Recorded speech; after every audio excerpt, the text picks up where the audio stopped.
IREC coming to you from West Texas. I'm Alice Carruth. I'm an Ezra volunteer today with Dustin Kohler, who's with me from Ezra, and we're joined as well by Reed McAdams from Florida, in case you didn't know what that lovely colourful face is that he's got going on today. As you've been probably aware of, we've been delayed for our launches start today because of bad weather overnight, which knocked down some of our tents. Our team have been diligently working to correct that as quickly as possible, and we're hoping to get a launch very soon. We're looking over at the different launch areas. We've got 2 stages, solid rockets ready to go, and we were hoping to get a launch off in the coming minutes. The weather this morning is surprisingly perfect for us to be able to go and get some rockets in the air. So we will keep you updated as soon as we know what's going on with that. And for now, we're just going to talk through all the other preparations that are going on. I'm going to go to Reed first because we've just grabbed him as he walked by us. And one of the people, one of our volunteers actually described you as someone who looks like he's ready to go to a sporting event. I've always said the IREC is pretty much like a sporting event, only we deal with big rockets. So tell me, Reed, about your team and what you're doing today. Yeah, so our team is called Swamp Launch Rocket Team. We're from the University of Florida. Today we're doing a single stage 10K COTS rocket. We're running on an M2500. And on our rocket we've got a nice little chase cam payload, which is going to deploy at about 1,500 feet on descent. And it's got a little camera on it, and it's going to try to get us some nice videos of the rocket on descent. We've also got a nice air brake on our rocket this year. We tried it out last year, but it unfortunately wasn't able to work last year, but we improved it this year, and our test flights looked really promising. Well, that's what it's all about, isn't it? Coming back and learning from your experiences before. So this is your second year coming to the IREC? This is our 3rd year. Oh, excellent. Yep. And is this your 2nd year or 3rd year? This is actually my 1st year. This is my first time here. I'm very excited for it. Is this your first ever rocket launch? Not my first ever launch. I've been to some of our test launches, so I've had some experience with that, but I've never been to something like this. But surely as a Florida resident, you must see a lot of launches where you are. Oh yeah, there's a lot going on in Florida. There's certainly a lot of bright nights with the Kennedy Space Center so close by, and NASA and all the other private space companies launching from there. But I'm really excited to be out here. I've never been in a desert before, and it's a lot different from a swamp. Just a little bit. So we're going to go over and look at what's going on right now at our launch pads. We've got a red flag going on over our solid rocket motor area. Dustin, can you talk us through all the different flags, what they mean, and what we're preparing ourselves for today? So the green flags typically mean that you can drive out to the range as long as you get permission from your checkpoint over here. We basically have the parking lot in the back, the students in between us and the parking lot, and then we have a whole range area where we stack all the rockets. So typically you're really only supposed to be driving when you're being escorted, but green flag for like volunteers or people that need to go out there, or if you need some supplies, mean that you can approach. Okay. It is safe. Then once they start inserting igniters and arming systems, they'll be going into yellow flags, and we put that up so that people know, please don't come over here, because if you do, we're going to be delaying things. Yeah. And then red flag means they're fully upright, they're ready to go, and they are vacating the area. And if you're approaching, you are guaranteed to delay things. So as I just mentioned, we are on a red flag for the solid rocket motor area. Reed, I'm assuming your team must be over there if that's what you're going to be competing in today. Yes, they're right over there, kind of on the edge, but we got a good group of us, around 15 or so in the crowd, and we've got a handful more coming back to watch with us. Excellent. So if you are here supporting a team that is ready to be able to do a 10K solid rocket motor, it's looking like we are going to be getting those up in the air very soon. Did you mention that the second stage is at red flag too? Because I noticed that second stage is red. I believe they are looking to turn that way. They were orange a minute ago. I'm not sure. It's kind of difficult to tell. No, that is red. That is red. It's so yellow and green. Excellent. Can we talk through what we decided to do today in this tranche layer? It's kind of confusing for a lot of people that we decided to do this in stages today. Can you talk us through what that decision was, Dustin, and why they decided to do it in stages rather than just letting everybody come out and launch? So fortunately, I was actually watching the live stream that we did on Instagram last night. So that's where I got 99% of my information for this one. But yeah, we decided that instead of, we lost most of the student tents. They don't have shade, so being in the sun would be a danger to them for the heat. Yes. Fortunately, though, today is going to be the coolest day of the entire event at 88 degrees of a high last time I looked. And so the decision was made, let's bring them out in slow waves. Historically speaking, I think our best first day launch was in the 40s. Yeah. So by bringing out two groups of 20 teams, if we get them all off the pads, we will meet pretty standard launch operations and give us a really great chance of getting everybody off the rest of the week. So great decision. We got them out here at 8 o'clock when it was nice and early, so you don't really need the tent structures. Except for the Gators, which got here at 4:30 this morning. Oh, yeah. A little bit early. We might have missed the memo. Oops. The internet has been intermittently a problem, depending on where you're at. We were kind of losing internet at the convention center yesterday, and my hotel had terrible internet. I just gave up trying to upload stuff. So sorry to the news and media crews that wanted the video clips that I'd promised them, but I couldn't upload anything.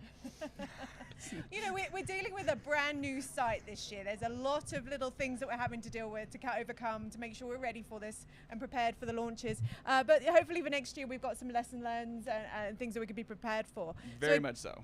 Again, we decided to do things in stages this year to make sure that everybody was here safely, that they got to the site correctly, because we want to make sure that they were doing it with the lights up. We didn't know what kind of effect yesterday's storm was going to have on the approach out here. There was a lot of rain. I was showing Reed before we came live on air. There was a lot of dust. A full haboob, which is a crazy dust storm, approached this site last night, took out the student area. I'm looking right now at some of that structure that is completely bent up.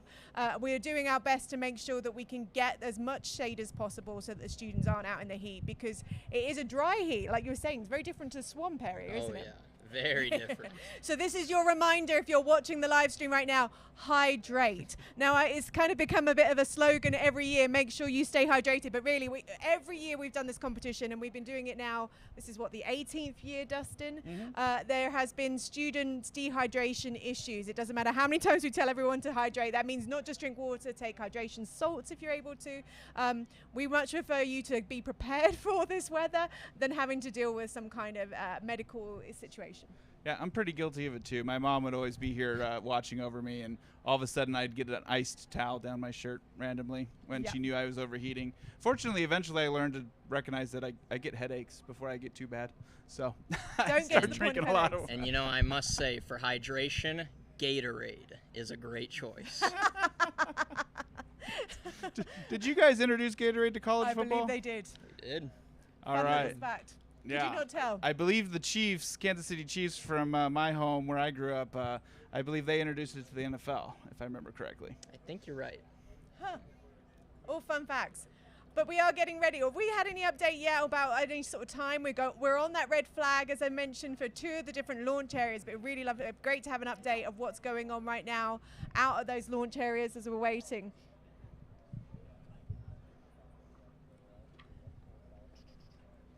Should I make a phone call? So it sounds like we've got a full salvo ready to go out there, which means that we are ready to get launching. We're just waiting for connections, I'm sure. We've got the teams lining up next to us right now for spectating. They want to be able to watch what's going on. When we launch out here, it's important that all of the students come outside of the structures that they're in. Just a second, we're having an announcement. Okay, so again, we ask everybody to come outside of their structures to be able to see the rocket. We have to make sure we have eyes on. I'm sure you guys have gone through all of the safety preparations. Do your team remind you of all these things as you're out here? Oh yes, all the time, all the time. You know, we're always like, someone's always telling someone else to like change something to be safe. Like, we're always looking out for each other, and we end up making do. Excellent. Well, you know, that's what it's all about. You're here as a team. You're here to look out for each other and make sure everything goes well. So we're just keeping an eye on things that are going on next to us. We did have a whole massive group of spectators next to us that have just walked away from the situation. So we're going to find out what's going on with that in an update shortly, and hopefully we can start getting those rockets into the air. Again, we were delayed with the start this morning because of the weather, but we are hoping to get those launches up quickly. So they are asking some of the student teams to start going over to the safety review tents. So Dustin, talk us through the process. Obviously yesterday they went through safety reviews over at the convention center. They've managed to go through those safety reviews, and now they're out here. What's the next stage before these students are able to go and launch? So There is a little bit of overlap on those safety reviews, but they go over mostly at the convention center. That's the initial safety review where we're going to go through and make sure that everything should be ready to go. Then when they're coming out here, now it's, hey, we took it home, we took it in the car, we transported it out here, now we assemble it together. This is like the sanity check of if there was something wrong, hopefully they fixed it, and when they reassembled it, hopefully there's no problems from reassembling.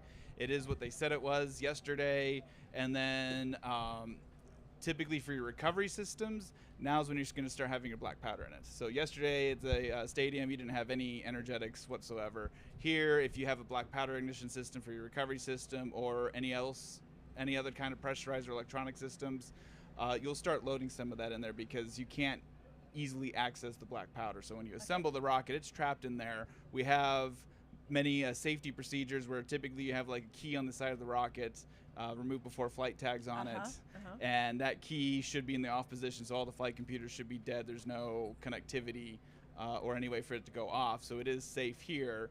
But then you'll take it to that flight review check. They'll kind of look at top to bottom, make sure nothing changed, make sure everything's good, make sure your CG is still where it's supposed to be, and then they'll do those final checklists, and then you get loaded on a rack. And at that point, the students kind of hands off because we kind of take it and we're like, we're going to put this on the rack here, we're going to drive it out when it's ready.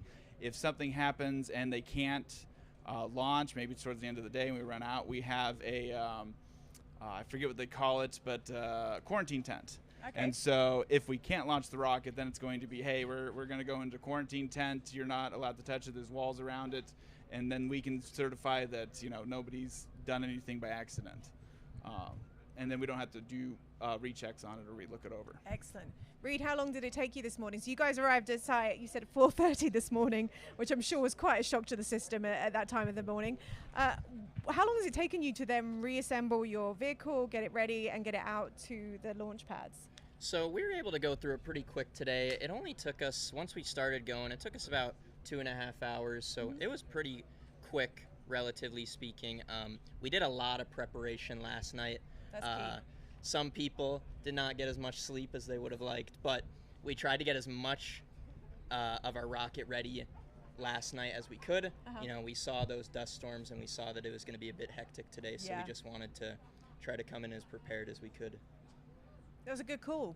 Absolutely a great call, because we don't know what's going on half the time. Mother Nature definitely has its own plan when it comes to what's happening at this event, and we have to make sure that we're prepared as much as possible. We are, again, waiting on the red flags and the systems. We are waiting for an update on what's going on with those, and hopefully we can let you guys know as soon as we know what's happening with what's happening out at the launch pad areas.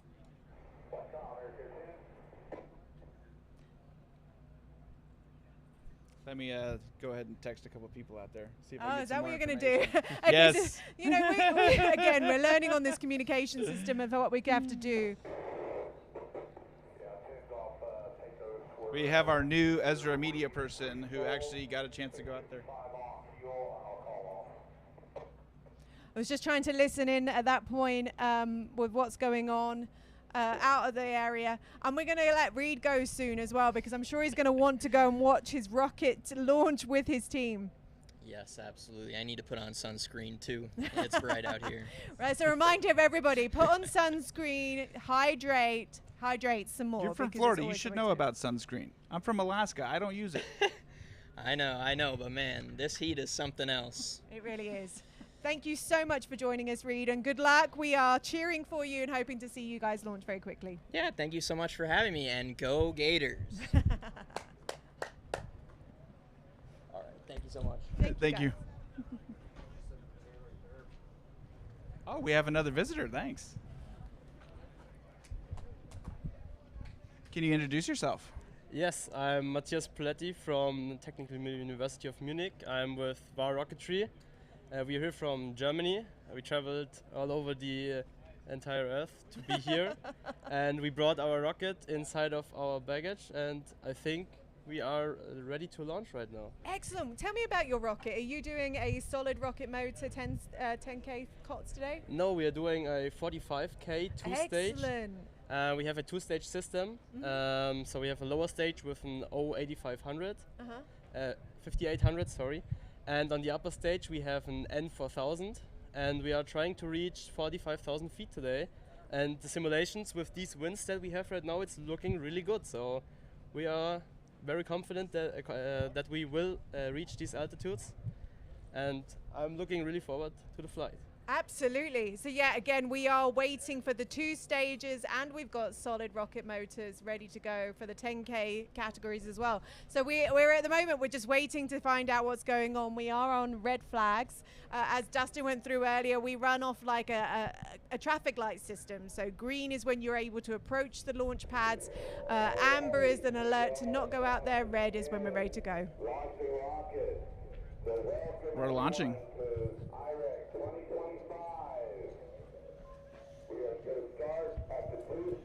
Hopefully you guys Excellent. can hear. Sounds like we're going to the 2 stage. If you want to go and watch your rocket, you can more than welcome to put your microphone down and go and watch your rocket take off and come back and join us when you're ready. Yeah, I will do that. Excellent. See you again later. Good luck.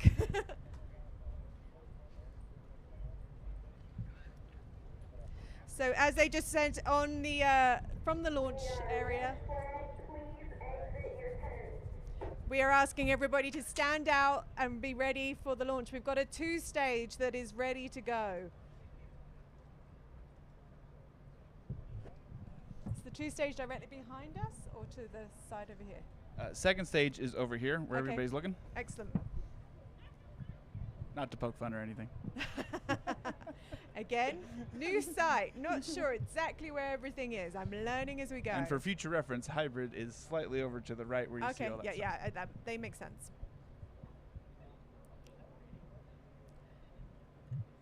So I'm hoping you guys can see the 2 stage launch area. We're looking at it right now and we're ready and waiting. I'm really glad we split the second stage into its own competition, because staging is actually quite difficult. Very complicated, isn't it? So tell me why a student rocket team would want to be doing the 2 stage rather than a COTS or a solid rocket motor to the 10 to 30,000 feet. Well, I do not believe there is a difference. I'd have to go double check if they even have a difference between COTS and SRAD for the second stage, because staging itself is extremely difficult. You want to get the perfect right tolerance, because you want it loose enough that it easily falls apart and doesn't cold weld together, and you also want it tight enough that it's not going to be wobbling and steering your rocket in wrong directions. It's a very complicated balance of engineering on that, and there's lots of ways to do it. Some will, if you get it just right, as soon as the booster's done burning, it's wider diameter, and so it'll have a little more drag than the sustainer. If you get it just right, the sustainer will just fall out and keep going with inertia, and the booster will start falling back. Others will do a detonation system and try to pressurize that using either black powder or CO2 cartridges and try to pop it free. And then the other way is just to light the second stage motor, because that will obviously generate a lot of pressure. Yeah, and as Matthias was just mentioning, they're going much higher in altitude this year. Previous years of the IREC, and we held it out in New Mexico, I believe the highest we could go to was 30,000 feet. He was just saying they're going up to 45,000 for. Yes, for that. First launch of the day. I hope you guys can hear the tower. If you can't, I'll try to repeat. 60.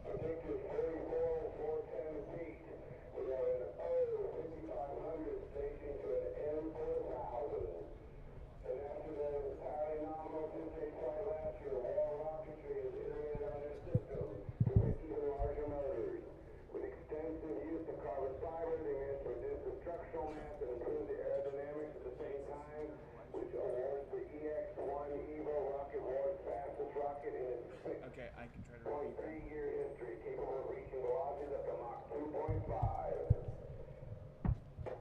53-year history. This will be a O motor staging to an N motor. Rear green. 5, 4, 3, 2. Beautiful flight. See the 2 stages separation? Just gone outside of where we can see. So Second stage is ignited. That's another common problem. Oh, it looks like there was something that went off nominal a bit higher up. It's a bit difficult to tell from this area what happened. That echoing doesn't sound good. So here is where you're supposed to stop and look and always point and listen so everybody can so see. we're gonna stand If outside something, for the moment. if something is falling, you will hear it. Yeah, we're going to stand out here. I can see the first stage coming back down over here. Dustin, you can follow my finger. That's the first stage coming down. The second stage, you can see up here, kind of went a bit off nominal. So we're just going to watch to see what happened. It looks like it's slow to come down, which is good. Yep. Oh, I see something falling fast with some smoke off of it. Yep. That's what I'm And keeping you an eye on. see a...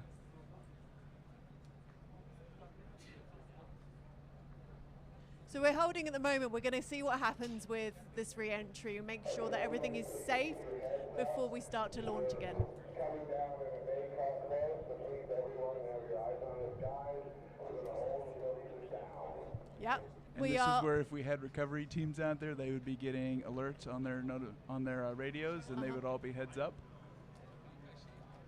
The important thing is to never run. That's only going to increase your chances of getting into bright debris. It's better to actually, like, kind of like that volcano movie, if you remember the 90s, with the guy that played James Bond. You want to watch for it, listen for it, and at the last minute, once you know where it's going to actually hit, jump out of the way. There you go. That's your safety message for today from Dustin. So we're kind of looking right up into the sun right now, so it's quite difficult from this angle to be able to see what's going on. But hopefully our camera teams and our spotters are able to see what's happening and we're able to capture what's going on with the re-entry. So Tomorrow, I'm told we'll have like a little screen for chat message and a little replay screen so that we actually see what everything's looking at. That would be great to see what's going on. It is difficult when you're kind of sat, again, we were sat down underneath the tent when this was taking off, so it's kind of difficult to follow exactly what's happening. Plus the sky is so beautiful right now. It's very clear, but we have got some wispy clouds out there that's just making our observations a little bit more difficult. I also forgot my sunglasses inside. Okay, safety first, Dustin. Make sure you have your sunglasses for later. I am not a great role model for safety. No, have we figured out where this is coming down yet? Because it looks like a lot of the teams here have lost sight of what's happening with the re-entry. Do we have a spotter? In all likelihood, it should be down by now. I would imagine it should be down by now. We were just unable to see what's going on. So we're going to wait to see what goes on with that, make sure that everything is down. We don't tend to launch when there are other objects still in the air for good reason. Let's run them under the table.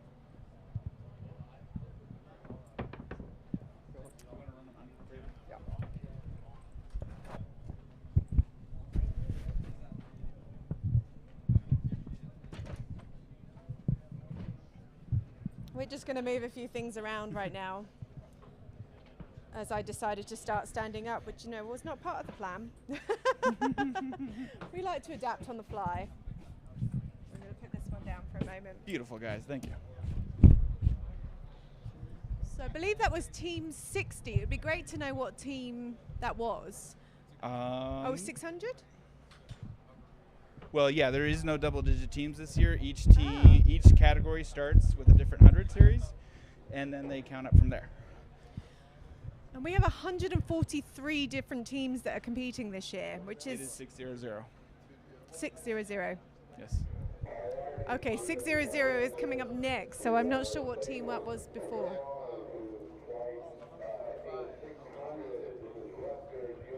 Okay, My bad, this the is next one Rutgers is 600. University that's coming up next. 41,000 feet. It's another two-stage, I'm assuming. M6000.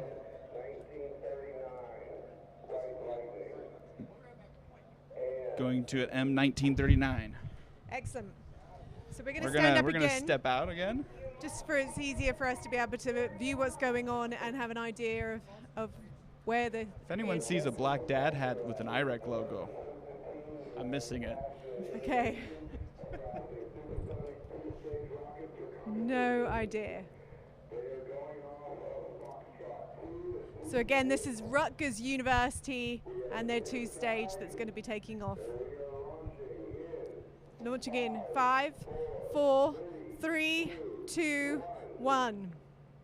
Here it goes. Here we go. That was a very fast burning, and second stage, good. Right into the sun. Yeah, I was going to say right above us. Still flying. Engine cut off. And I lost it. We've got a lot of cheers going on above us right now. Could you see it? Nope. That one took right off into the sun from where Dustin and I are watching them right now, so it makes tracking a little bit more difficult for us. We're going to go to a single stage next, once we know what's going on with the re-entry of that one.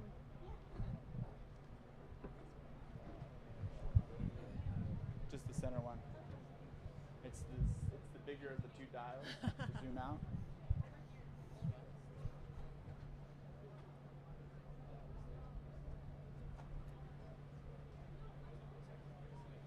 So we're going to wait to see what goes on with the re-entry of that one. Can you talk us through, Dustin, what happens with it when they get to the top? Because, you know, we know the system is generally drogue, then hopefully Yes. full Ideally, in a perfect world, Yes. once it reaches apogee and it starts arcing over, there's several different ways to do flight computers. Most of them are either pressure driven or GPS driven. There's pros and cons to both. But once the flight computer senses apogee, then it will detonate some sort of pressure system. So it could be as simple as a full black powder charge. That's what we did in college for the rockets I built. Or it could be like a miniature little black powder charge that goes to a CO2 container, and it punctures the CO2, and it's primarily the pressurized CO2 cartridge, like a paintball gun, that it overpressurizes the body tube and forces it to release. Those are the two methods we prefer because we know how to use black powder. Tell me with the two stages though. So obviously you've got your first stage going up, and then it obviously boosts the second. So the first stage come down under parachute. Both of them will be identical recovery systems. Excellent. So once the booster will probably hit apogee long before the sustainer. In most scenarios, I'm sure somebody could make a scenario to prove me wrong, but the booster will. Both of them, once they hit their apogee, they'll overpressurize, deploy, and then ideally you have the drogue come out. Drogue is an undersized parachute that will slow the rocket down, but not too slow, because we want it to not get caught in the high altitude winds. Yeah. So you want it to fall down fast enough that it's not going to drift like the last one. Actually, both of these kind of drifted a little bit once they got recovery systems on. Yeah. Because it appears the upper level winds are blowing it in that direction. But under parachute, they'll drift a lot further. So if they're going ballistic, they're landing out there, as you saw. Yeah. But that drogue will come down, slow it down, then charge for another enclosed area, and that's when the big main comes down. That will slow it down a lot, and then that will give it its nice soft landing onto the ground.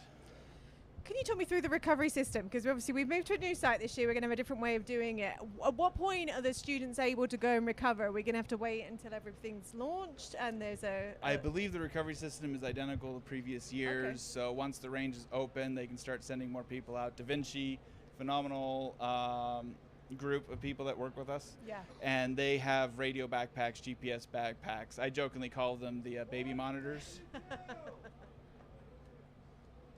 I mean, I'm not.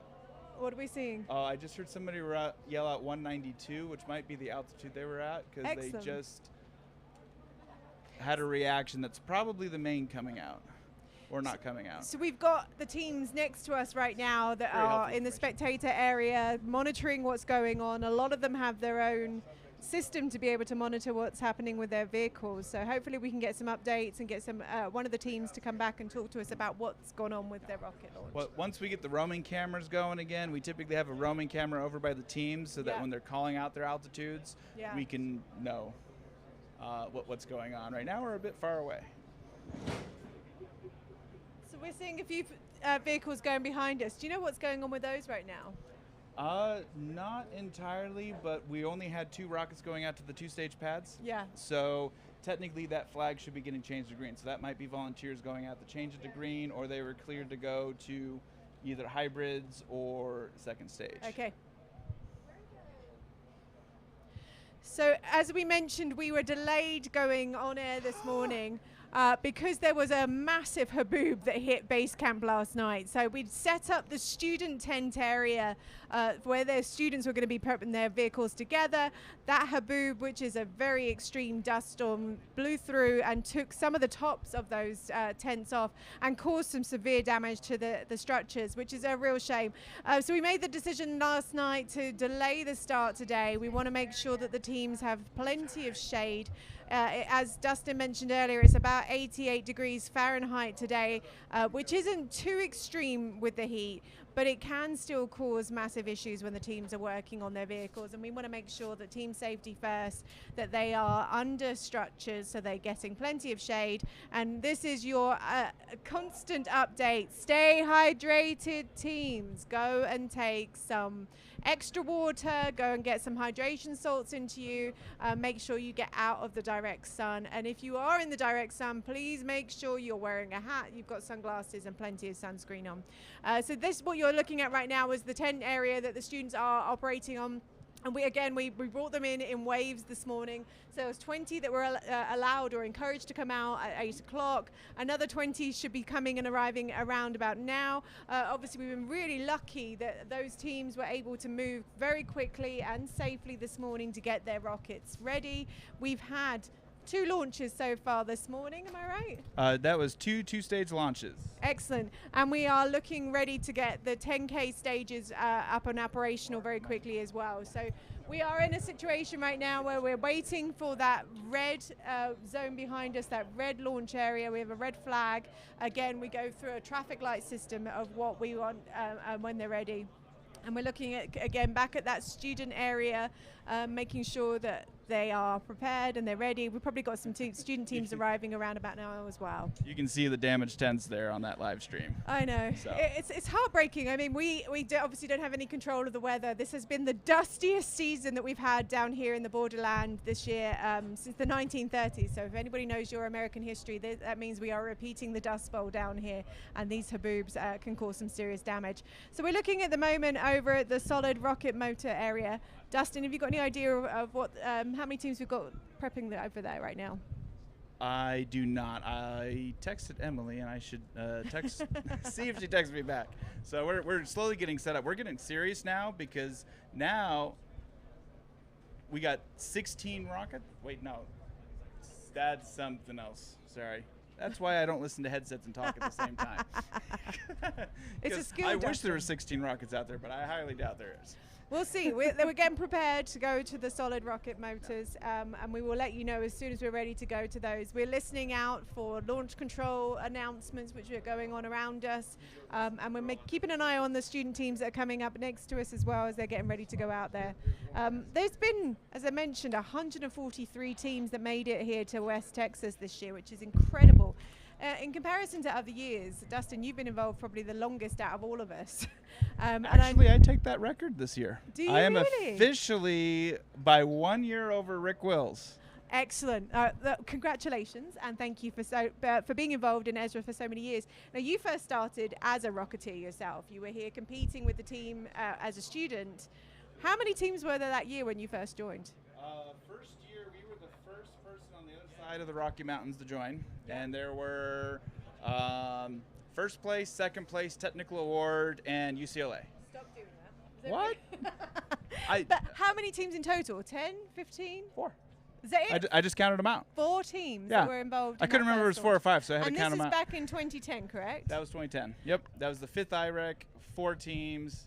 And, well, Embry-Riddle and UCLA had a little rivalry on all the nerdy stuff. So I like to always point out first, second, technical award in UCLA. So we're calling this the 18th IREC, although there was a virtual competition that was held in 2021 that Dustin discounts because there weren't actually any launches, which I get, but we definitely did have a competition for design. Can you remind me what year we changed the trophies? Was that after or before COVID when we refreshed the trophies?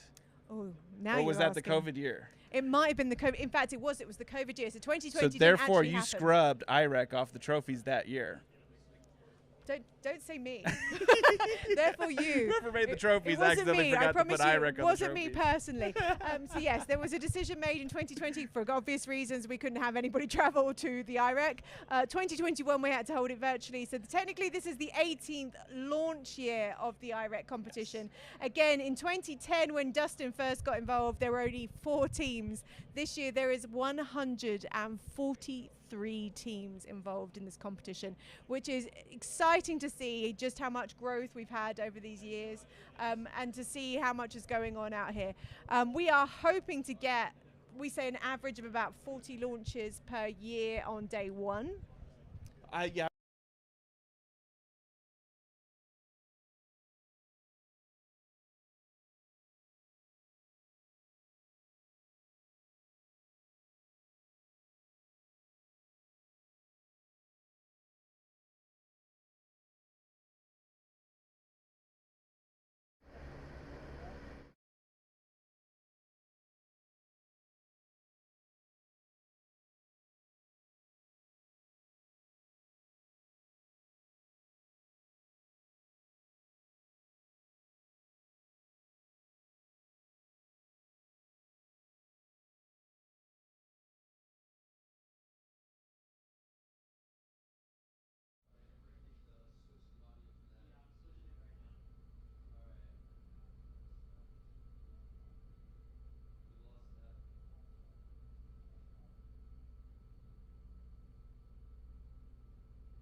When I said we were getting serious, we lost power.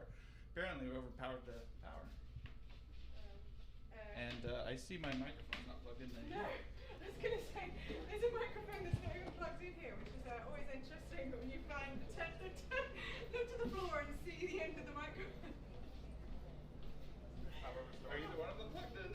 We're learning on the fly. We're learning on the fly. I don't know which camera that's supposed to go to. And I also don't know where my camera is. We'll figure it out. As we're figuring these things out on the fly, last night our wonderful all-volunteer live stream team. They do a phenomenal job. Absolutely incredible job. And last night they were really focused on preparing the live site over setting up the live stream. So we're having to catch up on ourselves a little bit more than we would like to.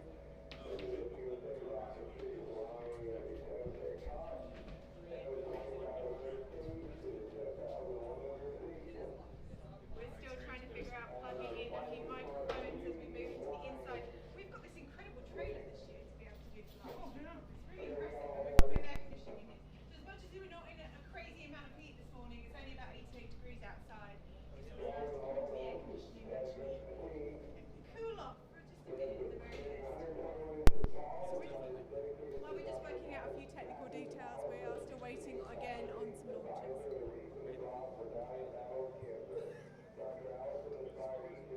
We've been told we're on, so we're just going to keep talking. We're going to keep talking and they just know we have an audio backup. We'll just figure out.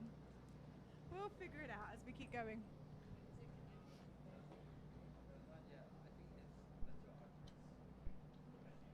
Test 1 2, test 1 2. Woohoo! Okay, at least mine's working. That's what's important. You can hear me. So we're going to go back to the beginning and say, hey, we're live. We've got launches going. We've got Team 146 right now, or 136 from Michigan State University that I think we're looking at right now. They are ready to go. It's looking like we've got a red flag out there in that area, which means that we are ready to launch. They obviously turn red, and then it's sometimes a little bit of a delay. Dustin, can you explain what the process is? We try to keep that delay as low as possible because that red flag base camp's also supposed to be out from under their tents. Yeah. And looking up. Fortunately, we're live streamed, so we get special rules. We're allowed to. But we try to minimize that as much as possible. So we put the red flag out as late as possible to stop people from coming in, and then distract the teams as little as us. So when we go red, we should always be within minutes. Basically, go red, and the last couple teams should be driving away at a red flag. Excellent. So again, we use a kind of traffic light system. So green is when you're allowed to go out to the launch pads. Yellow is when they're loaded and ready to go. Red is when we're ready to start launching. And we do have a red flag out there at the COTS 10-stage launch area. So we are waiting for those to be ready to go. At the moment, we're not 100% sure what's going on with why we're delayed for them to go off, but we hopefully will get them up very, very shortly. And again, I believe that's the University of Michigan we're looking at right now on the live stream. Team 136, which is a 10K COTS. So we're hoping to get them up in the air very, very shortly, and we're just going to wait to see what's going on. Now, for those who maybe aren't so familiar with the acronyms that we use here, COTS, SRAD, can you explain to me all the different levels of the rockets that are involved in this competition, Dustin? COTS is commercial off the shelf, which you'll also hear in a lot of government programs right now, because they're really pushing to do a lot more commercial off the shelf products into any platforms that they're working on, just to reduce costs and get going faster. So does that mean that the students have done any design in that process, or is it all completely? If it's a cost motor, they literally bought it and inserted it into the rocket. Excellent. They will still have to design the rocket, of course. And we don't allow kit rockets in the competition. So you do have to develop the rockets. The motors themselves may be purchased and assembled. And then we also have Wildman and Cicerone are both out here, and I believe they were doing training classes the last couple nights on how to properly assemble motors. And they're on site, so if you have any questions on assembling motors, we make sure we get them assembled right. It sounds like we're going to be getting a launch going off very, very shortly, so we're waiting to see what's going on with that. And I apologize in advance, since we're in the building, I can't hear the PA system, and I know the PA system's coming in pretty bad over live stream, so you're not going to get much of a warning, unfortunately, at the moment, unless we can hear the PA system through the window. We are doing our best to see what's going on and letting you know what's going on as much as possible right now, so we're listening for it. Oh, that was a launch. And it looks like we're gone. Michigan launched. And I'm watching the live stream with a delay right now, and I'm seeing that we were looking at the rocket, hopefully. So you'll see it. Actually, you've already seen it if you're hearing this. So the whole process for all the students that are here on site is that they have to come out of their structures and watch the launches.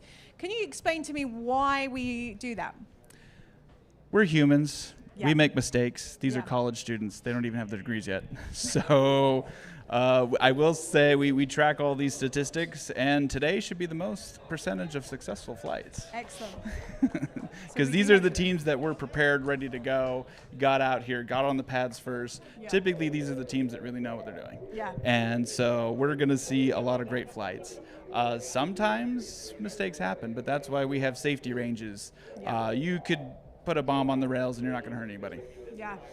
It's far enough out that stuff can go wrong, we're safe. Now, if something's underpowered and starts flying over base camp, we want to be heads up so that if something comes into base camp, you can see it. Again, it's, if something comes over base camp, rule number one, don't run, keep your eyes up, look and listen. You will always hear it coming in, and you watch it and make sure where it's going to go first and then move. Otherwise, if you're a moving target, you're a bigger footprint to. So again, we were just talking about COTS. This is a commercial off-the-shelf rotor that's in this the 10K category that we just saw launch with Michigan. The one I mentioned as well at the same time was SRAD. Can you explain to me what an SRAD is? So SRAD is student researched and developed. So that means the students designed every part of the motor and the pressure that it's going to be, the grain sizes, how the grains are going to burn. I did see some models of rockets out there. It sounds like we're looking over at the pads right now again of those COTS. This is a live feed from the rocket that I think looks like Team 184. All right. 184 is the next one that we're going to be watching to go live. So we are waiting for that one to be ready. The countdown is on. We unfortunately can't hear the PA inside. It launch. It's gone. And we have a live feed from the camera. So the teams have a live stream portion of the competition this year for the challenge. We had it last year, and it looks like the teams thought they could one-up last year's team, and a lot of them are competing. So we have this wonderful little device out there that has a screen. The team's only requirement was to plug an HDMI cable in and give us whatever they got. And so they plug an HDMI cable in, and if they can get a live stream of their rocket, we will feed it into our live stream. And there you're getting a live stream shot of the rocket at altitude. So that is phenomenal. Of course, if I'm watching this, then that means you're delayed. So my descriptions are out of sync by at least 10, 15 seconds. I mean, if you guys have been watching but that is some phenomenal live footage. Feed, it's just amazing. Like when that camera starts bouncing around, which you've already seen, that is the deployment system is ejected. There's a parachute going out. That's why everything's tumbling and flying around.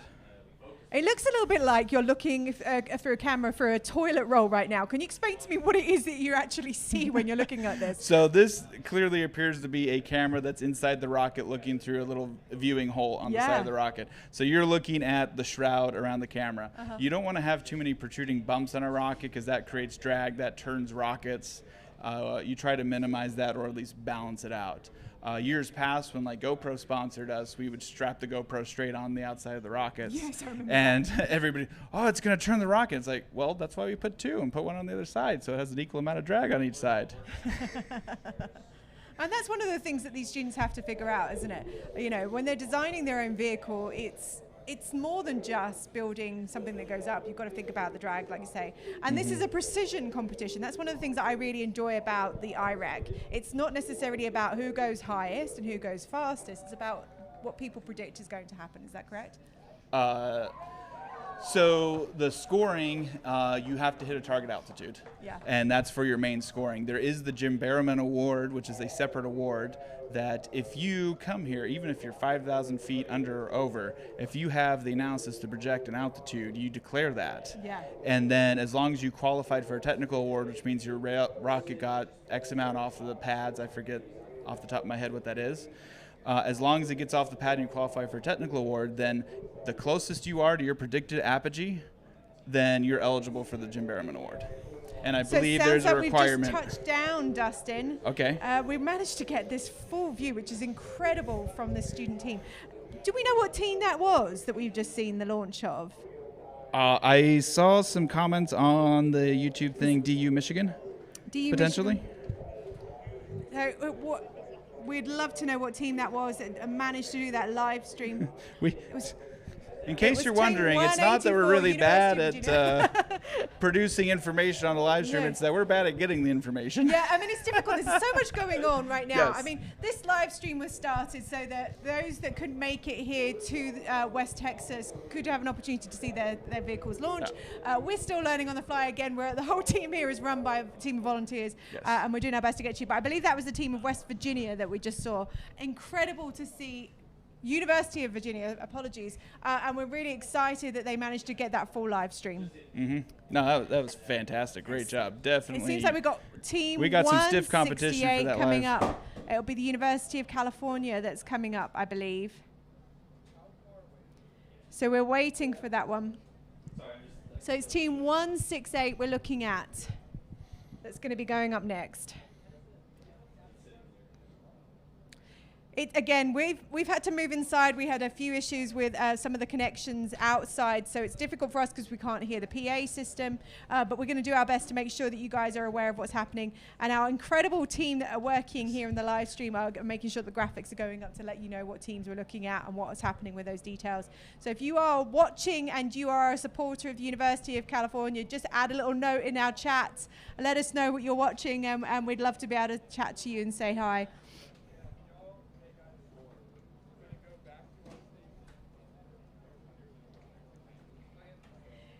So I believe how many teams? Have we had 4 launches already? Yeah, I think that's the Day fourth launch. 1, 4 launches already, and we're just coming up to noon here in West Texas. And we are about 2.5 hours from Midland, Texas. Our local town, I believe, is Pecos, which is where you and I came in from this morning. Why are we so far away from population? Because rockets can be dangerous. You don't want a rocket landing in the middle of a road on a busy highway and all of a sudden the truck's running over it. No, I mean, to us that seems like an obvious thing, but for a lot of people that maybe aren't into rocketry, they're always asking, why is it you're always going to the middle of nowhere to watch rocket launches? Because people don't like rockets falling through their roof. It's true. It's true. And again, you mentioned these are student rockets as well, so these aren't professionals. They are doing their absolute best, and we are doing our best to make sure that they are safe. But well, those of you that are in the know that even the professionals get it wrong. This is true. This is very true. So it sounds like we're about to go for another launch. We're going to listen to the launch. Oh, Here we launch, go. launch. And again, I think that was team 164 that we just saw. Or 168. That was California. There was an event. Dustin, what does an event mean? Event generally means, well, actually, event can mean anything. So that's the safer word to say when you don't know what it is. Excellent. No, that makes sense. Unfortunately, event means it's also hard to distinguish what it is, which may or may not necessarily be a good thing. But we do hope an event generally is a drogue good, yes. release, correct? Yes. That means that there'd be some kind of release. So if you put a lot of black powder into your rocket and you detonate that for the recovery system, you'll get a nice big poof of smoke. Sometimes it's hard to tell if that poof of smoke is good or bad. And if you don't know the team, you also don't know whether or not that's good. Now, the PA system should also be announcing colors of chutes, and you always typically make your drogue and your main different colors. Yep. And on that flight card should identify which one's which. Yep. So that another thing is event. I don't know if that's a drogue or a main. If a main deploys at apogee, that's not great. In fact, it is a disqualification for any recovery points if your main deploys a drogue, because that means your rocket's going to be going very slow at high altitudes. Looks like we've with got high the wind. next one lined up. Sorry, Dustin. And it sounds like we've got the University of Texas Rio Grande Valley that we're looking at. That's team 157 for anybody who's following numerically. So again, University of Texas Rio Grande Valley is what we're looking at. And we're waiting for that one to get the countdown. So I'm trying to listen to the PA system again. Here we go. I have cracked a window. We will lose some AC, but I will hear a PA system. 4, 3, 2, 1. And we get lift off. Here we go. That sounded great. That was a very short burn. That It was either was. a very fast burning motor or... Problematic. Yes. You're much better at the wording. I just say how it is. So for those of you... But there was no popping sounds, so No. that just... There are VMAX propellants, like the N10000 motor that has 10 pounds of propellant and burns in 1 second. And that's why the two of us are actually presenting. So I am not a rocket scientist. I am not an engineer. I am purely a rocket nerd journalist. You, on the other hand, not only have competed as a rocketeer, but have worked in the aerospace industry for several years. So you're really helping me explain to people what it is we're listening to, what we're seeing, and what those that are watching at home are looking at as well. So we're looking at going to 172. So that was the Gators. So we had Reed on earlier who was talking about his team and how excited he was. Again, they arrived at 4:30 this morning. So they have been well prepared for this launch this morning. And we're hoping that they're going to be taking off next very shortly. Going to 10,000 feet. 22500 Blue Thunder, which is the type of propellant. So Dustin is actually hanging out of the window right now. Payload can't take my eyes off you.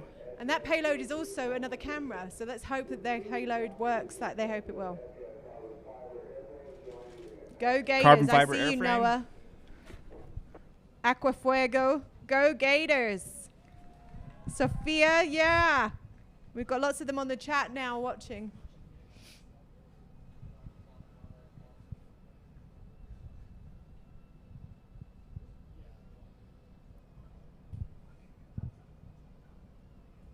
It's, yeah, we're waiting the moment. We're still hoping that it's going to take off. We go, the PA. Green light. We have clear skies. Green light. We're going in 5, 5, 4, 3, 2, 1. Launch. We have liftoff. Puff of smoke. Again, we have an all-volunteer team here today that are capturing these launches going off live, and they're doing an incredible job to make sure that you guys get to see what's going on. How exciting to see a launch like that. Let's hope that their camera has been able to capture that launch, and that was coming out, that was their payload, right? That they had a camera that was going to be dropping. I believe so, yeah. He said somewhere around 1,500 feet is what he's mentioned when he was So chatting if to they us are beforehand. live streaming that camera, then they should be out by the tent that we were just sitting at, and they should have a little HDMI cable plugged into a little screen. So we're waiting to see if we can get that quickly. But it looks like they had a good launch from what we can see, which is very exciting for them. Congratulations to the Gators from Florida. Yeah, and if it seems like it's going a little bumpy today, like I am so impressed with the live stream team. Yeah. Like right now, normally we'd be getting a lot more information, but the same guys that would normally be giving them to them are working their butts off right now. Polytechnic Institute. Sounds like we've got another vehicle set up, ready. And Rocketry at Virginia Tech, the student-led design team. This team has participated in this competition since 2017. Roadkill is named in honor of the deer that totaled the team's van at competition last year. So Roadkill is just under 11 foot tall, weighs 66 pounds, and features the active drag system, which is a set of air brakes designed to improve altitude accuracy in order to reach a precise altitude of 10K feet. Flying on an Aerotech M2500, we are excited to see Roadkill soar.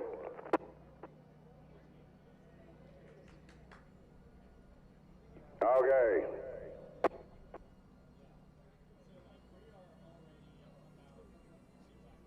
Temporary hold while we're just verifying it's very going to glamorous, land Dustin, okay on I it.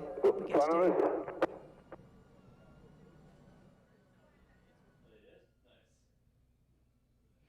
I'm looking at it now. It looks like we're looking at team 198 and 138. Oh no, 138's already taken off.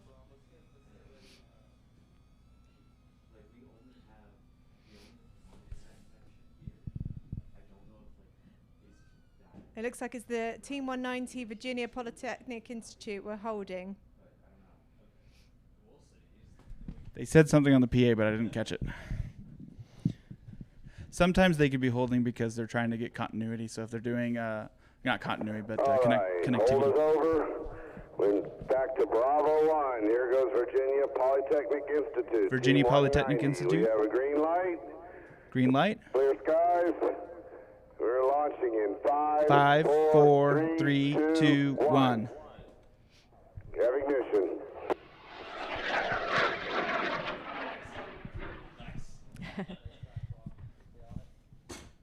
We're getting in the chat that they just want to hear the launch commentator. We do too. We're doing our best to make sure we're relaying that. It's really difficult to get that announcement out on live stream, so we're doing our best to listen in and relay the information as best as we can.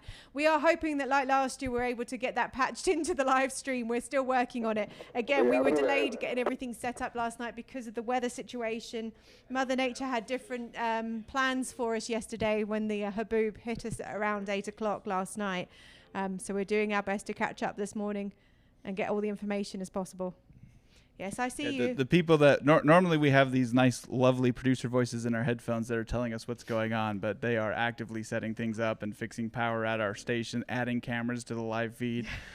They are working their butts off, doing a phenomenal job. Logan is in charge of the live stream team. Matt Ryan is phenomenal as well, running the production booth.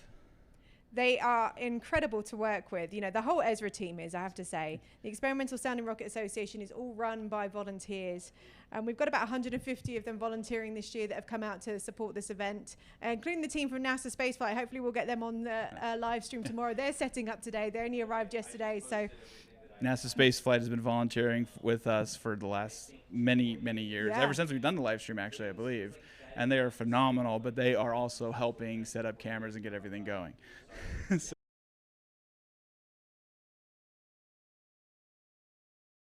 better by the hour. that is Ezra just the official phrase, the long version.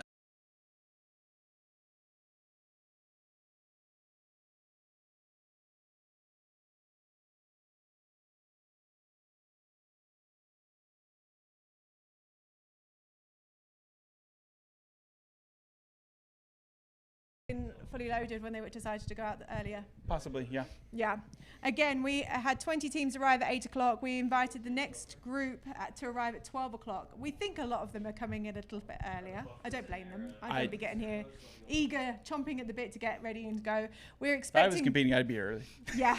We are expecting launches until 9 p.m. this evening, I believe, is what we have as a waiver for the airspace. We have waivers. We were not planning to go that late, but we have the waivers, and we are planning on adjusting everything.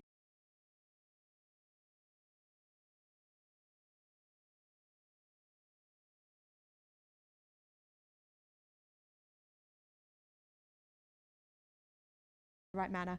So we are waiting at the moment for what we call the next salvo. Yeah. Explain that one for me. So we do things in what we call salvos. We'll rack and stack all the rockets.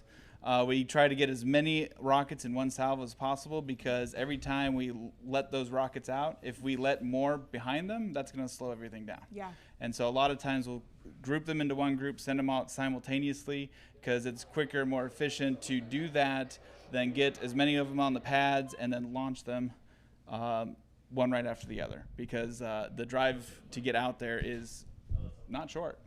No, it's not. You know, we have to make sure not only that the students are setting up are being safe, but the spectators as well around them are safe.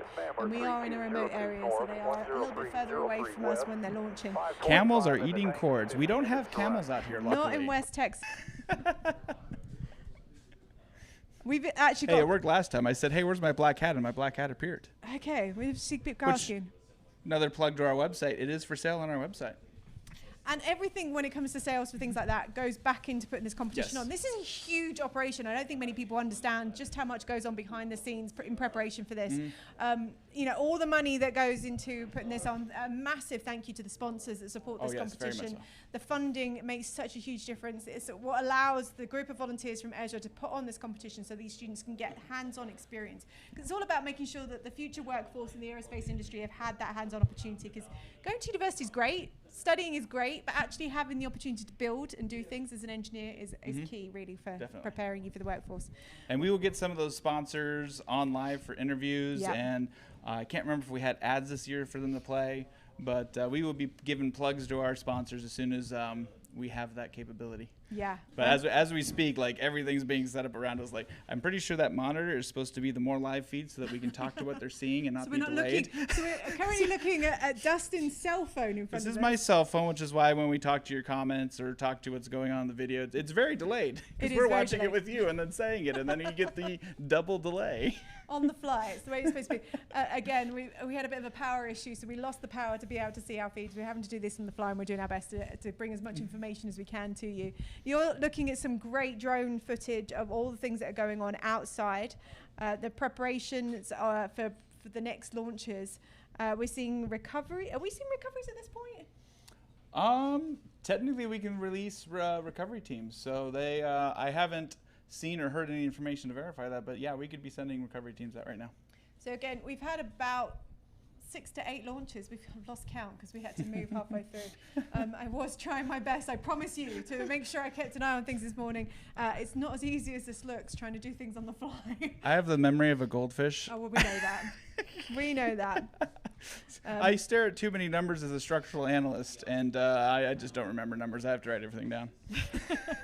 But we have seen launches, which is very exciting. It's currently sometime just after 12 o'clock local here in West Texas. And we're waiting for the next lot of launches. We're expecting a lot of the student teams have arrived in the second wave. And we're hoping to see their launches go up very, very shortly. But yeah, it is a very costly event to put on too. So if you guys have got any questions, I'm not a rocket scientist, but Dustin is. I would love for you to give me some really hard-eyeing questions that I can ask Dustin and see if we can learn something. I also have lots of interesting facts about Ezra too, because I competed in 2009, which was the 5th, 2010, made a video for them. They sent me all the footage in 2010, 2011. I made a video in 2012, and I started volunteering in 2014.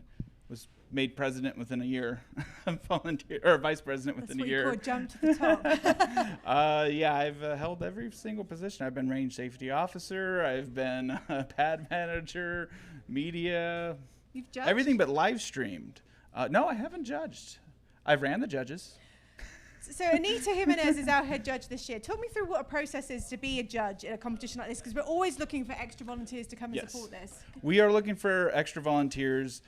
We love to get industry specialists out here because the whole purpose of Ezra is to kind of prepare you for the future. So we have, for instance, our documents. They're really boring and dry. That's actually on purpose because they're supposed to be requirements documents that you're going to see in industry. So whenever a government contractor says, I want you to build me this, they give you that requirements document, which is loaded with shoulds and shalls, and we hold you to those shoulds and shalls because they are very important. And they're very long, boring, and dry, and coming from experience reading through any of these documents, you need lots of coffee, and you get addicted to coffee as an engineer. But we keep that industry experience, and so we love to get those judges in there. And so a lot of times those judges are actually recruiting.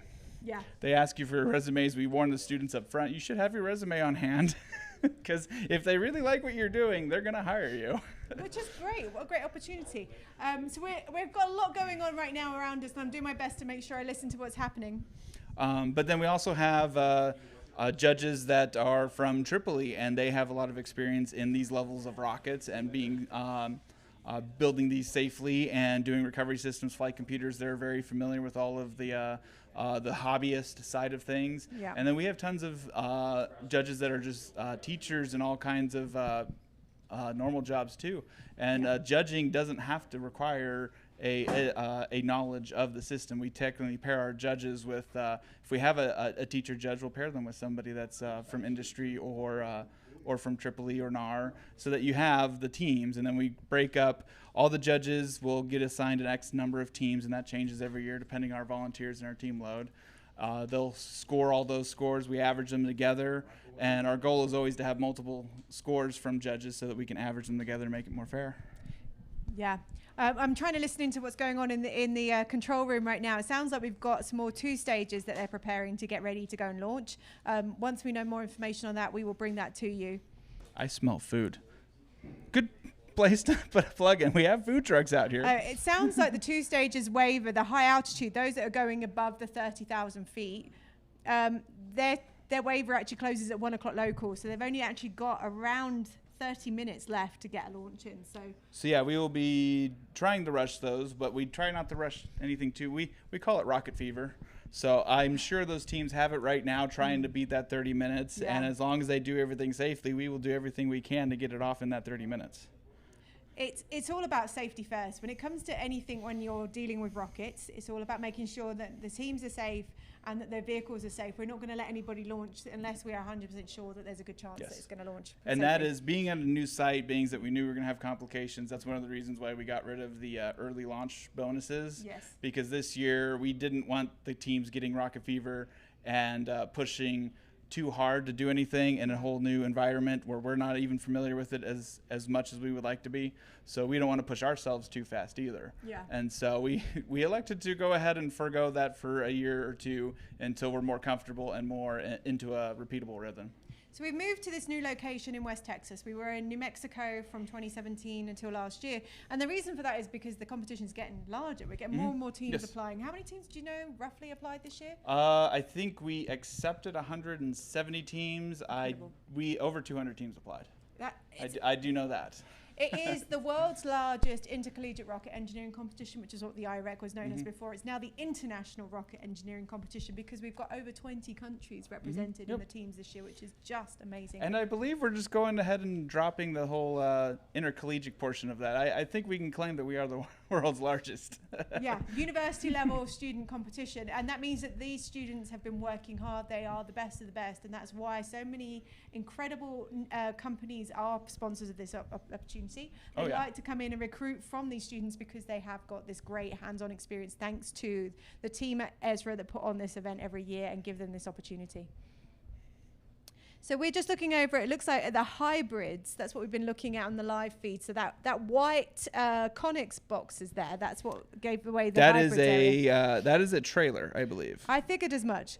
Can you explain to me what's going on with the hybrids, why they have a trailer? Hybrids are very complex. That's why they're in their whole category dedicated to hybrids and liquids, because they are extremely difficult and complex. Explain to me. So it's obviously a liquid and a solid combination. Yes. Often it's things like Virgin Galactic, for example, uses a hybrid engine, and that's because they're able to cut it off. Is that correct? Yes. So you have solid rockets, which are just propellant grains. You light them, they fire. There's no control. Yeah. You like the SRB is on like a massive thing. Like the space shuttle might have a little bit of vectoring, but once you light them, they don't shut off.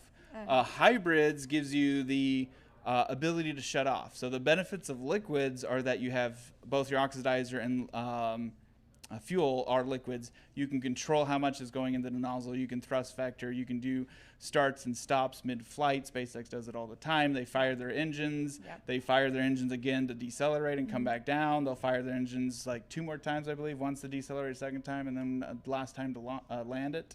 That's the benefit of a liquid. Hybrids are trying to merge that and create a common ground where you have a solid grain, and then you have a liquid oxidizer, I believe, that you spray over the grain and then light it, and so you can start and stop. So they vary, obviously, what chemicals they're using. I know for Virgin Galactic, we used to explain to a lot of students, it's a lot like rubber is what they use as their solid. So a little bit like I used to explain, and you see on a vehicle, and often alcohol based. So like you would use as a hand sanitizer. So I used to say to kids, you're basically wandering around with rocket fuel around you. But what do the students tend to use for this competition? Do you know? Oh, I used to remember that. I threw you on the spot. I just wanted to know. And you mentioned they're very complicated to deal with. They're very heat sensitive, if I remember correctly. Very heat sensitive. So at this scale, you are primarily relying on pressure driven. So you're going to have a tank in the rocket. You're going to not over pressure. You're going to pressurize it up so that when you release the valve, it sprays. Right. Larger rockets like SpaceX, Blue Origin, all of them, they have these giant things called turbopumps that are extremely expensive. And that's why they try to get away from that. But when you're dealing with a much bigger volume, you need a turbopump to force everything at thousands of gallons a second or ridiculousness. But for our teams, we're a lot smaller, so they have pressurized canisters on there that they release. So they have to fill those up, and that becomes very difficult because when you're filling it up just like a can of gas spray air, then when you're dusting your computer and electronics, it gets cold. Yeah. Same thing happens here. And sometimes if it's not designed well enough and you don't have enough heat dissipation or heat thermal transfers, you can freeze up your solenoids. So the valves that are constantly turning to release and fill and stuff like that, those can straight up freeze over. You can freeze your electronics. You can get all kinds of craziness. You'll get condensation developing and ice on the outside, and that, water and electronics don't mix very well. Yeah, definitely a problem. So it is a massive feet to get one of these off. And you guys let the hybrids come out earlier for Yes. that reason. Can you explain to me when they started, what they've been doing to work towards this? I'm not sure the specifics for this year, but I do believe like Saturday and or Sunday we let them start setting up pad equipment. We try to give them every opportunity to set up early and give them all that time. Sometimes it doesn't work out due to weather or other issues, but we try to give them as much room. And then the hardest part is when they go into fill, because you want to evacuate the area, because if you have a runaway pressure, that's not good. Yeah, definitely a little bit problematic. There are NASA procedures for what happens when you have a runaway take and you don't know what pressure it's at, though.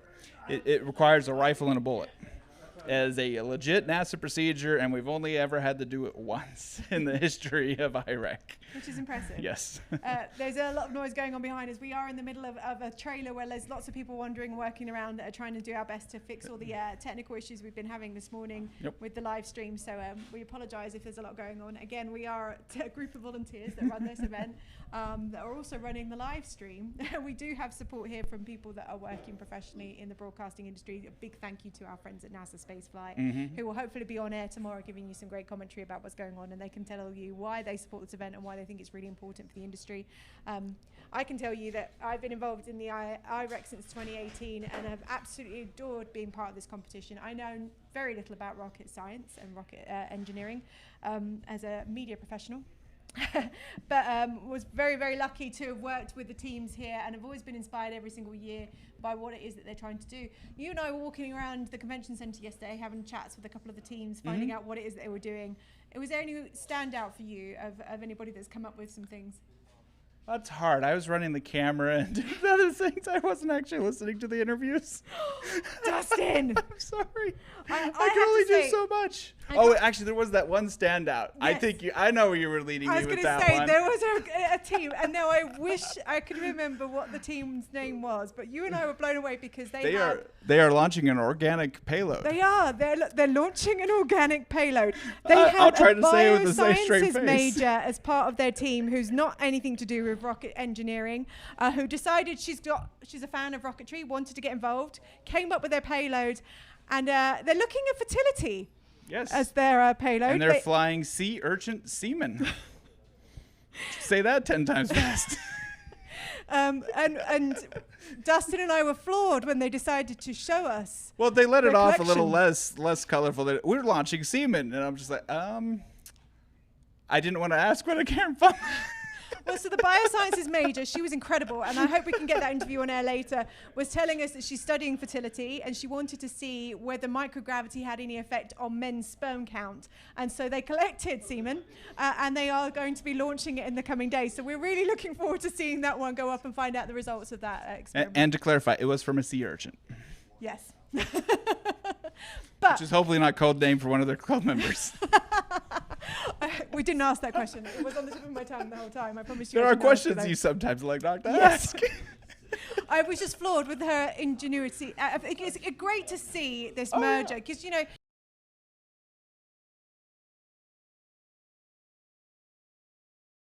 there is obviously people that run the launch areas. Sometimes they have to be dealing with the budgets. They have to deal with the legal side of things. We have to have people that know what to talk about with admin. We have to have media folks like myself who are able to promote things.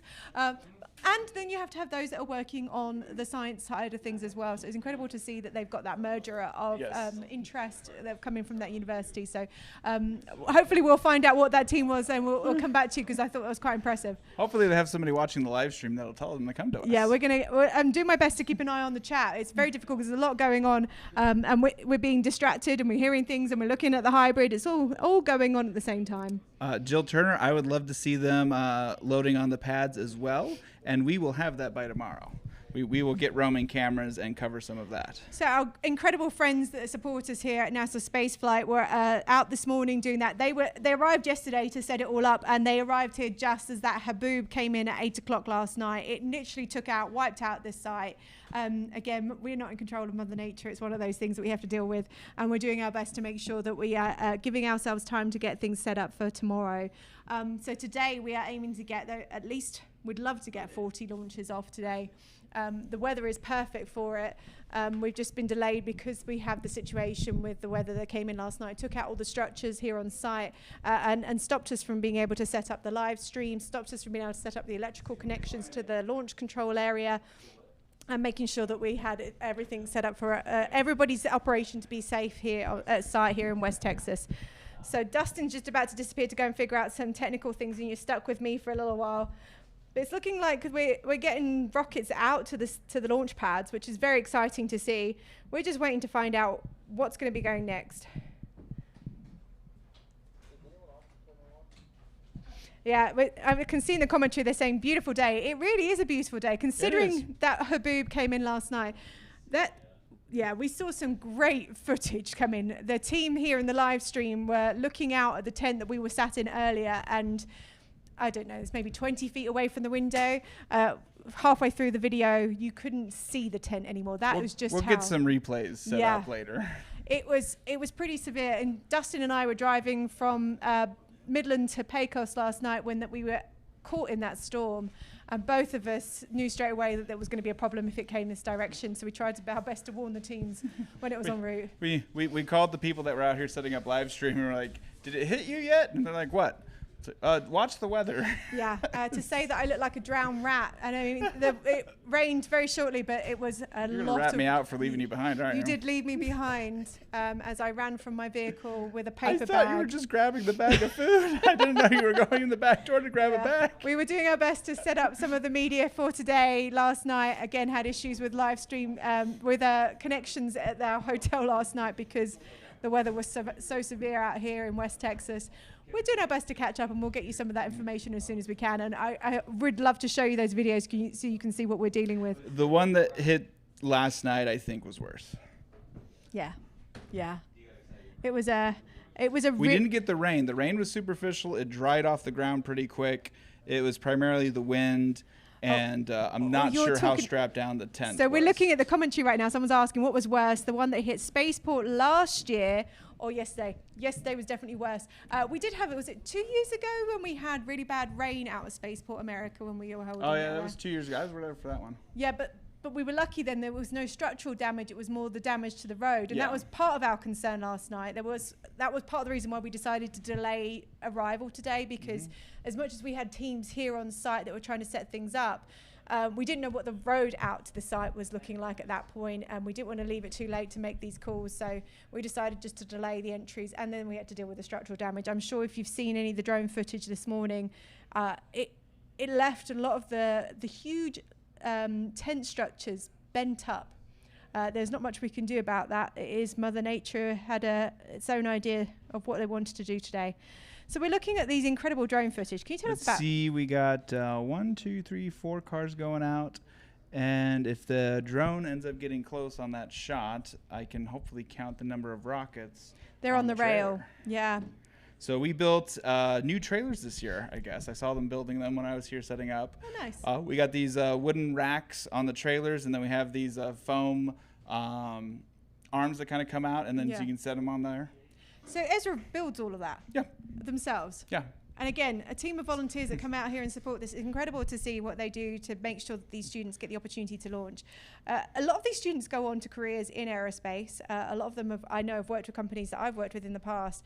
And they've all said that the experience that's given to them from this competition has set them up for success in their career. And that's why Ezra does this. It's, again, incredible to see what turns out every year. The ingenuity of these students always blows my mind. And if you want to join that volunteer force, we always are open to volunteering. Would you like to come and spend a week in the remote desert with us and improve on anything that we try and set up? Because trust me, if you would like to come out here and do this better than Dustin and I, we welcome you to come and do it. It might give Dustin an opportunity to go and capture some more footage of what's going on outside, but it gives us time to do some editing, some videos. Every single year I come out, I tell myself, I'm not live streaming. I'm going to go get B-roll. I'm going to get the footage we need for like the promo videos. And every year somebody has a different idea of what we were going to use you for, Dustin. It's always great to see. We do this because we care. We do this because we want to see the students succeed, and we want to make sure that those that aren't able to make the travel out here to whatever remote area we're launching from are able to find out what's going on with their teams and keep up to date with what's going on. That's why we did the live stream. It started in 2022 was the first year we did a live stream. We're learning every year, and again, we're all a group of volunteers, and we're doing our best to make sure we get as much information as possible. Can the drone lock into the rockets on the trailer? Trust me, the drone operators are trying to. So again, our drone operators are all volunteers. They've done a great job of bringing the equipment out here for them, and they're learning on the fly to keep up with what's going on. This year we elected not to use the pad cameras. Yeah, why is that? Well, we run on a shoestring budget, and so when we bought those, they were security cameras, not video cameras. I remember, very cool. And they had a tremendous lag on them, and they're only like 20-something frames a second. And we elected to work with the local drone group. And this year our goal is to have 2 drones in the air simultaneously. We have 3. I see 3 pads out there. And so I think they're syncing up their battery swaps. Yeah. But our goal is to have 2 drones in the air 100% of the time. Okay, cool. We're going to take a short break. Oh, wait, what? No. Wait, what? Huh? Oh, sorry. One outside. I'm going to take a break for a second. You have the floor. Oh, lucky me. Sorry, you get stuck with me over and over and over again talking. We are waiting to find out what's going on with those. Oh, I just saw my friend Maria just said, great job, Alice and Dustin. So my day job is I actually produce a podcast. I'm not a presenter. My incredible presenter is watching the live stream right now, and I just want to say a big thank you, and a big thank you for covering for me this week while I'm stuck here in the desert and not having the best internet connection to do what we're supposed to be doing.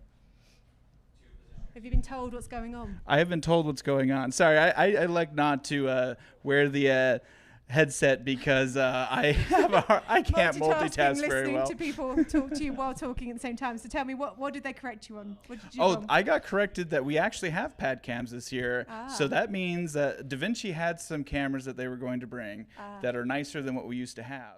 And apparently we already got them plugged in. I was going to leave that as a surprise for tomorrow. But apparently we're already connected in, so we do have pad cameras so that we can actually launch the students load up on them. So Jill's just asked, who's getting B-roll if you aren't Dustin? We need that. Good question, Jill. So our task on our way out here this morning was that we were going to be getting B-roll. We did get lots of the convention center last night. I got some B-roll yesterday with the camera equipment, and this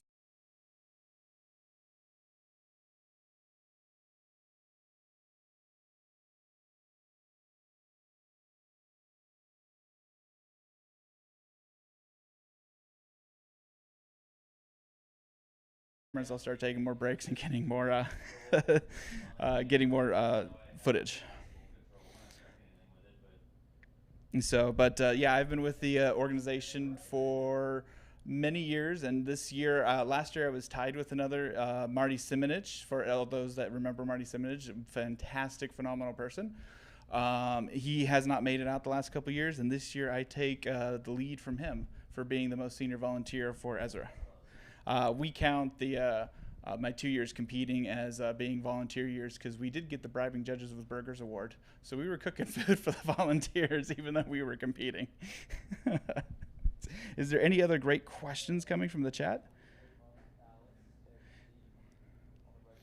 I would love to get a lineup of the teams coming out. I think we'll get that soon.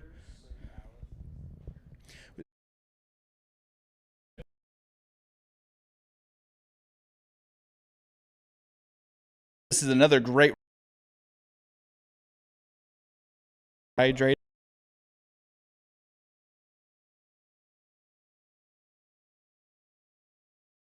Past our only injuries on site are actually heat exhaustion. And so sometimes we have people go out and get heat exhaustion, don't drink enough water, and then we have to give them IVs.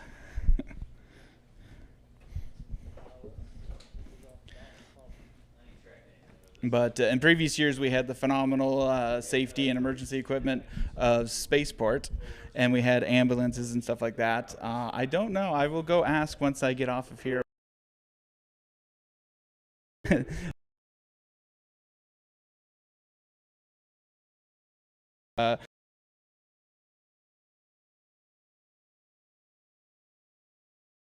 Salty snacks. This is the only time that I actually start craving Slim Jims.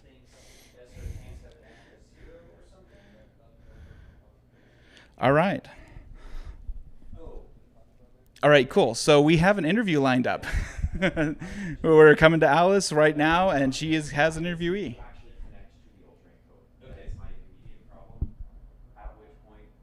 Very exciting. I am joined by Steve Taylor, who is the president of the IREC, and Doug Milburn from one of our sponsors, Protospace or Protocase.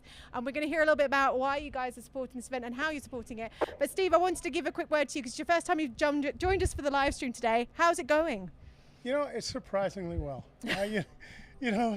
Honestly, I mean, I'm amazed that we're launching rockets today, considering what happened to us. So it's a testament to the team and to our team, the volunteer team, but also to the teams out in the pits. Yeah. And so yeah, I'm really happy.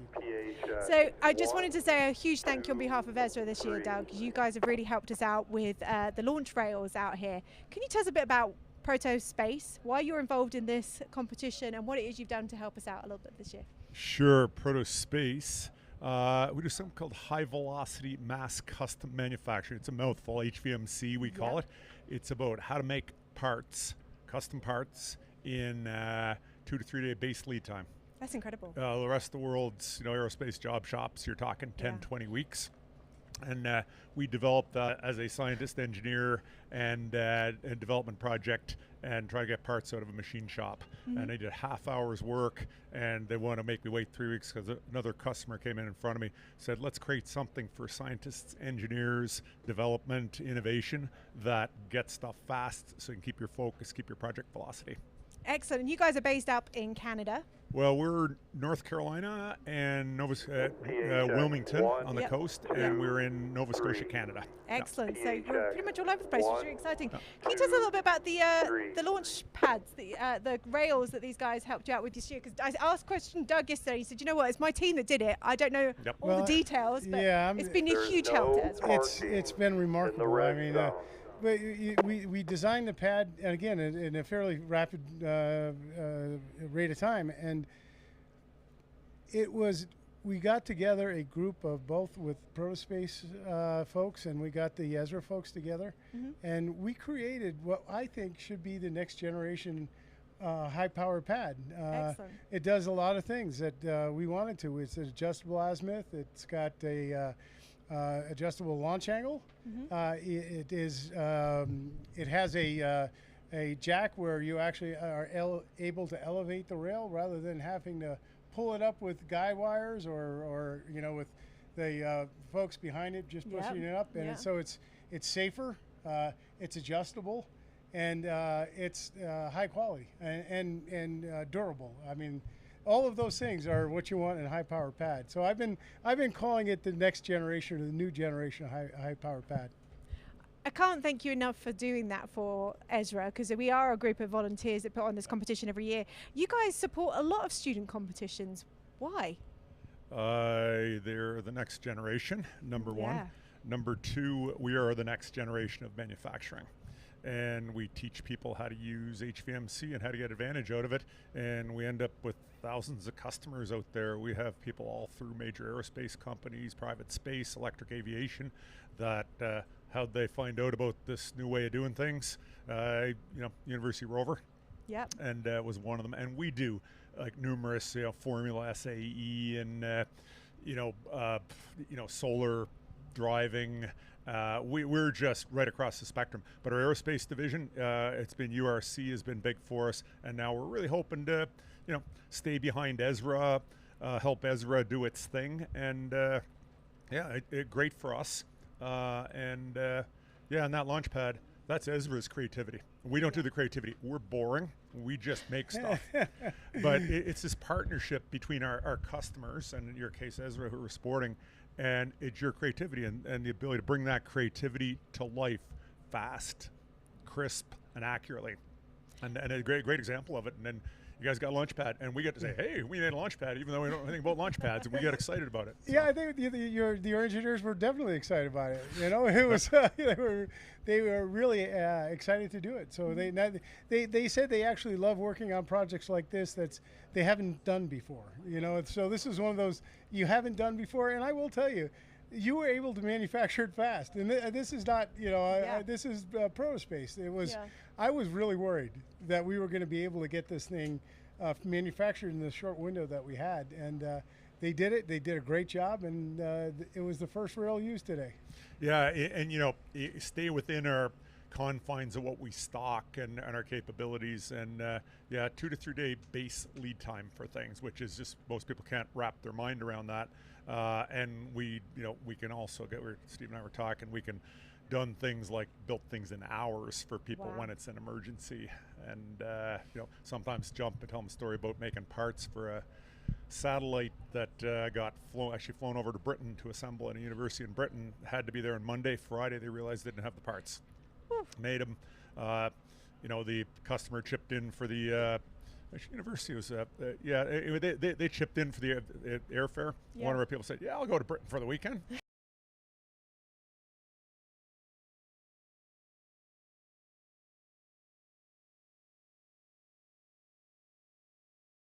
Universities must be just incredible. Have you been had to spend much time speaking to any of the students over the last couple of days? Yeah, a whole bunch. Yesterday I just spent the whole time, most of my time, we did a few sessions, but they were full of students. I guess I spent my whole yesterday talking to students and love it and love asking about it.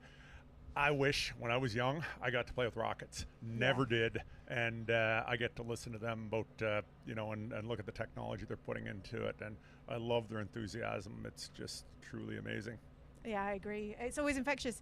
You obviously spent a lot of time yesterday and the day before with students. Is there any standouts this year for you that you've seen so far? Because you've been a judge before you became president. You must be keeping an eye out on some of the innovation. In fact, I like to keep my fingers dirty, at least for one team. Yeah. So I did a flight safety review, and I'll be a flyer record for one, and so it's one of those things that it's in your blood. So you do that, but I saw some very innovative things this year. More and more teams are using electronics to control, do flight control systems, so that they're able to apply resistance when they're about to reach their altitude, and then hopefully make it so they nail their altitude. Very exciting, and they've learned from their mistakes, because early designs here were ones where they didn't really consider the amount of stress the airframe would have when they deployed these air brakes, and we had a lot of RUDs, as we call them. Or CATOs. Yeah. Well, depends if you're a SpaceX person, so you're into rapid unscheduled. Rapid. RUD. It's rapid. a rapid unscheduled disassembly. That's the word I was looking for. Or a CATO, a catastrophe after takeoff, which is what we tended to call it before SpaceX came and stole the RUD. Yeah, right. So idea. It happens. Yeah. So the innovation, it just gets neater and neater each year. And now with a lot of the payloads, and with another partner of ours, Space Dynamics Laboratory, the payloads are just amazing. I'm learning things about physics that I haven't learned in years and years. And again, it's a testament to the innovation of the students and their ability to fabricate, which is what this competition is about. Giving the engineers the opportunity to create something using their schoolwork, their bookwork, and but become a part of the team. And You guys have obviously worked with some of the student teams over the years as well, building, fabricating. How's that experience been for you? Oh, it's phenomenal. The energy of the students, the creativity, and just the rate of learning. We see this stuff in companies with experienced engineers, and you watch students pulling it off, and it's just quite amazing. Yeah.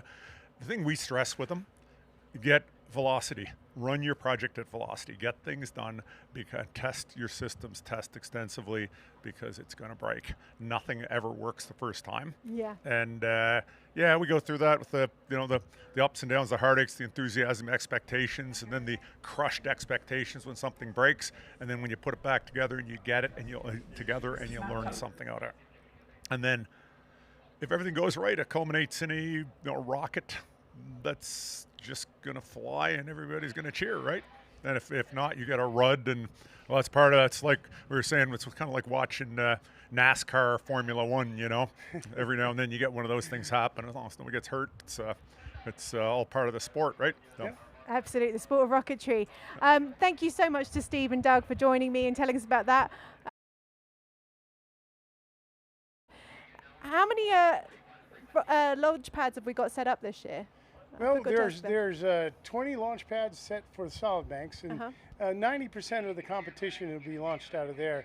But the 4 new pads that we've gotten from our protospace partner are out at the 2-stage, and then we have about 8 launch pads over in our hybrid area.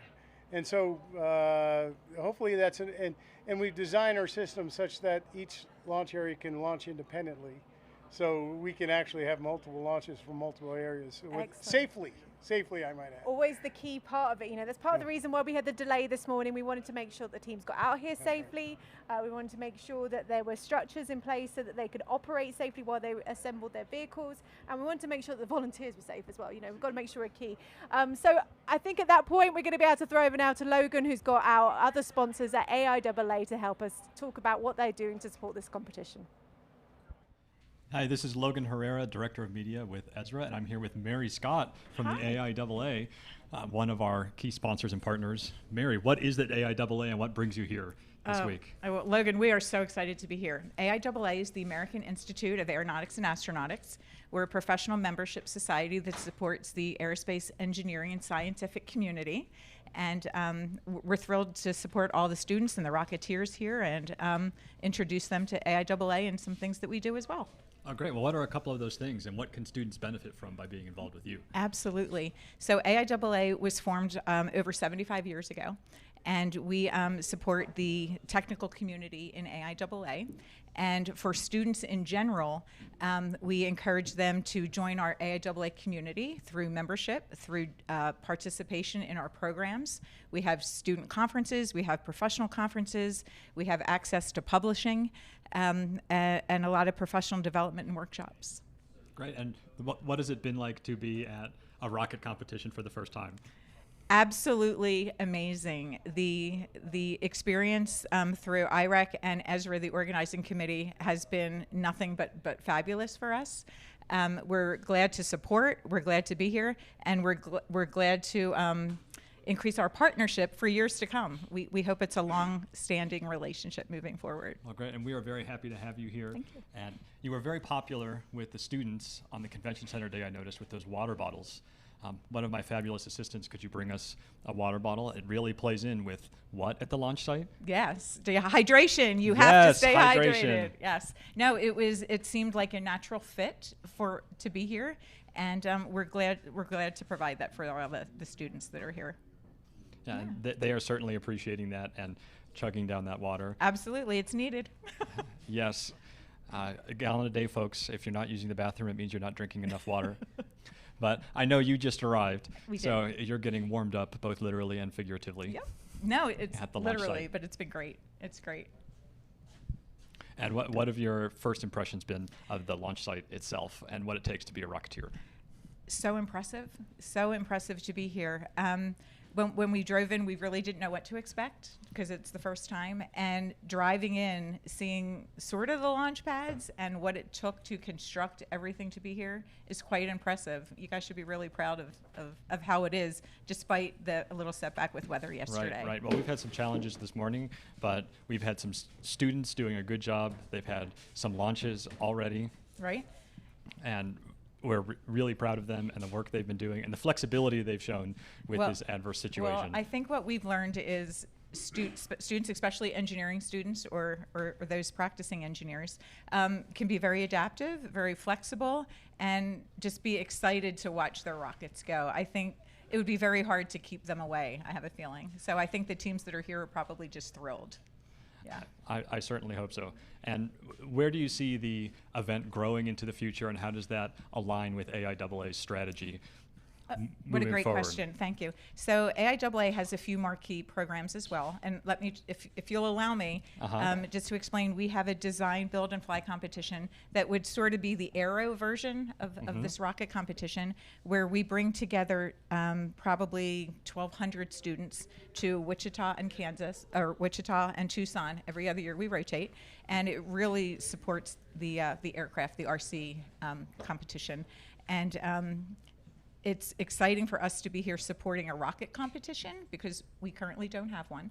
And we're excited to partner with to IREC to enhance the experience for the students and maybe introduce it to some of our students that may have never heard of it before and some of the student branches that we work with that may never heard of it. And we hope to help grow and introduce them to this as well. So we're excited to be a full partner and support it. Can you explain that student branch structure and how AIAA works? I would be happy to, and I'm very proud of it as well. AIAA has over 9,000 student members globally, all over the world, and we have over 260 student branches globally as well. And what we try to do is bring the aerospace engineering communities together at different universities through a club. It's a club, if you will, and we call them student branches. And we currently have probably over 75 to 100 student branch representatives here at this event.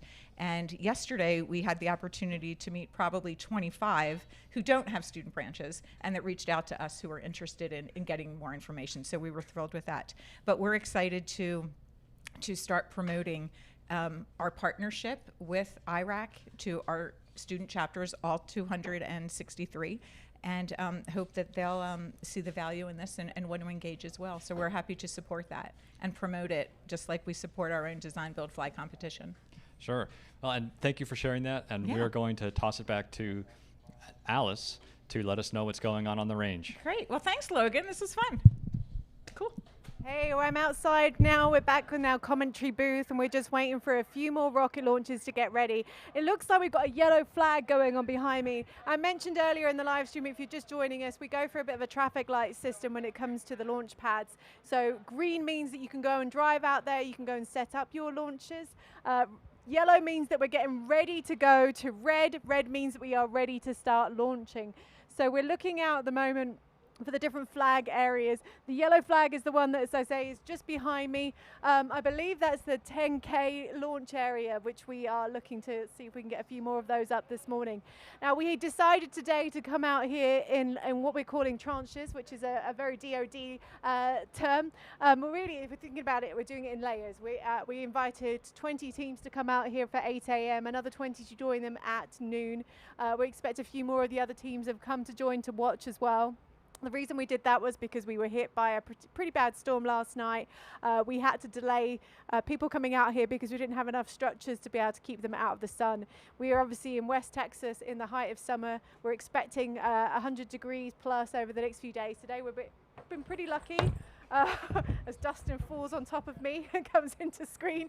It's only going to be about 87 degrees today, so relatively cool for this area. It's still very, very hot, very, very dry, so we're encouraging the students. This is your reminder, go and get hydrated, go and put some extra sunscreen on, keep out of the direct sunlight. We do not want any injuries or any illnesses caused because of heat exposure. So Dustin and I are just sort of sitting here kind of catching up what's going on around us. There's a lot of vehicles moving, which generally is a sign to say that we're not going to be launching anytime soon.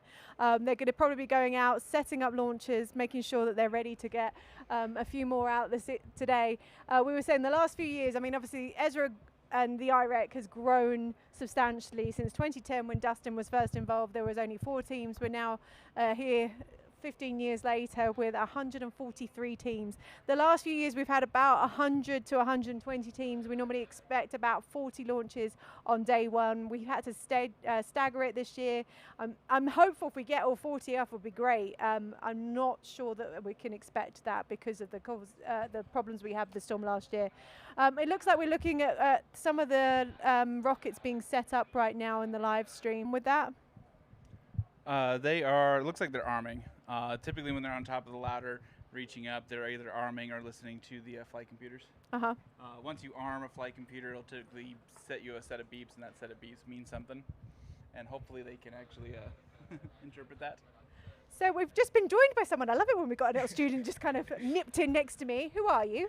My name is Alan Grilly. I'm the team lead for Team 144 for Rochester Institute of Technology. Excellent. And tell me a little bit about your vehicle that you're going to be launching today. Yeah, so today we're launching a 10K COTS vehicle. So we're going up to 10,000 feet with a commercial off-the-shelf motor. And inside of that, we have a live video system, an S-rated flight computer that's kind of flying a flight test program, and a deployable payload, which will deploy at apogee, land under parachute, and then we'll do its mission of rolling over and then deploying an antenna out the top. Excellent. That's really great. How long have you been working on that vehicle for? So we spent about a year working on each rocket and payload. Yeah. And all of our members have various levels of experience. I've been asked that you might have a favorite alumni. Is that true? Well, shout out James May. I know Nate Aquilio probably wants me to answer somebody else, but oh, so we've got a couple of Rochester alumni that are now part of the Ezra team that were hoping to be called out on that, and you just threw them under a bus. Yeah. That was bad. Nathan's like, what? Why? Tell me about your process as a student. When did you get involved in Rocketry, and how long have you been working on this? Yeah, so I started with the club 3 years ago, and that was really my first experience with Rocketry. And so I joined in, and I worked with a bunch of really experienced members and kind of learned the process and went from there. And that's really what we try to do, is we try to teach new members things so they can become the next experienced members and they can lead the next projects. Yeah, they say that space is the ultimate team sport because certainly nobody's going to be launching anything by themselves. How many are on your team that have come out here? Yeah, so we have 23 people here this week. Wow, and you've all traveled down here from Rochester? Yeah, so our students come from all over the country. Yeah. We have a couple of members that drove down from New York, and I'm very thankful for that. That simplifies a lot of logistics, but a lot of people also flew in. Wow. Is there 23 members of the team altogether, or just 23 that made it here? Yeah, we're about 40 people that work on this project this year, and unfortunately we're only able to take about 20 down. Yeah, so I'm assuming most of them are probably watching the live stream, waiting for your rocket to launch. Have you been in commentary chatting to them about what's going on today? Yeah, I've been trying to keep them updated, keep them in the loop, because we all worked in this. It's a team sport, like you said. Yeah. So all want to share in this together. Yeah, well, I hope you guys do a really great job today. I can see you're plugging in right now to our live stream. So you were saying that one of your payloads is a live stream, is that right? Yes. So before launch, we'll remotely activate our live video system, which will then stream video down to our intake point at the side of the rocket until landing. Excellent. Well, I hope it all goes really, really well. I think we're listening to a couple of other things that are going on. And we're going to make sure that they've got some extra information about what's happening with the live stream when it comes in. Did I hear that we've gone red in one of the areas? I'm going to make Dustin stand up and have a look around, because we've generally got a very good, clear view of what's going on out here, but there is so much happening. I also see missing flags, which means they might be in the middle of being changed. Red flag at Solis is what I've just been told, which is a really good sign. So maybe that means we're going to be seeing your launch very, very soon. I hope so. We will keep you updated. If we start hearing cheers next to us, it's because they've done particularly well. By the way, we have we do these little on-the-spot awards at the rocket competition. It's technically it's a poker chip. We wish we could afford challenge coins, but this is for the social media and for joining us. There you go. Can have we've got one from my media. podcast as well. There you go, to say thank you so much for coming and joining us and giving us some information. Thank you. Good luck with your launch as well. Thank you. Let me grab that for you. Excellent. We're going to let him go and join his team, because I know that there's a lot going on. They don't want to miss out on any little bit of information. They've been working hard on this. I mean, how long does it generally take for a team to come up with a concept and build and be part of this competition? Every team's a little different, and it depends a lot. We had one rocket in our club back when I was in college called the Pathfinder 2, and it spent limbo for almost 3 years when I became in project lead, and then we launched it in 1 semester, so and finished it up and launched it. And then we found out about the IREC competition over Christmas, and our rocket had the biggest M motor you could put on it, and went to 8,000 feet with no payload, and back then it was a 10-pound payload. And so we had to go to 10-pound payload and go to 10,000 feet, so we strapped 2 L rockets to the outside of that and then launched it that summer. So it can go pretty fast. It could also be pretty slow. It depends on a lot of features in that. The whole process for the IREC altogether, you start with the applications back in October? Oh, yeah. So for the IREC competition, October is, I think, when we that's the due date for all the applications. Yeah. So you can actually already be working on your rocket. Some people will be working on the rocket for the year before they even apply. Wow. Some teams, especially in Australia, I believe, there's 2 big universities that have been competing with us, and they've been trading. So so they have like a 2-year design cycle for that. Embry-Riddle is similar as well. They've been kind of trading off a lot. 1 year their Daytona Beach campus comes, 1 year their Prescott campus comes. So this year we've got Monash from Australia, and we've got Embry-Riddle Prescott out here. So yes. I've been keeping an eye on that. Yeah, I did see Prescott. There was some. We weren't sure if they were showing up, but they showed up and I saw them. So I know they're here. Which is very exciting to see. We, as I say, mentioned yesterday, we're at the convention centre. I'm sure if you haven't gone back and looked at our social media for the Experimental Sounding Rocket Association, do go and find us on Instagram and on Facebook. We're also on LinkedIn as well. There's lots of pictures on there from all the teams that have come through so far. Videos that you captured live in the convention centre on Monday. Yes. We weren't able to go live yesterday because we were live streaming the podium sessions. And I'll publicly apologize to Emily, poor Emily. She, we were testing it out, and then it went live, and like, yay, it's a test. I'm like, oh no, we're running. And then we went for almost 5 hours just running around talking to people. Which was excellent. You guys did a really great job. I was listening to it when I was driving here to West Texas, which was incredible to hear all the different teams and what they were up to. And they were going through their safety checks on Monday and yesterday as well, which is always good to see. Yeah, I don't think that most of the teams realized we were live when we did that, but it worked out great. we like to hear from the students. We like to see what's going on with them, and we know that the people that aren't able to come out here to the competition because it is so remote really want to know what's happening with their teams. The families that support them, the friends that support them, we really appreciate you. Really, without all of that extra layers of support, these teams wouldn't be able to make it out here. So thank you so much for supporting the live stream and for checking out our social media and making sure that you know what's going on this week, because we wouldn't be here without you. So thank you very much for that. Speaking of recognizing people, we do have a lot of food trucks over there, and I see a lemonade stand. What are the odds that we could bribe the lemonade stand for an advertisement for free lemonade? Yes, as a group of volunteers, we really would love some a little bit of freebies, because the rest of us had to pay for ourselves to come out here and support this. Love a lemonade right now.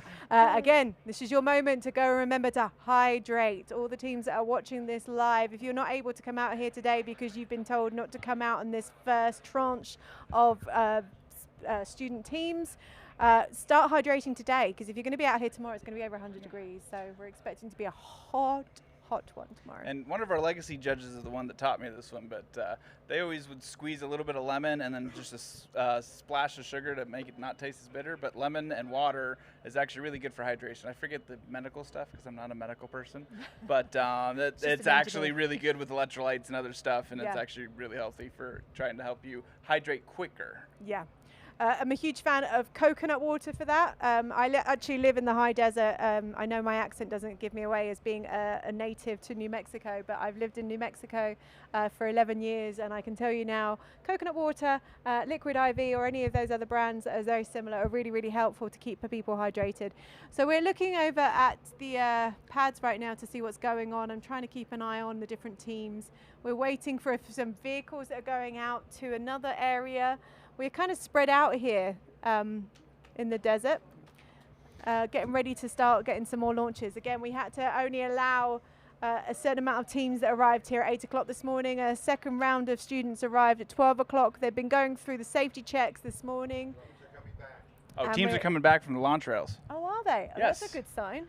So I'm bad at sign language. I'm bad at a lot of things, apparently, listening to headsets and talking at the same time. And we're all watching. Unfortunately, our screens aren't able to be connected at the moment, so we're actually watching the live stream on a delay, which is always kind of fun, on Dustin's iPad in front of us. So we're kind of keeping up with the commentary of what's happening. So all your comments on there, we are reading them. We're doing our best. We're trying to read them, which is a great time to plug in for Super Chat. I believe we have Super Chat set up. I hope so. We can take donations in the form of Super Chats, and that will shine up in the big yellow banner, and I'll actually read it better. So we mentioned this a lot. This whole competition is run by a group of volunteers. That really does mean that people have taken vacation from their day jobs. Hey, kids! Someone just yelled, "Hey, mum!" You know, as a mum myself, I can't help but respond, "Hey, kids!" Yeah, this whole competition is put on by a group of volunteers. Nobody here is paid to be here. People have taken vacation. They've actually paid for themselves to come out to West Texas to be part of this, because we support the students and we want to make sure that they get a hands-on opportunity to develop their skills and work with rockets. So as you can see, those cars driving, going to red is one of the last things you're going to do when evacuating the range. So that means we are at red flag, and if you look over my shoulder, we are at red flag. And then you can kind of see how long it takes. So go to red flag, we start driving here so they can get to the spectating area, so they can be up here watching the rockets launch. And so that's about the amount of time that we would ideally, as soon as they get over here, we unload, and hopefully we can go to launching rockets right away. But then there are a couple other things going on. So as they're driving back, Da Vinci's radioing out everybody that might be out for recovery and telling them to stay put. Look towards the, they'll guide them to what rails to go look to, and then we'll start launching rockets. Sorry, the launch control area we're telling, our live stream control area were trying to tell me to start talking about something, and I'm unfortunately unable to capture them. Oh, we're looking at a fire truck. Oh, a fire Isn't truck. It nice to see a fire truck out here. I wish I knew who that fire truck was, because then I could be talking about what city donated this fire truck to us for the day. Reeves County. Thank you to Reeves County for sending out your fire team to support this competition, making sure that we are all staying safe. Yeah, it looks like it's a brush truck. So obviously we have multiple different levels of fire trucks that are able to support this sort of event, and great training for these fire teams to be able to come out here and see that. A lot of the teams that have to work out at launch facilities have to know all about the different chemicals that are used, so it's great for these firemen to be able to get some hands-on experience with all the different chemicals that you guys are using, the different fuel.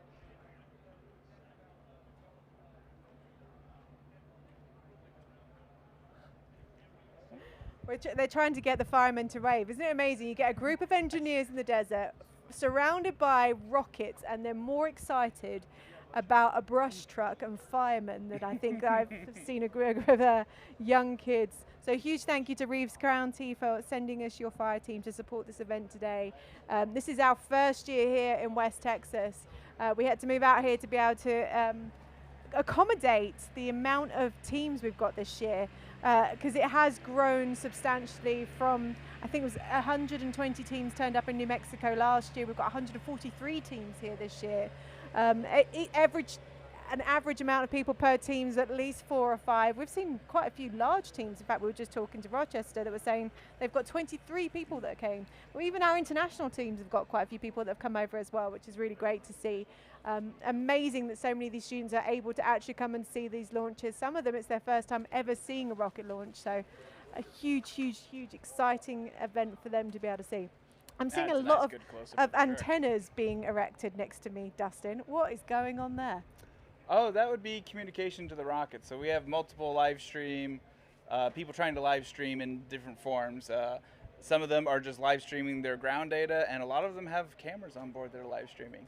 So the radios could be doing that. They also could be talking to the flight computers on board to test systems. So some of the flight computers are more advanced than others. Depends on what the students want to go do. Is that one measuring wind? Oh yeah, that's totally a wind measuring device right there. I'm like, come on, Dustin. That's what I'm pointing at. Unfortunately, I am not the engineer amongst us. I just have to guess. It's great to see that. Said weather antenna. It does look like a weather antenna right next to actually, that's student built. Deck solid salvo returning from the pads. Last people are returning. So we were imminent for a launch. Should be launching within the next 10 to 15 minutes. So for those who didn't quite capture that, we are going to be launching in the next 10 to 15 minutes. We obviously have to do this in waves. It's the safest way, being able to get the rockets out to the launch site and to get the teams away from them to launch them again. So we are expecting the next wave of rocket launches to happen in the next 10 to 15 minutes. We are waiting on that right now. And that's the 10K solid motor rocket launchers, am I correct? That is the solid rocket pads. Right. And I believe we only have the 10K teams out this morning.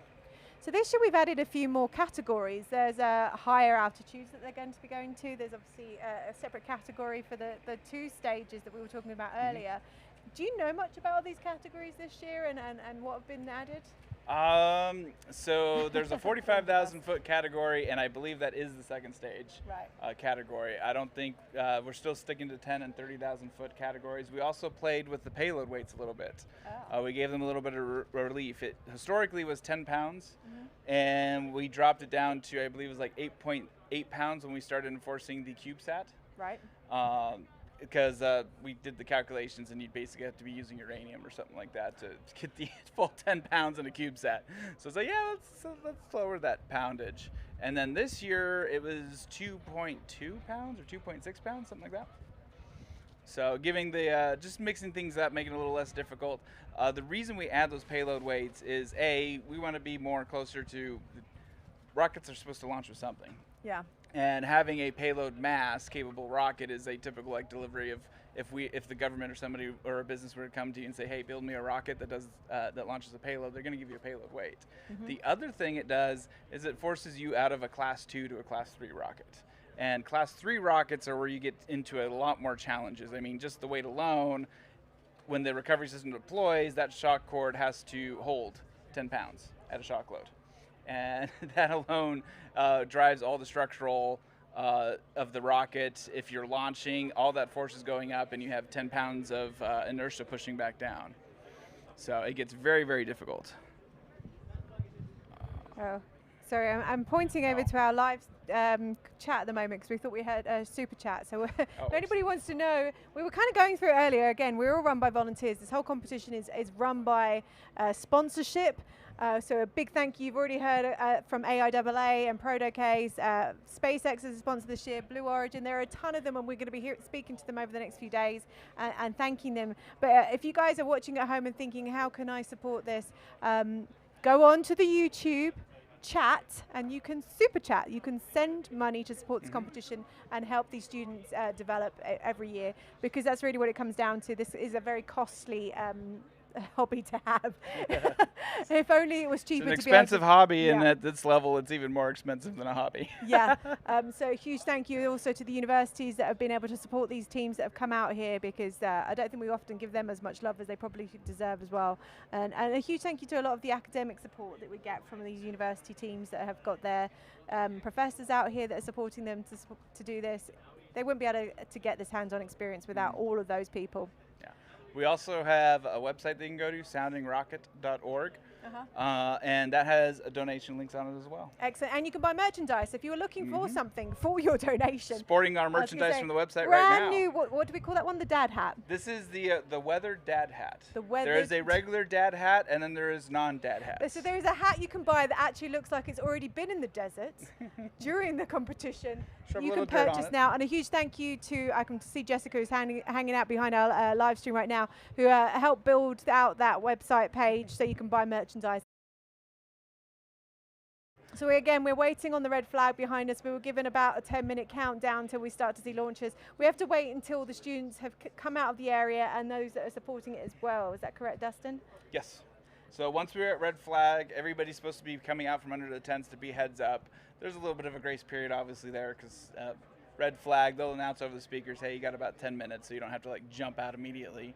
But as soon as we start getting ready to launch, they will call heads up, and everybody has to be out from underneath the tent, because if something bad were to happen and something big is going to fall, it's going to go through the tent, and you need to be able to see what's coming at you if something bad ever did Although happen. if you're stuck underneath one of our damaged tents today, there's not much need to be coming outside of it.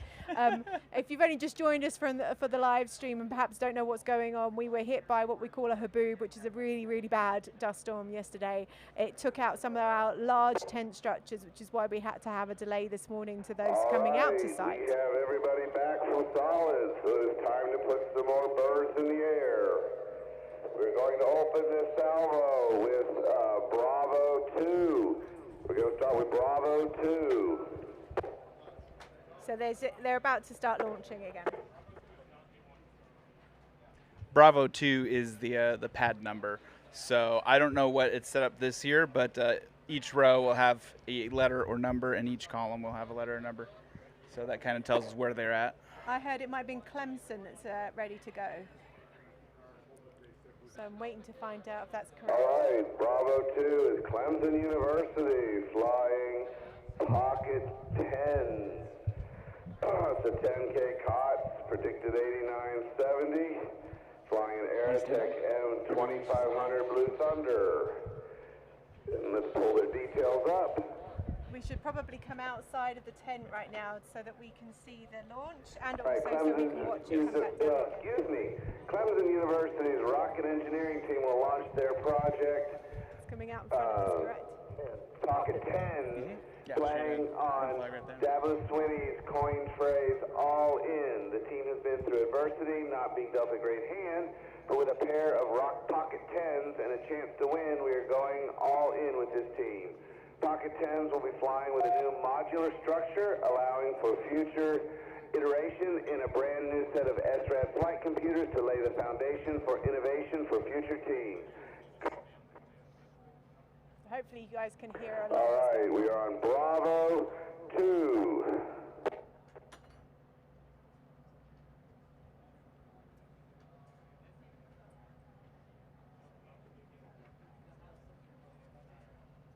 All right, we got a green light on Bravo 2.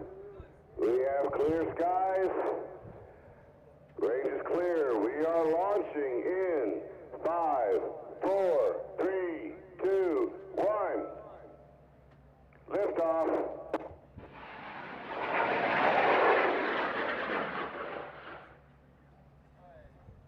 We have a successful flight.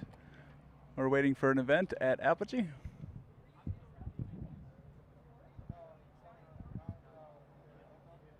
Can I just say 10,000 feet? Yeah, massive thank you to our team who were able to capture that. That was quick. Oh, event, puff of smoke, and shoot.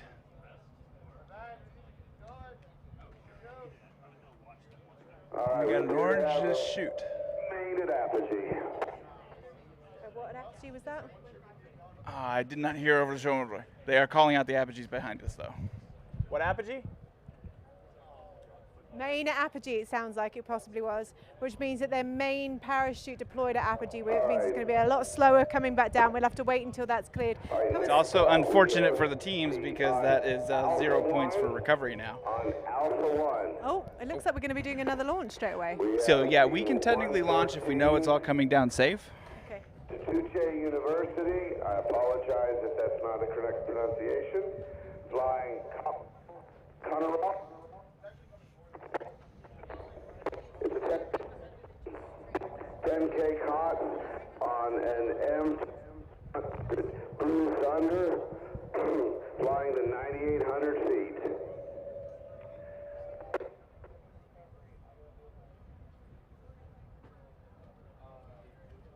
We have a green light and clear skies. We're launching in 5, 4, 3, 2, 1. Lift off.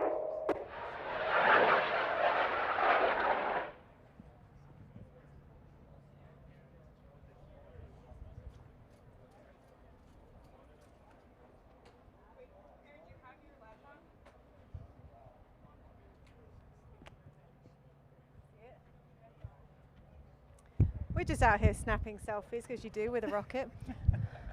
I did not see that. I lost it. No, it was a pretty difficult one to spot. We're actually stood right now in a very bright area, so it's very difficult to track, which is why our teams that are able to track it on their cameras are doing an incredible job. Now, if I was a chemist, I could probably tell you the materials that they add to the solid propellants.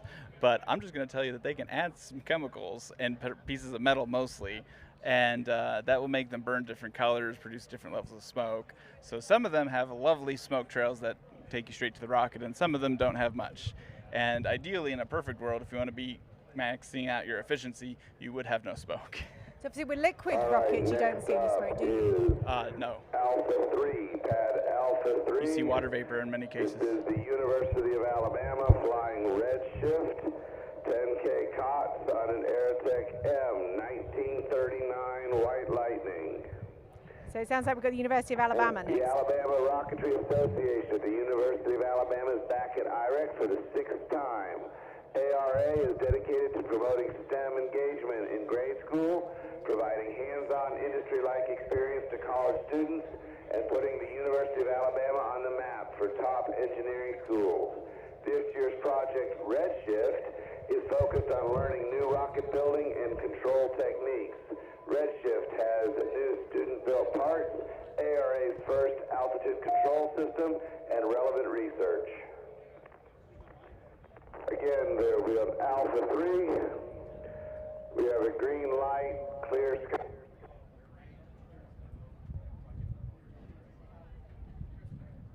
And we are going up in 5, 4, 3, 2, 1. We got smoke. Oh, here we go. And ignition. There we go. That's an easy one. That's an easier one for us to track. Nice. I can see that one going all the way up. Beautiful. Yep. Looks like it's starting to arc over, getting close to apogee. We're waiting for that event. Still see it. Event. I see an event. I see 2 puffs of smoke. I've seen 3 puffs of smoke now.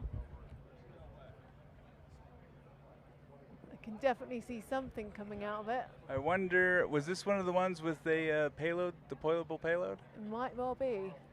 That would explain the 3rd puff. Yeah. The unfortunate reason for the 2nd puff would be a drogue in main. A main, very quickly afterwards. So obviously the drogue slows it down before the main I deploys. do not see a chute, but I see some flickering, so that might mean some non-parachuted debris, possibly. There's a couple of flickering areas. We're watching it come back in. Is it looking like it's coming? Yeah, it's coming in quite fast as well. Is that the drogue we can see? Maybe not the main yet? All right, next up. There are streamers. You can do streamers. Maybe that's what they are. Pretty. Instead of doing a parachute, you can do a long fabric streamer. It's definitely got something coming out. I would say that that's a drogue. Alpha 4 is RTI Launch Initiative Team 144, flying 10K cots to 9,960 feet. This is going to be on an Aerotech M6000 Super Thunder. Yeah, the main's about to come out of the one that's coming down. Competing in a 10K cots category with an M6000 motor. Here we go. Here comes the main. Yeah, Nice. main just Beautiful deployed. shot. Beautiful recovery. Rocket's mission is to hit an apogee of exactly 10 kV. Flight test our SRAD flight computer. Live stream telemetry and video during The flight. second smoke was the payload backup Lotus deployment. will deploy at apogee, descend, and land under parachute, and deploy an inflatable module to transmit telemetry after landing. Let's go, Otis and Lotus. So this is Rochester's going next, right? Who we just spoke to. So hopefully they'll get their live stream from this launch. Okay. All right, we're clear to go, Alpha 4. Alpha 4. All right, we have a green light. Clear skies. Launching in 5, 4, 3, 2, 1. Yep. Lift off. Beautiful blue flame. That was quick.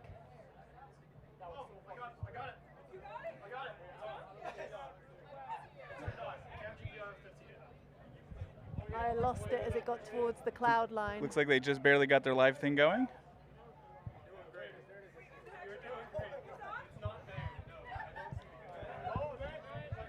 Event.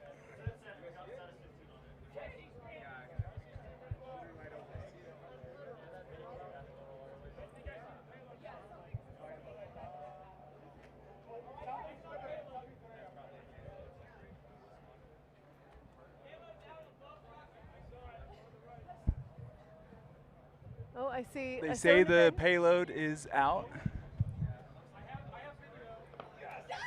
Oh, They have video. I hear the team saying they have video.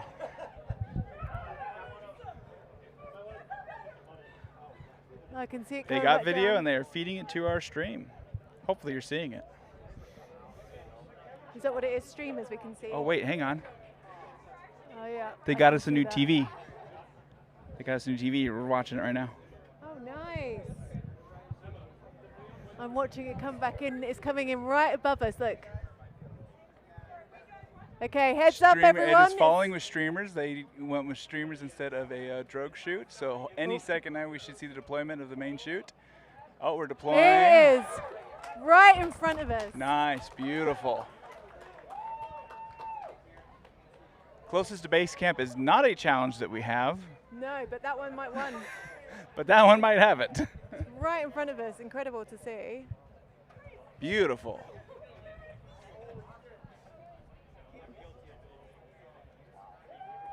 Lots of streamers. That makes it a little bit easier for us to be able to track it with the nice bumblebee parachute. While this one's landing, we are flying on pad Alpha 5. Alpha 5 is Team 152, Southern Methodist University. Southern Methodist University is coming up next. All right, we're going to hold on 152. They have a GPS issue. Okay, we're having a hold. There's a GPS issue.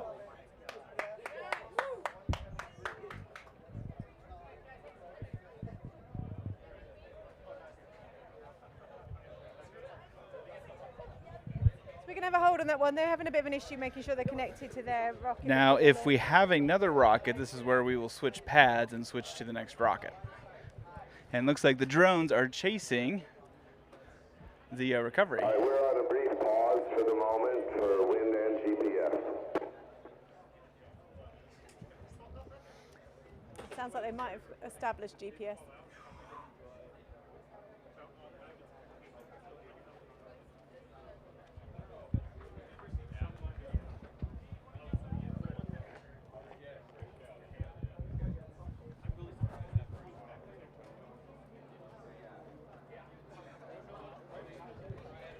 Hey Logan, any chance we can get that monitor a little closer?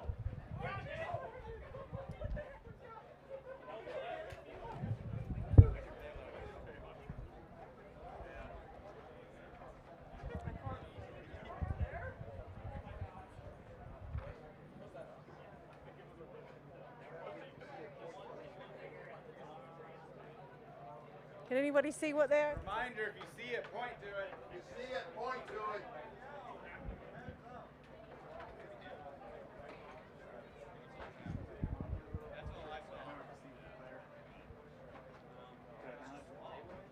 Yeah, I also could get the gravity tripod. Would that be better? Okay, I'm going to bring the gravity tripod and let you figure it out. Yeah, I'll do it. We're being told to keep our heads up, keep an eye on what's going on. Obviously, we've seen the vehicles come down, but some of them have had deployable payloads as well. So that's what's coming and re-entering right now. So we're just keeping an eye on that.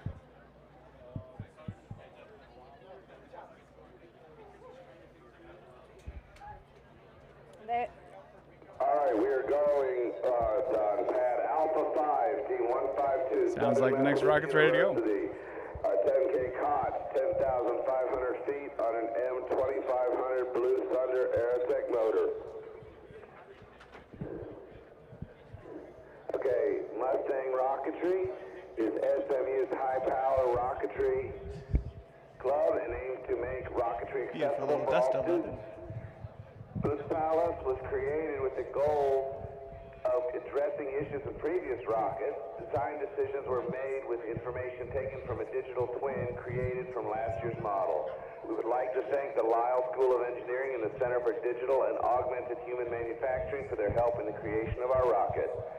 All right, we have a green light, clear sky, and we are launching in 5, 4, 3, 2, 1. Liftoff. We have liftoff.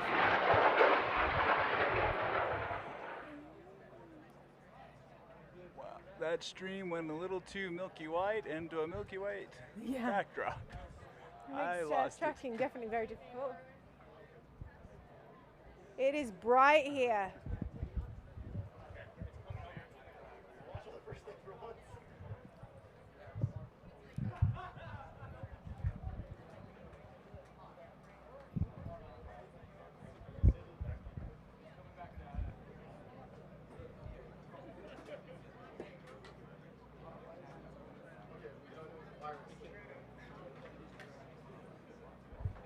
Okay, we've been told it's directly above us and it's coming right down.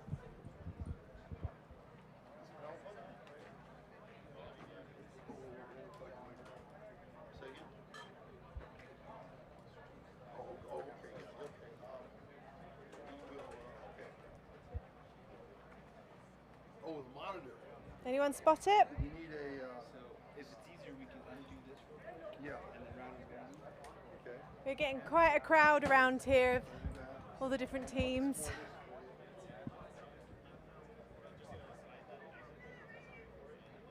It's great to see all these students out here getting excited about their successes.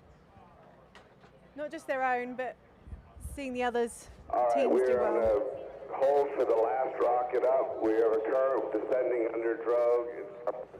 It's pretty close, so please, eyes in the sky, keep your eyes.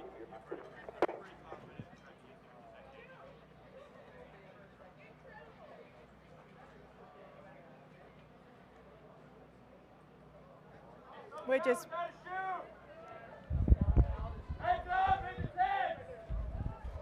It's coming down. Okay, heads up, I can see it. We've got in. Oh my gosh. Heads up intense, heads up intense, heads up intense. We've had a rocket come in what we call ballistically. It's come down without a main or a drogue. It's hit the ground. So we had to make sure everyone was aware of it coming. Yeah.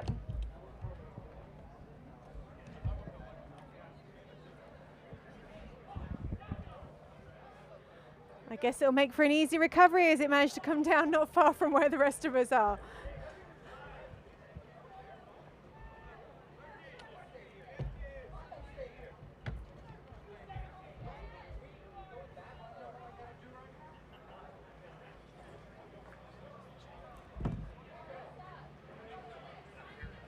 Exciting times when you get to see a rocket coming back down without a parachute, hey, Dustin? Not the greatest, but it happens. Friendly reminder to the people that I saw back there, make sure you move out of the way at whatever pace you need to be safe. Yeah. But do not start doing so until you know where it's going. Yeah. And preferably do not run.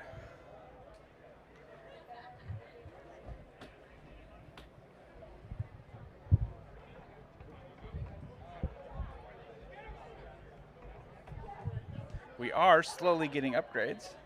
We have a monitor that's being hooked up as we speak, so that we can actually see live what's going out to the live stream with no delays and describe to you better what you're seeing.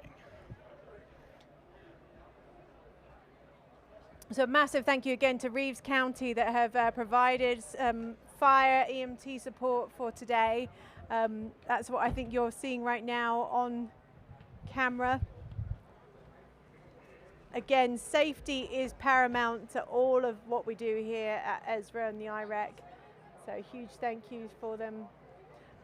The brush truck is currently approaching the rocket, making sure that it's safe before any of the students go near it. You can see it's right in amongst that area. We want to make sure there's no residual fuel that could put anybody in danger. So when a solid rocket such as this comes down, the residual fuel would have been burnt in the motor. However, there is recovery system charges that potentially have not gone off. Yes. And that is likely the biggest fear of approaching a rocket, is making sure that the people approaching it are of the team. They know how it's wired, they know what it looks like, and they know if they're approaching something, if there's a charge that hasn't gone off, they can identify it quicker. So that's why we ask that if you're not familiar with the rocket, please be exceedingly careful and do not approach it, especially if it recently fell. So yeah, a little reminder to all of the teams, the people that are supporting these teams, don't approach a vehicle that's not yours. Now, a couple months from now, if you're walking out here and you find a rocket, still wouldn't approach it. Don't touch a vehicle that you don't know what's going on in it. You never know. A massive thank you to Rick here, who's currently assembling rocket science, putting a monitor in front of us so we can actually see what you guys are seeing, so we can give you an update of what actually is happening, and we're not watching things on a delay on Dustin's iPad, which is what we've been doing this morning. So you're looking at now I'm going to rotate my tablet so it's more of a chat monitor. We're looking at a rocket right now that's on the pad ready to go. Looks like team 173 over there.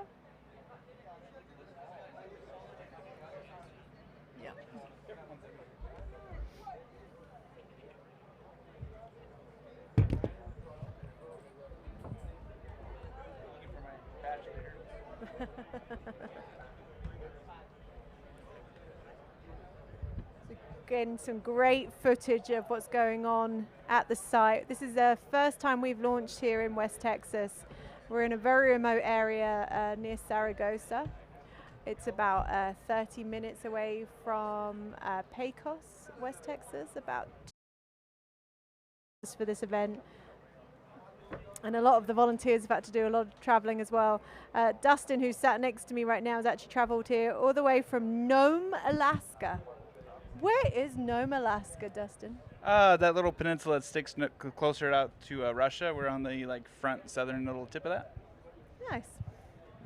What really makes you come all the way to West Texas to watch rocket launches, Dustin? Love this competition and everything it stands for.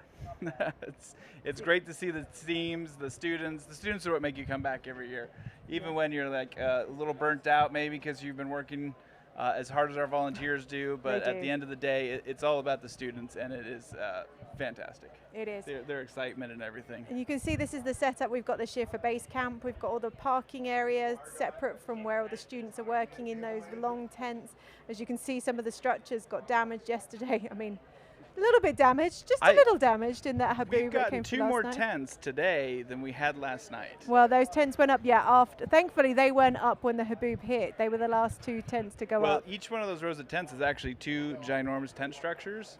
And what I was told is that the 2 tent structures that weren't set up are the only ones that survived. So we have managed to salvage 2 more. We have 4 tents there. Brilliant. I'm glad to see that. Because as you can see from the one that's pretty much flattened, that haboob did some serious damage last night, which is why we had to delay today.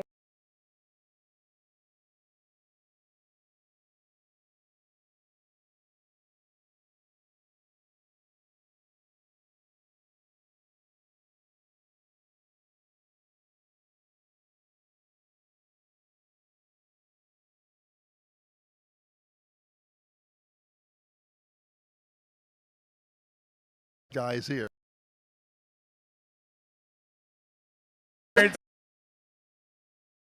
And it's a good, the people here like us here.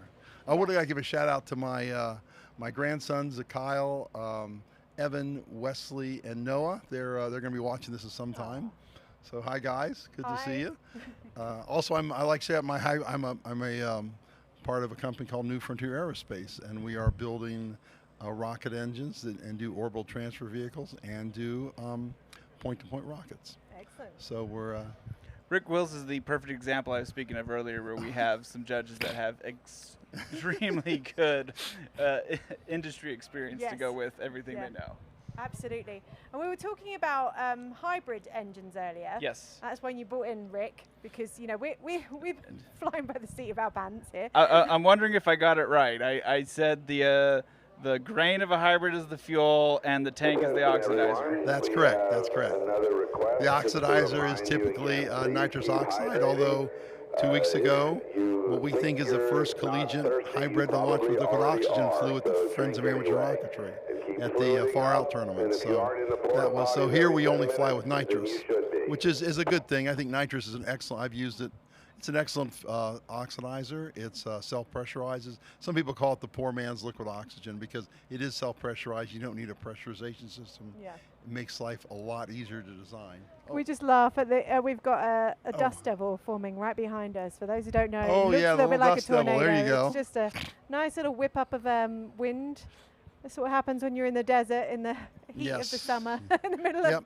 They spin up. Those are little vortices. Those are little tornadoes. Yeah, little mini tornadoes. So it's fun to see that behind us. It's all part of the elements we have to deal with out here because it is hot, it is dry.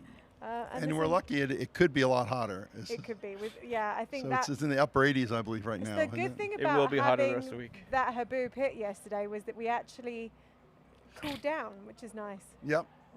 So I'm watching this dust devil hit the student teams, and I can see some of them who are obviously not used to being in this environment. Quite there it is. She's starting to come our way. Right, this tiny tornado. Dust devils, it's heading towards us. It's turning towards us now, Eric. Right at us. So all of a sudden we start shaking and go off air. No, that's because there's a dust devil. You heard us talking about it. It's literally heading right for Rick right now. So I might end up hiding behind him. No, change direction. There you go. Hit the tent. There you go. Hit the tent and broke lost its energy. Thank goodness for that. What you see in the desert. Yeah, I mean, it's part of the fun environment. We've been warning everybody not just to stay hydrated and stay out the sun, but we're very lucky. We've gone through base camp area. We've not seen any signs of rattlesnakes, but there is a lot of rattlesnakes out here in this part of the region. Always sensible to keep an eye out for those. I saw a lizard earlier. I was quite happily listening to the countdown. It's a tiny little lizard that came crawling over, which is very cute to see. I'm sure we've already seen a flattened coyote this morning. There's scorpions out here. We have tarantulas in this area, so a reminder to tarantulas here too? Yeah, actually they're not very dangerous tarantulas. They're only about the size of your palm. They're not particularly huge either. As long as I think we're safe if we stay over here with activity, they would avoid a lot of activity and things like that. Yeah, they're not going to harm you. Don't worry. It was a good thing you never told us about tarantulas before we moved to Spaceport, because we never would have moved there if I had known that. And then it was this pleasant spring. We had just right amount of rain before we went to the first Spaceport Cup. Oh, and the tarantulas were everywhere. Yeah. They were chasing us at night. But they're not particularly dangerous. They look scarier than what they are. They can sting you. That's you know what you have to really worry about. What matters more, the scary or the actual pain? I'm telling you, the baby rattlesnakes are the ones you really have to worry about. I didn't know this before I moved to the desert. Rattlesnakes are live births. They don't have nests. Did you know that? They don't. They have they don't have eggs? No, no eggs. Oh, really? I know. I didn't know that. I honestly was very scared the first time I found out that fact. And baby rattlesnakes are born with full venom. Yes. And they don't know to hold back. So if you ever get bitten by a baby rattler, it's worse. You will get the full venom injected in you. So as cute as they look, keep away from the babies. And they will warn you. If you hear the sound, it's quite distinctive. So keep away from them. I think it's really only the recovery teams that have to worry about that too much. I'm not sure we've seen any signs of them in the base camp. Looks like we're about to get a drive-by of the fire truck. Hopefully they wave at us. Brush truck. Fire truck. There you go. Let's see if they'll give us a come. wave. Hi, hey brush truck. Do the honk. Guys. Thank you so much, Reeves County. We appreciate it. There you go. All right. The Reeves County fire truck guys. It's always, yeah, I mean, you need to have them here. It's not a full requirement of EEE to have fire support, but it is really for safety reasons. It's great to have them mobile. On that off chance that you have that battery explode out in the hot desert. Yep. It's good to get it out now instead of starting a brush fire that goes crazy. We've laughed and joked many a times, but it really is the dehydration that causes a lot of the problems here in the desert. It was in New Mexico. It's the same here in this region. So they are here also to support for EMT support as well. Please, please, please, students, hydrate. Don't give them any extra work. You know, they're here to support you, but we don't really want to give them that work. Be nice. Stay hydrated. Stay out of the sun. Put sunscreen on. It is really important that you look after your health and look out for your teammates as well while you're here. Yes, very much so. Fair enough. Common signs are headaches, dizziness, or just acting crazier than normal. Acting crazier. Disorientation, yes. Yeah. When I started and watch out for your friends together, too. more If so you than notice your normal. friends having some of these symptoms, ask them, hey, get something to drink. You know, have them sit down. It goes for the volunteers as well. It goes for the sponsors and the spectators. Stay hydrated, folks. Please, please find somebody who'll get you some extra water. If you can get a bucket of water with some ice, dunk some towels in it. Yeah. Wish my mom was here because I'd already have an ice towel. Yeah, your parents. Yeah, I remember your mom and dad were so good to us. Yeah. How are they? I haven't seen them in 4 years. They're doing phenomenal. I believe Dad is watching this, and I'll probably get another text message from him. Hi, We Dad. actually have a meme sticker that was actually modeled after Dad. It was on my water bottle, which I guess is in the building now. But it says, I may not be a rocket scientist, but I can spawn them. Is that your dad's? Yes. All right. And he sent me a text message with him in front of the TV pointing to the sticker from Monday's live. All right. Adorable. I love that. So we're having a bit of a rest at the moment. I think you guys just saw a live shot of the team on top of the launch control area. So thank you again to the team that are up there on LCO that are tracking all of these launches with the cameras up there. They're doing an incredible job. Do we know if the solids have gone to red yet? Does anyone know? I believe they're sending more rockets out there because they can't get connectivity. So I don't know if they just sent the team out for the one rocket or if they have more rockets. This is where if I was RSO, I would be like, hey, let's send us a few more rockets out here while they troubleshoot. Yeah, that's good. So we've got, what, 8 rockets, 9 rockets Look, already? we're seeing our LCO guys up again. I Hey, wish we had guys. somebody with a counter. Look, say hi to the team up Oh, there. wave hi, yay. What are they doing up there, Dustin? LCO has this fun launch box that we bought from Wilson FX. Fantastic guy, loves supporting these events. We bought that from him the first year we came out to Spaceport. And so when they're saying green light, it's because there's a whole light dashboard in there. Green if you have connectivity and you've switched it to the pad, it switches to turn on every pad. You know, technically, if we wanted to have real fun, we can turn on all the pads at once. And We were do just looking at the drone pads then. I think we were on LCO. We couldn't quite figure out which team we were looking at. But thank you also to our drone operators. They're a group of volunteers that have come out to help support this. And they're tracking the vehicles as they're launching and making sure that they keep an eye on everybody going out to the launch pads and all the teams. Well, the drone's been launched, so I don't know if they're just trying that out or they're... We've got... yeah, we can see a drone that's hovering right behind us right now. There's a lot going on, a lot of activity, which is nice. But we're in that in-between stage when we're going to set up launches. So we're in that downtime, which is which is when we normally call on some of our sponsors. But I think they're sensibly hiding in the shade, keeping cool and making sure that they're not overworking themselves too much. So care to tell us about the benefits of going from a solid to a hybrid? Okay, I can talk to that a little bit. The first one I would argue is cost per flight. If you have a large solid, you're going to spend a certain amount of money for it, and you have to either get the propellant again to reload it, or you have to buy a new, a whole new system, right? Hybrid, you may pay more initially, a little bit more, but then third, fourth, fifth, sixth flight are fairly cheap. Remember, the fuel for a hybrid is typically a grain of plastic or a grain of wax plastic, something like that. So that's a lot cheaper. And you buy nitrous. I think nitrous, at least in Dayton, Ohio, is going for like $8 or $9 a pound in like 20-pound shots. So and how many pounds would you fly on a rocket this size? Oh, you probably fly 15 to 18 pounds on a rocket. So you can. Yeah, my test rig for hybrids are a lot smaller at home, so I don't have to do it. But These guys have whole K bottles full of, the bottle's about that tall, that big, or 8 inches diameter. Those are full of nitrous, and they connect it up, and they have all their support equipment out there, and they are remotely load. And then once they remotely load, they weigh how much they put in. You stop the load when you're ready to go. There are a variety of ways to disconnect. Some disconnect, they lift off. Some disconnect automatically, and that they're ready to go. So the solids are simpler. You can get it. We want to build a solid. We could build a solid rocket in a matter of weeks. We have. I mean, I know you've built. I have built them too. Yeah, even fairly large ones. A hybrid takes a little longer, but once you get it built, it should. Assuming you don't crash it and the recovery system's good, you should be able to fly numerous shots a lot cheaper. And you can get. There's argument about. You can get a little better performance out of it in terms of specific impulse. So that's the things you have to play with against one against another. If you're starting, it's best to start on a small solid, and then go to a hybrid, and then go to like Steve talked about yesterday, maybe go to a liquid down the road. The hybrids are great because it's that good intermediate. You have to do all the things like plumbing, procedures, the ground support equipment. With solids, you don't have any of that. The liquids suddenly you have a little more, but not much more. I love that. Start your addiction with a solid rocket motor. Because it is an addiction for a lot of them, which is great. There's a lot of the volunteers that maybe don't work in the aerospace industry. Ask our spouses. Ask these guys about their spouse. They'll tell you. Get your students into rocketry. They'll have no money for anything else.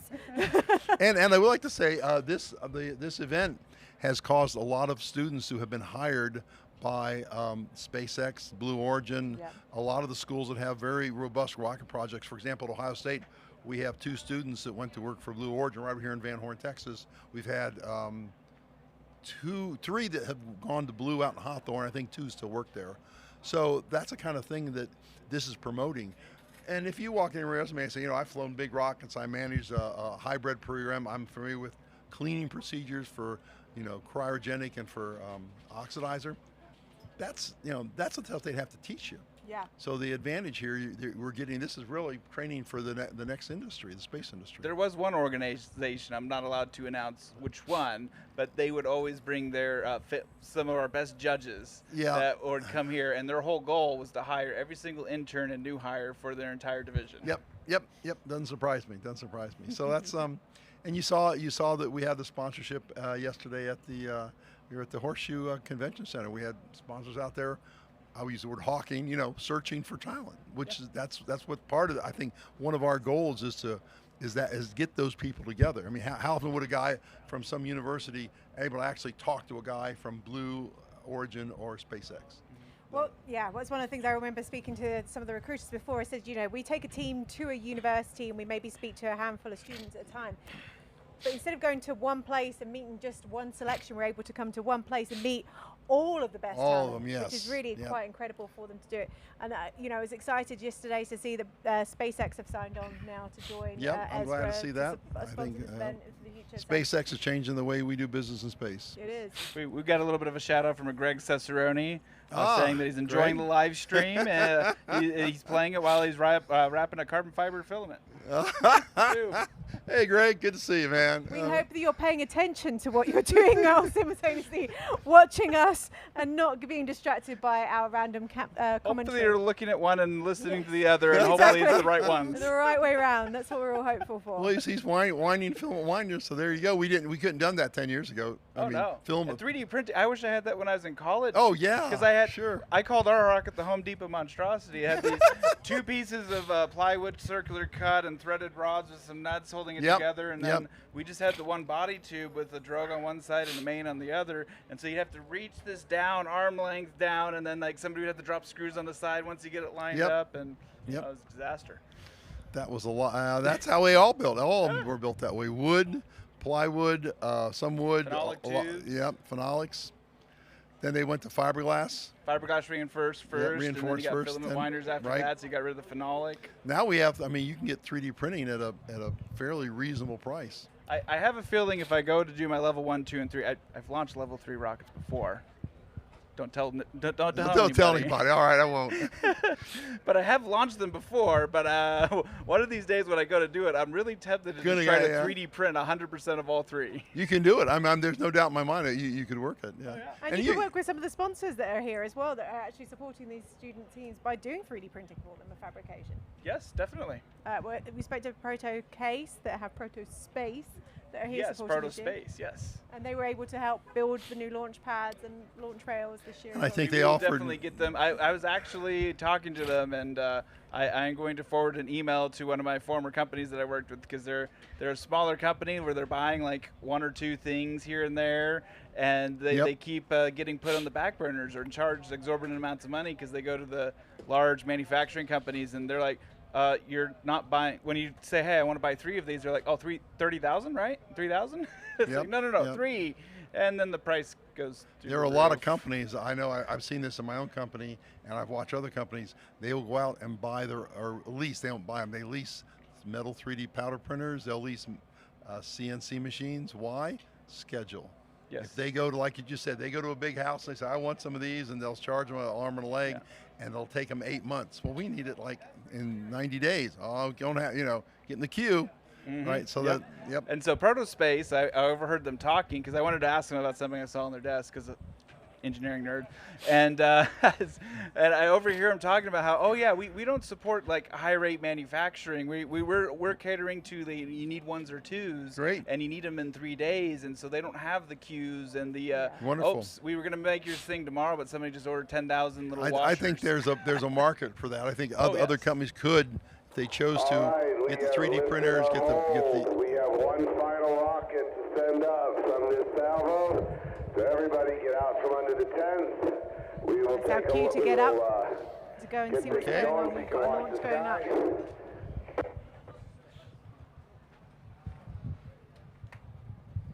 So we're launching solids pad. Pad is Bravo 1. We are on pad Bravo 1. Team 173, University of Georgia.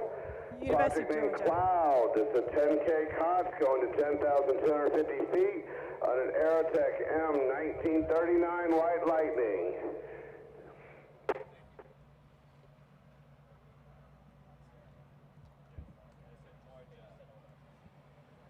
All right, this is the University of Georgia's second year competing here at IREC. The Rocket Cloud is equipped with the impact and measurement payload under liquid sloshing experiment, or IMPULSE for short. This experiment will monitor the fuel sloshing during the launch and recovery. Keep your eyes on the skies for this beauty because she loves to get lost in the clouds. All right, everybody get out from under the tents. Let's get to where we can watch this.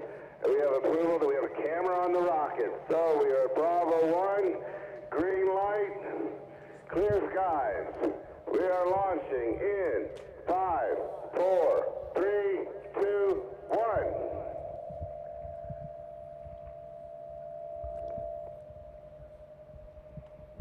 We're looking. Nope. Let's recycle that. Fire. There it goes. There we go. Burn out. Oh, it's coming right up over us. Yep.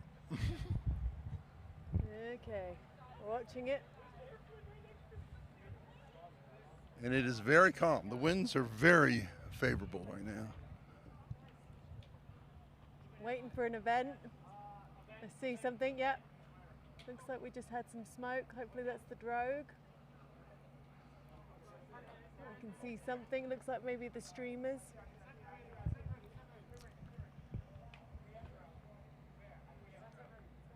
It's coming just to the side of where we're stood right now, so we're able to watch this coming. It's, not always able to see the entire trajectory of the rocket launch because the sun. This one's been quite perfect. I can see the streamers come out. Solid pads are safe. Oh. There it is. We see the parachute. That's a drogue. Is that the drogue? I'm pretty certain that would be a terrible height to So we have. saw the streamers before. It looks like we've got the drogue, and then you sure it's not the main? Looks a little large for me for a drogue, but I'm going with the experts because they know way more than I do. We're going to sit that down again. Now we know where it is and we've seen it. It's coming in. Can I show you something? Yeah. Is it your birthday? My birthday, May 29th. Aww. And there's a card my 2 youngest grandsons got me, and it says, "Happy birthday, Grandpa, Wesley and Noah." So, and my daughter-in-law was, I guess she went online and found one that has a rocket on it. So you're a fellow Gemini. All 3 of us are Geminis. Oh, really? Really? May 31st? May 29th. June the 11th. Today's All my right. birthday. Happy birthday. And you're Thank what, you. 21 or I'm 22? 21 all over again. All right. Yes. 21 plus 20.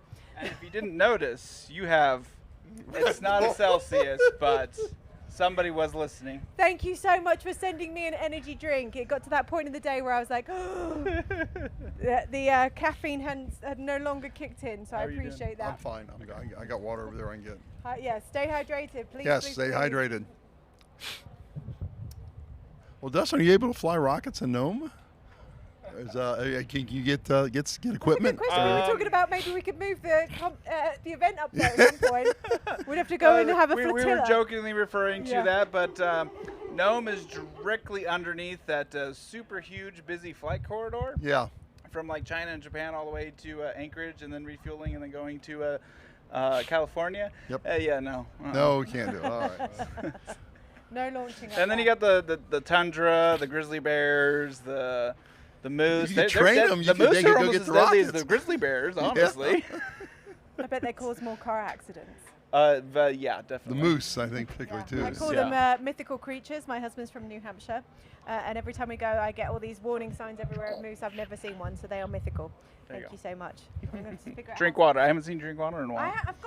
I've got my. Oh wait. Oh, that was your water bottle. Mine. So it's my water bottle. Okay, you have been right drinking. here. You called me out, all right? I am being good. I'm honestly. corrected. I live in this area. I'm used to this. So I also know that if I don't stay hydrated, I'm going to have problems. I think it was like 47 degrees when I left. Pretty far north. Yep. It was beautiful, and then I got here and. Oh, this is not. Oh, yeah, this is that. That's all tundra, isn't it, up there? Well, it was. All tundra up there. So. Well, I'll the be in top layer's thawed right now, which is yeah. unfortunate because all the houses resettle and you got to go re-level them all. Well, I'll be in Alaska in about a month and a half. I'm going from Anchorage. I overheard you telling somebody something, and I tried to yell at you and be like, "You planned an Alaska vacation? You didn't even call me?" I didn't know to go that far north. I'm only going to Fairbanks. We're flying out of Fairbanks back to Chicago, but we're taking the train and staying at Denali for a night. So yeah, awesome, fantastic. It looks like we're seeing some more vehicles going out to the Yes. pads, or are they coming away back to us? That It's looks difficult like to they tell from the are sample. going out to pads, yes. Oh, and now we have a shot of that rocket that was launched just now. Coming back in. It's always good to On see main. a parachute. Yeah. And hopefully that means it makes their recovery a little bit easier and the teams are able to watch it. I was just watching AIAA taking their photograph because they're one of their sponsors. It's great to see so many teams that are being supported by And a AIAA. touchdown. And how exciting that Ezra has now got an MOU with them. And hopefully things are going to get worked out very soon so that we can help grow this competition Everybody and in the support them. tents, you can get back in under the shade. All rockets are on the ground and safe. All rockets are on the ground and safe. So there's another shot of our. Drink some more liquids. Oh, it's so sad. See, everyone thinks that we were being a bit dramatic yesterday. I would love to see the video footage they took from the live stream of this tent that we're sat in right now. Oh yeah, the tents were. It was just immense. Did you see the video that Logan had? He took here last night. Yeah, Yeah. that was. I was on the road when that happened. I was driving down here when it went right through me. We had just arrived in Pecos. I stopped to go to Walmart to get some earplugs because I was staying right on the road. And by the time we came out of Walmart, the haboob hit, and we then drove back to the hotel that Dustin and I both staying at nearby. And by the time we got there, the rain had come in. I was carrying a paper bag. What a silly mistake that was, because Dustin made it into the I was still wet too. Yeah, I was soaked. I was a drowned rat by the time I came in. It was a hot mess, and my poor paper bag was not altogether up. Well, it was so bad last night. Now people here drive at a fairly good clip, like 85. Yeah. The pickup trucks have slowed down to like 60, and I saw 2 or 3 rigs that had got off the road because they were just. I thought if a guy who drives in Texas gets off the road, it's got to be bad. It came in quickly. That's It the one did. thing I think everyone pointed out is that. And you came could out see of it. You nowhere. were coming up. Yeah. It was looked like a wall. Absolutely, and it really did a big number on our tents. As you can see, the structures got destroyed, the ones that had already been set up over the last few days. So we had to slow down today's start because we wanted to make sure the students got out here safely. We didn't know what the condition was going to be like on the roads. We also wanted to make sure that they had plenty of shade structure that they could get to. I guess. So we're just finding out, I think AIAA's social media manager, Jimmy, is going to go and chat to one of the teams over at the side. So we're just waiting for that to get set up because, I mean, it's great that we got these sponsors that want to help us with the live stream. It is, yes. So it sounds like Jimmy's ready. My good friend Jimmy is going to be speaking to one of the teams now. Jimmy, who are you speaking to?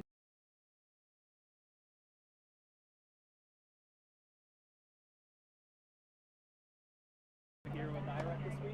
Tell me your name and where you're coming from today. Hi, so my name is William Bennett, and I'm with the University of Texas. Amazing. And you guys are launching.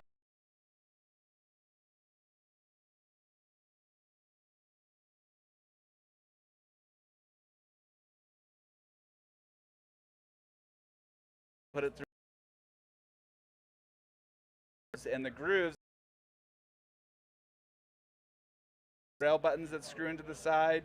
They have slotted ones, but honestly, I'm a fan of buttons. They have a lot. I like the lugs myself. Yeah. And it looks like we've got a group of Ezra volunteers that are helping set up this rail right Yes. now. Where are the student teams? They might be just realigning this one after a launch, laying it down, because we don't want to have them standing up if they're not being used, so we'll go ahead and fold them down. You do got to stand so that they're not, you don't want the tip of that stand being resting on the ground, because with the heat, metal will start getting soft at low temperatures. And with directly in the sun, that metal will get so hot you can burn your hand and it'll start bending and getting warped. And so we have stands that attach to the aluminum and rest it up there.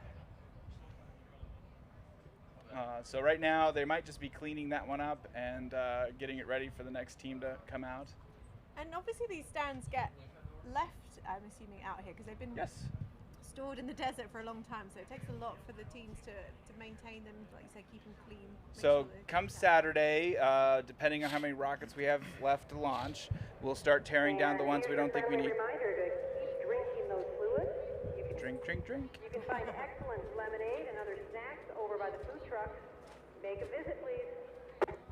All right, that was our friendly PA. It's always good to remind people, stay hydrated. I know we probably sound like a broken record, but I'm going to keep saying it over and over again. And they got the food trucks this year, which is great. We end up with at least one student that has some kind of illness. A heat problem. From heat, yeah. So anything we can do to prevent that, yes, we do have medical support here on site. We don't want to use them.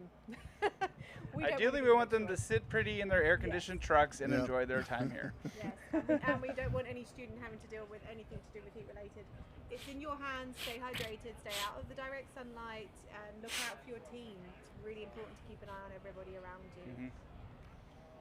But so yeah, those are the solid rails. You can see the wireless transmitters for the signals. I stand corrected. Duvce had cameras, and we're already plugged into our live stream as of earlier today. Yes. So we do have pad cameras that are substantially improved from last year. If we were streaming in 4K, I believe they support 4K. That's awesome. But fun fact for the data nerds out there, if we streamed in 4K, we would go from like a 5 to 10 second delay on average to close to a 30-second delay on average. Wow, it's that much. Which is why we only stream in 1080, because we'd rather it be live so that we can see chats closer.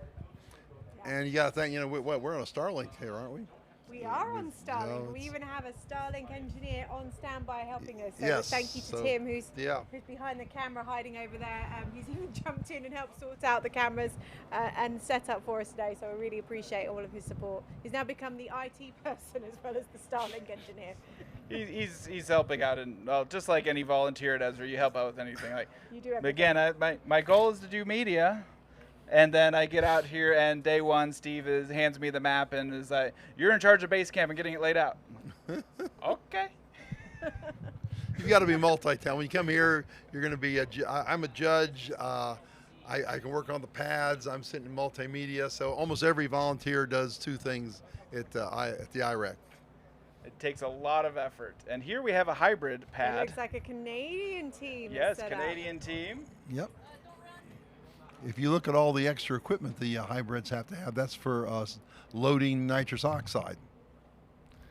So what are all those boxes with the yellow lids on for? The boxes are just equipment. You have to carry all your equipment with you. Those boxes are called totes. I'm very familiar with them because in Alaska you get 2 totes free of charge. Oh, flying really? From Alaska to Alaska. So anytime you go to Anchorage, you stay longer and you make sure you get your stuff. All right. Okay. Yeah, so it's unusual for a team, a hybrids team. You put all your things like your tubing, your fittings, your tools, all that stuff. You want to carry some extra equipment if you need it. It's all in those containers, and that's how you ship it. You throw it in there. I've seen some teams, a couple of these teams actually had packing lists, which I was impressed. I said that takes a lot of foresight. They bring them out here. They either can ship them. The foreign teams would ship them. The American teams typically drive them. So they get here and they have all them up. They typically have numbers or what's in the box. They get there, unpack, and go to work. They have to have tools too. It takes them a lot longer to set up. Yes, yes. They get here a day early and begin setups. Yeah. And what kind of things is it they're working on? Is it like reassembling the They're vehicle? assembling typically their support equipment. I expect I don't know where their rocket's at, but they would have put their rocket together already. Some teams bring their own rail that are firing a hybrid. I don't know if these rails are ours or theirs. Many teams have brought their own rails in the past. Yeah. So they have to set those up, and typically these kids organize in teams. You have people that set up a rail, people that do all the electronics, people that do the rocket. So it's a very almost identical to what you'd see in a professional organization. So for those people that aren't familiar, rails. Why do we launch rockets on an arm, on a rail? Well, the reason we do that is because these rockets are stabilized because they begin to move. Once you begin to move, the aerodynamic forces keep the rocket going in a straight direction. If we didn't have that, you need to have a guidance system, which gets very complex. Now today, I will say that the guidance systems can be hobby equipment for drones, but nevertheless, it's still a very complex programming problem, and it's not as reliable as you'd like. So everything is air stabilized, the word I would use. The air goes by the fins keep it straight. Sometimes they'll spin a little bit, but that's why you use a rail to give you that first, 20, 30 feet of guidance. So you can build your speed up to get your aerodynamic moments. And something fun about the guidance systems that a lot of teams tend to forget is that once you fly past Mach, GPS shuts off if you buy a commercially available GPS. Yes, that's so if you want to get GPS data past Mach, and this is where a couple students have tried to do space shots, and Alice might be, I think one of them launched out of the spaceport, and they tried to claim certain altitude records, but they used commercial GPS that shut off on the way up, and they don't know how high they actually went. Right. Now there's some discussion about, once you go below Mach 1 when it's coasting, that if you get the right GPS, it'll turn back on, or if you build your own, you can have it turn on when it goes below Mach 1. That way it'll track itself up all the way up to altitude peak. Now the other way you could do it, a little more cheating way, is you just throw what's called a differential GPS. Put your own GPS monitor, put 2 of them out there with, make half a mile between them so the GPS can track it. That's a lot more expensive though. So most teams aren't going to afford that. In fact, I don't know many professional companies that do that because it's just expensive. Yeah. So is there any way, I'm a structural engineer. I don't know. There's magic black boxes to me. I thought there would have been a way to buy the raw components but not the computer side and then set up your own computer. Can that get around it, or does that, you mentioned earlier that it just completely shuts off, so there's no way around it, it's just you can build your own computer to get it faster back once you're done? People have done that. You can buy a GPS, sometimes you buy a foreign GPS receiver, or not a American GPS, but like the Russian, I think it's Glosnos. The Russians have a equivalent system, and I think Europe's got one now too, or they're putting one up. Yep. So if you can get one of those that reads their frequencies and can keep track of that, you can do all kinds of interesting hacking things, to use a word. So I'm going to pretend I didn't hear any of that and just go with that. I was wrong and they just shut off. They just shut off. That's right. There are certain things that sometimes I just don't ask questions to. We shouldn't really be talking about hacking. Obviously, GPS is one of those things that I always say when people talk to me about space, and they say, we don't want to spend money on space, what a waste of time. And I'm like, how did you get to where you are right today? GPS, yeah. GPS, all through satellites. You know, we Or, rely on it Starlink, increasingly more. That's the same thing. Absolutely. Most financial transactions now go through satellites. People don't realize it. We use it every single day. In fact, I think I read somewhere recently that we use an average of 22 satellites a day. That wouldn't surprise me. It seems a little high, but I wouldn't disagree with it. It could be easily, yeah. Well, if you're using Starlink, I think you're using a hell of a lot. Oh, yeah. Yeah. Well, and GPS, I'm really you excited see with 3 of Starlink. them. Yeah. Well, what amazes me is living up in rural Alaska, what Starlink's doing to all the rural communities that went from, they don't even have cell phones hardly in some of the really, really rural spots because you can't power a cell phone transmitter if you don't even have access to the internet or anything like that. And now all of a sudden they're going from that to you have fully fledged internet. At a high speed, yeah. You can work from home. It's changing in the world. Nome. Yes. Well, we had an iceberg cut our fiber line, so yeah, everybody's powered on Starlink right now. Definitely interesting. So we are waiting at the moment. It looked like we've seen a few vehicles coming in, going out to the pads. Lots of activity. We've got a Lots stream of of cars activity. with Obviously, trunks open. We've been watching those hybrids for a while. Hopefully we can get them launched today. We lost the opportunity to do the high altitude launches at about 1 o'clock this afternoon local time. We're currently I think we lost our waiver, didn't we? You did. It expired at 1 o'clock, so we won't be seeing any more of those today. Hopefully we'll be able to get them up first thing tomorrow morning. So the focus on this second wave, because we've had to do this in stages this year in waves, it looks like we've got a recovery rocket coming in. Oh, hey. Nice to see that students have been able to find their vehicle, recover it. That's all part of the competitions to make sure that they properly recover their vehicle and learn from it as well. I was saying that we had to do waves today because of the weather situation yesterday to make sure everyone was here safely and able to work under structures. So we've had somewhere like 40 teams that have come out today to set up and launch. Hopefully we can get as many of those up in the next few hours and then start working on tomorrow's launches. We've got 143 different vehicles we're hoping to launch in the next couple of days, which is exciting to see so many, but it does put a real stress on the situation right now. So hopefully we'll be able to launch racks. You know, I'd like to see like about 40 launches tomorrow. That would be at least, it'd be great to see that many. We still have like what? We close at 6 or 5? We should probably ask Brahm or Steve what time we're going to. Our waiver is from sunrise to sunset. Sunset's we have 8. flexibility, yes. Or 7:30. So originally on the schedule, I believe you're correct. Close at 6. We don't want to run our volunteers and even especially the students too ragged. Yeah. So, but with the weather delays, we might start changing that. Yeah. Well, we're blessed. I mean, the weather's been great for Perfect flying today. Yeah. You know, it was a touch and go last night when we were all stuck in this haboob, whether or not we were going to be able to get out here today properly and safely, and it's done a really good job. We've been really lucky, very fortunate, and it's great to see so many student rocket teams already successfully launching. They picked the teams that were that bit more ready yesterday. Oh, hey, there is some rockets. We got 1, 2, 3, 6 4, I can see there. 5. You can see 6? Oh. Yeah.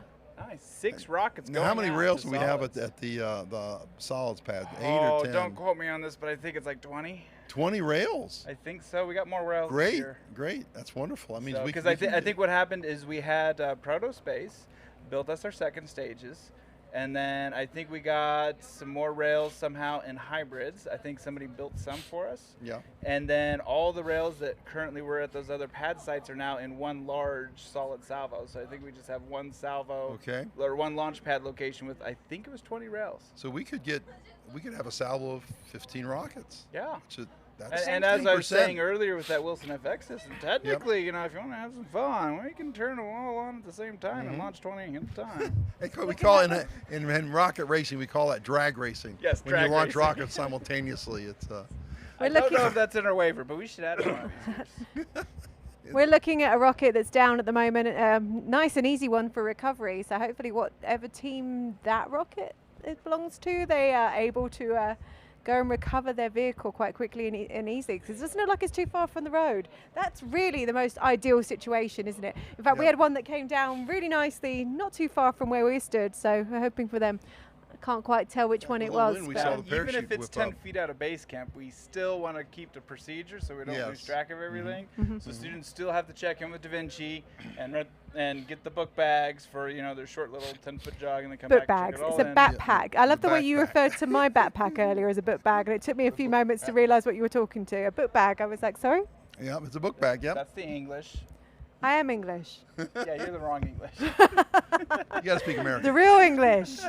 Yeah. Well, sorry. but I love the accent, but I was Steve and I were having a chat earlier, and he said, "I love having you on here because you just sound so smart." I said, "Isn't it deceiving?" From now on, you're just going to be the voice of Ezra for all There we go. all the videos we make. I'm just going to have you record on double over. What we really need for Ezra is a theme song. A theme song. Theme song. There's a Paddle in a Road was our theme song this morning. Oh, wasn't it, yes. Justin? So, teams, when you're driving out here, the roads out here, if we do get some rain, they get muddy. Do everything you can to avoid driving through the water. Correct. Sometimes Yep. it's unfortunately unavoidable. Do not official drive through stances don't big drive puddles. through it, and if you do, go exceedingly slow. Yes, so whatever it's a team small decided to overtake me this morning when I was cautiously driving out here, I have my eye on you. Actually, they kept driving forwards. Oh, wait, no, they did a U-turn, so they were did a with U-turn us. because That's right. they went so fast they didn't pay attention to the signage that turned them off, and I said, "Serves you right." Yeah. Slow and But steady. yeah, there was a section where there was a giant water thing, and we drove it around, and then I got the song stuck. And there's a pond. There's a pond. There's a pond in the middle of the road. Yes. Watch out for the pond. I'm sure in this heat, though, it's probably all disappeared by tomorrow. Oh, yeah. hopefully. Yeah, it'll evaporate pretty quickly. Yeah. The problem with being out in the desert is you do get washes. There's lots of areas where things are. Oh, hello, drone. Although in the right time of the year, the desert actually blooms. Oh, who are we waving at? We have the DJI Phantom or Mavic 3 Pro. Oh, there he is. So they Oh, can I zoom see, in pretty yeah. far. There he is, little way over there. drone. Yeah. All right. DJI, please sponsor us. And Celsius. Hashtag DJI and Brought to you Celsius. I would today love is a brought to you Celsius. by Celsius. And, I made a wanted poster when I first got here. Wanted cold or warm, case of Celsius, reward $30. You know what? That's still out there. If somebody dropped a case of Celsius here, I would give them $30. $30. Yeah. Does that be cold or what? He says he'll take it either way. We are quite remote, obviously, for this. The reason for that is because we're launching rockets to quite high altitude. That does mean that we're a little bit far away from our local supermarket chains or convenience about 40 stores. minutes away from It's Pecos, about 30 minutes to Pecos. It's about 2.5 hours from Midland, Texas. Midland, yes. So where we were yesterday, we are 2.5 hours southwest-ish. South of, by southwest. Yeah, south by southwest from Midland, Texas. Actually, a little bit closer to my area of the country down in southern New Mexico. So my drive home is going to be a bit shorter from here, Oh. at least. I've got to have something to be thankful for. I want to be able to jump onto the I-10 not far from here. Looks like we might have a volunteer to be interviewed. I love it when a volunteer offers. Who would like to get a volunteer to interview? Should I get up and let somebody talk instead of me? Do you want a break? You need Yes. a break. You haven't had a break. Have on a this. break. Have a break. We should get a So volunteer. we have Chris from Da Vinci coming to sit down with us. I forget his last Here name. we go. What's going on, fellas? Hello. How's everyone doing? Fine. It's a fine, warm day. I was worried it was going to snow. Could be worse. Could be a lot hotter. I've been hotter. From my home, it could be snowing today. I don't know. Yeah, it would be lovely if it was snowing right Oh, now. Actually. I would love that. Look, the wind's not blowing, so it's a good day for launching rockets. That's right. Okay. But you got that? anyhow, what can I do for you fellas? Oh, we'd love to learn about your new database tools that you're doing this year. The new database tool. So Trey Boudreau, one of our volunteers, has been volunteering with us for quite some time and kind of got an idea of what the workflow is for the event and so forth. And his deal is software development. And he kind of just dug in and said, look, I want to write a tool that's gonna help the event run better.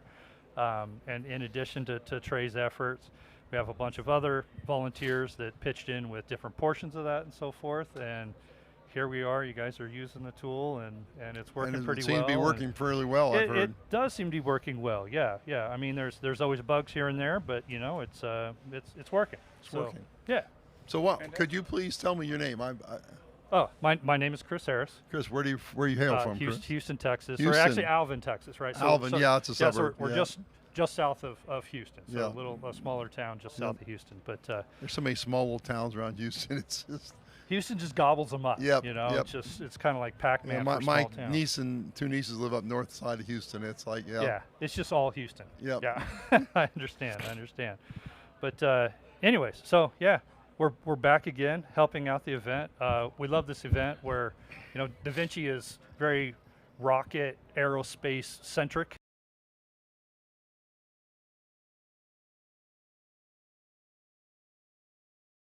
Working with Esra to put on IREC is a great way to continue our mission and help these, you know, these students do great things. And I tell people, ask me like, why do you go do this, and why do your other folks, you know, help out and so forth. And one of the things I really like to put out there is, you know, these folks over here, these students, you know, about ready to fly and so forth. That's the person that's going to be designing the aircraft that your family flies on, right? Mhm. So I want them to go learn and maybe crash out here, hopefully not, but I want them to learn out here, right? Before they go design It's my an jet experience. aircraft. That's right. You learn yeah. some of the best lessons out here. Yeah. So that's our what we do for the upper age group, the lower grades and so forth. We have my wife and a few others in Da Vinci run a program where we hand out free computers. So we refurbish computers and hand out free computers to families in need in the Houston area. But anyways, so that's it's kind of what we do. A little bit of what Does we Da do. Vinci, do you have still a makerspace? We do have a You do? makerspace. Yeah. So it's nonprofit, 501c3, and it is a makerspace. A whole lot of it is right now or was occupied for some time with a bunch of IREC stuff. Guys, so occupied a lot of floor space, but you know, that development, you know, cycle for this year is done. We deployed it here, and afterwards it'll be time to pack it all up, take it home, dust it off again, and then put it away and take a break for a little while before we I think start developing the next. relation between Da Vinci and IREC has been probably monumental in making all this happen. We want to be a part of the solution. Yep, good. That's what we I want to think do. you have been. It's been the size of what we see here is a result of that partnership. Well, I don't think it's a direct result, but I think you're right. It is a result of the partnership, and we want to continue to grow that, and we want to make this event as big as you guys could possibly make it. I think it'd be absolutely fabulous. We got a lot of room here. We can. yeah. Well, you know, moving to a new launch site was lots of fun. Yep. No, I wasn't being truthful about that. But fun is a relative term. Fun is very relative, right? You know, it was a tough move, but here we are, and as you all know, the second time we do it, you know, it's going to be that much better. Next year will be better. It will always be better next year. But anyways, Midland has received us very well. That's great. Yeah, That's I great. think So yeah. So anyhow. So tell us a little bit about the recovery process. Recovery process. So it actually starts very, very early.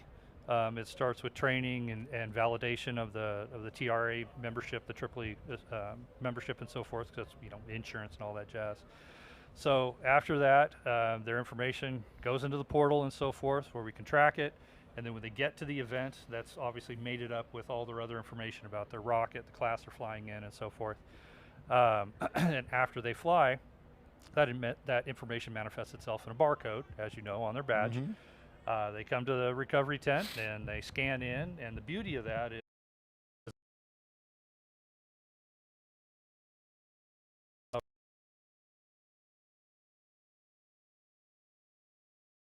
we don't want them out in get them in the rocket and get them out of the desert. So and keep track of where they're at when they're doing that. Right. So that's a very big step in my mind. Right. So when we scan them in, they get assigned a pack, and that pack has communication in two ways. It's got tracking.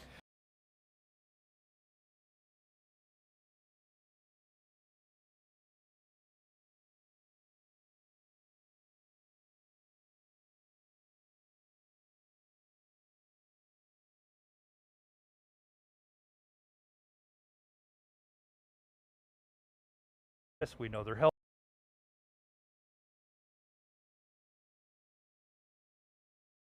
And things like that, right? Well, So that's it's a great job to make all this functionality come together. That's impressive.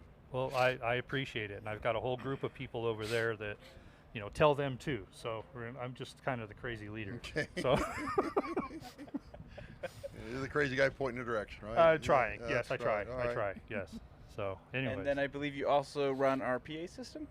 I do run your infamous PA system. So it's a project we I hear took your over voice. from you, right? You started that. I plead the fifth. Right. Right.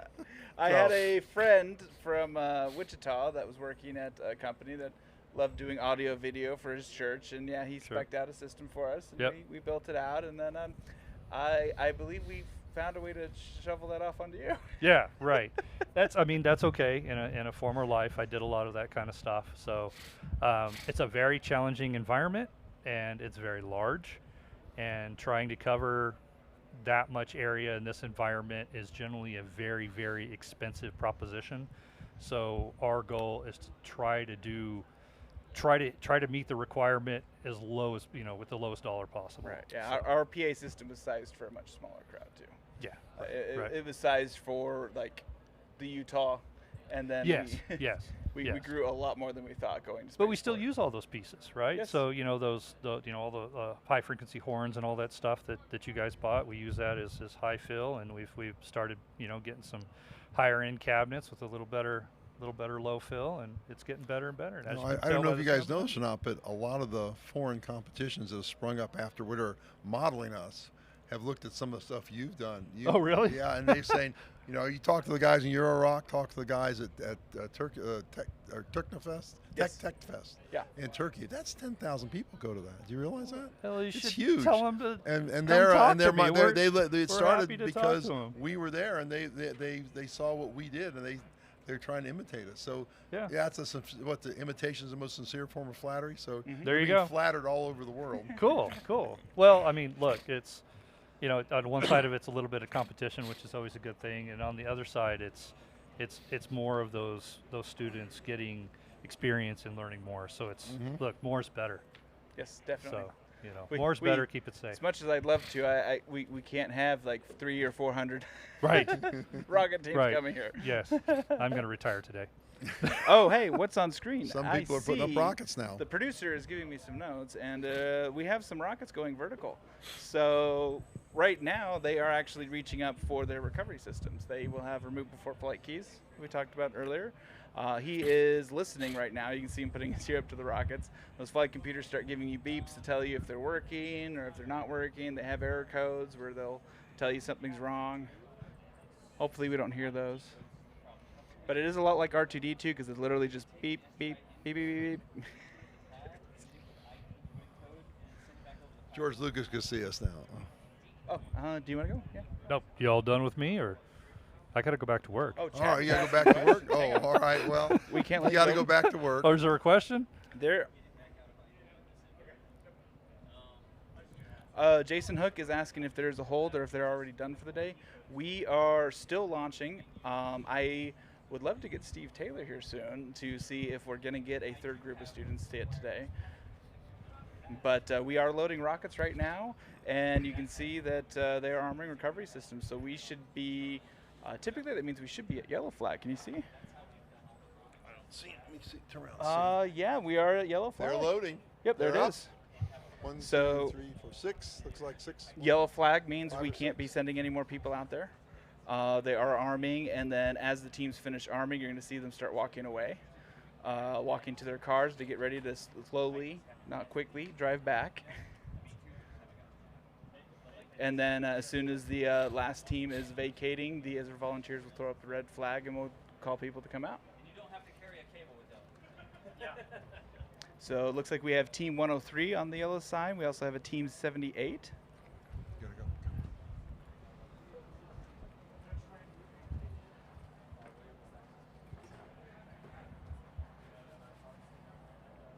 So that is a multi-diameter rocket. You can see there where it actually transitions down. I don't know if that's going to be like a dart that comes off, or if they just didn't need the diameter anymore, so you can reduce your drag by going to a smaller diameter.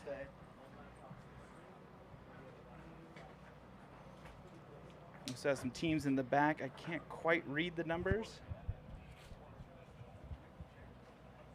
But and to the left side, we also have that wooden trailer. You can see the hooks on it, just barely on the edge of the screen. That is where we will actually put the rockets on and drive them out for them, so we're not putting them in their car. Just another way we're trying to be a little bit safer out at the event. So, all right, sound. Hi, chat. I'm here with Team 103 with 2 of the members. If you guys want to introduce yourselves and tell us a little about your rocket.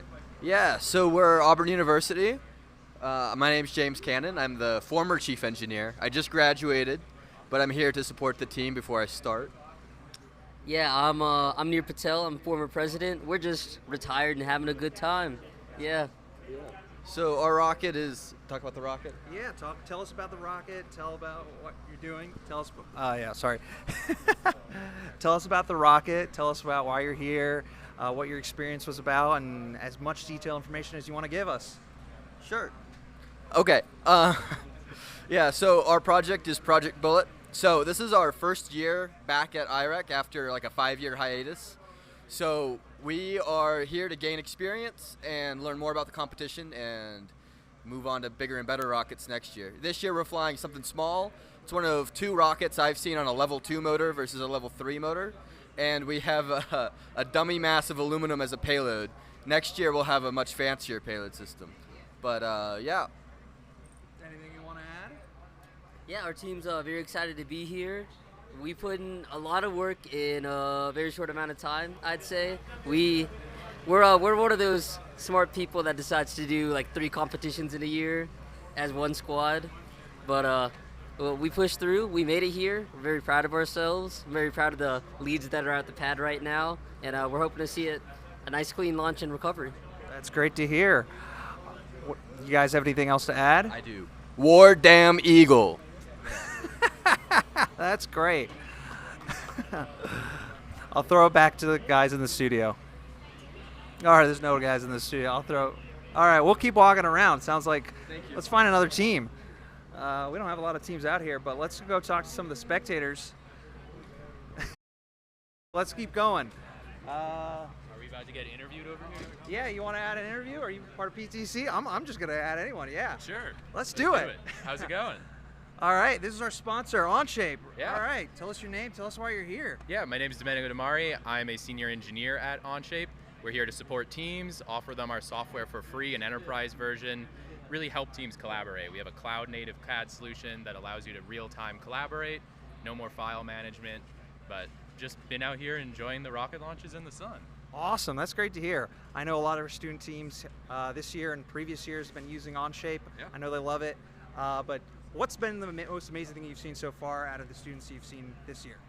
I've seen a lot of cool designs out there. Definitely some really impressive work doing analysis. I think that's been a big thing we've seen at this competition this year. At least the teams I've spoken to have really upped their analysis game. Brigham Young University, for example, doing amazing things with their analysis, Monte Carlo simulations. So I think that's been the most impressive so far. Wow, cool. That's really awesome to hear. Thank you guys so much for being a sponsor. I think I'll shake your hand. I know I use OnShape. Thank you for keeping this running out here. Yeah, this has been great. I love our chat and we love our answer. Okay, yeah.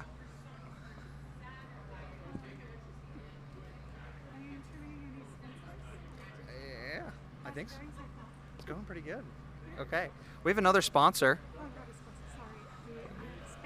Yeah, or you spectator? Oh, we have a spectator. Let's do it. All right, tell us. All right, so back here in the spectator area, tell us a little about yourself and why you're here. So my name is Anita Patarajan. I'm traveling here from Melbourne, Australia, to support the Monash HPR team. Yeah. Wow, so she came all the way from Australia. Chat, let's give her a lot of love. That's amazing. Always been fascinated by rockets, so yeah, and really supporting the Monash HPR team and their rocket Zenith. Zenith, yeah. They're one of the few hybrid teams out here. I know we have a volunteer here, Isaac, who's been a Rocketeer, now a volunteer. We love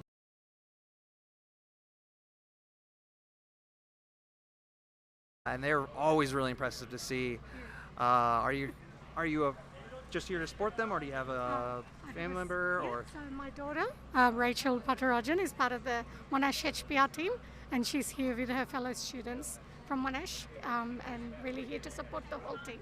That's amazing. We've been sponsors in the past, but probably I'll take up sponsorship again. That's great. Yeah. Any more travel planned after this?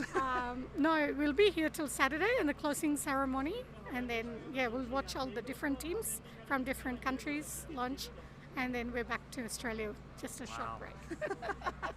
That's a long trip just to come out here, but I bet you the team and your daughter really loves that you guys came out here to support them. That is quite a trip to come out, and I know it takes a lot of logistic challenges for them to come out here. So that's amazing that you came out all the way to support them. Thank you so much. Chat, do you got any questions? I don't know. I don't see chat. I mean, I can pull it up on my phone.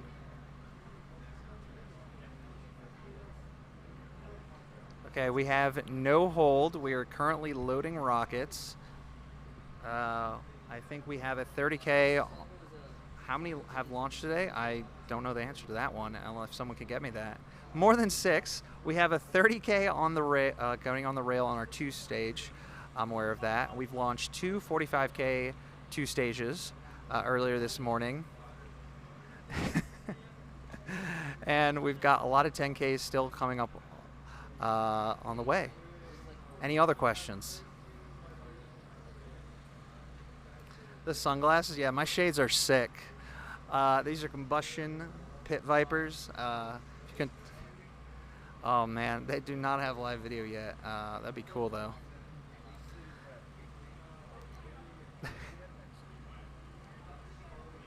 There are community colleges in the competition, yeah.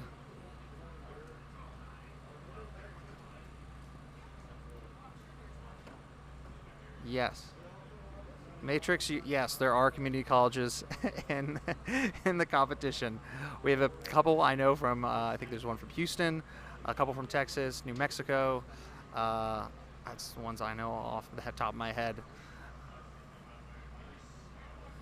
Oh yeah, if you were watching our stream early in the morning, you would have seen the Gators fly. They're one of many teams from Florida flying in that are launching. And that's the question from FTW.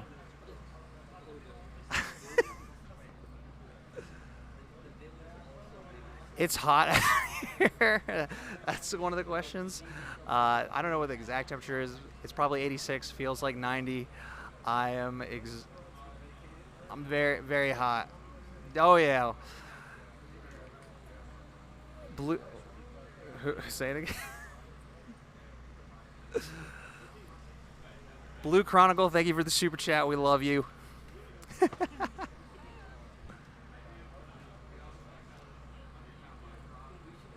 FPW, yes, we have already had teams from Florida launch and fly today. The Gators, we had, I think, a spectator and a very, very awesome fan who came all the way out, got his hat and face paint on.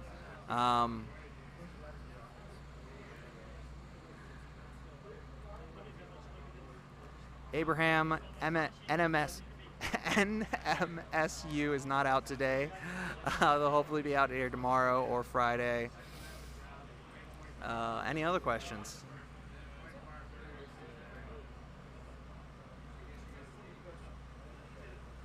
GTS. Oh, okay.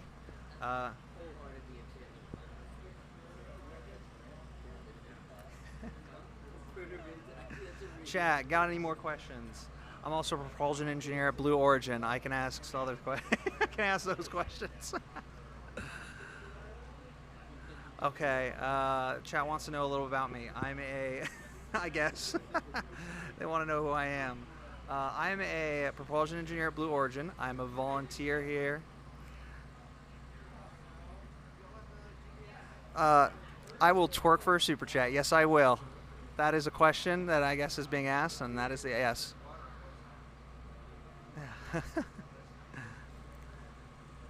My favorite launch site was what? My favorite launch so far, the 45K launches that we saw from Germany that went up and just lost track in the sky. Those were pretty impressive. We had a couple already, rocket already shred off the pad, which is pretty cool. Twisted up. I did love the rocket launch that came down without a parachute and landed in the parking lot.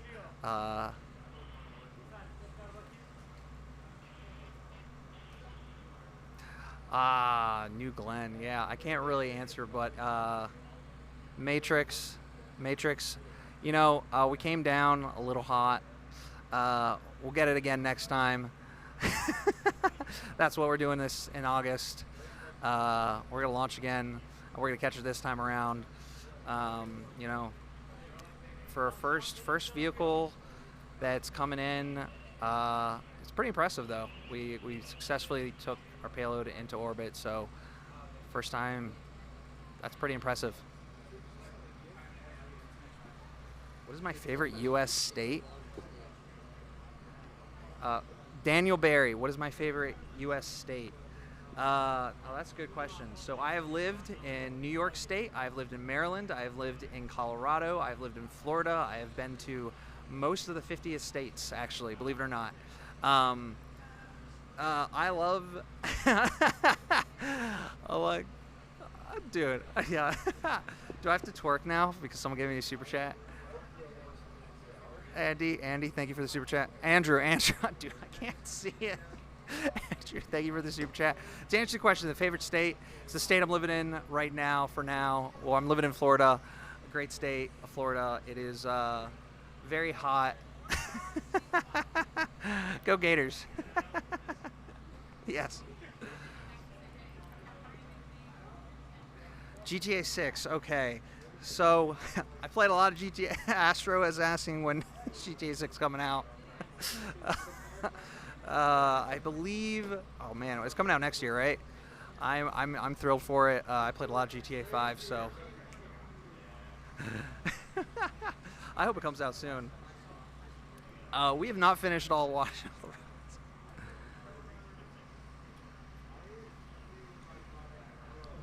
Jill Feinstein, or any other people, if you want to see your team on live stream, tell them to come on out. Call them, find them, find me. I got great shades on. They'll know who they're looking for, and I will.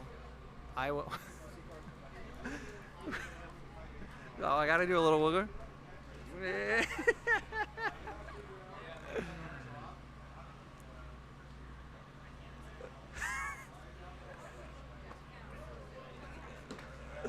Thank you, Blue Chronicle. Thank you, Blue Chronicle.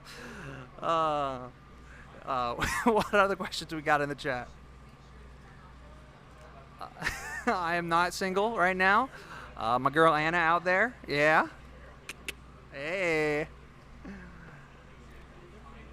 My favorite color is blue. No cheese. No cheese. Are you sure it's not NoFX? My favorite color is blue. Of course, because I'm wearing all blue.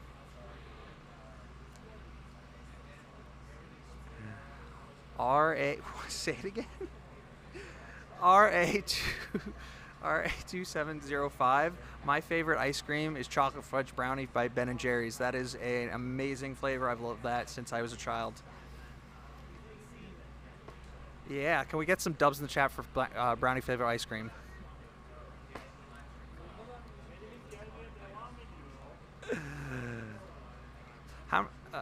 So Rohan, we have a couple of launches coming up next with the 10K and 30K that are on the rail.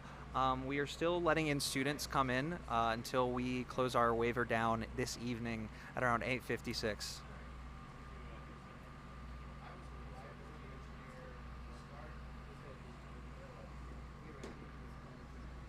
So today we invited 40 teams to come out to launch. These 40 teams were picked based on how quickly they were able to go through flight safety reviews yesterday and Monday.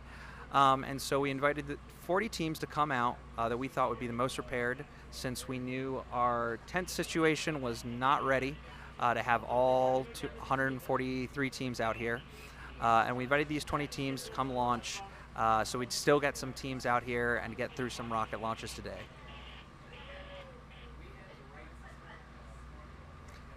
Oh, okay. We want to see the cameraman? Oh, give me the camera. We got to see the cameraman. Let's flip it around. Justin, you got to get that super chat in there. Yeah, here we go. That's our main man, Logan, live stream director, man of many, many strengths.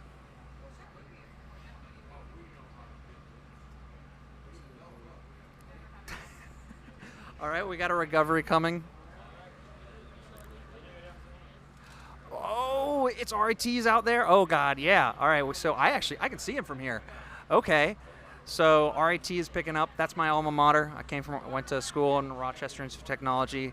They are picking up their Otis rocket that just landed very close to the pads, which is really nice because I should know we've lost a couple rockets at a couple IREC events in the past. And hopefully we came down, looked like a very good launch and successful recovery here, and hopefully they did really well. No bias here, of course. What do we got out here? Jackson, we got Jackson from RIT. Who else do we got out here? We got Bryce. Oh, sounds like my time is up. Chat, you've been wonderful. Please send us more super chats. I need that money to get back home. All right, we're going to check back in the booth with Alice, Dustin, and Rick. A massive thank you to everybody who keeps sending super chat money just so we can make Bram wiggle his hips. I'm all for it. Please, please, please. The more you send, the more I will make him wiggle and answer silly questions. So it sounds like we've got some more vehicles coming back from the pads, which we're about to see come past us in a minute. It sounds like we've got another salvo ready to go. So I'm looking out at the moment, expecting to see that go yellow behind me. It was already at yellow because they were arming flight computers before we went to prom. So we should be expecting it to go red any moment now, and I think, oh no, that's the flame. That's the yellow flame. We did just grab Steve as he came by. Steve Taylor, who is the president of the IREC. We asked him, how many more rockets are we expecting to launch today? Because I know that, again, was a question in the chat. And the answer was, how long is a piece of string? Which is quite common, really, because we obviously had 40 teams that we were hoping to have launched today. And whether or not they're all going to be ready is anybody's guess. But it's looking like we are on red for solid rocket motors. So that's the 10K category, because we have got, again, we lost the waiver for the higher altitude launches at 1 o'clock this afternoon. So our priority is now to get these 10Ks off the rails as quickly as possible. So 1 or 2 of those 40 would have been the 2 stages that were trying to fly that didn't fly. So 38 would be the maximum if everybody that we notified shows up and launches. I see a yellow flag there as well. Does anybody know what area that yellow flag is on? That is going. Is that? Oh, that might be hybrids. I was going to say. It could be hybrids. That is way too close. That is hybrids. That's not second stage. That's very hybrids exciting is yellow. to Yes. see them. Awesome. Good. Hybrids, in my opinion, are the more photogenic ones. I like them. Hybrids take a lot longer. It's a lot. Well, you have to load them before you go. They're worth the pain in loading because then when they fly, they also fly a little slower, so you get really good shots and they look really great. In case you're wondering what all these flags are about, we have said it several times today, but we're not expecting you all to have spent hours watching Dustin, myself, Rick, and others mumbling on as we have done all day today. Mumbling? There's a little bit of mumbling, I'll be honest. There was definitely mumbling for Definitely me. mumbling. We do a traffic light system when it comes to the flags here. It's kind of almost the opposite way around to a traffic light, though. Green means you can actually approach the launch pad. Red means you cannot. Kind of the way around. As in red to go. That's not reverse. Well, red, it's about launches. Red means go, whereas normally green means go. We mean it when it comes to go close to the launch pad. Red means people don't go. Red means red do not approach. Warning, red flag. As Gen Zers say, red flag, just drop that one in there. Green flag, oh, I don't know. We should definitely go with Hence the mumbling. Hence the mumbling. It's called Alice has been here for a very, very, very long time and doesn't know what's going on anymore. So red flag, everybody's going to be driving back. Once they get here, we will secure. Chris, who we were talking with earlier, is going to radio all the people that are out for recovery, tell them to secure, make sure they're ready to look up, make sure they're looking towards the rockets that are about to launch, and then they will secure the other launch sites and make sure they are also heads up and ready to launch. And then All right, just to let everybody know, we are about to start salvo number 3 from the solid banks. So we're about, I would say, 5 or 6 minutes out. We've got to get 2 stage cleared and get 1 recovery team that's on the road back. And as soon as they're all back, we are going to start launching with the first shot. It will be Alpha 2. First shot will be Alpha 2. So that was an update there that we are hoping to get those vehicles out of the way as quickly as possible. They're just coming back right now behind us. And once they're back, we're going to start launching from the A area, A2 area. So hopefully we can get that up as soon as possible. When you saw the backs of us, I'm sure you saw a guy in a grey sweatshirt and hoodie wandering around behind us. That's actually John Galloway, or Duzce, from NASA Spaceflight. He's been telling me about the equipment that they've been setting up out there today, where they're doing some remote recording with operators in the UK. They're actually using the IREC. The UK? Yeah, Wow. so they're using the IREC to train up the NASA spaceflight folks that are going to be working on the live streams for SpaceX and others. What a great opportunity. So they've got a brand new system where it's remotely controlled, and yes, the 2 operators are in the UK and they're watching our live stream, and that's how they're getting cues to be able to move their equipment around. That's wonderful. Pretty I'm amazing, glad- right? I'm- Talk I'm about a awesome. completely international, an amazing setup they've got going on, and I'm sure we'll have Duzce on tomorrow talking about that as well, where that comes as well. So we're just So looking at some more rockets. We're looking How at the solids exciting. pad. Here's the next set of rockets that we're going to launch. So 10K COTS is considered the easiest entry level, right, for the IREC? Yes. Yeah. But I believe the last couple of years we've actually seen a winner overall of the competition from the 10K COTS category. They were. The 10K COTS were It was the Terrapins last year. Yeah, they The University of Maryland, won. Yep. They had an excellent program. They had when you win the program, you do everything right. You have your papers are good. Mm-hmm. Your safety reviews and the inspections the judges did yesterday are good. When you fly, you don't do anything dumb and you get knocked off for points. And finally, you hit your altitude.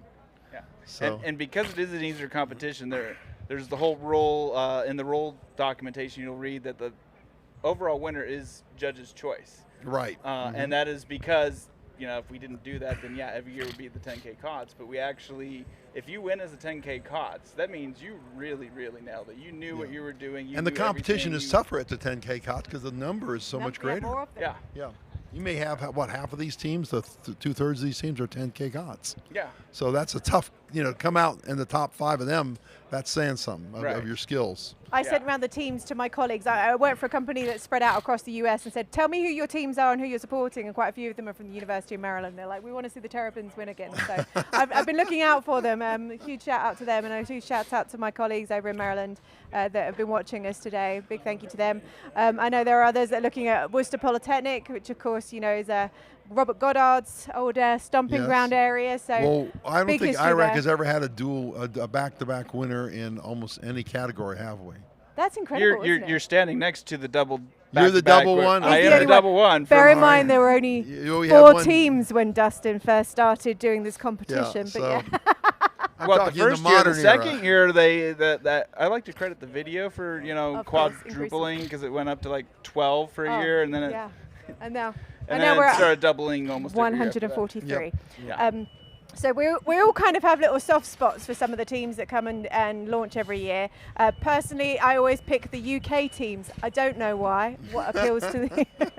But I'm very excited to see the team from Strathclyde University, who've been coming out here for the last few years, now going for a 30K launch this year. And if they get it, it will actually be the UK student record. So Oh, wow, I'm wonderful. super excited Great. for them. And I know all my family back home in the UK and Scotland will be very very excited to see them succeed. They hopefully will be out here tomorrow doing that, because obviously the high altitudes had the wave only until 1 o'clock today. So we won't be seeing them today. Well, I think but we've only hopefully had tomorrow. one foreign team win the cup, haven't we? The Canadian team? No, actually the Australians have won Australians before. won it, and the Canadians won it once, I think. The Canadians have won quite a few Yeah, I times was too. gonna say. Yeah. Oh, they've won quite a few of the individual ones. Yeah. So. And especially even when before we came here and became the Cup. So yeah, we've had quite a few foreign winners. Yeah, absolutely. And honestly, they have to overcome even more to come Yeah. out here. Yeah. More travel, having to deal with the fact that they're here in the US, having to deal with a different climate, not knowing where to go to for equipment. I mean, most of the teams have been really great at being able to support each other out and say, hey, this is where you need to go and what you need to do. But it is quite a difficult thing to have to overcome when you don't know what you've got around you. It's not like you can go and lean on your knowledge. You have to go and lean on everybody else's around you. So we love seeing all the international teams. That's why this is called the International Rocket Engineering Competition now, not just the Intercollegiate Rocket Engineering Competition. So we are very excited to see them all succeed. We have teams from every continent but Antarctica. That's amazing, isn't it?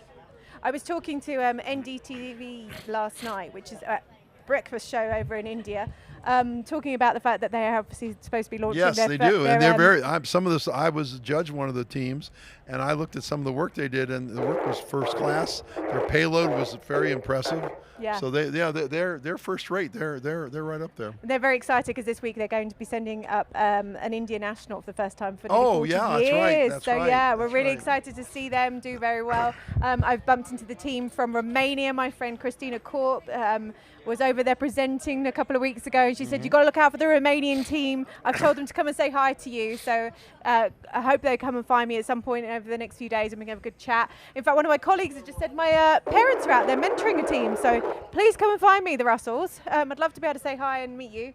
It's always great when you get people supporting the teams, mentoring them and coming and travelling down here. I know we just spoke to one of the parents from Monash University. How great that they came all the way from Melbourne, Australia. That's wonderful. The parents will come out and support this group. Yeah, I've talked to 2 or 3 parents that are here with their kids, and that's a big statement there. And we have a few parents that are volunteers. Yeah, absolutely. So that's great. That's great too. We welcome the parents. If you want a way to get in here without having to, to do anything, we'll take volunteers. Yeah.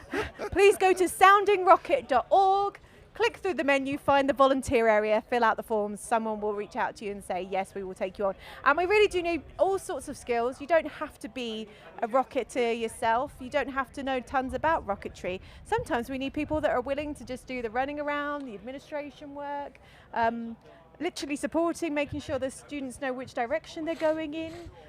It really takes a village to put on an event like this. That's why we really rely on those 150 Ezra volunteers that put on this event every year. We had one volunteer driving 4 pallets worth of Gatorade at 1,500 pounds apiece. Wowzers. Yep. Wow. I volunteer every year to talk to you because apparently if you've got a British accent and glasses, you know what you're talking about. Nobody has corrected me yet. I'm on year 3. I'm waiting for someone to say she doesn't know what she's talking about. And you have Get her English, off there. Scottish background, right? Yeah, there I you do. go. Yeah. It's crazy how they let me keep doing this. And every year I say, don't use me if you don't need to. And every year somehow I'm here for hours and hours on end. Well, we love you, so keep coming back, Alice. The official voice of Ezra. I'm going to add that to my resume. Yeah. And people are going to be like, what is this? And I'm just going to go with it. Lean into that English accent and the craziness. Okay, I think we have someone coming up for an interview. How exciting. We're waiting for that salvo to be ready right now, so we're just watching the screen. There's a lot going on, as you can imagine. There's always a lot going on with setting things up. So we're just waiting on that salvo to be ready. We've got the red flag going directly behind me. It's kind of difficult to see, even with this beautiful, oh, there I can see it quite clearly. Red flag is up on the solid rocket motor area, the 10K COTS. It looks like 7 rockets up vertical, ready to fly. Yeah, how exciting. Here we We're go. going to be seeing launches soon. How are you? Good, how are you doing? I'm Alice. I'm Mark, nice to meet you. Nice to meet you. Nice to meet you. Nice to meet you. What's your name? Dustin. Dustin and Alice. Mark, where are you from? I'm from Colorado. Nice. And what brings you here? Logan invited me here. I run a... You know the right people. I do. Yeah, I run a small, very small YouTube channel. Uh-huh. I have a little rocket that'll land itself, like SpaceX. So, inspired by think I've EPS seen you. Space, of course, yes. Okay, so you know what you're talking about. This is what we need with volunteers. Not somebody who's like, sorry, what? Tell me about your rocket. Okay, so it only goes up like 100 feet. Yeah. But a cardboard rocket about yay high. Uh-huh. Has a control system on it, a TVC system, and goes up, comes back down, propulsive launch and landing. Wow. Yeah, it took 3 years to do. A lot of fun. Yeah. And that's on one SD's rocket motor? Two. Two? Okay. Yep. So we got two F-15s stacked on top of each other. Cute. And then the rocket just knows kind of how to control itself and when to light that second motor. And then, with a little luck, you get to bring it down nicely. Wow. Thank you. What got you into rocketry? BPS Space, the YouTube channel. So I just watched that. I go, wow, I got to try that. And I'm an engineer too. Yeah. It's my day job, so it felt like a good use of my time. Yeah. Yep. And then that's how I learned about high-powered rocketry. So this is amazing. This is also a fun challenge. I like to do flight computers for high-powered rocketry too. You can learn a lot from these students. It's crazy to say that, but honestly, the Yes. amount of times that I've spent listening to what they've come up with and their ideas Yes. blows my mind. Yep. And I did a presentation yesterday, and all the questions I got were so good. Yeah. They were filling in the gaps of my presentation. I was so happy to interact with all of them. It's Excellent. exciting when people understand what you're talking about. Yeah. So what flavor of engineering? I am like a systems engineer now. Actually, my degree's in petroleum engineering, so naturally I feel right at home here. I'm familiar with the flyer stacks and the drilling rigs and all that. Uh-huh. But yeah, because of projects I do on my free time, I've transitioned more to like a systems and controls engineer. That's amazing. Yeah, well, thank you. Yeah. Very, very cool. I always say if you get into rocketry, you haven't got money for anything else. Yeah. Is that right? Just rocketry. that burns through it pretty quick. And a YouTube channel, so that cameras that burn through it pretty quick too. Oh yeah. But you can do some tax stuff with that. Make an LLC and. Yeah. So Canon, Nikon, Sony. Oh yeah, I have a Sony. Yeah.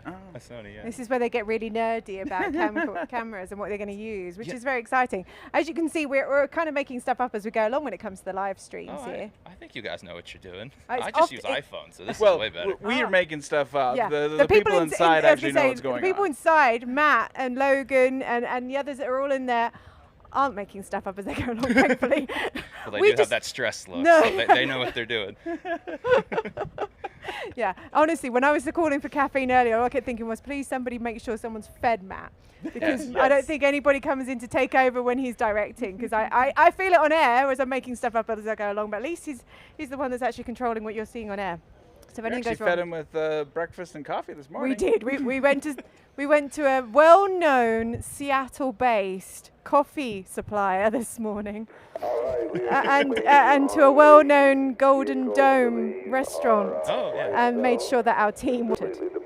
Very important. If you would like to be named, you're more than welcome to sponsor this competition, and we will name you for that in future years. We're going to cut over to the PA system now. How exciting. Here we go. There's red flags. We're going to stand out here because we encourage our students to watch the launches, so we can't be a bad example. And the reason for that is, as you saw earlier, sometimes they like to come back in unassisted, so you need to know where that unassisted re-entry is coming. Yes. Very important.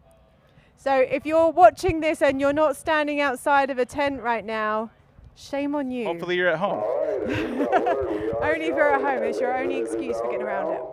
And we are up for launching Salvo 3.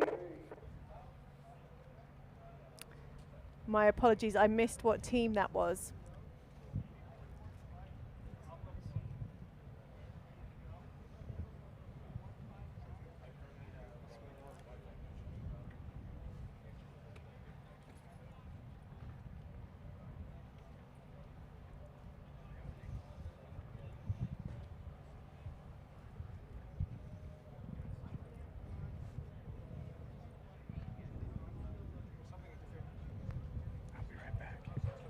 Alright, here we go. Starting on Alpha 2, Auburn University, flying their rocket Aura to 11,535 feet on an Aerotech L2200 green.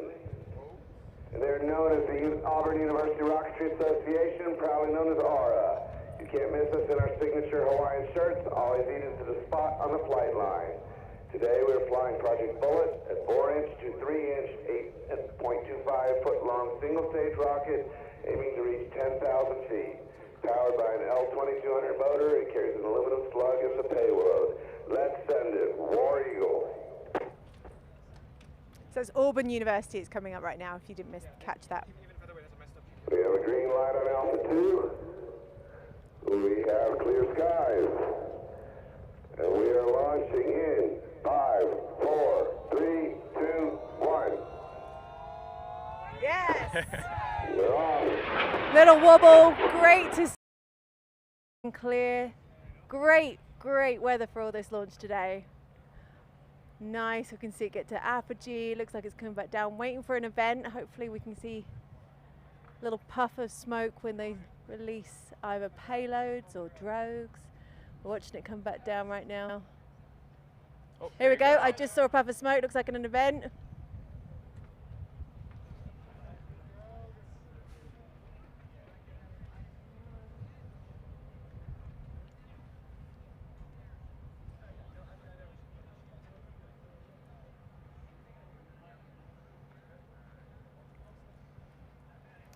Sounds like Brum's going to go and speak to the team. Next to fly will be on pad Charlie 1. So pad Charlie 1 will have TOBB University of Economics and Technology, TOBB ETV Rocketry flying to 10,660 feet, 10K COD flying on an Aerotech M1890. And TOBB ET Rocketry, in our third year in this competition, we want to take our rocket to the endless blue of the sky and realize the words of our ancestor, Mustafa Kemal Atatürk, the future is in the skies. Just watching that Auburn rocket coming back down, nice and clear. It's waiting for that main shoot. All right, we are live on Charlie 1. Skies look clear. Green light. We are flying in 5, 4, 3, 2, 1.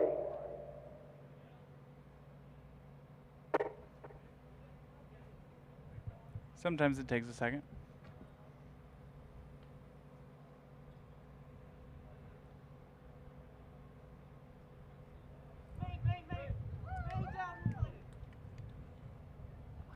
The previous rocket just had a main. Yep. Okay, we might give that one another go. Give it a chance. Not looking like we're seeing anything yet. So sometimes they'll do a second count and try to redo it in case they had an electrical issue. We have no joy on Charlie 1. It's still showing green, but we're not getting any. We're not getting any launch, so we're going to try recycle one more time. All right, let's go one more time with 5, 4, 3, 2, 1.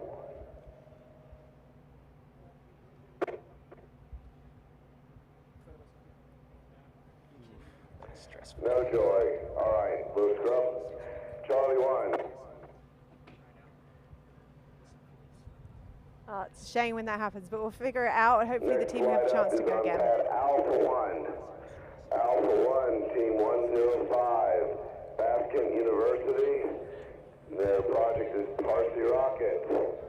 And this rocket was developed by the Parsi Rocket team from Baskent University located in Ankara, Turkey.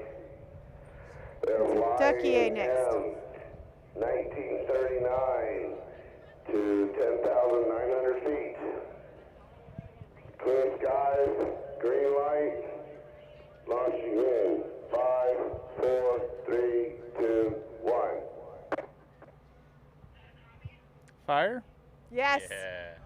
Yep, liftoff. Oh, we had an event. It looks like that was the drogue that's just dropping down, as you saw, came out halfway up there. Okay. So we do have some debris of some sort coming down over the That could pads. well be a payload. That could purposely be done because it looks like there's a drogue coming out from apogee. Let's hope that's what that is coming down here.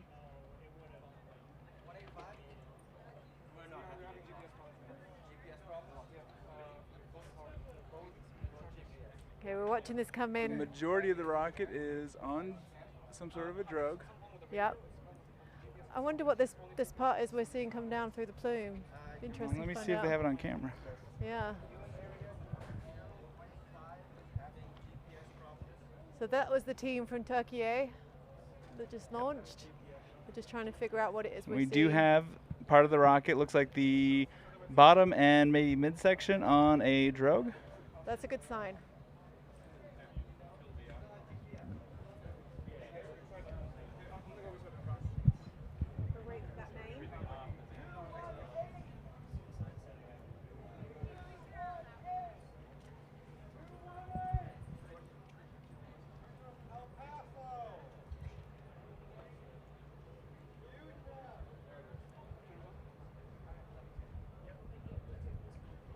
We're watching that Turkey vehicle coming back down, waiting for that main still.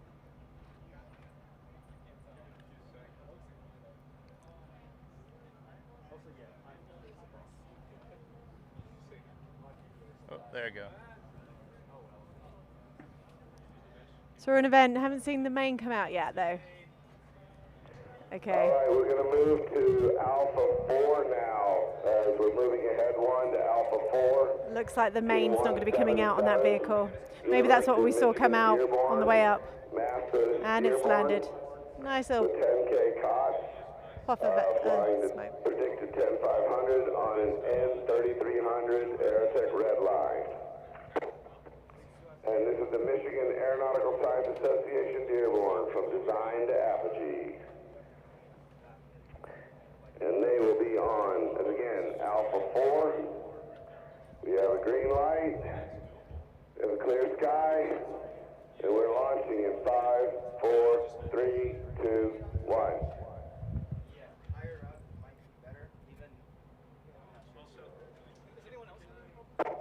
Oh, smoke. Here we go. Smoke.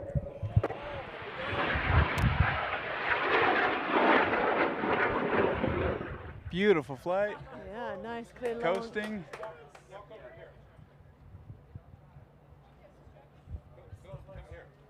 See that Arcing one? over. Just went behind a cloud from my view. Oh, I see it coming back. Looks like there's a They have main. live stream Looks like footage from the drogue's out rocket. already. Is that the main? Oh. I'm hearing the team cheering. Maybe we can cut to it. Oh, they lost the stream. It looks like they had a main. We got something. Something's coming down.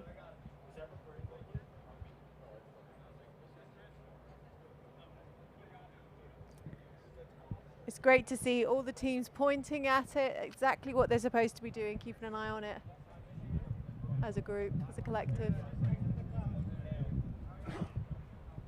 We're able to capture that one coming back down? Yeah. Great shot. Our team does an incredible job capturing these. It's really not easy tracking rockets in a bright blue sky out here. Starts getting to your eyes. Mm. Well, look, there's a plane in the background. You guys have video footage? Looks like The team is telling us they have intermittent video live streaming from the rocket. Oh yeah, we're getting video footage now. They're getting video footage now. Maybe we can cut to it. It'd be great to see some of that. They say they do. Yeah, it's chilling. It's coming down slower now. Lost video footage. They lost the video footage. Intermittent. Intermittent, yeah. And I took my eyes off it for just a second Yep, and it's lost it. gone. Yep. That's how it goes. It's amazing how quickly you take your eye off Yeah. for 1 second and you lose it in amongst the sky. We know it's not coming down anywhere near us, so that's a Yep. good sign. The teams are still pointing over in the far direction, which is good. Yeah.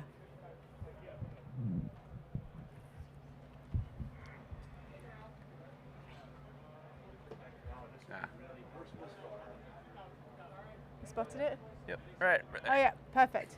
We caught it again. Here it comes. Coming down on the other pad. Yeah. Please don't hit a hybrid. Yeah. They're already working hard enough as it is. Have we had a hybrid go today?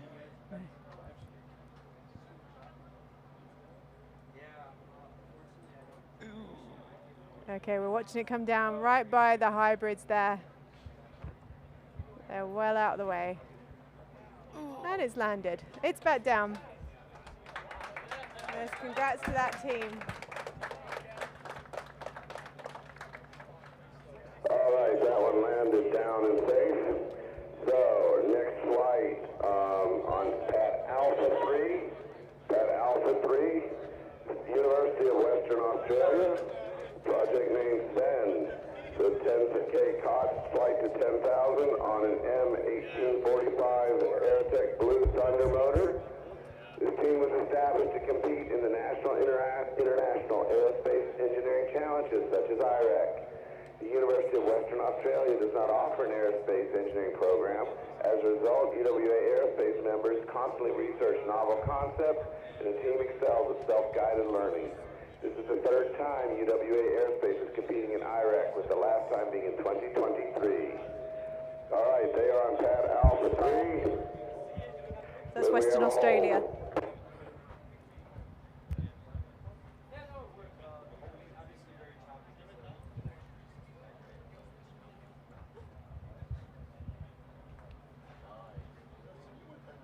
Someone's got to yell Aussie, Aussie, Aussie, right?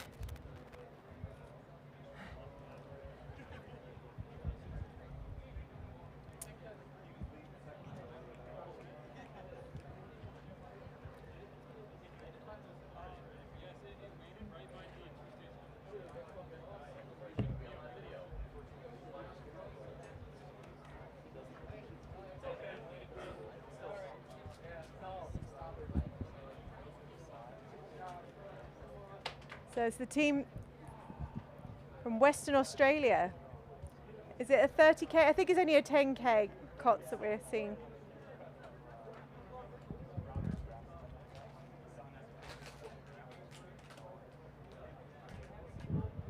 There you go. 10K COTS, University of Western Australia. They've got a very small team that have managed to make it out here to West Texas. It's great to see them represent.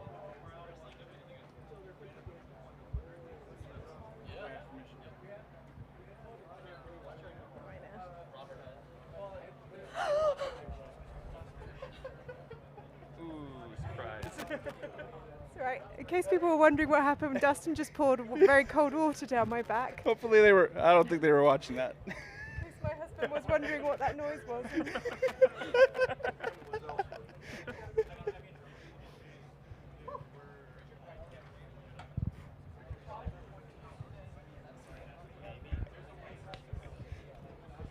I mean, it's less bad than what my mom used to do. She'd come up behind you and all of a sudden you'd get this cold icy towel shoved down your shirt.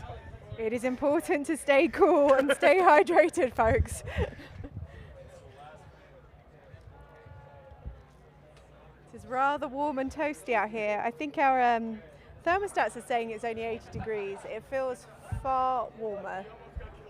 So hopefully the students have listened to us when we're constantly saying stay hydrated, stay out of the direct sunlight, make sure you're wearing sunscreen, keep an eye on your teams.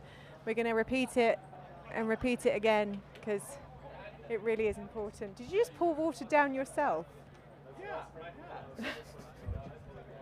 hat. Dustin's hat is available for purchase on the soundingrocket.org website, and it will already come looking like it's been to the IREC, rather distressed to say the least. You can pay for the privilege to have a distressed looking hat. We have non-distressed dad hats too. Okay. And we have non-dad hats. And you don't have to be a dad to wear a dad hat. I am not True a dad story. and I'm wearing a dad hat. Distressed. A distressed dad hat.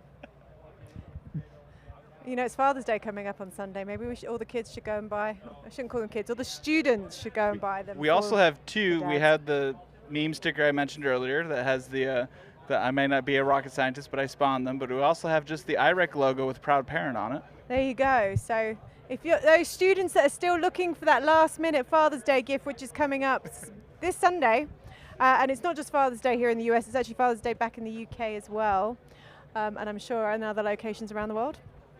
We are different when it comes to Mother's Day, but Father's Day for some reason is the same everywhere. So go and buy your parents that last minute gift, because let's be honest, you wouldn't be here without them.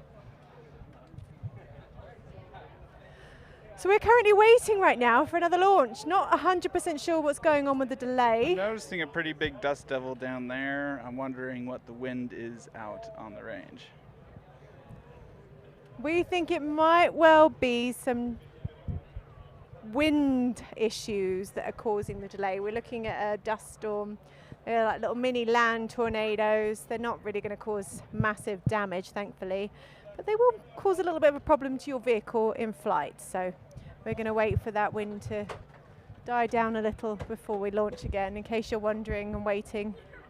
In 2010, when we were launching my rocket and inserting the igniters and wiring the recovery systems, we got hit directly by a dust devil. We had no clue what was going on. I watched some students earlier watching a dust devil, and you could see the little delight on their faces at this mini tornado next to them. It was like the most exciting thing that they'd ever seen. It was quite adorable.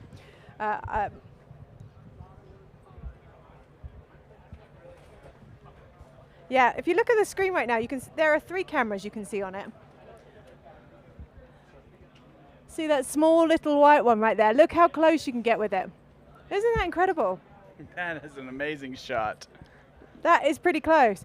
You know, I was talking to a company that does a lot of static firing testing, very well known Agile Space here in the US, and I said, what's the craziest thing that anyone's ever requested to come out and do at your test site? And they said, stick a camera. Oh wow, there's another shot.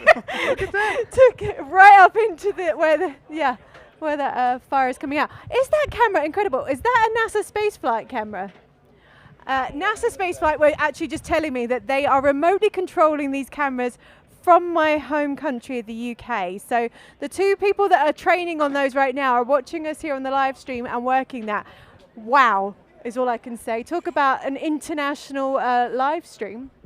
It's not just me with my random accent. There are actually operators working back in the UK on this, which is incredible. That is a sick setup. Amazing, awesome. Amazing support that we have here from NASA Spaceflight. And hopefully we'll get Das on tomorrow and he can talk a little bit more about these camera systems, or D, who have just done an amazing job getting it all wired up this morning. They turned up yesterday evening, hoping to get it all set up last night. And of course, the weather hasn't really helped us. Yeah, isn't that amazing how they can do that? That is just amazing. You'll be able to see the fire and the plume coming out. And Dee was telling me that, well, Dee was showing me slow-mo videos of a lot of these firings. We're going to hopefully get those turned around and share them with you as soon as possible, because for some of the teams, it's going to be incredible to see their vehicle. Yeah, I would love to know what frame rate and quality they're recording on locally. Well, like I mentioned, that today's been more of a technical day for NASA Spaceflight while they're setting everything up. Tomorrow, we're going to get them on air to talk a little bit more about what it is they're doing, how they're supporting this event, and why they keep coming back. They're actually using this event, as I say, to train a lot of the people that work on NASA Spaceflight. NASA Spaceflight does a lot of coverage of incredible launches. They do all. I personally prefer their live launch coverage of the SpaceX launches than I do the SpaceX team. That is a beautiful shot right there. Yeah. I mean, come on. Amazing views that we're getting from those cameras. Thank you so much to the team at NSF. That is. And a great job to our team in there that are doing all the switching as well. Big thank you. So I was saying that what this static fire company has had a request to put cameras right in to the engine stream. And of course they've said no, because there's no camera right now can actually survive that. Well, Orbital ATK did that and melted some GoPros that I saw them. Well, I'm sure there's been quite a few people that have tried it and have failed. I'm sure GoPro is probably trying to figure out how to create some system the camera was melted. Don't get me wrong, the camera was melted, but the SD card survived, and it was ATK that just threw them out there. That is amazing. Yeah, but it entertained a lot of the guys out there. Yeah. But this is about as close as you're going to get. It's incredible that these cameras exist. Yeah, it was Marty Sidominich, which was one of our former judges, that showed me the footage and showed me the cameras. I don't know if you watched NASA Spaceflight's coverage of the Starship launches. There's been 9 of them, obviously, so far. One of the first ones there, they had cameras quite close. And Jack Bayer, who's one of their great photographers, got caught in that.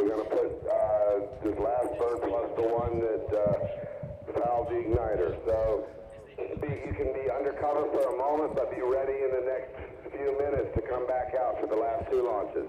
Okay, so they're just saying that they had a bit of an issue with one of the igniters. It happens. So they're fixing that right now, and hopefully we will get back to being able to do a live very shortly. Okay, Roger. And that's for the team from Western Australia, as we mentioned, that are waiting. So we will hopefully get them up very quickly.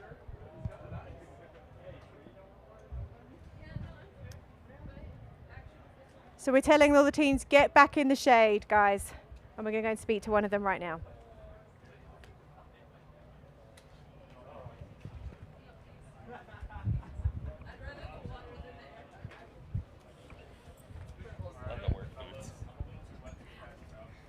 Okay, it sounds like AIAA's Jimmy, who's their incredible social media coordinator, is going to be speaking to one of the teams. Let's go and find out what they are doing right now.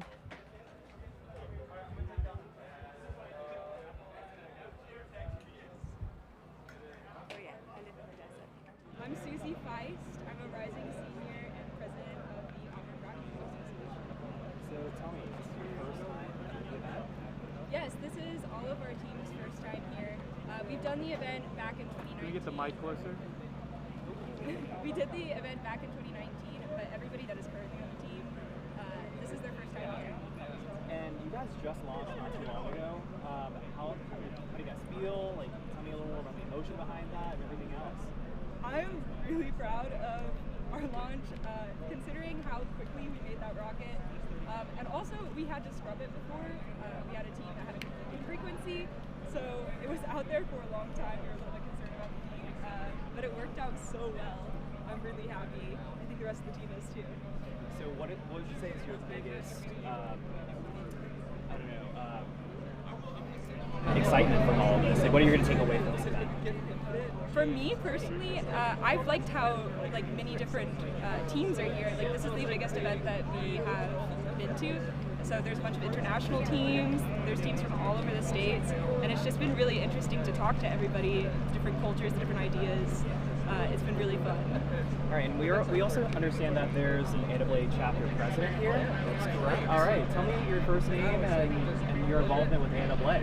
Yes, my name is Matthew Pearl. I am the Auburn University chapter president of AIAA, and I started out as the vice president this past year and am the rising president.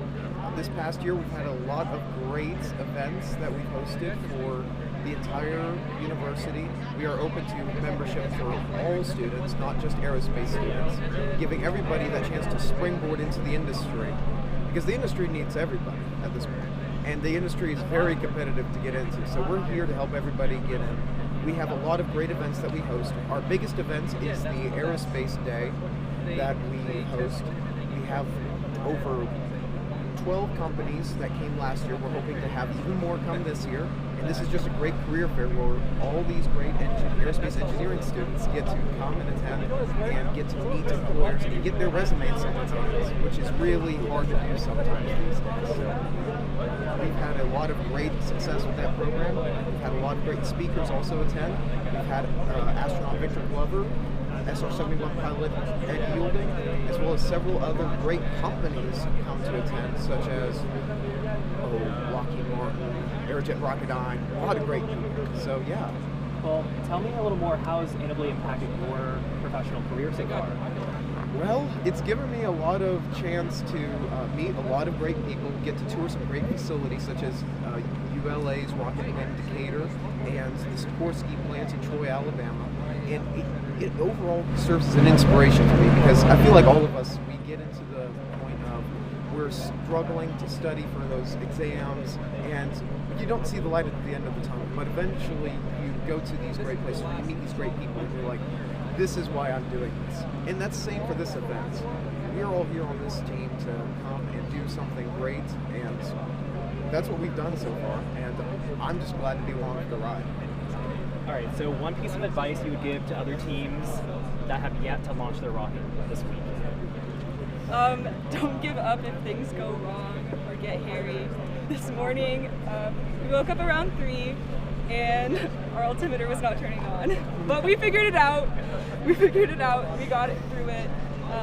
If things get hairy, just keep going. It's okay. All right. Well, best of luck to the teams out there. Great job this week, and let's keep on going. Thanks. Thank you. Thank you. Thank you. War Eagle. War Eagle. Cool. Thanks, guys. Best of luck. Thank you.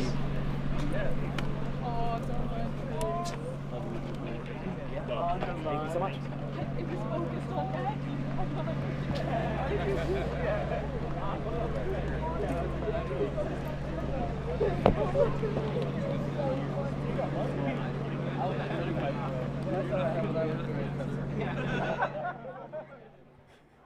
Good shot at sand, you know. We got. Hey, we're back. Sorry about that little bit of a toss. But before I introduce you back to Steve, I did want to give a quick shout out to Lord Dibble, who pointed out something we completely forgot about Dust Devils, that in 2023, we did have the hybrid pads get hit by a massive Dust Devil. It tore down one pad and almost tore down his pad, and we did actually get some rocketry damage on that. I think a hybrid didn't fly because of it. Yeah, and you know, for the life of me, I'm trying to remember the team. But, yeah, I can't remember the team. Yeah, but, I know if you gave me long enough, I can remember. But anyway, yeah, sorry about that. Thanks for bringing that up. But anyway, we have Steve Taylor, our Ezra president, and he has a bit of an update for us now. Well, you know, honestly, things have been running very well, and we want to make sure that we are capable of keeping the range open until dusk tonight. And so I want to make sure that everybody understands that if you're here and your rocket is capable of flying, we're going to do everything that we can to get that rocket in the air. As I said, our waiver doesn't close till dusk. And honestly, we don't want you back tomorrow. So, no. So while we've only had one sunrise launch, are we going to get our first dusk launch? Probably not dusk. We probably do it an hour before dusk to make sure we get the launch off. But photo guy wants fun photo. I still use that sunrise launch in most of our media from back in 2017. No, 2018, I think. Well, can't guarantee that, Dustin. You know, we've got this whole safety thing we like to preach. You know, that whole being out in the desert with the in the dark. You know, it's I don't they think can recover in the morning. You're not building a compelling case. You know that, right? So yeah, so I just wanted to give you that quick update. I honestly been getting a lot of compliments on how well things are running, considering that more than half our infrastructure has been sort of decimated. So that's a shout out to the team. Support from the city of Midland has actually been great also well. So I think that's about all I have from an update standpoint. Awesome. You keeping cool? I am keeping cool and drinking. All right. All right. Sure, you don't need to be doused with water on live stream? No, I'm good. Okay. I'm good. Okay. It's good. We're going to go to launch, so. Oh, wait. Before you leave, anybody want a super chat to ask Steve any questions whatsoever for a super chat fee? Come on. We're watching. They've completed the recycle on the igniters, so as soon as they return... Can we get a super chat? Super chat to Twitch. No. I'm going to name some of the guys that I know are going to give me grief if they're watching. Any of the boys back to in the Tripoli, North Texas area, keep your comments to yourself, please. And they're going to say something. So looks like they're calling everybody up to the flight line, so we might be getting ready to retest that one that with the bad igniter. Oh, and exciting! We've got hybrids are red flag too. Oh wow! Holy cow! Hybrids are red flag too. Oh wow! Holy so. Cow! Awesome. Hybrids are red flag. So we are recycling igniters on the solids to get a few more of those off, but hybrids are pulling away as we speak. Now, what are the rules this year? Can we fill on yellow, or do we have to fill during the red flag? I believe it's only during the red flag. You know, but we want to do it quick because they have their nitrous oxide tanks in ice, and you know, so you want to get it in as soon as you can. So I assume that they're going to pull back to their GSE area over here. Oh, we got a launch. ETU Rocketry. Charlie 1. We are going in 5, 4, 3, 2, 1. Oh no. Come on, where is it? There it you is. go. Ooh, beautiful. Straight as an arrow.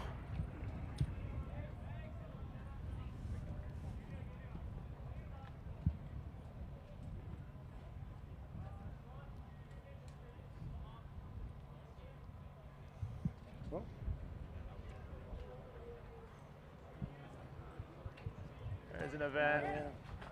And we have an event. Looks like Drogue is out.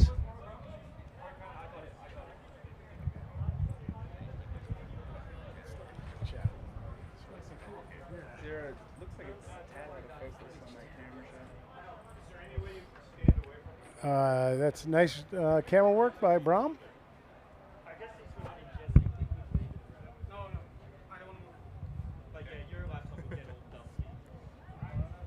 All right, next up is going to be Pad Alpha 3. Pad Alpha 3. This is back to University of Western Australia, flying Sven on their M1845 Blue Thunder.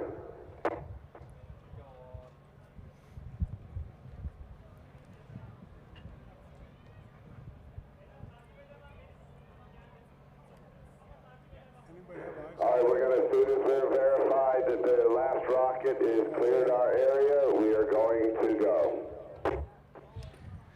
In the meantime, while we wait for the rocket to clear the area, this would be a good time to remind you that for a super chat, we'll get Steve Taylor to do a twerk. No, that's not going to happen. Shake of the hips, come on. No, hey, for money, for $10, come on. Steve Taylor's never done a twerk. We can have the first Steve Taylor twerk. See, that's why I don't come over here very often. You see that? Right there.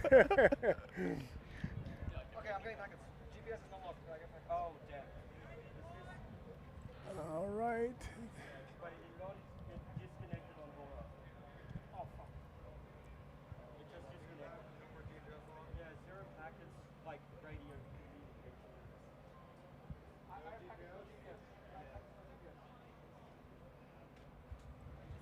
And a main right now would be nice on this one recovering over here.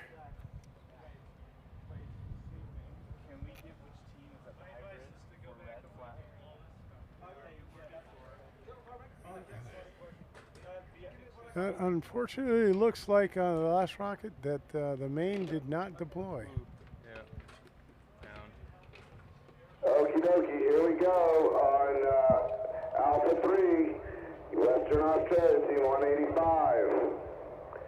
We have a clear sky and a green light. We're going in 5, 4, 3, 2, 1. Liftoff.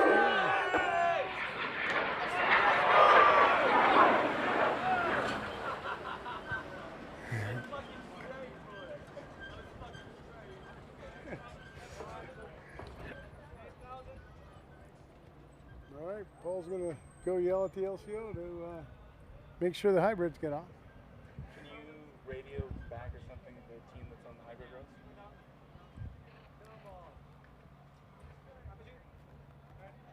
Yes! Yes! Let's go! Let's go! Oh! There you go.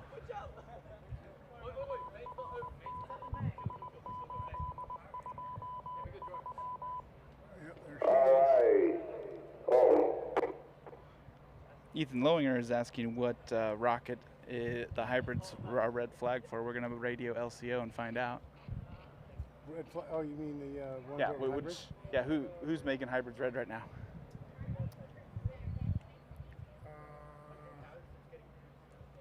I wish, yeah, I don't want to do that on the flight network, but I guess I could.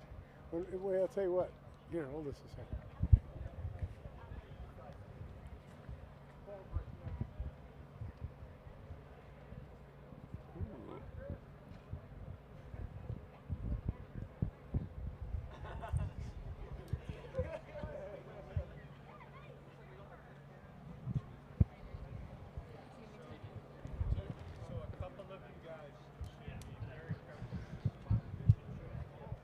But you can take over for Steve because he's going to leave. This is racks that we change batteries.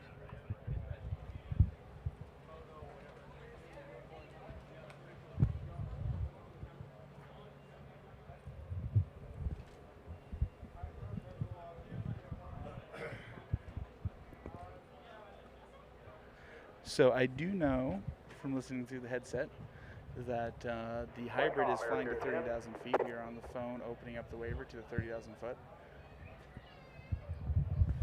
Yeah, that's exciting. We're looking to take those. You can close us out, and if you would, put us out of service for probably 2 hours for decontamination. We had a patient get sick in here, and then he dropped the bag on us, so. Somehow something came through the wrong. I'm sorry if live stream heard that. You weren't supposed to hear that. 10, Roger. I'll give you a call when we're back up.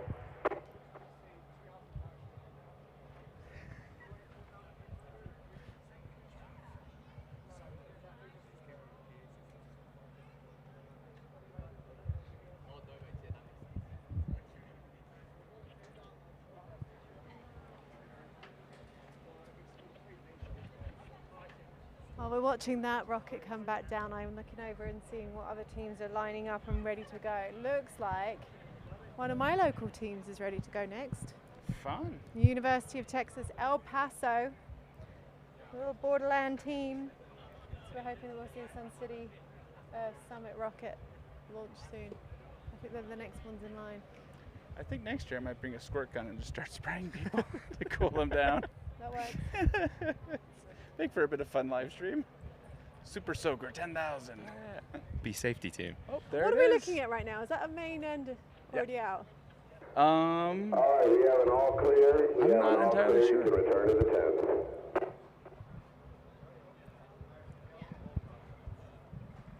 Okay, we were called all clear for momentarily. What's that? Sydney and Monash. Sydney and Monash are the hybrid rockets out at the hybrid pads that are filling. It'll probably be 15 minutes before they fly. They're filling, and it'll probably be about 15 minutes before they're ready to fly. So we're telling students to go ahead and take cover and shade. And then we'll have Sydney and Monash, which will be... The hybrids are at that, right? Yeah. They're that one. Yeah. And it's to the right of that is where they'll... Cool. So we will Very have exciting. our first two hybrids of the year coming up shortly.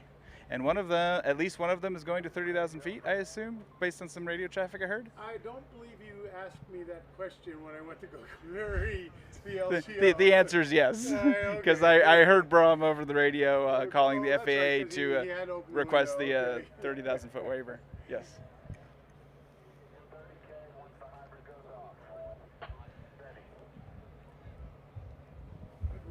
All right. Well, why don't we have Rick Wills sit down and talk about hybrid rockets again, for any new viewers that didn't catch our first description of a hybrid rocket engine. Yeah, it sounds like we're going to be taking a bit of a break from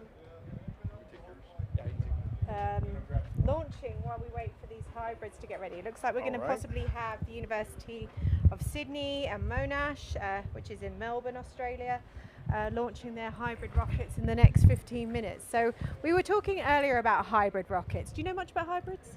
I do not. I'm learning. Yeah, it looks dangerous, but very cool. It is very dangerous and very cool. I always thought the fun thing about hybrids is you can actually stop the fuel combination, correct? So you can actually switch it off. You can, if you want, you can actually throttle a hybrid if you want to do the work. It's a little more excessive to have a throttling valve, but you can do that. So it's much more controllable than a solid. Solid, once you light it, it's going to burn. Yep. People have tried, years ago, they tried to have controllable solids.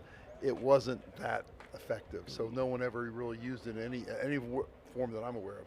So hybrids have been used in applications, for example, military. they've used military hybrids. For the same reasons you use, they give you a little bit of performance. They're tolerant of a lot of ways. So the hybrids can give you a better position.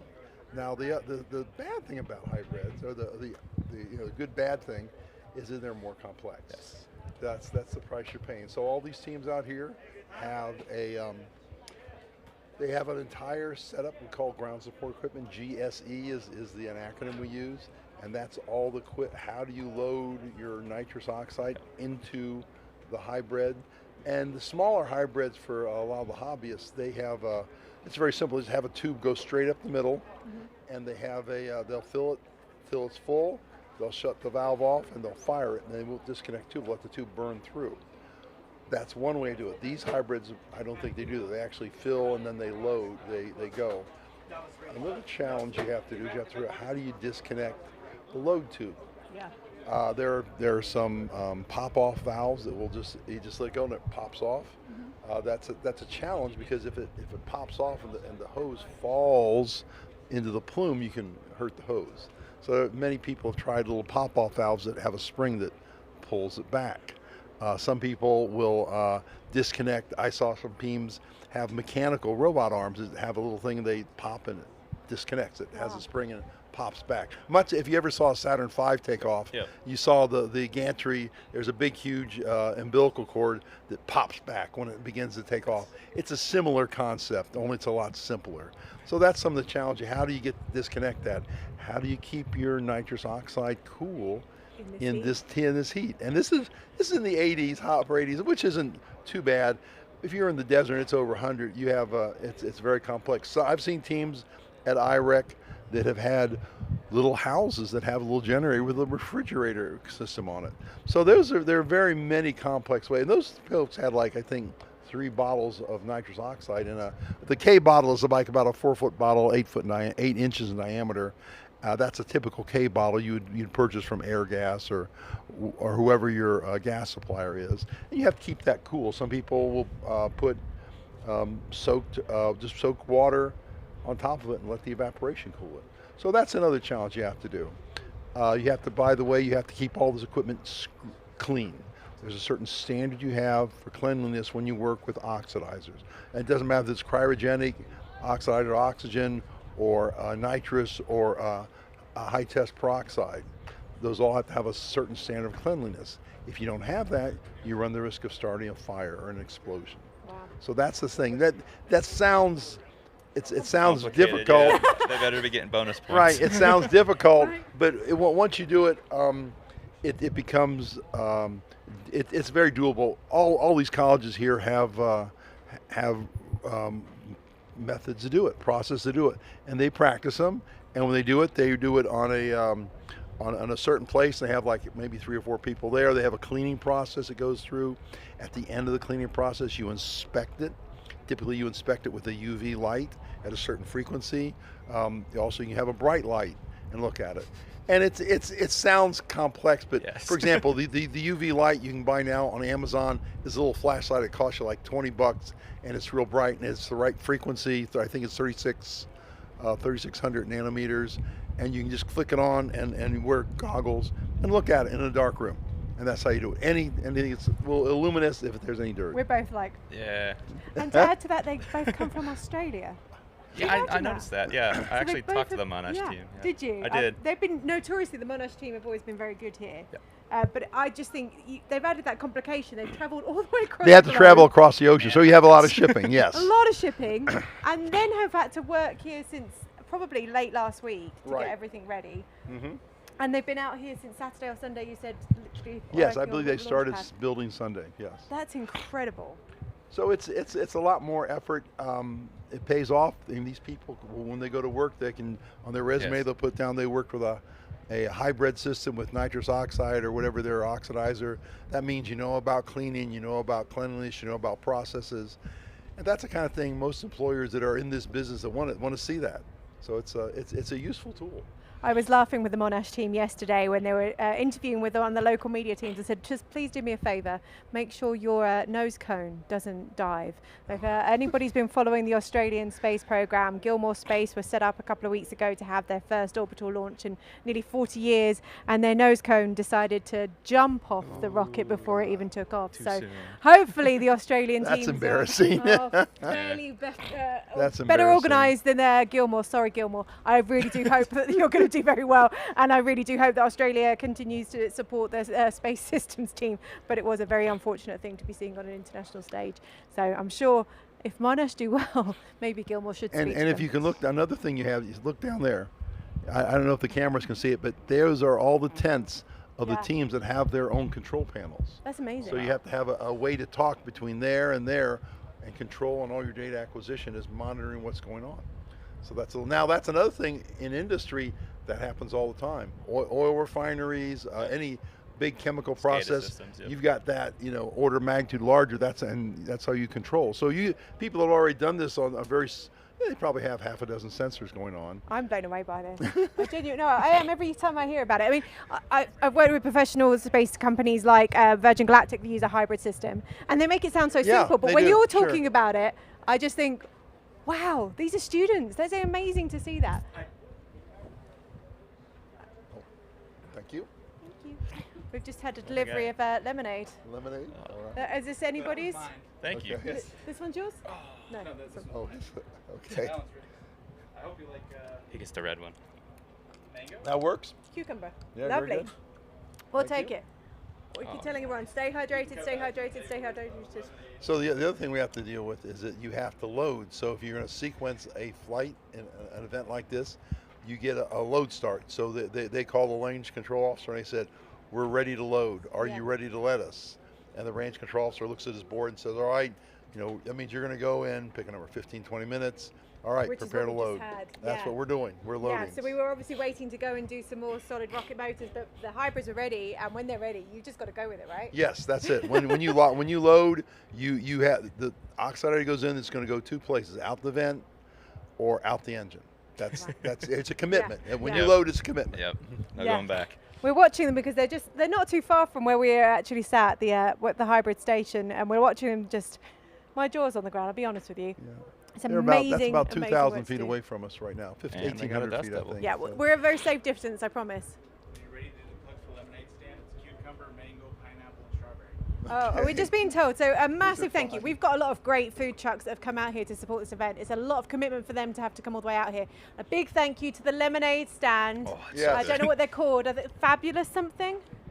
Fabulous lemonade, maybe? We're going to go with Fabulous lemonade. I've got a cucumber lemonade. What flavour is yours? I think pineapple or mango. I think I have mango, strawberry. Pineapple, mango, strawberry, That's very good. cucumber. It is so I good. mean, wonderful, and a great way to stay hydrated. So, students, go check out the lemonade stand. I'd like to thank stand. the volunteers bringing us lunch. And bendy straws. They forgot to bring me lunch, so I'm not going to thank the volunteers for bringing lunch. They forgot about me. I just sat here, and then when I asked if there was still lunch, it wasn't available. So we're all good. I'm running on lemonade, Red Bull, Celsius, lots of coffee, and nuts. Whatever works. So in terms of hybrids, once you load it, the way the ignite is, you have an igniter up in the where the solid is. You open the valve to let the nitrous begin to spray in, and you hit an igniter. And sometimes it's especially you have the igniter first or nitrous. There's a lot of ways to do it, and then that catches fire to the grain and it starts burning. So talk to me about the fuels that the student teams are using here. Okay, you mentioned nitrous a couple of times. There are three typical. Oh, just a second. All right, we had a bug run. There are three typical oxidizers used in hybrids. The first and the most commonly used is nitrous oxide. Okay. That's N2O. Yep. That means about a third of it is oxygen, 2/3 of it is nitrogen. It self-pressurizes roughly, at this temperature, probably 850 psi. So it's having warm when at the right time is good. Gives you good high pressure. It means you're going to get good. Higher the pressure, the better the performance. So that's good. Yeah. The bad side of that is it's less dense, so you won't get as much in. So there's a trade-off. So the other oxidizer, of course, is what I use predominantly is liquid oxygen. Yeah. Liquid oxygen is a cryogen, minus 280 degrees Fahrenheit. It's used extensively in rocketry. Yeah. Goddard, when he fired the first liquid, used liquid oxygen and gasoline. So we're talking about Goddard earlier, that's why we're here. Yeah. I think I saw Worcester Polytechnic around here, which I said was Robert Goddard's old stomping ground. But of course, Robert Goddard came out here to the Wild West. He went to Roswell and Flo. Exactly, which is only a few hours away, really, from here. And he built the first practical liquid rocket. Yeah. So under Navy contract. I didn't know it was Navy. Yeah, it was a Navy contract. Of course, now it would be Space Force because we now do Space have a Force full or Air branch Force. for It's that. hard to say, yeah. And then so liquid oxygen. I think I told you earlier in the day, the first collegiate hybrid flew on liquid oxygen 2 weeks ago. Yes. At the Friends of Amateur Rocketry competition. So it's done. I think Columbia did it. And finally, the last oxidizer is one that's rarely used called. It's basically hydrogen peroxide, which is at a high percentage. For example, the hydrogen peroxide you buy in the store for your usage at home is 3%. Yeah. You can buy it by the drum for, I think it's up to $650, 55-gallon drum, 50%, and that's 50% hydro. And that's something you don't want to mess with. Yeah. It can be dangerous, but it's safe. All right. Yeah. The final sign, if you start to take that stuff and boil the water off, you can, and it's a fairly reasonable, I won't say easy thing to do. You have to set up a distilling process. You can get it roughly 90-ish, 92, 93, 94% hydrogen peroxide. Now that demands a lot of special care. So I've never seen an amateur use hydrogen peroxide. I've heard of some of the beginning companies have looked at hydrogen peroxide. The advantage is it's just a liquid. Yeah. You can store it. You don't care so much about the heat. It's not pressure dependent. So there's some good things and there's some bad things. It's very sensitive chemically. If you get it contaminated, it can be very shock sensitive. So that's why it's not used too much. We're looking at the drone footage right now behind you, Rick. And, okay. I'm there just we go. seeing the hybrids area. What are we looking at right now? Okay, right there you're looking at the rails. We have is a rocket up? But all this, you see the equipment around it. That's all support equipment for the rocket. There's one rocket's on the side. There's some people walking around, and it doesn't look as ready as I thought it was going to look. Yes, it doesn't. The way he said they were going to load, and I see over there's a rocket. Maybe the drone isn't looking at the rocket that's up. This is why I ask you these things. I'm like, in my opinion, they don't look as ready. But I could just be completely wrong. Yeah. You see how big those rails are. So those rails are the rockets are a little bigger. We're going to go and speak to one of our sponsors, the incredible team at Protospace, who've actually helped us with a lot of the launch rails and launch pads this area. So it'd be great to be able to speak to them and find out a bit more about them. Okay. Hi, this is Logan here with Kyle from Protospace. Kyle, what are you doing here?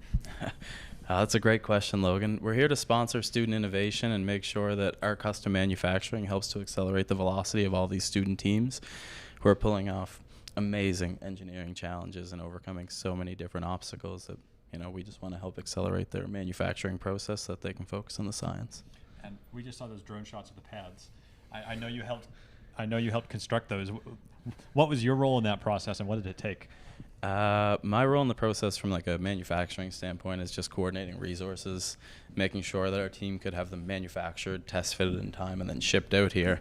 And then when we were assembling the launch pads, I would like to consider myself a gopher. Go for this, go for that kind of thing. Ben Abraham on our R&D team is an absolute magician when it came to it. He both coordinated all of the extra help that we had from the war team and one of the Australian teams with putting the pads together and made sure that everything assembled with a great fitment and made sure that they worked. Yeah, I know you've been a busy guy here for multiple days before the event, been out in the heat helping to set up those pads and get them ready for every single two-stage to launch off of them. Yeah, it's been pretty impressive to see just the collaboration both from Ezra's side, all the student teams getting stuff together. Without having the war team there, we wouldn't have had such success with putting them together and making sure that everything was ready for the launches today. And they've been working tremendously. I've gotten that feedback from down the range, so it's quite satisfying. Well, I'm glad to hear it. And you mentioned to me how it's seldom that you get to see the things you work on actually go into action in the field. Yeah, it's very great to see the parts in the wild, as I'd call it. And this type of a design isn't something that's standard for us, where everything we do is custom. So it was really cool to see a lengthy design process come together and assemble so well.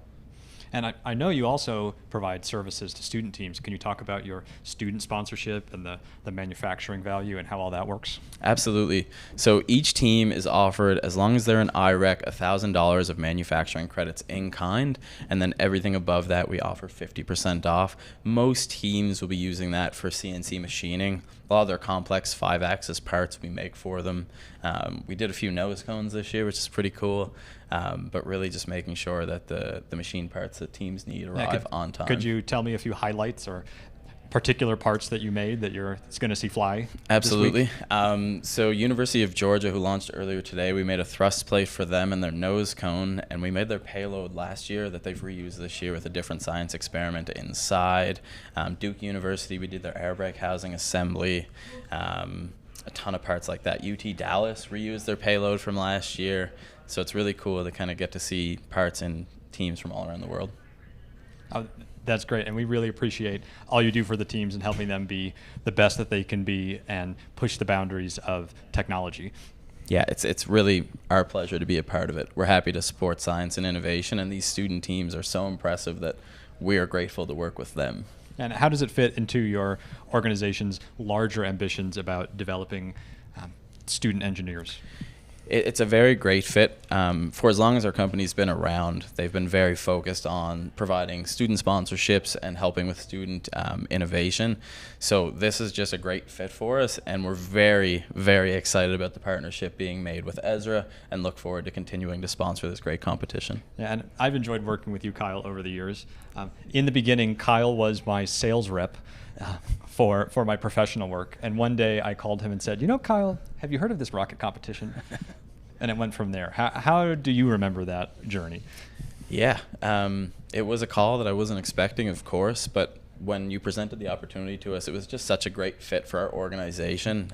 So I ran up our marketing and management team, and our vice president, Dr. Douglas Milburn, is here today. So it was just really cool opportunity and perfectly timed for our organization and our growth, and a sector of our business that we had been looking to get further into, and this was just a great fit for that, not only from the student side of things, but being involved with organizations like Ezra and like Tripoli. It's really been a great partnership for us. Have you seen any student competitors go on to use your services in a professional capacity? Yes, absolutely. Not only from this competition, but we also sponsor the University Rover Challenge in Hanksville, Utah. So we get a lot of student engagement post-competition and into their professional careers, because once they realize the competitive advantage that we can provide from a manufacturing standpoint, they just want to continue to leverage that in their professional careers. What's your favorite part of being at the rocket launch so far? The student triumph. It's pretty palpable when the students have their successes and you watch them in real time to react to this rocket flight, which is obviously very quick. So to get to sort of celebrate with them in a way is very exciting and deeply satisfying. And I also know that you have some big plans for next year in the payload. Could you give a taste of that to teams and what they can maybe expect in the coming year? Yeah, that's a great question. So through this year with yourself and Anita, obviously, we designed a payload template that student teams can use. We've made the CAD model accessible online to try to make a low barrier to entry for students with no payload experience to design a payload that they can function and launch. So that's been a really cool part of this year's competition for sure. Yeah, and you also made some gear for us in live stream on very short notice. I think we about hit your minimum lead time. They seem to have turned out very well. How was that process from your side?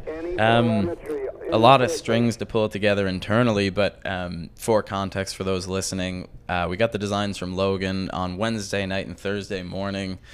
And we're based in Sydney, Nova Scotia, Canada, and Wilmington, North Carolina, but our manufacturing's in Sydney. And they arrived to Logan Tuesday morning in Northern California. So really just a testament to the great people that work with us, both in our engineering and design services department, who make sure all the designs are manufacturable and provide the work instructions for our manufacturing team, but also our scheduling team, all the way through to logistics to make sure that we had the materials. our shipping team to coordinate getting it there on time. It's really, I just get to be the voice of it. They're really the action. Great, and we really appreciate that whole team coming together and helping make this possible.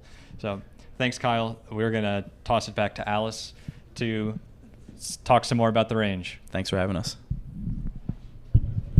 Very good at this. Face as well. We're still waiting on an update on what's going on with those hybrid pads. We were all go for 1 minute, then we're not go. So once we know what's happening with those, we will bring you an update on that. We do know we still have a salvo ready with solid rocket motors. I'm looking over there. I was saying UTEP, which is one of my local teams. In fact, they're about 30 minutes from my house at the University of Texas in El Paso. So I'm hoping that they're going to be launching soon. So if anybody's watching from the borderland, yay! And we've got some representation here with both UTEP. I think NMSU will also be here in the next couple of days as well. We're looking at those solid rocket motors. Do you know what team that is that we're looking at? It's 218, and I have to look and see what 218 is. I think tomorrow we need to get a whole list of all the teams that are competing and their numbers next to them. It exists. We'll get it. I've actually got it in my car. It's in the judges in the judges packet, so I can. I'll bring that. I don't get a judges pack. It's 218, and it's I can't read what the name of the team is. I think we can see one of the NASA space flights. Amazing. That's my team. That's my Sun City. That's my UTEP team. Hybrids are filling. We have Hybrids. one with comms, so we're going Hybrids with are loaded. Bravo 1. Bravo 1 will be Okay. going up. It looks like my UTEP team, my local. So the hybrid, the nitrous is done loading, and they're committed. So we're going to the solid rocket motors right now. Team 218. Let's go, UTEP! DJ played the Rudy Sandstorm.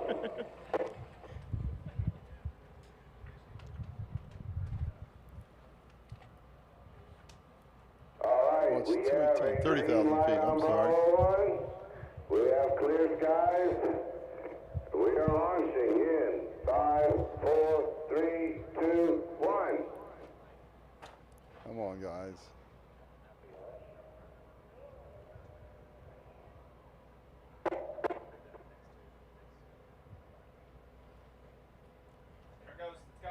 There it goes. There it goes. Took 10 seconds.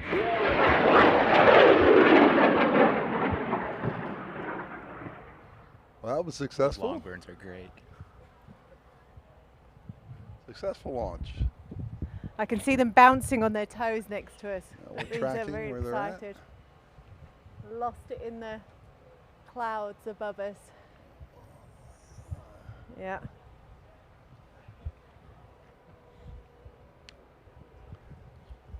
I'm watching them with their antennas next to us, waiting for them to give us an update on what they're looking at. We see an event. We see a drogue. That's a good sign. Huge thank you to Connor, who stood right next to us from our Ezra volunteer team, that's given me updates because I couldn't see what was going on above me.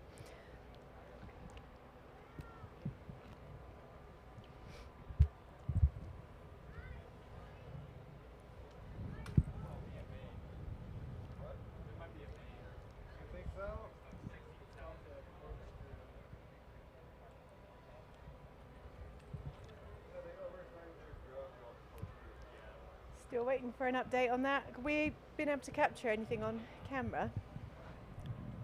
A tough one to get. I mean, it is so bright out here. When you're trying to track rockets into bright sunlight with cloud cover, Yep. I don't think people quite realise just how much work it takes for them to do that. So a massive thank you to our volunteer team that are doing their best to try and capture these things and track them. They're doing an incredible job. Well, it was a beautiful day. I'll give you that. Temperatures are. It's a good day to fly a rocket. Yeah. The wind's light. It's not Oh, gusty. I think we can see a drogue coming down now. It sounds like we've got another University of Texas team coming up next. So, I mean, there are a lot of them. This is a massive, massive state. A lot of rockets. I was trying to teams. explain to somebody the other day about just how large Texas is when you don't understand. I mean, people know it's a big state, but I mean, It's vast. I can Yep. drive for 9 hours straight And from still my be in house the in southern state. New Yep. Mexico and still only just make it to San Antonio. Seriously, which is really about halfway through the state. So the next team from University of Texas is from Arlington. So a bit further away. Team 224 is next. Yeah, I think that's the University of Texas, Arlington. So that's who we're going to be going to after that. So you'd On think pad that A5. yeah, UTEP and Arlington would know each other. Oh no, we're talking quite the opposite ends of the state to each other. So very different programs. UTEP obviously aren't that far away from here. They're about 4 hours away in El Paso, Texas, and between where we are right now and where they are in El Paso, we've got Van Horn, which is where Blue Origin's now operating. That's right. So they're in a really That's good right. location out here in West Texas. Actually, Van Horn has mostly become a Blue Origin town. It pretty much is. It becomes completely Blue Origin when they do a launch. Yeah. I know when they had their all-female launch not so long ago with Katy Perry involved, the entire town doubled in population.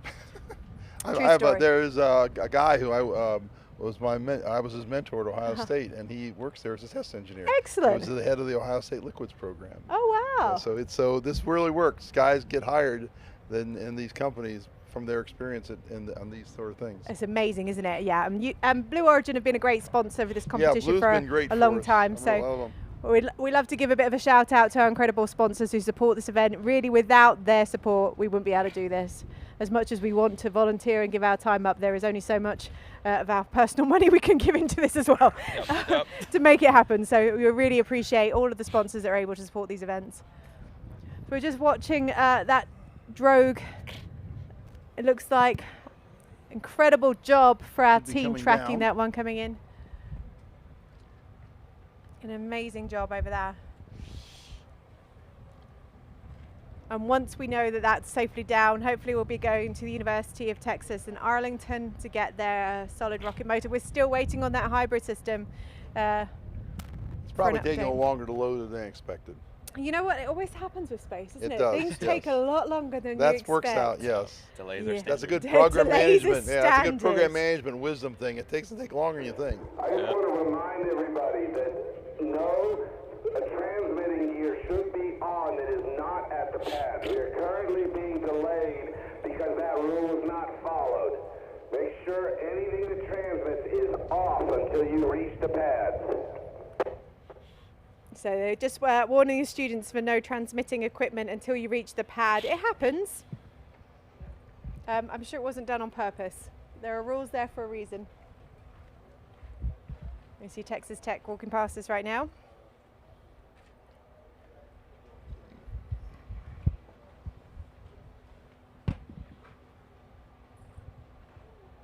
You need to swap batteries, did you? Okay.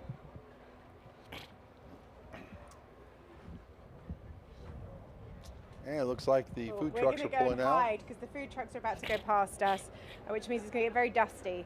So I'm going to look in the opposite direction before I start choking on too much dust.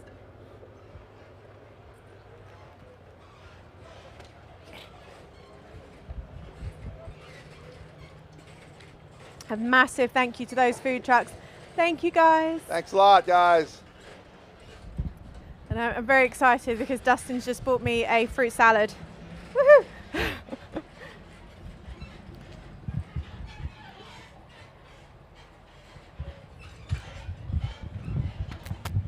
So it sounds like our sponsors at AIAA have got another interview with us. I wonder if that's Jimmy who's out there talking to some of the student teams. Oh, it's Logan with AIAA. Logan with Ezra Media back again. I'm here with Meredith from AIAA. Meredith, can you introduce yourself and Sure. what you do at AIAA? Yeah, Meredith Cowton. I'm the manager of university programs, so handling all our student outreach and the programs that we do at AIAA. And students, so there are a whole lot of students here. Yes. How have you found interacting with them? Oh my gosh, it has been so fun. We met hundreds of students yesterday. They are so excited for shooting their rockets up in the air, all the hard work coming together, just seeing them out on the lines, getting ready for all that hard work to come together. It's been really rewarding to be able to talk to them. And how does this challenge that that these teams are undergoing align with AIAA's vision for education? Yeah, I mean, really to give students the opportunity to have experimental learning and that hands-on learning, it's really helping them build that muscle, to really test and fail and then test again. And, that's really what AIAA is all about. And, it's the hallmark of an aerospace engineer. So we really see a lot of similarities, and I think it's given them that hands-on learning and experience. And we've been pleased to work together with AIAA and develop this MOU and plant some seeds Yep. for a larger relationship. And I know you view careers in a similar way, as starting in education and growing larger and longer as individuals progress. So what can students expect with AIAA as they go from students to professional? We have tons of programs for them. So something really similar that we do is Design, Build, Fly, where students are designing, building, and testing an RC aircraft. Very similar to this competition. It's that hands-on learning, and that's really what the industry is looking for, right? Like, they're looking for teams that are going out there, they're having teamwork, they're failing, they're building budgets, and that's what industry is looking for, things that mirror what they're going to do in real life. So I think it really helps their experience. And then we also have student branches that allow students to network with their fellow students that are interested in aerospace professions and with the industry. We also have regional student conferences where they're able to submit papers, and they can be published by AIAA, which is really, big boost to their resume. So lots to offer. That's a whole long list, and I'm impressed you know it. You explained to me you've been on the job for 3 months. Yes. Yeah, pretty brand new to AIAA. This is my first rocket competition, but I am loving it. It is cool to be out there. What have some highlights been, or some things that subverted your expectations about being at a rocket launch? Oh my gosh, the energy and the excitement, just seeing the students, that hard work coming together, I think is just. I just love it. Also, seeing how high some of these rockets are going, I think it's really awesome. And we also really value that experiential learning, and that's part of Ezra's motto, to develop students' engineering skills in general through hands-on learning with sounding rocketry, and also in rocketry specifically. Yes. Yep. And I think AIAA is a perfect fit. Really, there's a lot of synergies and a natural fit. We really want to break those barriers, so it's great. Yes, and you had also mentioned how AIAA offers a lot to students while they are still students. Mm-hmm. So we learned during the opening ceremony that there's tens of % of students who are not yet members. Yes, we would love for you to become members. I'm sure that's one of your goals while you're here. So what's the pitch for them? You should absolutely become a member of AIAA. We have so many resources to help support your entire career progression. Really, we think of it as you start in school all the way until you finish your career. We are there for you. We can provide you with lots of opportunities while you're in school. Our AIAA Foundation also offers undergraduate scholarships and graduate awards, so really trying to support the future aerospace professional. We actually give over $100,000 each year in graduate and undergraduate scholarships, so that's pretty awesome. And definitely check us out at aiaa.org. That's where you can find more information. That's great. Thank you for being there for students. And we're going to head back to Alice on the range. Sounds like there's some activity out there. It's time to cut. Awesome. Massive thank you to AIAA. We're very excited to see them support Ezra as we grow this competition. They signed an MOU yesterday. We were talking about Blue Origin. Clay Mowry, who's now the new executive director of AIAA, came from Blue Origin before. He joined them about 8 months ago, so it's very exciting to see that he's decided to support this competition and help Ezra grow it and develop it, which is a huge part of what AIAA does through that whole trajectory of your career, from student all the way through to being an engineer yourself. It's great to see. We are still waiting for an update. We were just saying, how long does it normally take for a hybrid motor to be installed? And you said it could be 10, 15 minutes, could be even longer. It's a lot more difficult. It's a lot more difficult because it's very temperature dependent. Yeah. As I talked before, you want to make sure you don't load up pressure, which is all gas. Yeah. And you won't go very far, so you have to watch. Typically, they put a load cell on the bottom of the rocket when they load it, and they measure the mass of the wells of pressure. And once they have a certain amount of mass in there, everybody, get out of your tents. Here we go. Sounds like we're ready to go. So we're going to go and step out. Somebody's done. All right, guys, we have resolved our interference problem, so we are going to be able to get Team 224. This is going to be pad Alpha 5. Alpha 5. He's still solid. Okay, it's not a hybrid we're going to see then. Not going to see hybrid. We're going to see the other solid. All right.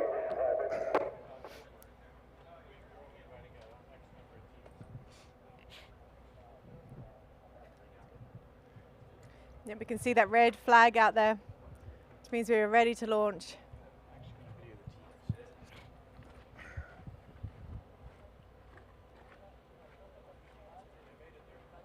All right, back to about Alpha 5, University of Arlington. This is a 30K shot on an M4000 White Lightning.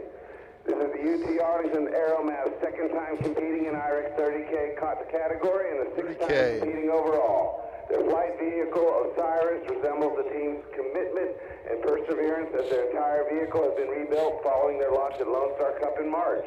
Osiris has a projected apogee of 27.2K and a max velocity of Mach 1.7. So we are going live on Alpha 5. We are showing green. We have a clear sky, and we are going in 5, 4, 3, 2, 1. Come on, guys. I see smoke. I see smoke. There we go. There it is. It's gone.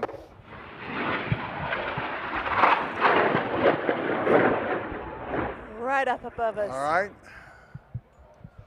Straight into that beautiful blue sky, which means we can't see it.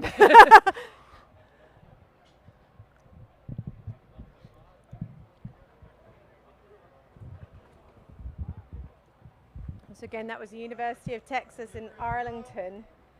They're going to 30K. In the pits, everybody, we have some pieces that were shed, and we have at least, it looks like the drogue coming down, maybe the main. So keep your eyes peeled for parts coming in. Keep your eyes peeled for parts coming in. Right, sounds like we've had a bit of an event. Eyes on the sky, eyes on the sky. I'm going to get... Heads up, we got heads up, we got pieces coming in. Everybody, heads up, heads up. We have some parts coming down apparently. Yeah, the debris landed.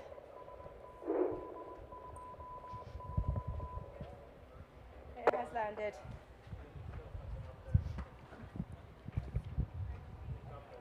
Well, that was exciting. So have they called a drogue yet? I didn't hear.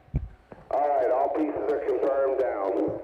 I think there was some all sort down. of separation.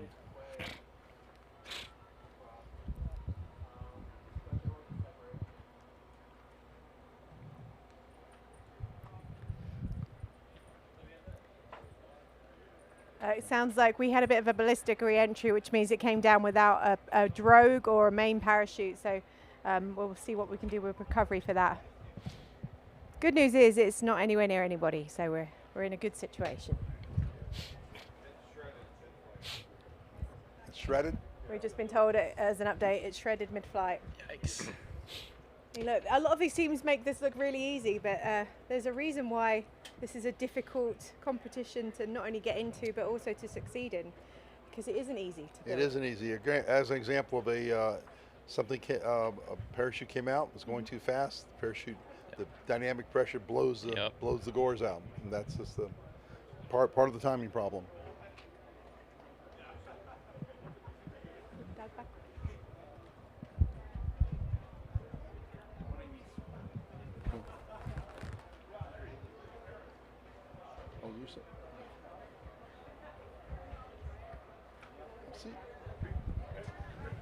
All right, we're swapping a couple seats around, but we have a new guest, Douglas. Can you tell me about your company? Sure, yeah, Protospace MFG. So we make parts for aerospace, fast aerospace manufacturer in the world, and yeah, private space has taken up what we do. It's private space and electric aviation are our biggest segments, and so yeah, natural fit for this competition. Awesome, fantastic. Yeah, welcome. We gave you a bit of a shout out earlier on the live stream. So can you tell me what sets you apart with some of the other companies? Say it again. Can you tell me what separates you from some of the other companies out there? Oh yeah. Look, the whole world runs on job shops, right? And the job shop methodology, which, you know, a lot of them, they built parts for everything. Industrial Revolution, James Watt building steam engines. You know, engineers did drawings and parchment, put in a satchel, wrote in a horse. Today we do it on a computer screen and send it in by email, back and forth, to make stuff. When it's time and you want to buy, it's into the backlog. And in aerospace, 8 weeks, 10 weeks, 20 weeks is common in aerospace. And we've totally rethought it. We do something called high velocity mass custom HVMC, and we do that in 2 to 3 days. And just easier to get the specs together. Designed for innovators, designed for people who want to build new things and don't want to sit and wait and have their focus and attention drift off. That's fantastic. Yeah. So can you tell us what you did to support Ezra this year? Yeah, we did. Look, I'm founder and chairman, and so I don't know much on details. They don't tell me much. We got to build some new launch pads for you guys. One of the things we got to do. A bunch of other stuff behind that. Team was, put at Ezra's disposal on it to help with the whole competition. But one of the big things to do was build new launch pads. So Ezra's design. And then we build the parts and help put it together, that was fantastic. You guys built the second stage pads, and maybe even one of the hybrid pads. I'm not sure if it's one of the ones getting used. Well, I'll be able to clarify that once we see the footage of the rockets that we're going to launch. But yeah, the pads that we used earlier for the first 2 rockets of the day were built by you guys. Yeah, absolutely. And and it's the way it works. Like we play this, I say we do the dull, boring stuff, right? The rocket science comes from people like Ezra. And you guys heard how good the pad was. It's not our design. It's your design. It's your ideas, your thoughts. It's your creativity. And we just get to build it. And anyway, we love that relationship. No, that's fantastic. Do you offer engineering services at all to customers? Yeah, we do a certain level of them. We don't get any systems or anything, but parts level engineering, we help with that. So mostly mechanical engineering to kind of figure out how to fabricate? Very much the mechanical side of it. And a lot of times we'll go from napkin sketches from a customer, right? That's Some customers we call them Group A customers who give detailed drawings. And other ones, napkin sketches. We'll hold hands and back and forth. But the customers are the subject matter experts. How to fabricate it, how to design, DFM, design for manufacture, right, is what we help with a lot. And sometimes just design, sometimes get involved in it. But again, if it's rockets, we don't do rocket science. The rocket scientists are the experts. Right, but the DFM part of that is tricky for a lot of companies out there, so it's fantastic that you offer that service. Yeah. Well, I caught this in grad school. I remember, years ago, walking in the machine shop, and I see a grizzled old cranky machinist looking at me as a kid, and grumbling about not having good tolerances. I said, no, I left it vague because I want to have this conversation with you because you understand the manufacturing side of it. I understand what I want to do, and if we can have a good conversation together, we can get optimum results. And that was some of the inspiration for what we do now. Yeah, that's fantastic. That was 100 years ago, though. It doesn't work quite as good and smooth nowadays, but I wish it did. But no, that is absolutely fantastic. Thanks for sitting down with us. Oh, thank you very much. Really appreciate it. Yeah, thank you. So, yeah, we are still waiting for some more rockets to fly today. I think we are filling 2 hybrid rockets. Oh, fantastic. We got some footage of that now. So that blue one off to the left is actually the one that Protospace made for us.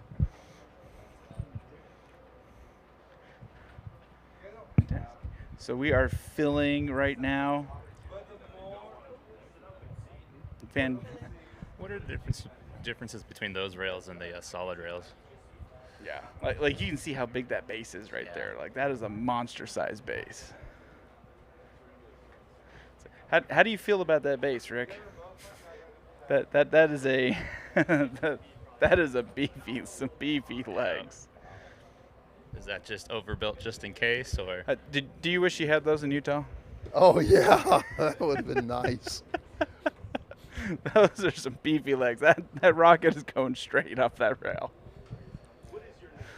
And that's what you need. It's going to be robustness to make sure it survives, because it's going to get. The big thing is it's going to be moved around a lot. It's going to be beat up, so it's a robust rail is a good thing. Mm-hmm.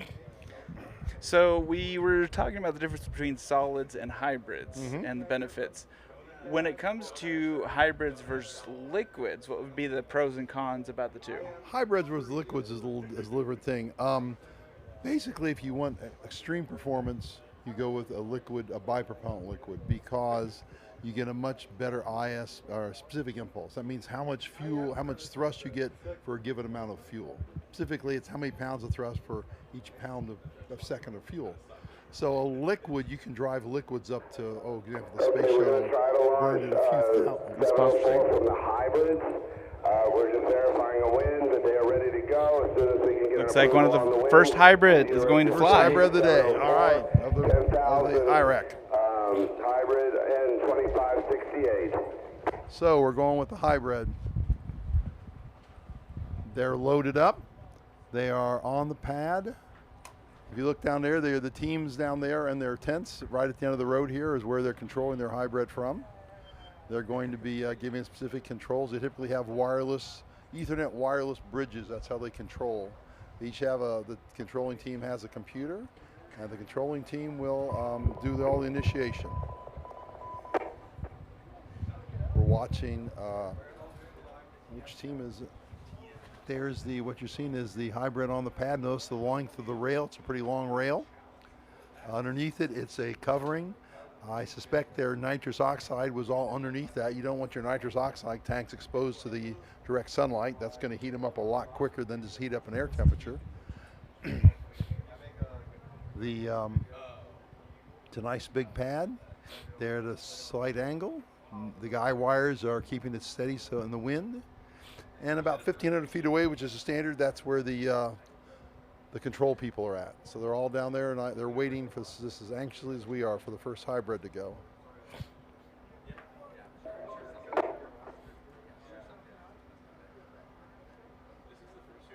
So Mark, you ever dabbled in hybrids or? No, I'm not safety oriented in the hybrids this department. 9, 8, Here we go.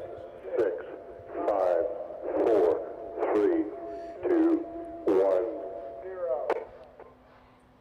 We have 0. We're waiting.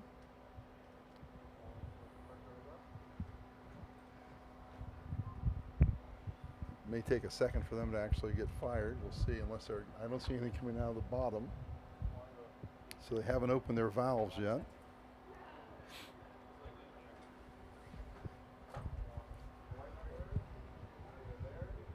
No, it's still sitting there. If they had opened their valves, you would see the white gas coming out the bottom would be the nitrous. Apparently they're not.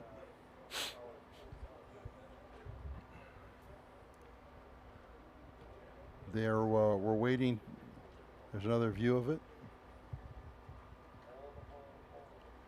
We're not seeing anything, because apparently it's a hang fire in this time. So the students at this team would take their checklist. They have a hang fire procedure. They open the book up. They go to the whatever the checklist says to do for a hang fire, and that's what they're doing right now. They have to decide, do they want to reload or try again, or they want to abort. If they abort, they're going to have to dump all their nitrous out.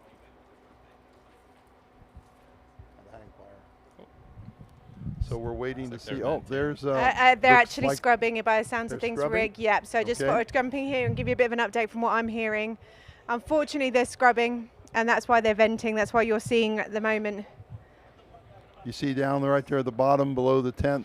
That's where the vent is going out. All the nitrous is being vented out from their propellant tank. Oh, I there you go. That's the nitrous. It'll take them a few moments minutes to dump all the nitrous out. Notice how it's coming out as a gas. As soon as it hits the air, it's under high pressure, it'll flash to a gas. So it is an all clear. It is an all clear. Yeah, very unfortunate for that team to have to scrub so last minute. They had a hold just before we got to the countdown complete, and then they had to make a scrub decision. So I do have to ask, Rick, if they've scrubbed this now, does that mean that they still have a chance to possibly launch in the next couple of days? Yes, they do. The big question is, did they bring enough nitrous oxide? It took them maybe a whole K bottle to load, so maybe a K bottle and a half. So if they bring 2 or 3 K bottles, they might be able to do it again. Well, let's hope so. Yep. They've at least got time. You know, we've got until Saturday morning. Sure. So hopefully, if they've got time to restart this, it's quite a process, as I'm sure you're quite aware. There's a lot of disappointed Australians, I'm sure. Australians running. Yeah, I'm not sure what team that was. If it was the University of Sydney, it was the University of Sydney that was having to do that last-minute scrub. So we hope that they can figure this out in the next couple of days. I would like to remind everybody, these engines have all been test fired before, so this isn't the first time they've shot this.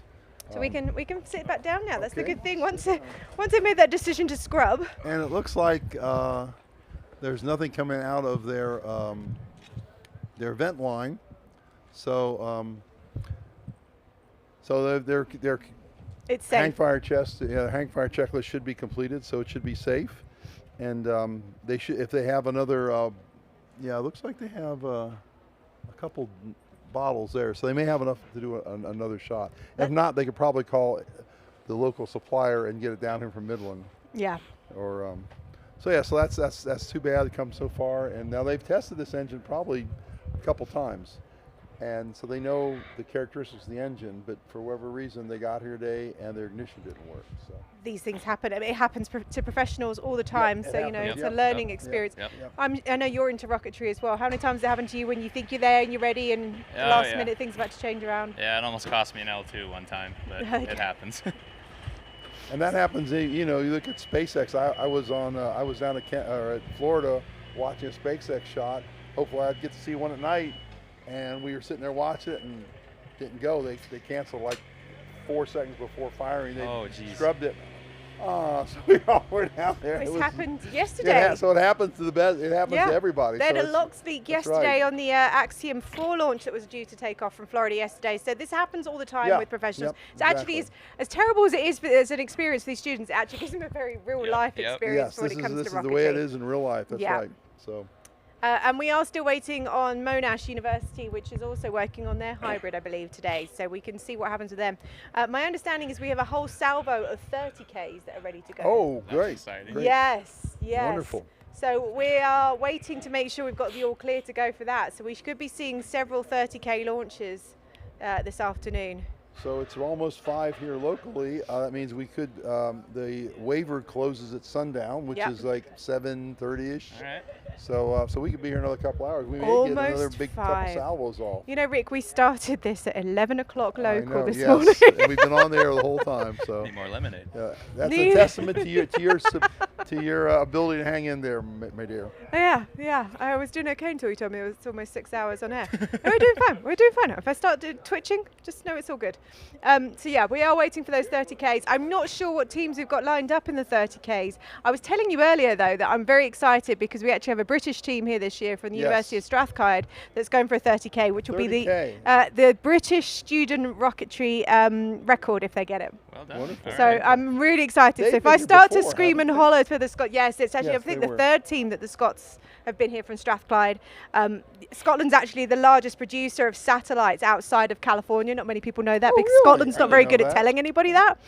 So as a Brit, I feel like it's in my bailiwick to actually just promote how great they are. They're incredible space legacy that they've got coming from Scotland. Where the company's at? Edinburgh? Or all over the place, all actually. Over, huh? Yeah. And of course, it's one of the places that they're building the first European orbital launch sites as well in Scotland. That's right. So in Shetland, the Saxford Spaceport is just been licensed. They're just waiting for they had a rocket factory Osberg, or RFA, that was supposed to be launching there this year that unfortunately had a static fire anomaly, so they're not able to be going. But I can certainly see that we're going to have a few more that are lined up. I think Skyrora is another one that's possibly going to be launching from Scotland in the coming year, hopefully. So yeah, it's a very exciting time for them. A few years ago, there was Canada was trying to put a launch site in Nova Scotia. Yeah, they still are. South. They still are. It's been a long. I know some people that have been involved in that. It's been a long process. We were saying this off camera, you know, having worked at spaceports myself,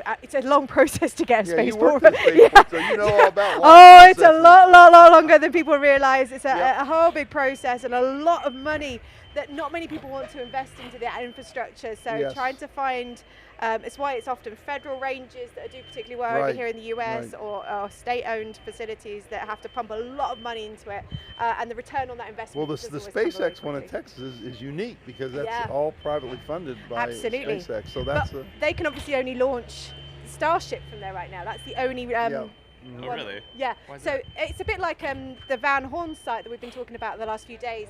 That is only licensed to be able to launch a New Shepard. You couldn't just go and put a New Glenn over there and start launching it in Van Horn.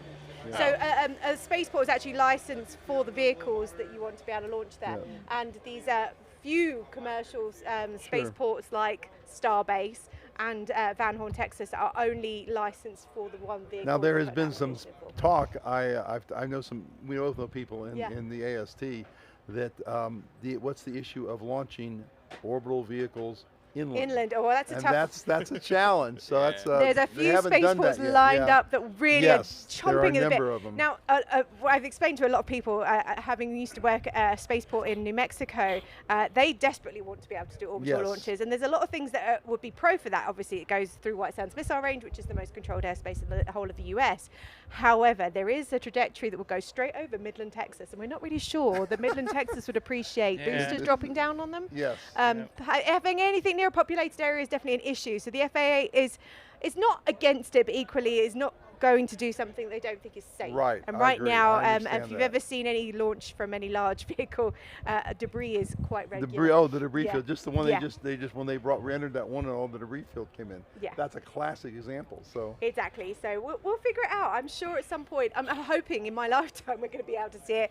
But you know, it's taken 20 years so far for the commercial spaceport in New Mexico to be launched. We'll see what happens in the future. Space is hard, folks. There's a reason why Well, we the- use that cliche, but it's true. to get the issue has been, can you have aircraft-like reliability? Mhm. And that's been a challenge for rockets. Well, I don't know how much you've been paying attention, but there's a company that based out of New Zealand that are also half Oh, yeah, Dutch right, company. uh-huh. They have just started selling their first suborbital space plane, the Aurora 2. Uh-huh. So you can now take it off from any runway in the whole world and land it back at a runway.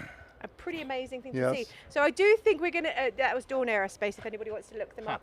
They are expecting to have a whole fleet of space aircraft, planes that are yes. going to be passed out in 2027. So if you're in the market, go and find yourself Go a buy space your- plane. buy Who your knows space what could be the plane. future? Yep. But that's what's exciting, I think, so much for these students. Yeah, that there are involved in this there competition. are 3 or 4 other companies that are in the Oh, same there's going to be a lot business, coming yeah. into the Mhm. onto the pipeline very soon. And they're all reusable. Yes, They're that's all the totally really key reusable thing. from the beginning. Mhm. That'll make a big difference. So the issue of intercontinental Yeah. liftoff may change because Hypersonic, Yep. point to point. Oh, Hypersonic, point it's to all point, yep. changing right now.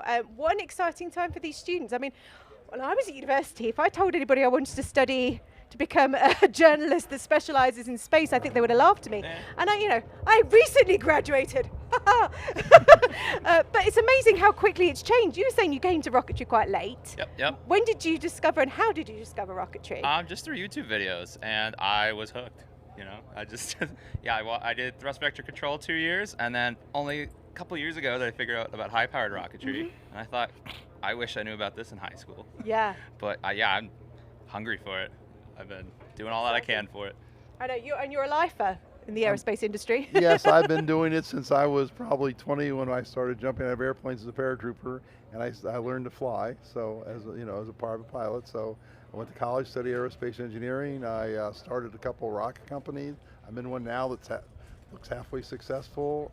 I've done research in the field. So yeah, for me it's been a lifelong passion. After watching Neil Armstrong, 3:30 in the morning, Neil Armstrong finally getting out of the LEM, getting on the moon. I'm glued to a little black and white TV set. I'll never forget that. That's Amazing, probably isn't it? what kicked me off. Yep. I blame this Incredible. competition for my obsession with Your space. obsession, Genuinely. yes. So I was working with a company that was used to work out of the old spaceports, and I was volunteering for them, and they said, we've got an event going on, would you like to come and help out? Oh, there you go. And so Yeah. 2018 I was invited to my first IREC, and I've been hooked ever since. Ever since. Good, Yeah, and good. I remember someone saying to me, oh my goodness, what was it like seeing your first rocket? I said, actually, I saw in one day 12 rocket launches. It's amazing how quickly you can become hooked Yes. after seeing Yep. 12 launches. Yep. And when other people were like, how many have you seen now? Well, Hundreds. yes, exactly. Since being involved in in the IREC, I've now got to the point where I've seen hundreds of rocket launches. I feel very privileged, and every single time I still get very excited. Yep. What we're seeing right now, if you want to look on the screen, Recoveries, right? People's picking up their rocket, and that rocket had a transmitter, said where what's my GPS. They went over here to Da Vinci. They got a backpack with a tracker, and they walked to that, probably almost walked right to it, picked it up. They're walking back. So talk to me about the relevance of that, because I know some people think that's a bit of overkill to give students backpacks when you can see them clearly. Well, the issue is we want to be very, I remember when we didn't do this, but we did this because we wanted to keep track of people. We want to make certain that we know exactly where they are. We make certain if anything happens to them, we can get to them quickly. It reduces a lot of people's consternation about parents. And then the faculty and the universities want to make sure that we're putting their students in a challenging position, but we're keeping track of it. Absolutely, so safety is key. Safety, yeah. That's part of the reason why we were delayed today. We wanted to make sure that the site was safe for the students to come out here. In case you hadn't watched the earlier footage, we didn't get to go to air until 11 o'clock local. We didn't start launching until soon after that, because we had a haboob hit last night. And a haboob is a very fancy word for a very nasty dust storm. And it came in and it wrecked a lot of the structures that we had out here that were being prepared for the tent area for the students to work under. We wanted to make sure they had plenty of shade. As you're looking at this drone footage right now, you can see that some of them aren't looking in the best of shape. Yep. And that's me putting it politely. There's one that I'd actually liken to a pancake. It's rather flat. Yep. And if you get really close to some of the metal structures, you'll see the damage. The metal structures just bent like like some old child came up and bent them. Playing with it. Yeah. We saw one of our incredible team here that was out here setting up the live stream last night, and this hit about 7-8 o'clock in the evening last night while we were getting ready to get everything set up. He was stood in the live stream trailer, which is just in front of me, and it's only about 20 feet away from this tent that we're sat under. Yeah. In the time that he recorded, the tent actually went out of view entirely. That was how much dust there was between the window and where this tent is. It went you can completely, see all over everything was coated with a big thick layer of rain on dust. Yeah, so it was gross. And I can tell you, I went into Walmart last night to grab some earplugs. That was how quick it was. Went in to get one item, came out, and the haboob had already hit, and I didn't even see it coming. It was so quick how quickly it hit. Sounds intense. Yeah, very, very intense. I was on the road when I drove through it. We're going to head over to Brum.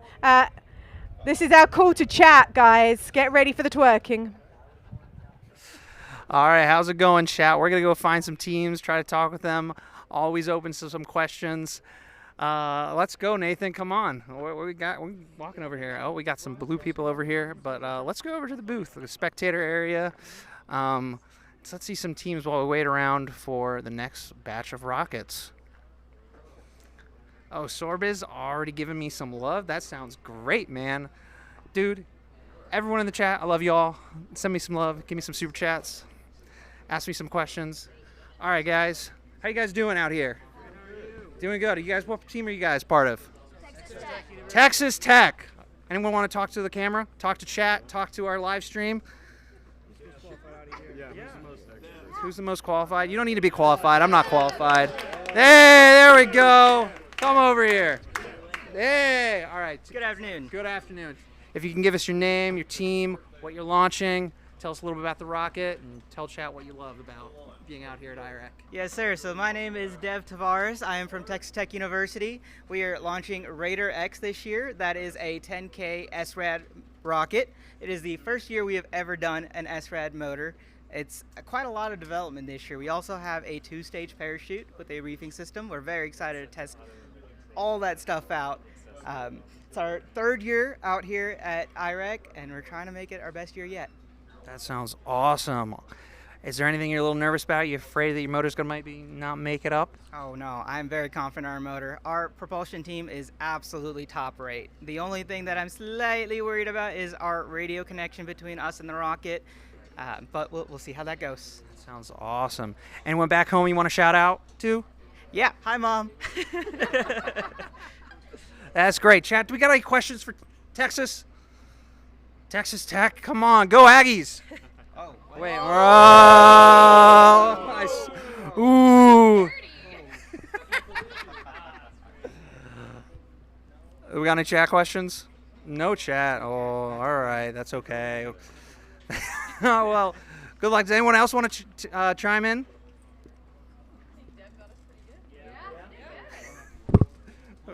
What? Dev, I've covered everything. All right. What's the question? Sorry. What's the question from chat? Austin Hagee asks, "What's your favorite Shrek movie?" I'm gonna give mine, and then I'm gonna let you answer. So Shrek the Third, always great. Let's go. Oh, Shrek 2. Come on. Okay, we got some disagreement here, but okay. Noah asking, "Where is Steven?"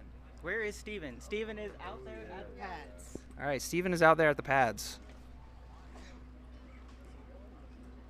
Ooh, there we go. Blue Chronicle just gave us $10. Yeah, let's go.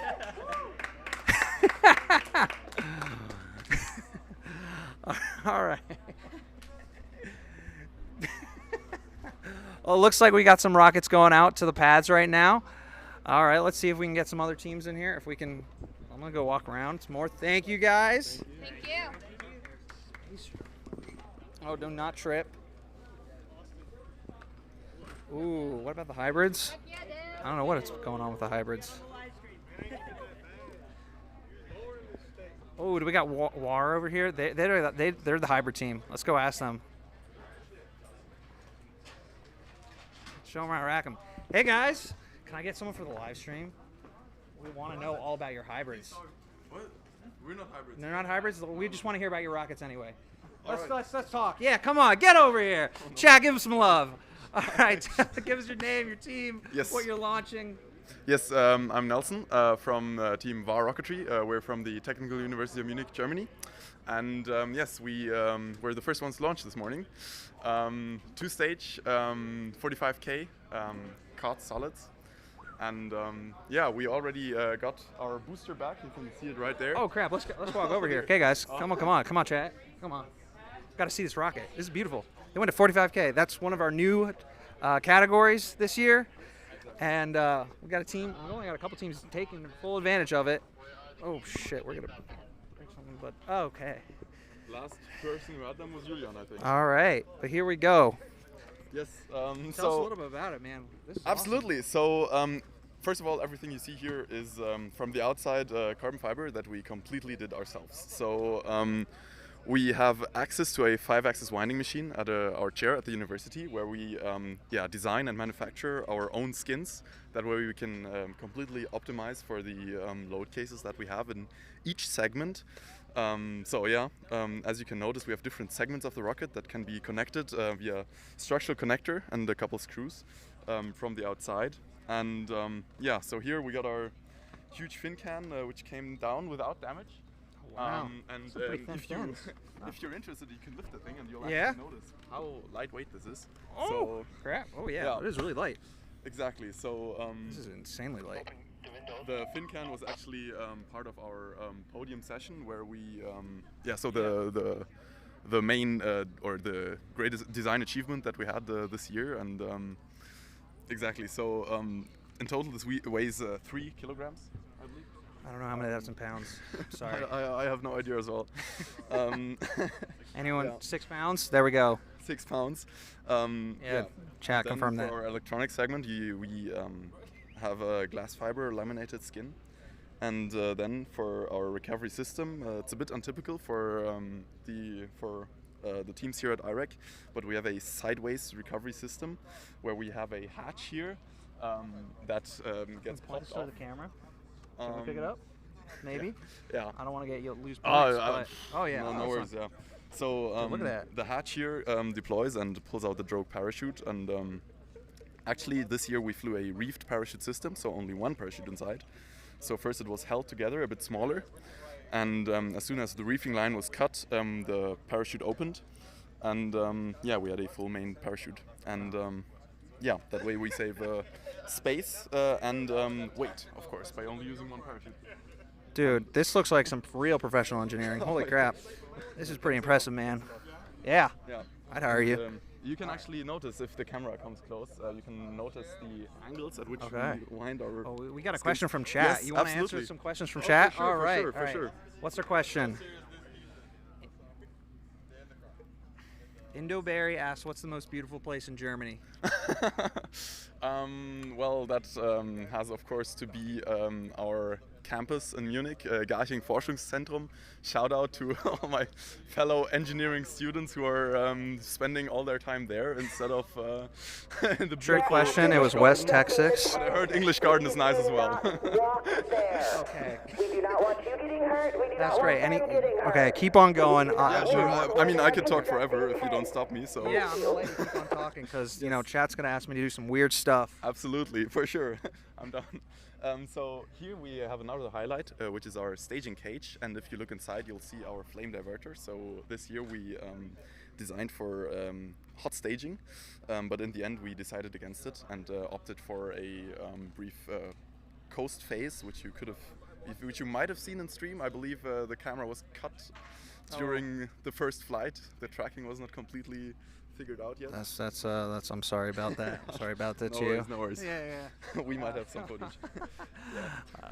Exactly. And then to jump to the next highlight, in my opinion, we have a retractable launch lugs, which I can demonstrate real quick. Sure. Yeah. We got another question in chat after you show us this. I want to see these retractable launch lugs. I think I know what the. Yes.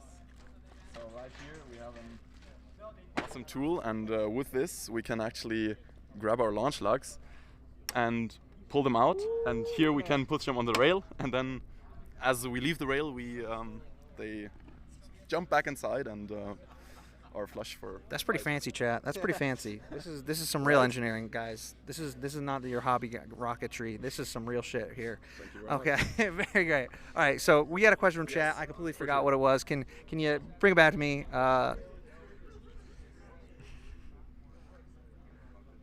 Lucas Tekis, I hope I pronounced that right. I can't see it, but yeah. Can you talk to me more about the ground electronics? Oh, Lucas Tebes might be our guy from Munich who actually did the ground electronics. Oh, okay. Plant in the chat. I'm I not sure see. if it is actually him. I cannot talk much about our ground electronics on pad, but we did have a Wi-Fi bridge that we had set up on mission control right here in our tent, and then the counterpart on pad with which we, in theory, would have had a direct communication to our rocket. Unfortunately, we planned on being a bit closer to the pad. Unfortunately, that was not possible due to several other exclusion zones. So in the end, the distance was a bit too far to align the Wi-Fi bridges sufficiently. So in the end, we unfortunately ended up not using them. Oh, that's unfortunate. Yeah, we got another question? Yes, oh, for sure. From Greg Cesarone. Oh, this is actually a good question. Not that any of the other questions were. Greg Cesarone asked, do you guys use... Yes, exactly, we do. So, exactly, they're from Tajin Carbon, and they're sponsored. So thank you very much for that. And yeah, exactly, so it's CFRP Taupreg that has to be stored in freezers, and once we use it on the winding machine, we get it up to temperature, and then we wind on the 5-axis winding machine, and then we put it in the oven for curing. Cool. That's very cool. Absolutely. Yes. Oh, yeah. Werner Knowles wants to know what happened to the sustainer. Oh, about that. So yeah, you might have heard from the live stream that did not go entirely as planned.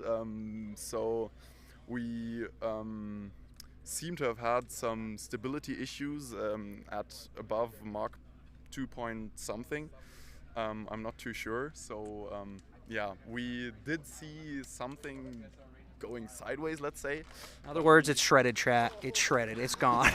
Well, we already saw one part of the rocket, and it did not seem completely shredded. And we actually are looking for it right now with a drone. So we have a recovery team out there that is with air support looking for the pieces, and we're quite hopeful that we can recover the different segments, because I mean they did not weigh that much. Okay. So, but yeah, the recovery did not go as planned, and we saw our main chute floating towards Mexico. So they might be wondering. All right. If there's We're about to start a war here, boys. We just threw something into Mexico. Yes. This is dangerous. All right. What's the next question? Oh, that's a good question. So Matrix asks, how did you reinforce this area around this massive hole? Yes. So I mentioned that we can, because we do everything on the carbon fiber side ourselves, we can optimize for the exact load cases that we have. So for this segment, we discovered that the simplest way to approach it is to just do the entire skin thicker. So on that one, we have a 6 millimeter thin, six layer skin, and the motor segment is only 3 layers, and it comes down to, for the recovery segment, to a thickness of 2 millimeters, below 2 millimeters actually. I'm not sure how much that is in inches, but it's Yeah, I don't know either. I use not American much. units It's not here. much. It's not much. Yeah. So, but as you see, I mean, of course, we simulated it a lot, and it's held also with a impact. And actually, what we did reinforce was the areas around the rivets here, where the parachute was attached. So there was a reinforcement ply there, and also for oops. Oh shit, what's that? And also for the launch lugs, we did local reinforcements.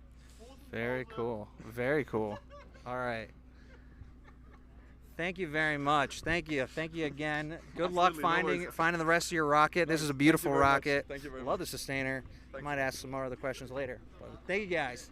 Let's roll. Let's find some other teams. Or are we still waiting for rockets? Oh, we got some people who want to be interviewed. All right, let's go.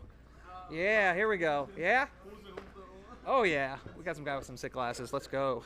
He's wearing jeans in the desert and a chain. All right. Let's be kind, chat. How you doing? All right. Good, how are you? Oh, is those Bucky Yeah, those are earrings? Bucky's All right, we earrings. got to get a zoom in on this, guys. This is some real Texas. Yeah.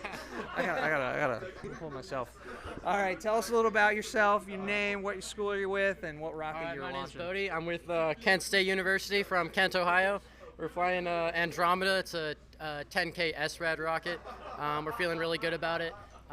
Most organized we've been. Yeah, we're all feeling really good about it. I just want to come over and say, hi, Dad. There we go. So, yeah, because my dad's in Canada. That's because that's where I'm from, so I just want to come over and say hi to him. That's awesome. All right, chat. Do you have any more questions? Is your dad in the chat right now? Can you give us a big donation? I don't know if he knows how to use it. Dad, if you know how to use the chat, say hi. Yeah, give us some super chats. Yeah. Add an extra 0 in there Yeah, for maybe, your son. please. You know. I gotta eat tonight. Yeah, but overall, we've been really anxious about it. It's been a long drive out, but we're all really excited, and just the experiences. For us, this is my first time. This is your first time? Yeah, I'm a freshman. Ooh, wow. It's really been it's made my entire year, first year of college. It's been from going, I graduated didn't know I could go to college, and now I'm right here, and this is the coolest thing I've ever done. So having a lot of fun. That's a lot of fun. Yeah, this is a great event for freshmen to come and see and experience. I gotta say, I wish I'd come out here as a freshman. I think I would have been a little bit more prepared when I came out later. I got COVID the first time I came out here. That sucked. Had a bunch of chicken McNuggets every day for food. It was not a great time, but I saw some rockets. And this is great. We're having a lot of fun out here. Oh yeah. You guys don't have to drive all the way to Las Cruces.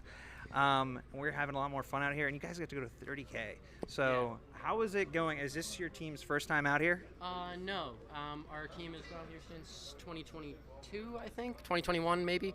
Again, this is my first year with the team, so I wouldn't know very much about that. But we've been out here maybe 3-4 times, I think. And we've done pretty well the previous time, so we're hoping to do pretty well this year. That's cool. Yeah. So what did you work on the rocket? I'm aerostructure, so from the nose cone to the fins, I worked on that. We did a lot of sanding, a lot of epoxying fins together, and it's really good for me because we're not super knowledgeable with math and stuff as a freshman. It's really good to get my hands on that. But after we did test launch, that part of the rocket looks really straight, so yeah, we feel really good about that part. Oh, you guys did a test launch already? Where'd you go? Somewhere near Columbus, Ohio. Yeah. Columbus, Big Ohio. cornfield, Cool. So how's your lungs after sanding all year? Oh, good, I think, hopefully. Hopefully only took a few years off. But we got a good safety officer. We made sure to always ventilate and stuff like that. So hopefully not too many years off my life. All right, that's good. Yeah, we don't want you leaving college with a little smoker's breath, but Yeah. smoker's lung. Sorry. What have you loved so far about being here at IREC? What's like your most highest point, best point so far? I know you haven't launched yet. Yeah. But if you're gonna take away one thing so far, I would say just watching us do the final assembly of the rocket and seeing months of staying up late and rushing and careful planning, seeing it all come together and have the rocket all come together in the way that we designed it to, and everything seems to be going well and as planned. And it's just like a really cool feeling because you can look at it and once it's together and say, I worked on that, and if it flies and it's successful, I can say that I worked on that as well. all right, that's awesome. Chat, do we got any questions for the man here? I'm listening. I don't think we got any. Unfortunate. All right. Well, thank you. Good luck to you. Yeah. I hope you have a great 4 years of college. This is an amazing event to be at. A lot of fun, obviously. And hopefully your rocket does not end up like the Munich rocket. Yeah, hopefully. Yeah, thank you. All right. Let's go find some other teams. Thank you so much. All right, we got some more people in chat. Oh, we got the Gator guy. Oh, man, I'm getting you back here. Yeah. My Florida Gators. Let's go back here. Yeah. Post. Nathan, you gotta come closer to me. I'm not gonna stand in the sun, Nate. All right. Oh yeah. Here we go. We got the whole team. Can we get the Gator chant going? Go Gators! Get up and go! That's it. Yeah, pretty much. All right. So you guys, I know you got an interview right in the beginning, and you guys launched right away. How are you guys feeling now? We're feeling great. The recovery went really smoothly. The rocket flight was beautiful. I mean, it was like straight as an arrow, and it all just went really well. That's amazing. And you guys recovered everything, no issues, no problems, nothing broken? No, not really. Nothing that's not fixable in like 5 minutes. That's what we want to hear. All right. Well, we got to see. Let's get close. Let's see some hardware, man. Nathan, let's get close. Let's see it, dude. How are you feeling with that hat on? I mean, you drink a lot of water. You surviving with that face paint on? I have had a lot of water. This hat gets really hot. Yeah, you look. Yeah, okay. You might want to go sit down. All right, let's look at this rocket. All right, are you the aerostructure lead? I'm testing lead. Testing lead. Can you tell me anything about this? All right, so this is after the rocket. So here we have a modular aft system here. And we have our air brake system. The air brake is used to control the rocket's ascent to 10K feet, and the modular aft is made to where we could easily change fins we need to in flight. Very cool. So you got some aluminum going on here. Is this like? Oh, I see you got some aluminum going on here. What's the fins? Is it just fully aluminum? We got some carbon fiber. I see maybe. What's going on? Who could tell me about this? Riley, get over here. Don't be afraid. I'm not that. I won't bite. I'm not a gator. I'm from Florida, but. Sweet.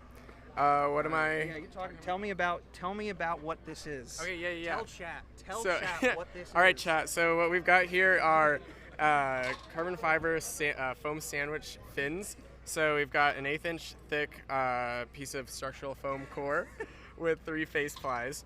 And then, for the drip, we've got this aluminum framing here because you got to have it look sweet. They're mounted to our modular fin system, which Sydney can get and that is all mounted to our SRAD carbon fiber Kevlar hybrid airframes right here that we wound ourselves. That's very cool. Very cool. All right, this is awesome. All right, I think we're Sorry, chat. We're hearing some things. We got to go back to the desk. I got to go back to my post. Oh crap. Well, here we go, guys. Let's get a little chant from the Gators before we head out, and let's see them before they go. The Florida Gators said it's great to be a Florida Gator. Said it's great to be a Florida Gator. Said it's great to be a Florida Gator. Go Gators! Yeah! All right, go my Florida team. All right, we're going back to the desk. Thank you, guys.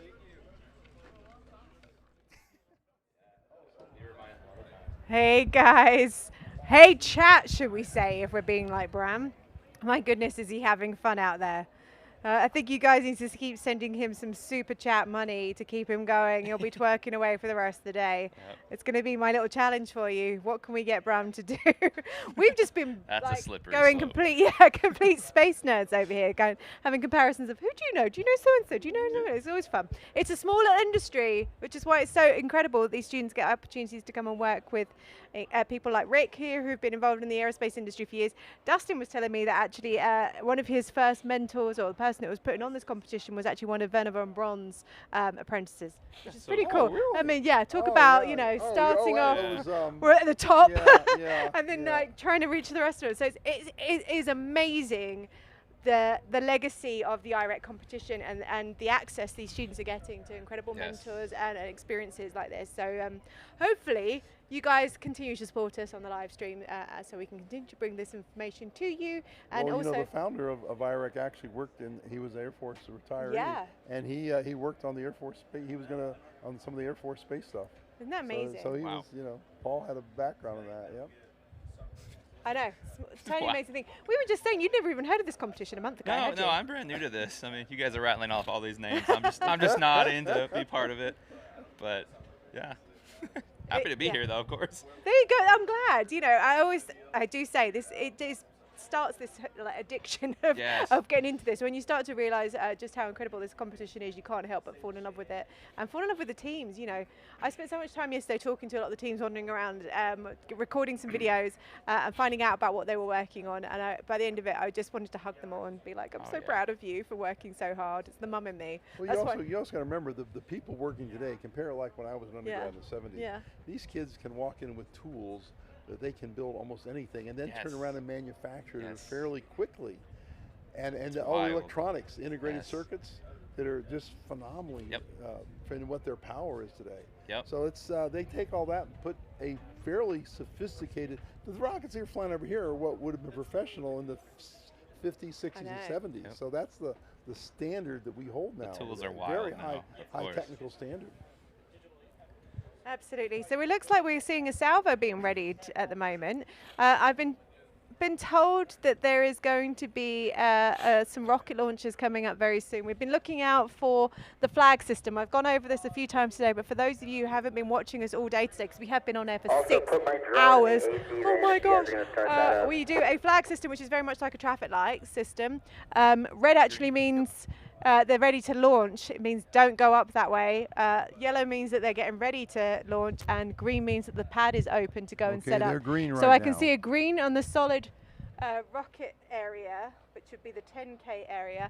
I'm trying to see where else we can see. So the hybrids have been on and off all day this morning. 2 stages, we had 2 of those this morning, then we had lost the waiver to go any higher than 30,000 feet. So I think we're going to be seeing some 30,000 foot launches hopefully this afternoon. These are all 30, as I recall, these are all 30,000. There's a 30Ks, yeah. And they just made an announcement as well saying if you think your rocket is going to be ready today, you have to go through safety checks now, because we're obviously against Mother Nature's clock this afternoon. It's not us that put the limit on it, but by dusk we can't be launching. And really we want to be aiming to finish all the launches about an hour before dusk, because we have to recover. We don't really want to be sending students into the desert as the sun's going down and the critters are coming out. It's not a safe situation for them. So as much as people are like, let them launch as long as possible, it's not a case of us being cruel and saying you can't do it. It's really about us putting their safety first. We had about 40 teams that were invited to come out and launch today. For a lot of people, they're probably thinking, what about the other 103 teams that are part of this competition? It's not us being cruel. We were a little bit limited because of a weather situation that happened yesterday that took out a lot of the infrastructure out here, caused us to be really delayed with setting up a lot of the electrical support that we needed to put this event on. In fact, I can see a large vehicle out there right now taking down one of the metal structures that took a massive hit from the haboob that hit last night. So we made the decision yesterday evening to invite 20 teams that are certainly the most ready according to their safety checks yesterday at the convention center to turn up at 8 o'clock this morning. Another 20 teams are invited to arrive by noon, and we were hoping to get at least 40 launches then out today. I'm not 100% sure how many we've managed to do yet. I do know we've seen a lot though. Okay, Probably I've just been updated. We've had 21 launches, 21 launches, that's since great. 11 o'clock this morning, Okay, good. local time, and we're currently about 5 o'clock this evening here locally. If you notice that video we were just seeing, all the teams were getting ready. They were have the ladders up. They were starting to begin. Yeah, we're looking back at it there we again. are. The ladder is up there. What they're doing is they're arming their electronics. Okay. So and all the other interior hardware. That's their commitment. When they arm that stuff, they're going to get down and walk away, and at that point, it should be ready to go. I'm trying to look at a few of the people out there and seeing what teams we've got. We'll find out for you who it is that's being set up. Hopefully our team who are watching this from the live stream control area have got a better idea of what teams we're looking at here, because it's quite difficult to look at the small monitor. Now notice, I want to notice how bigger these rockets are than the ones that just went previously. These are going 3 times higher. The ones we just saw this morning were 10K. These are 30K. That's why these people need these ladders to get up to do all the final adjustments. So we measure in old school here at 30,000 feet, which most people outside of the US will be going, what is that? So to give you an idea, that's about the altitude of what a passenger plane flies at. So it gives you a bit of a good idea of just how high we're talking here. Can you imagine flying along on a plane and looking out the window and seeing a rocket launch? Yeah, I was flying in thinking the same thing. Yeah, we'd hope not. That'd be a bad break of protocol. Yeah. We're actually going to hopefully see, we've got one team this year that wants to compete to get up to 75,000 feet, which is going to be amazing. Oh, so really? Rice University, we are hoping to see them make that altitude this week. We'll see if they can get up there. Not today because we didn't have the wave before it, but it'll be very interesting to see. They actually launched today. Did they really? Yeah. They were the first 2-stage rocket that was launched. And how high did they get? I don't know what the final altitude was, but I know that they had a little trouble with their sustainer. And so I don't think they achieved the altitude that they wanted, but yeah. That was hot off the press. That was Steve Taylor, who just happened to walk past as I was muttering around. See, this is why muttering actually sometimes pays off. Someone hears you and goes, hang on a second, Alice. I didn't realise that was Rice at one of the first 2 this morning. It was very difficult to keep up with who was where and what was going on. There was a lot happening first thing this morning, but it's good. Glad to hear that they at least launched. We'll see what the we can get 20 teams is. up. Let's say we get another 30 teams up today. That's almost a quarter of our teams. So that means we got tomorrow. We should be able to get more because we'll start earlier. Maybe we're lucky 50 teams tomorrow, 40. We will get confirmation on what time they're going to allow students to come out here. I would recommend, if you are coming out to this area, to try not to get to the dirt road, which is what you drive along for the last 10 minutes until sunrise, just because it is quite difficult terrain to come on. If you've not got a good 4-wheel drive, I would not recommend doing it in the dark. So as much as I want to encourage the teams to get out here early and be ready, I also want to encourage them to be safe, because that's really, really key. We don't want to be having to pull teams out of areas or find that they've and it gets light here around 6:30, so make certain you're. You know, you can make your way out here, get here for about 6 o'clock, and you're still going to have plenty of time to be up and ready. I'm looking at them now. Look at the safety procedure in place for that team. He's keeping his. That's a typical personal protective equipment you'd have. He's wearing sunshades because it's very bright. Yeah. And he's got a face shield, probably because he's up there screwing, putting small things in. Something should pop out. You want to hit your face. Yeah. So and he's got. I suspect he's probably got a. Looks like he's got put in a key down at the bottom holding the ladder. Yeah, I'd hope so. Yeah, Steve's back. So I guess I gave you bad information. See, I'm not making it up. I knew. I was thinking, hang on a second. Hang on a second. As much as I know that I was tired first thing this morning, I would have known if it was right. No, I totally messed that up. Well, sorry about that. See, you don't want me on live stream. We do on your live stream. We just want to make sure we got the right information. So Rice have not launched. There is still a good chance that they could get to the 75,000 feet. See, I knew I wasn't making these things up. I thought I was very wrong. Chat knew that you were wrong, Steve. It was just you that gave the wrong information. I was going to say, Dustin and it wasn't like I was sat here by myself making this stuff up. I would have known if it was Rice. Together. So there's a team that's pulling off. I wonder if that's BYU. BYU actually won 2 years ago. Yes, they did. It looked like one of the BYU people. BYU did very, very well. Brigham Young University, for those who aren't down with the lingo. That's a 2-stage pads. We have a single-stage rocket. It's a 30K shot. I'm waiting on the info now. So we're just saying we're going to a 30,000-foot launch coming up very shortly at the two-stage pad. Use a two-stage pad for single stages. Yeah. So we're going to stand out. One. So even though it's a single stage, it will be out at the two-stage on Foxtrot 1. They're out there. Yep. Yeah.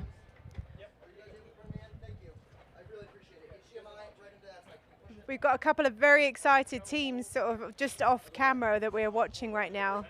If you look over here, you have a team that has a big Yagi antenna, which is a directional antenna, and they're going to take, he's got a computer, a laptop with the Yagi antenna, and that's what they're getting their, I think they're probably a video challenge team.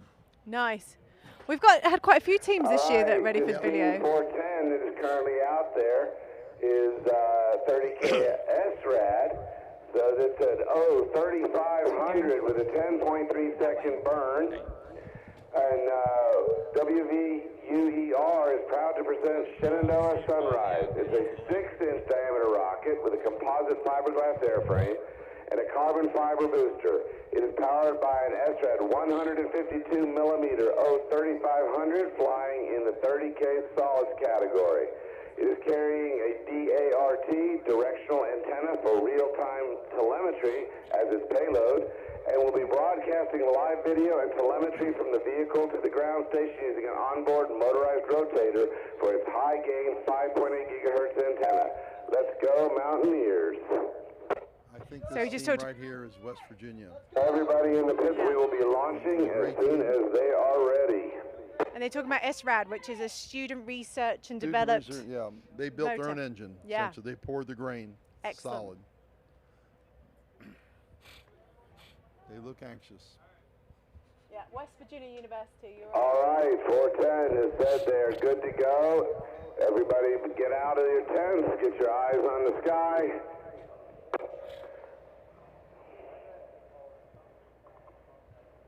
I think this is the first 30K of the day, isn't it? No, we've had a few so far, which is exciting. Yeah. Okay, we got a brief hold.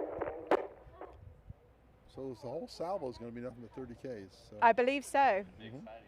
Yep. So if we're calculating right, this will be the 22nd launch of the day.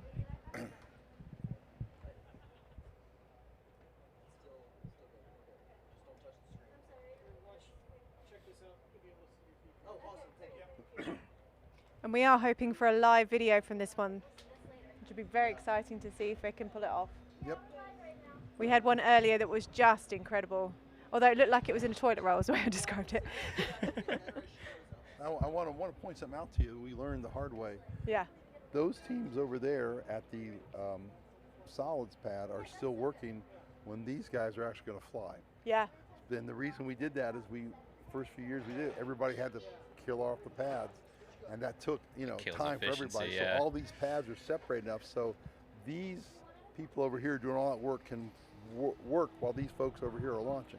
And that makes life a lot easier. Then more things can happen quicker. Yeah. I mean, it's a misconception when you're looking out across this, thinking that it's actually a lot closer than what it is. But we're in a very flat basin area in West Texas, so it's that illusion of it being a lot closer than what it actually is. Right. It's probably 2,000 feet between the solids pad and that solids pad. So yeah. Oh, look, that's the video from the toilet roll. There you go. Nice and cylindrical. It's fabulous. I love it when I see that. And what a great accomplishment for these teams. So the drones, there's a drone circling. Yep. All right, we are now clear. Hold is off. All right, we are going on Team 410, West Virginia University on Foxtrot 1. Sky is clear. Mountaineers. We are green. Going in 5, 4, 3, 2, 1. Here we go. Right. There we go. Beautiful. Nice flight. Nice. Good stability. The Aggie's tracking. And we're seeing a live video from the rocket. Oh, that's great. Wow, wow, wow. Look at this video. Looks like to be on a rocket lifting off. All right. They made it. They're off. And the West Virginia students are sitting right in front of us, like 20, 30 feet away from us. So they all look excited. Yeah, they've got their antenna going. As they were mentioning beforehand, they've got a payload on board that they're tracking in real time. So that's hence the enormous antenna they've got tracking Apparently they've had an event. That's a good sign. Excited about. Yeah, and an event can be pretty much anything though, right? Yeah, but for most of us here, it tends to indicate at least a drogue. A drogue deployment, yes. Yep. Which is obviously what we want to be seeing when it starts to come back down. The drogue begins to let the vehicle down relatively fast. Maybe 150 feet, 200 feet a second. So a drogue parachute is a much smaller version than what most people are used to seeing, and it is, again, to slow down that descent to make sure that when they do release the full parachute, that it does help to slow it down a little bit more without it having too much pressure on it. Dispersion. If you come down quickly, the dispersion is much, it doesn't go as far. Save the recovery team the hike. Right. Then you open it 1,000 feet with your main parachute, and it's not going to, you're sending 10, 20 feet a second. So you've got a few seconds to get on the ground, but you won't go that far. And the wind now is almost There's no wind. It's great. Amazing. Yeah. Amazing what a difference this can make at different times of day. We had a delay earlier because of wind, and now all of a sudden we're at this absolute still time. But then, of course, it could be still at this level, and 10,000 feet there could be issues up there. So, we are monitoring that here. So they're looking, the West Virginia team holding their Yagi antenna. Yagi, by the way, is I can see it coming back in. Oh no, that's a plane. A plane? Oh, okay, just happened to be a passenger plane going by as we did a 30,000 foot launch. Let's hope that they got to see it from the plane. There's tripwire everywhere. Yeah. We're not hearing too much from the team. I don't know if they've continued to track their vehicle or if they lost that. They're 16,000 feet, so it's coming back down. It's still descending. Yep. On a drogue. Yep. Feels like drogue timeline for sure. Right. And it's so figuring about another maybe a minute, 90 seconds. It'll be. There it is. Right. Oh, we see the it. Clouds there. Oh, that's the plane again. Gosh, the I plane. feel you. I get it. It's so See? tempting to call it. I'm not the only one. Yep. It looks like a smoke trail. We're watching and waiting for someone to capture it and point out. We encourage everybody, as soon as you see something, to point to where it is so that everybody else has got an idea of where it is in the sky. It's actually very, very difficult to track rockets when you're in this beautiful bright blue sky out here with a few little sporadic clouds up there, and it is very, very, very bright. So often if you see a vehicle going in, oh, look at that video. Yep. This is down. Gorgeous. A little bit upside down. It's upside down because that's the way it's coming. Yeah, The I nose is get down, that. upside down, I'm winding them up. Oh, right. But what incredible and footage. Notice how it's moving around like that? That's because the nose is flopping back and forth. Uh-huh. Oh my God, we got another frame. And we have an all clear. And we do apologize for the language of those near us. We are trying to tell them to remain calm. We are live, students. No swearing, please. Months of emotion. It's the mum in me that says, come on, we're on YouTube, people. We're excited for you. Just try to not F-bomb. Thank you. It is very exciting to see, though. The video, we're watching it on the live stream right now. It's incredible footage. Yeah, super cool. Oh, there we go. We're still getting some live frames. Excellent. What's your altitude? I think we're about 8,000. 8,000. 4,000, 4,000 okay. feet, Excellent. That's cool. Great. And if you look at the picture, you notice the resolution has suddenly, it looks closer. Yeah. So we should be opening in probably the next 30 seconds. Let's hope so. Main is out, we've just been The told. main is out. There we go. You can see in that image as well. Okay, yep, Yeah. Yep. We can see it out. The main is definitely out because we can see it right now. Yeah, did you hear that? They're saying we can see it. It's right there on that live screen. You are right. Yep. We can see it. Yep. The relief on these students' faces. I wish I had a camera pointed at them right now because you can see. They're pretty giddy. There are certain students, obviously that's their job. Their one job is to come up with the process of being able to deploy the main, and you could see her face. She was just like, Relief. thank goodness! Like my one job, and it succeeded. congratulations. I mean, it is a lot more difficult than I think we give credit to them. Yeah, it is. It's a challenge. It takes them better part of 18 months to do this. Here's our sponsor sheet.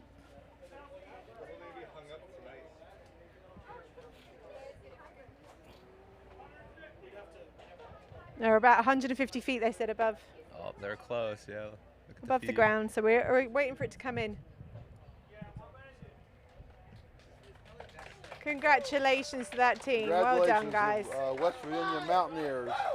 Successful flight.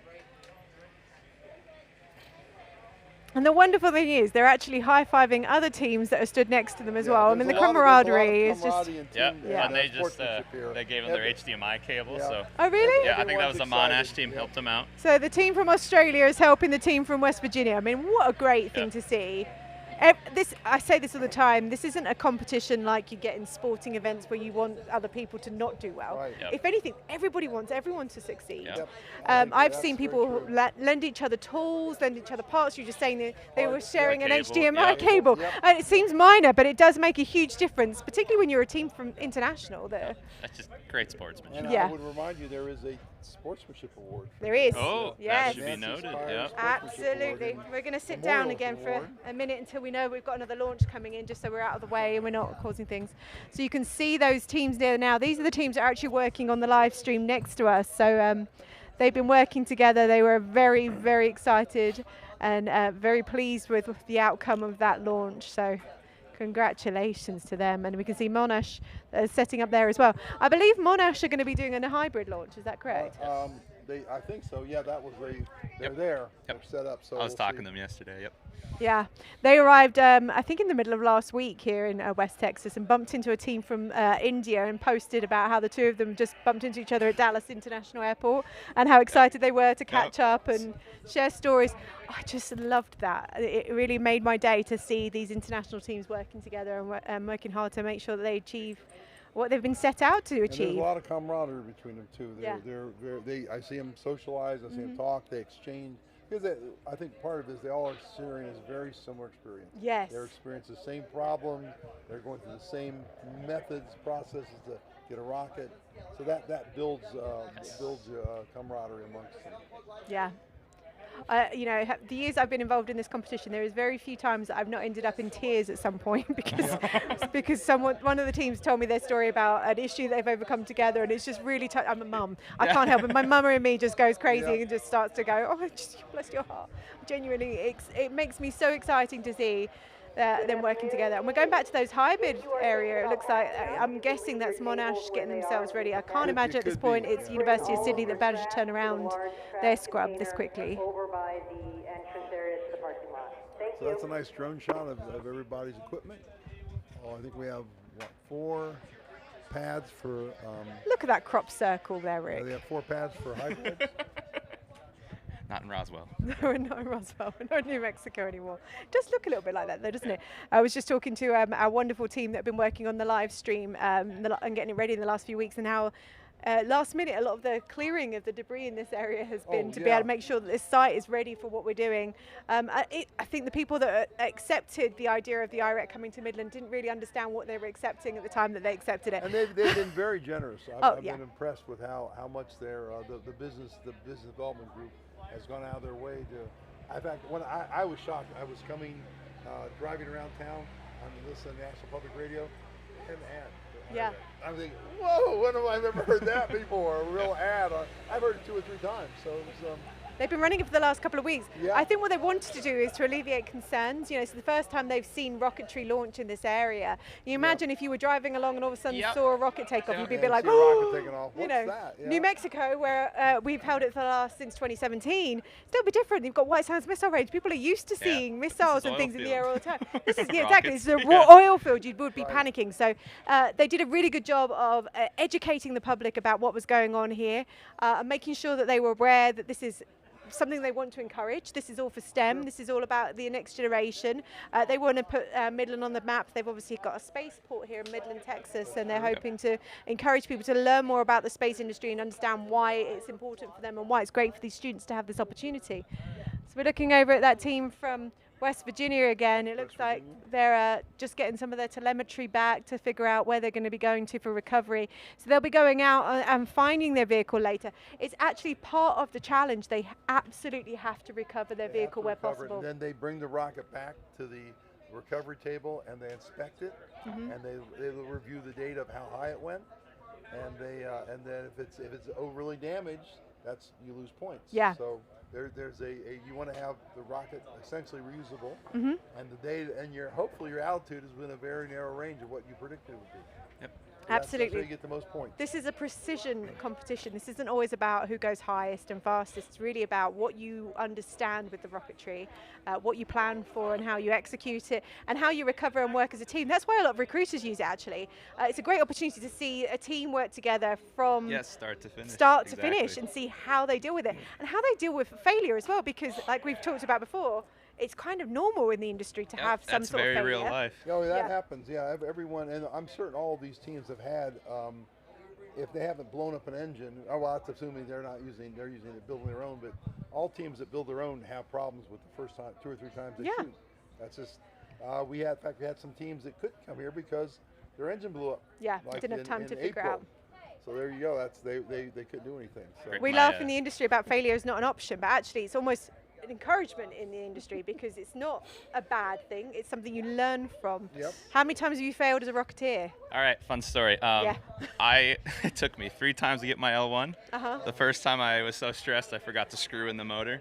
Learned that lesson. The second time I used the same casing. Well, that was heat treated from the first time, so that blew up. And then I learned after the 3rd time. Yeah, I'm good now. I haven't had any issues. But yeah.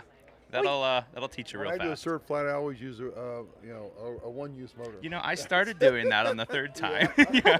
I wanted to save $10, and I rebuilt 2 rockets. So. And what you hear in the background was Virginia giving a hoop for their successful flight. We get to eat out, they say.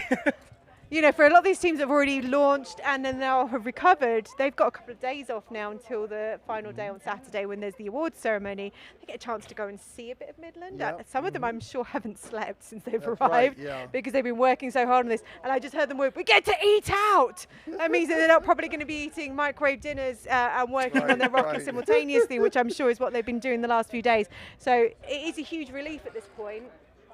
All that work and it's like over and done with, but equally over and done with first day. Yeah, I mean, what a great achievement. I think in this year's competition, if you fly today, you get a little bonus point. Oh, I like that. Well, no, they actually took that out this year. Oh, they took that out. They took it out because we had the issue with Mother Nature last night, and like I mentioned before, we only invited 40 of the teams to come in waves today, and also because we're still learning this new area. Yeah, the new layout. Sure. The new area, you know, it's a completely new competition in some ways for the Ezra teams as much as it is for the teams that are coming out here to launch. So we decided not to have the extra bonuses for a good reason.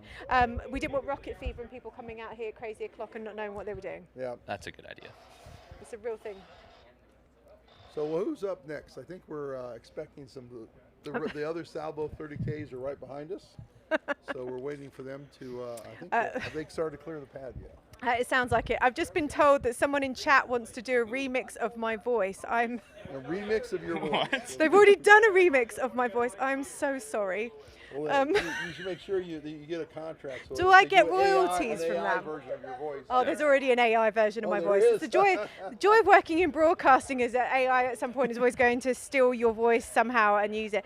In some ways, it's a good thing because I do podcasting. I'm a podcast producer, and if I mispronounce something, rather than having to re-record it, AI will do it for me, which is quite wonderful. So I can't really complain. But I would love to hear this remix if we can manage to get a copy of it at some point. I'm sure my children might actually think mummy might be cool for a minute. For a minute. I'm not saying it's going to last very long. I have to tell everybody, my 13-year-old daughter actually made me some Taylor Swift style bracelets. One of them says, Rocket Mum, and the other one says Space Nerd.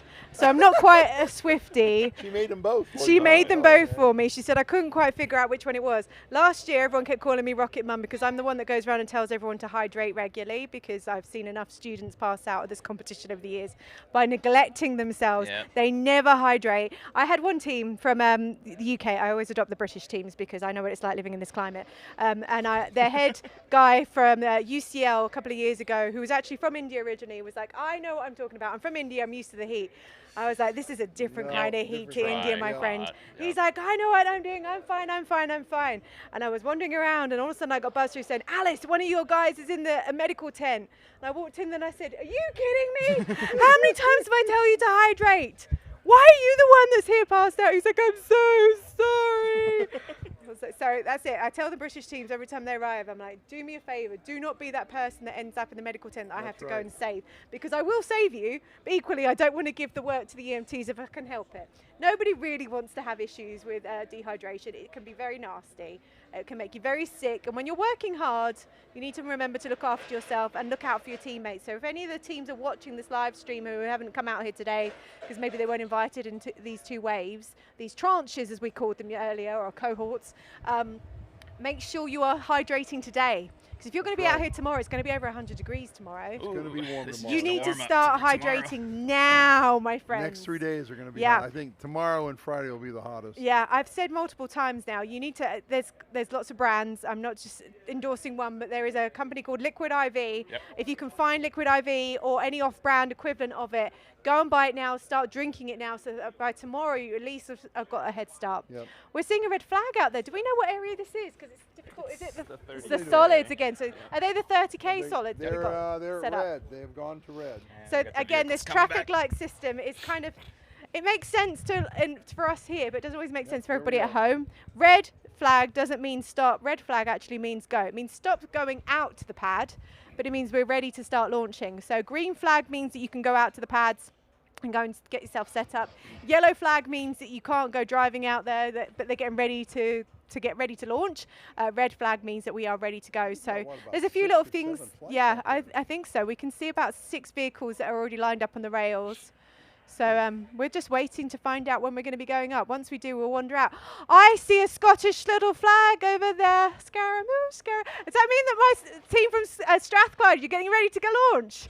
Yes! Okay, so I have to get you very, very excited as a Brit, right? So my team from Scotland, Strathclyde University, if they get to 30,000 feet, are going to break the British record for a student rocket launch. So I am super, super excited for them, and I've got everything crossed. So all my teams working back home, all the teams from Scotland, yes, go on my Scottish team.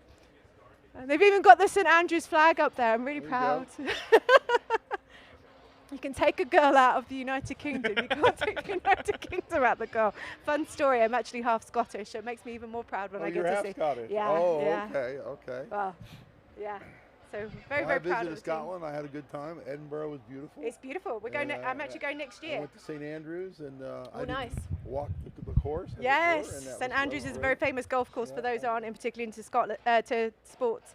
Yeah, it's where the golf actually came from. It's from Scotland. Golf was invented. It was invented in Scotland.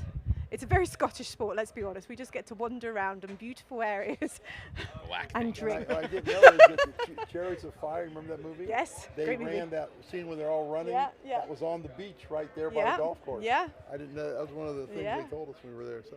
I'm going over next year. Oh, that'll be to fun. Scotland, yeah. We're really looking forward to that, to go with the family for a bit of a family reunion. I only get to go back to the UK once a year. It's a little bit difficult from where I live in Las Cruces, New Mexico, so we have to get excited about it. El Paso to what? New York? Something El Paso so to El Dallas. Paso normally to Dallas or Houston, and then Houston on to London, or if you're going up to straight Houston to Dallas to London. Yeah. Oh wow. Yeah, dead straight, 9 hours. Yeah.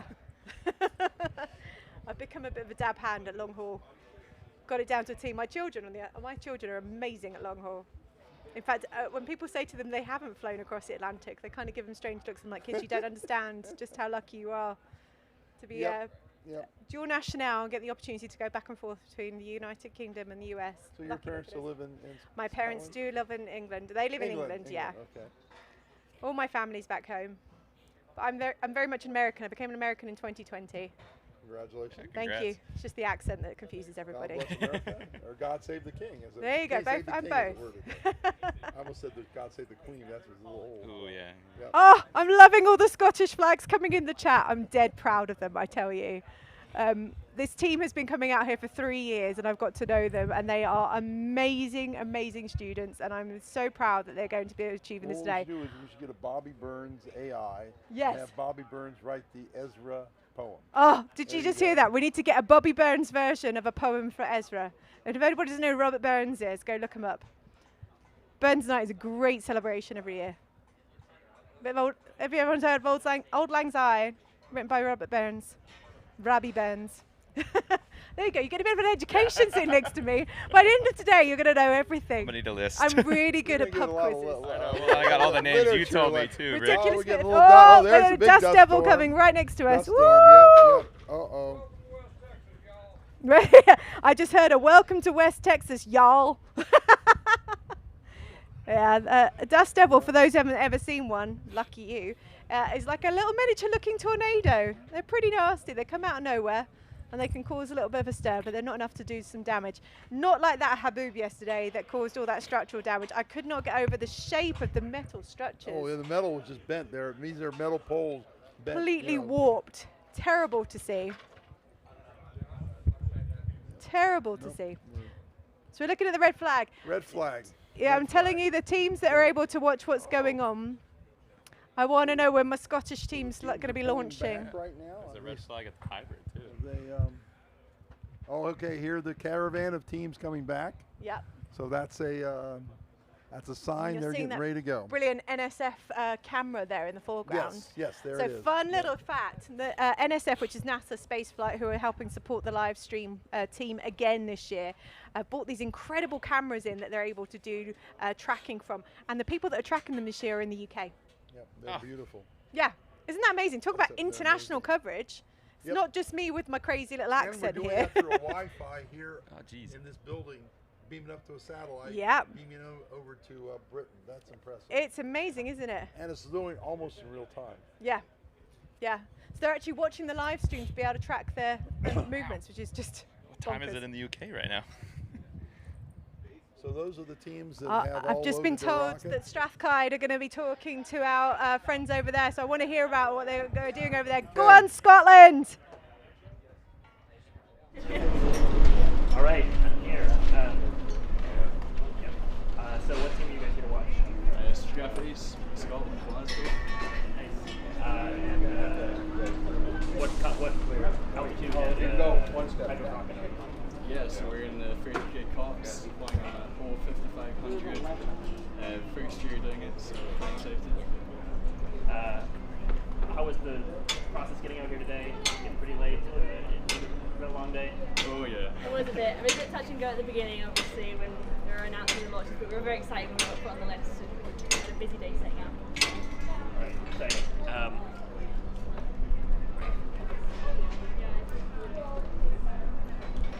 Anything else? How are they feeling? Are they nervous about their launch? They're excited about their launch?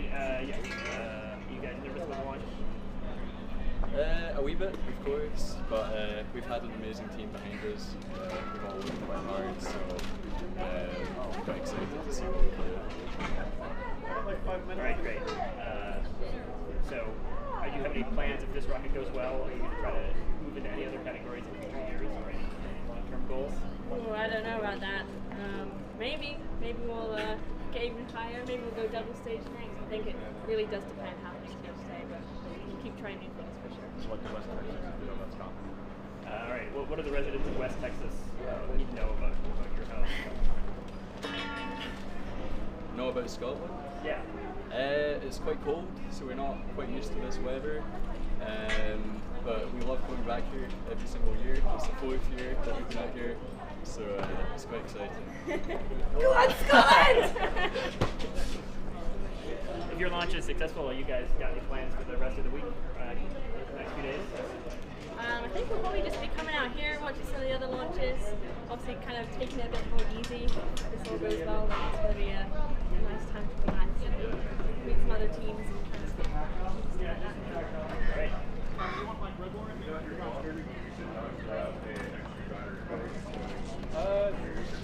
Yes. Got the American chair here.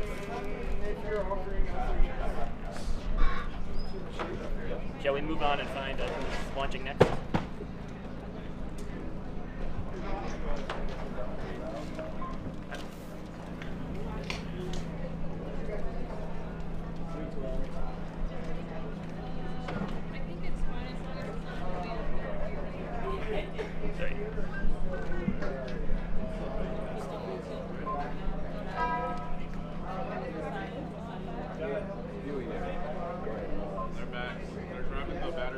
Update there with the team from Strathclyde University in Glasgow, Scotland. Where I hear there's lots of people back home watching and excited for this team, so we're very, very proud of them. Let's see if they can break that British student record. So you know what their team number is? I don't. This is why I need to have a list. I need that cheat sheet. Lesson for tomorrow. We need a cheat sheet. We'll bring the sheet tomorrow. Yeah. It looks like they're. I think I've just seen the team from Malaysia as well. I'm sure that's a Malaysian flag. I've just seen one Dubai, which is great to see. It's incredible to see the international representation at this competition. And from so far, when you think about how far it is to get from here to India. Oh, I know. Or Singapore or something. That's 12, 15-hour flight. It's crazy, isn't it? It's just literally across the other side of the world, and they've had to travel not just by themselves, but bring all their equipment with them. They ship their equipment. Give us a twerk, Bram. Give us a chat. Where's Bram? Give us a twerk, Bram. Launching rockets imminently. So get yourselves out from under tents, get your good viewing angle. Watch the skies. Bram is a former competitor at this competition. It's great to see when the Rocketeers have come through the system and come back and supporting Ezra future generations. Great to see. What a great sport he is. In fact, this year, for the second year, the head of competition is a previous attendee. She competed in some of the first. My dear friend Anita. Anita, yes. Anita Jimenez, who was the head of the NMSU Rocketry team, who I used to support very, very much. Right. So NMSU is actually from the hometown, my adopted hometown of Las Cruces, New Mexico. That's right. And Anita actually came and did her qualifications at Spaceport America when I first started. Mm-hmm. She was one of the first student rockets I ever got to watch outside of IREC when she did her qualifications and certifications. And we've had a lot of people have come back to work here. So it's Dustin flew here and came and worked here. Yeah. So amazing to see people come back and support the competition. That speaks to how, you know, the quality of the program and the interest people have. I'm seeing lots and lots of teams have just turned up in the spectator area, which suggests to me that they know something we don't. Yep, maybe they're going to fly. That we are getting ready for launch. I'm looking over there. Obviously, I can still see the Monash team that's getting ready, the Scottish team that's getting ready. I see the Malaysian team that's ready over there as well. Who else can we see? It's difficult. Who's that fun rocketry t-shirt that I can see right here now? I need someone to turn around for me. Oh, no, it just says tree on the back. Doesn't help, does it? Let me stand up here and see if I can see it, Bobby. I think there's a Mexican team over there, I think.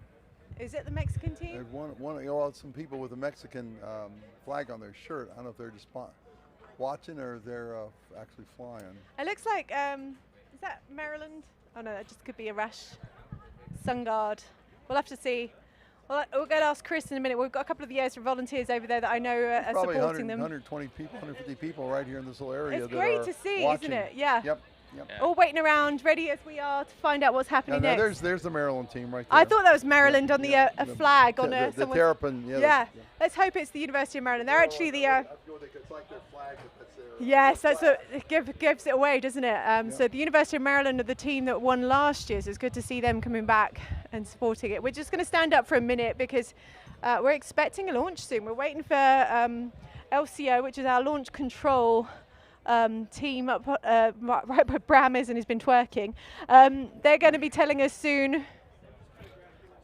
It sounds like we're going to be launching the 30K solids again, which are directly in front of us.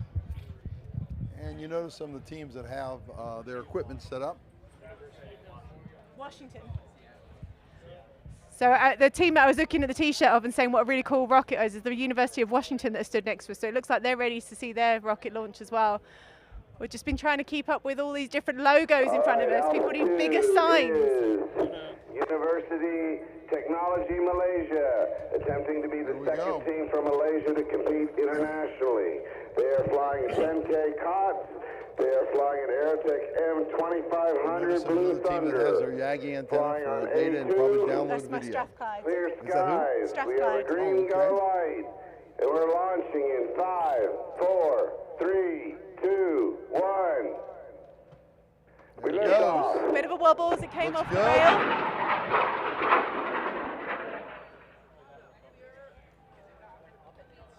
It's out of sight. I can see it. We're trying to keep an eye on it. It's tracking it. It's gone into that beautiful blue sky. You still seeing it? Oh, there's an event. There you go. Oh, look at you. Oh, there it is. There it is. It looks like a good sign. Is that? That may be a That's main. under drogue. Is it drogue? Could it be a main? It looks rather large for a drogue. Yeah, it looks kind of slow. And slow. All right. Moving on. We have on pad Bravo 3.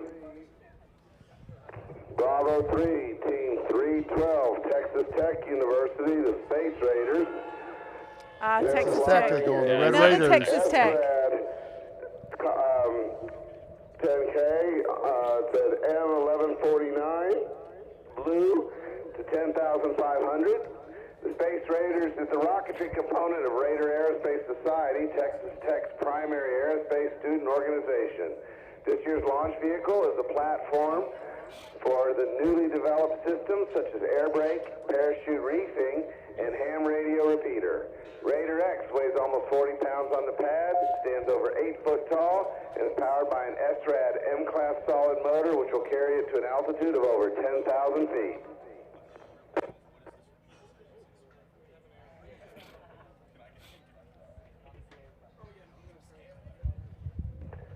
All right, we have clear skies, green light, ready to launch. And we are going in 5, 4, 3, 2, 1. Ignition, waiting for ignition. There it is. Liftoff. Nice blue flame. Nice. Oh, I lost it. We're waiting for an event. I lost it. I blinked. Yep. Can't do that. Don't blink. The sky is so beautiful and clear, but it's is. so bright when as soon as you get to a certain apogee. Clear, visibility unlimited, what we Yeah. used to call it when we flying. But my Oh, there you eyesight go. isn't the best There's even an without event. tracking See it? Yeah. Okay. Looks like a drogue.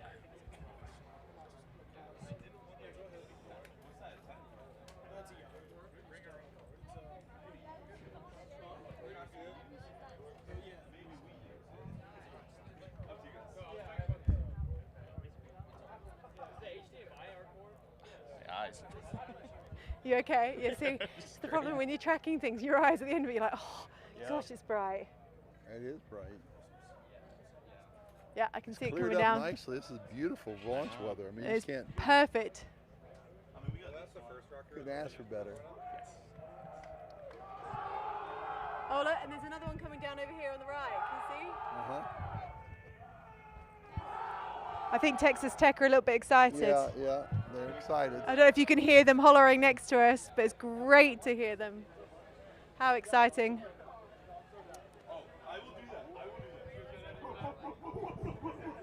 Oh, and now there's monkeys next to us. Is on pad Alpha 1. Pad Alpha 1. This is the University of Maryland. It's flying Helios. This is a 30K foot shot. It is an O8032 SRAD motor. Did you hear what And this University one talked is about? going to be New fun. We Orleans? have a deployable payload. So in the main pops, let's look for the deployable payload. And that's Alpha 1.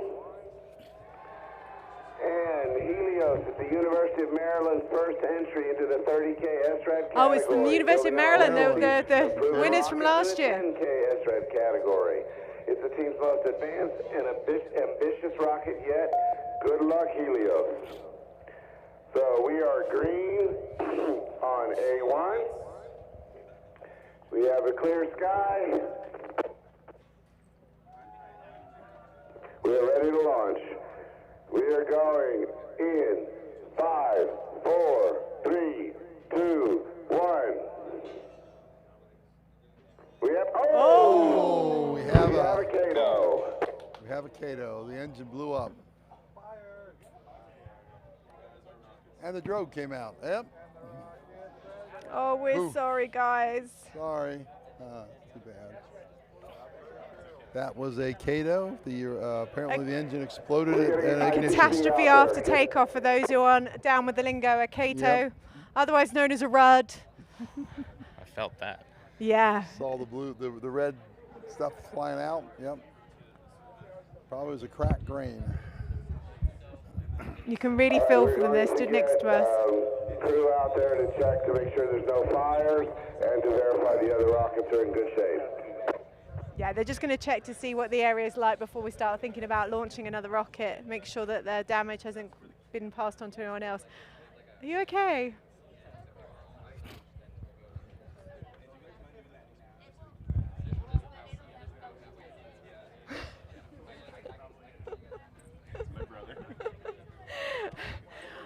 We're wondering what the response was. We're seeing lots of people react to the explosion.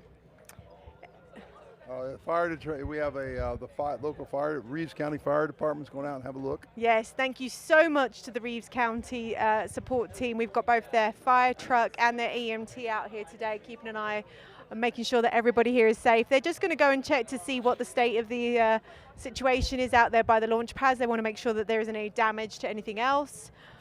Make sure there isn't a fire that we have to worry about with the brush. You know, we are quite remote here. We obviously don't want any brush fires to start spreading. It is a dry climate. These things spread very quickly, so that's why we've got the brush team here from Reeves County. Big thank you to them for being able to come out here and support this. I think you get to see that now. Look, it's on the drone. Look, they've even got their flashy lights. Oh yeah. You know. Love the energy. Do we want to go and give mum hugs to the team from Maryland? Because I really feel for them. I feel bad, 'cause that's not their fault.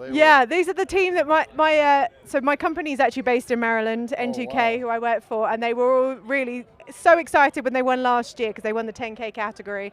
This year they decided to up the engineering challenge, go to 30,000 feet, and obviously something happened, which is very disappointing for the team. But we were talking about this earlier. This happens so much when it comes to professional rocketry that actually is as terrible as it is for them who experience it.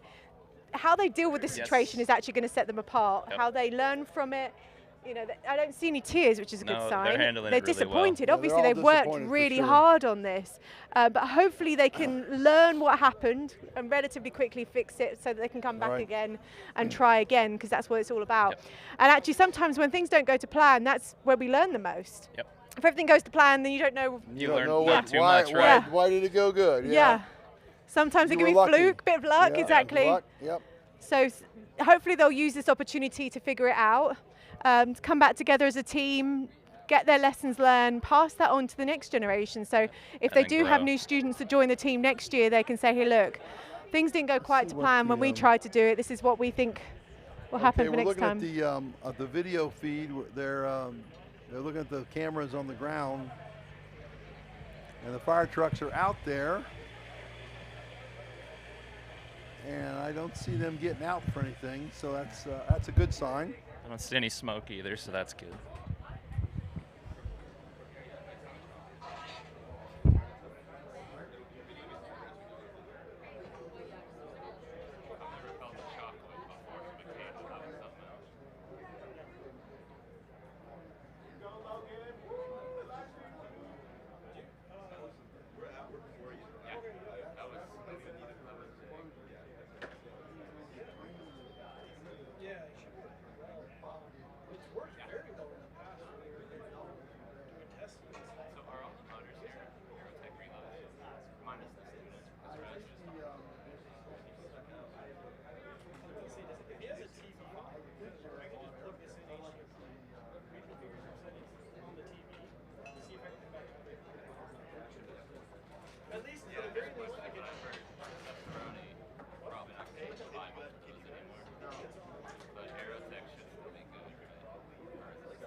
Okay, it sounds like we've got the brush truck coming back because it looks like we're all clear for launches.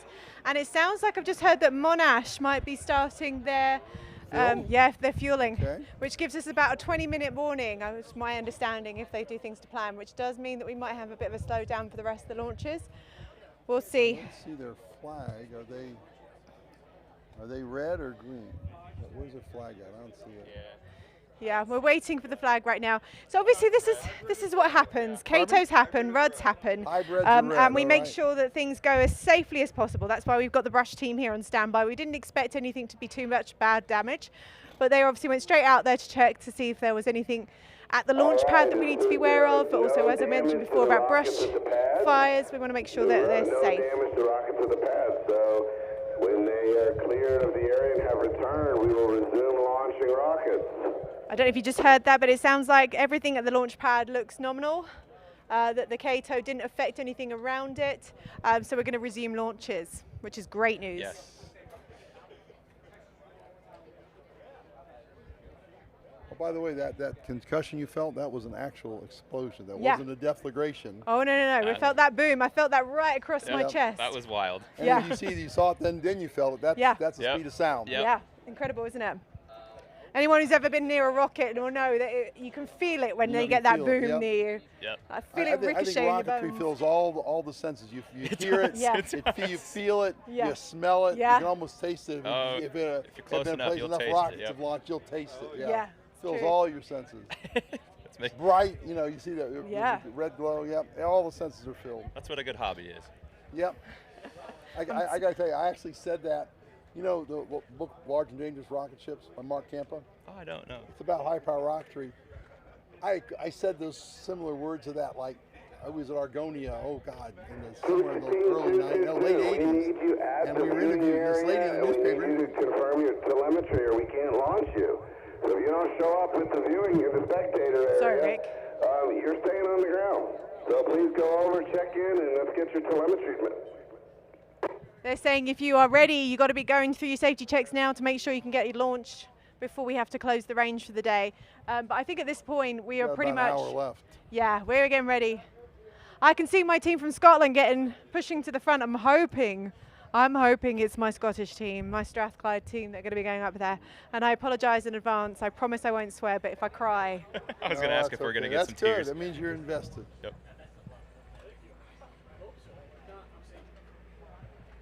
It would be a great birthday present. Today is my birthday. Oh, so if the happy Scottish birthday. team go, yes, thank you, happy birthday.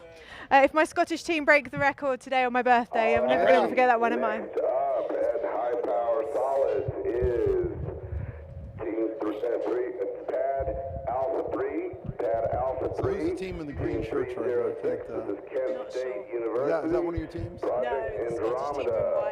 They're flying to 11,125 feet, flying on an SRAD N2788 motor. No idea. The sun's going down, my feet are getting hot. 1 second to get everybody in place for tracking. This one does have a deployable payload, so look for an extra piece.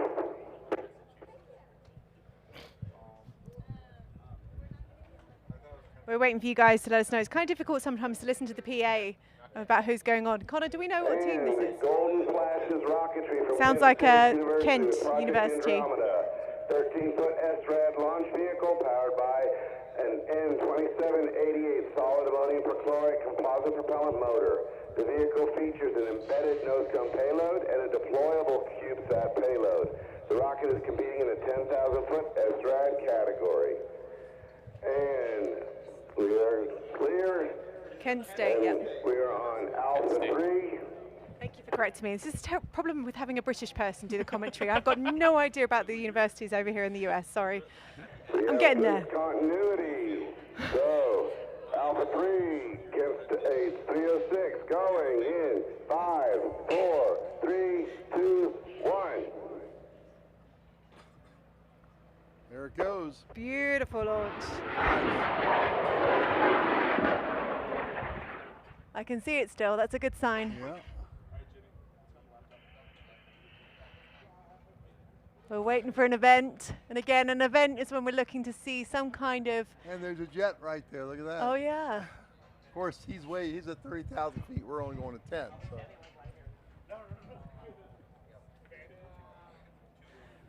It sounds like we've seen an event. Now, an event can be pretty much anything, but we're hoping it's going to be a drogue parachute being released.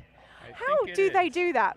What? Talk us through, the process of releasing a drogue parachute. Is there... The drogue parachute, there will be something that generates a gas. Yeah. CO2 cylinder or a black powder. Yep. And the computer will tell the initiator, all right, fire it. Those initiators fire, and it pushes the drogue out, pushes the nose cone off, and the drogue comes out. The drogue inflates and slows things down. And the reason it's small is because this thing's going pretty fast when it comes out. Yeah, it's amazing, isn't it, really? A lot has to go according to plan.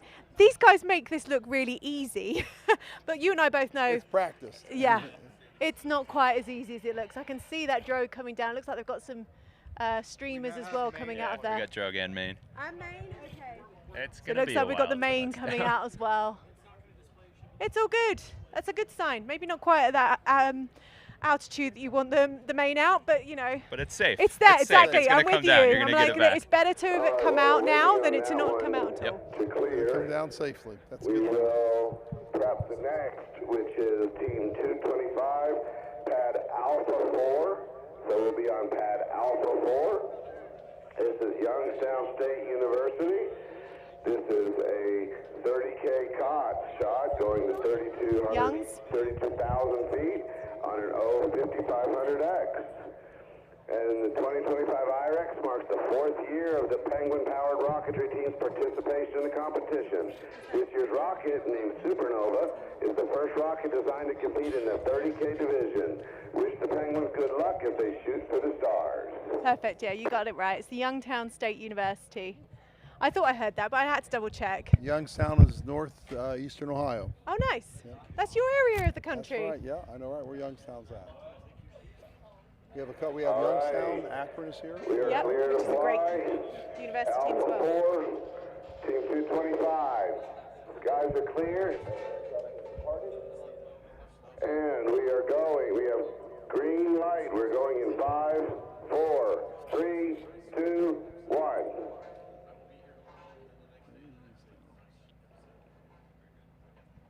Here we go. Oh, bit of a wobble as it came off that rail. Oh, and it looks like something's happened. They've got some debris coming down, as you can see here. There was a bit of a wobble halfway up there. Yeah, it looks like that could possibly be a drogue that's come out. It's very difficult to tell, but it's not attached to the rocket, so we're going to keep an eye on it, make sure nothing's coming in ballistic. It looks like, is this the same? Oh, that's the main that's from the before. Previous one. Yeah, we're keeping an eye out for this.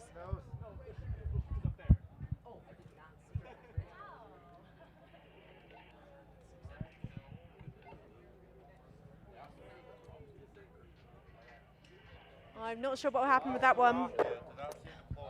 No, we didn't see anything deploy. There wasn't an event. It looks like the drogue might have come out. They might have had an event on the way up there. It happens. It does. So. And it came off that rail with a bit of a wobble. What causes that? Do you know? It could be a lot of things. It could be there could be a wind up there. Yep. It could be as it changes, the center of gravity shifts. Center pressure stays the same, and it gave a little instability. Yep. So those are the things that happen. Those could happen all together. Yeah. So it's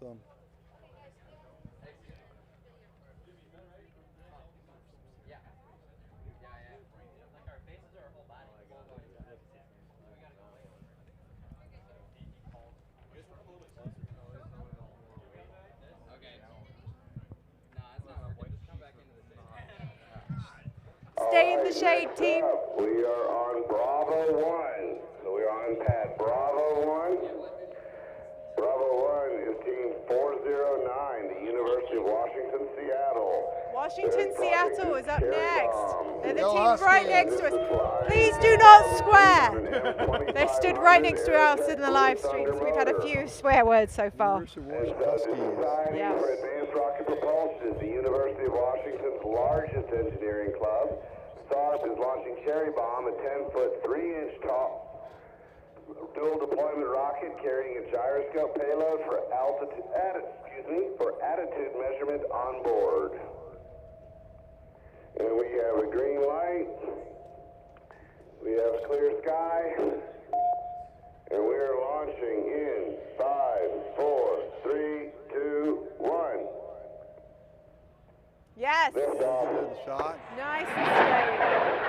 Nice flight. Beautiful flight. It does look like Nice a real and straight. clear flight.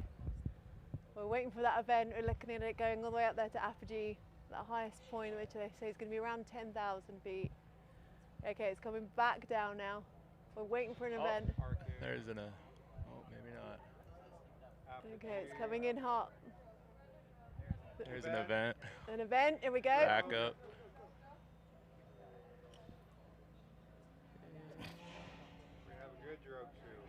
Looks like we've seen the drogue. Yep, drogue.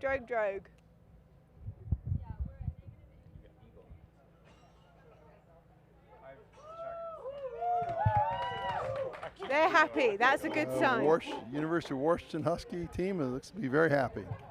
Huskies that sound like gorillas. Did you not just hear it? It's tough to distinguish. Yeah, maybe they should be howling. Yeah.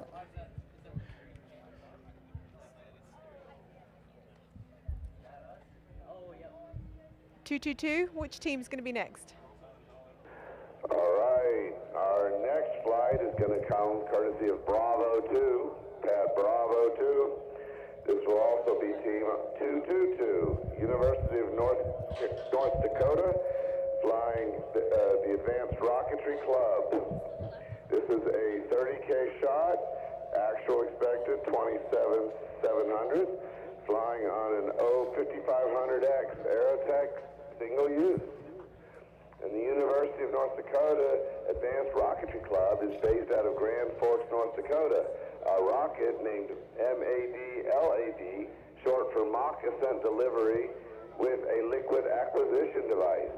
Its goal is to deploy the payload at an apogee of 28,000 feet and gather data on behavior of liquids in simulated microgravity environment. Our club president is Christian Hagen, the competition chief is Chase Radomski, and the sub-team.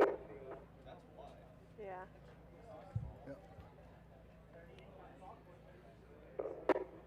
Looks like Youngstown is coming down in two pieces. Samantha, One underground, one underground.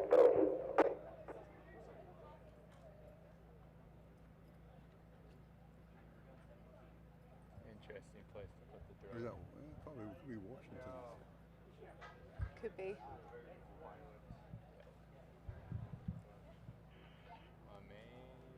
Looks like the main may have ripped itself off. Looks like it did. The main's not coming out at all. Oh. Hey. All right, yeah. Woo, work. So that's another, that's something else then. Look at that. Yeah. That's somebody else's. Washington University of having a Washington big parachute sigh of main relief chute is next to out. us. It's right in front of us. So we're going back to Bravo 2 now. We're going to fly that 222. And we have a clear sky. We have green light. And we are launching in 5, 4, 3, 2, 1. Good flight goes. Wobble as it came off again.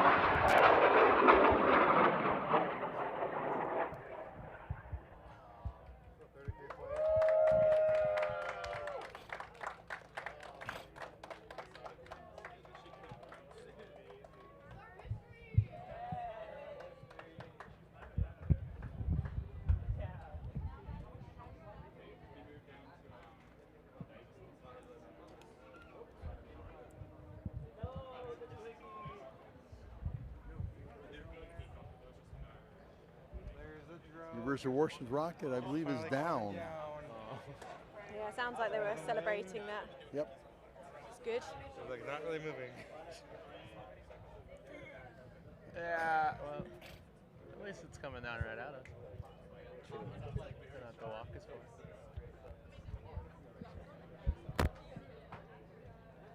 far. Oops, sorry. We're going to go check up on what's going on with Monash. They've got one of the hybrid rockets that we were told were starting to refuel about 15 minutes ago. We've not heard any updates since then, so we're assuming it's not going to happen quite to plan.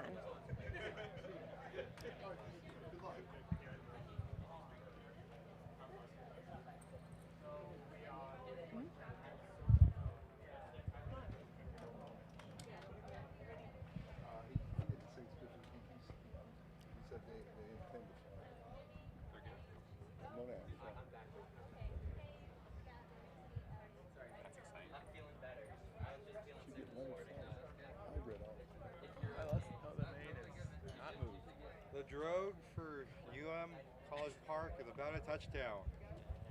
That's just a. We got a touchdown on the drogue.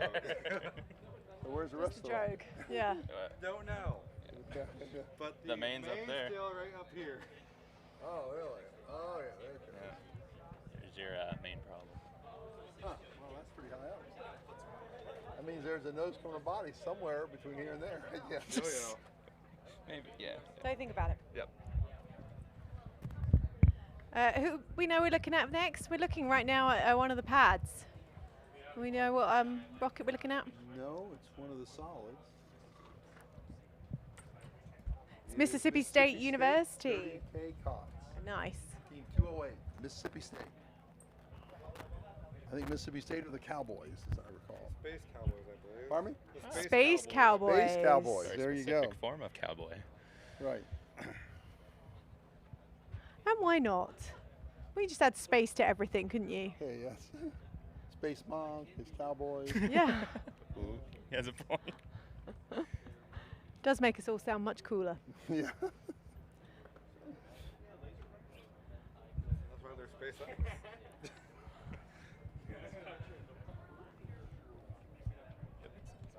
Rocket Mom. Space Nerd. I love it. I got a feeling this is All right, this time will to be the launch last the final salvo we active see. rocket of this salvo. This will be on Bravo 5, pad Bravo 5. And this is Team 408, the University of Texas at San Antonio. The Worminator 9000. This is a 30K SRAD, predicted 27,000. It's an 07600 motor. And the good size motor. crew of rocket engineers here is to unleash the Worminator 9000, an apocalyptic payload born of chaos, caffeine, and worm rays. So we are green on Bravo 5. Skies are clear. And we are launching in 5, 4, 3, 2, 1.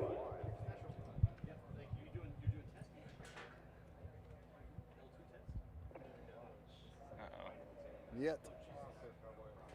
Yeah, we just saw the igniter go, and so far nothing's Give it happened. a minute.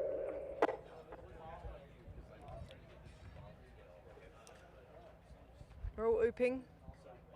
Live stream has smoke.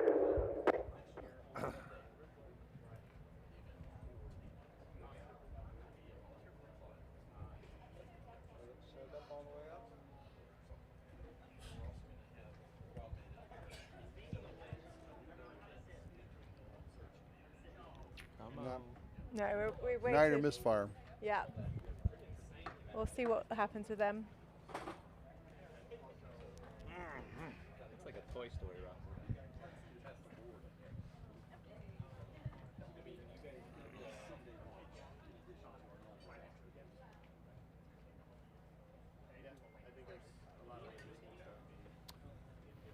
This is one of the times when we hurry up and wait. Yeah. It's part of the business. Yeah, I like the way you said it looks a little bit like Buzz Lightyear. It's Yeah, the that- colours, yep. the purple and the green. You can definitely see that. Toy Story 5. It looks like a bug's also buzzing around it. All right, we have a no fire on pad Bravo 5. No fire on Bravo 5. No fire.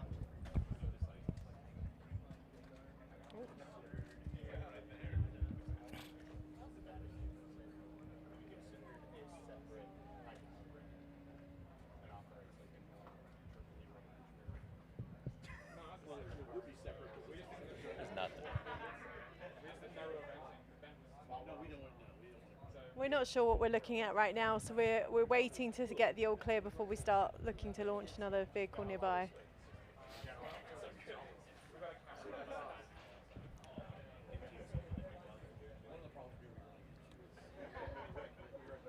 Rick and I were just saying it's coming up to 6:45 here at night. Yep. We don't expect there to be another salvo going out this evening. We do have the airspace until dusk, which sounds like we should be launching until then, but obviously we don't want to be sending students into the desert in the dark to recover. So I'd imagine they're going to be calling it relatively soon. I think this, yeah. If there's ever else out there, and maybe if Monash will go, well, Yeah. that'll be it for the day. Sundown is just in about an hour. Although you could argue about civil twilight doesn't come until probably 8:20, 8:30, something like that. But that's cutting it close. But it is. You've got to remember the critters come out at that time of night. And we've talked about these critters around here. They're not particularly friendly. No. So we don't really want the students to be wandering around in the brush when those critters are coming out. There's somebody's going out on one of the... Yeah.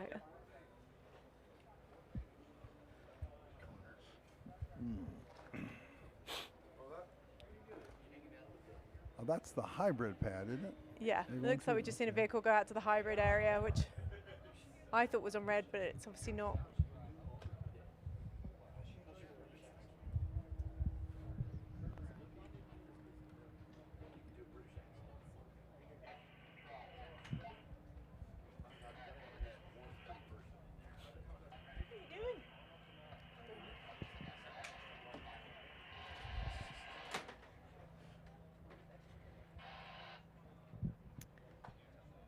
We're looking at this vehicle now just to see, there was some smoke that came out of it. We want to make sure that it's not still a slow burner.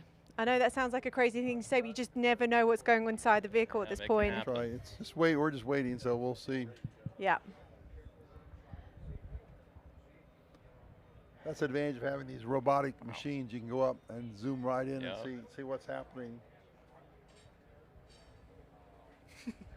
Our good friends at NASA Spaceflight are providing us this feed right now, and they're saying we can get closer. Do you want to get closer? Yeah. I'm not sure what you can see if we get any closer, for honest. Oh, is our drone pilots doing that? Oh, this Wow. Incredible footage from both the drones and the NSF team that are helping us with this. It doesn't look like I've seen any smoke, and I've been watching it quite attentively, so that's a good sign.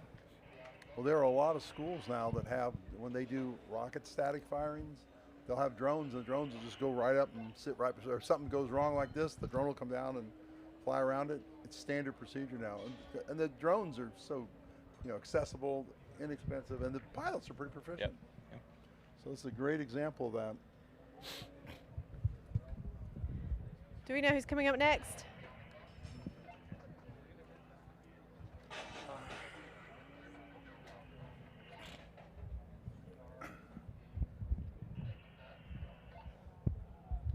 We're looking at pad B4 next, I think. Yep. I'm looking to see what it is, who it is. Mississippi State, sounds like it could be them. Oh, all that banging and clanging you're hearing in the background is actually people closing up shop, putting things away. It's not a bad thing. Nobody's had a crash. They've been taking down one of the structures that had a bit of damage, so that's what you can hear in the background. It is. It's the team Mississippi State. It should be next.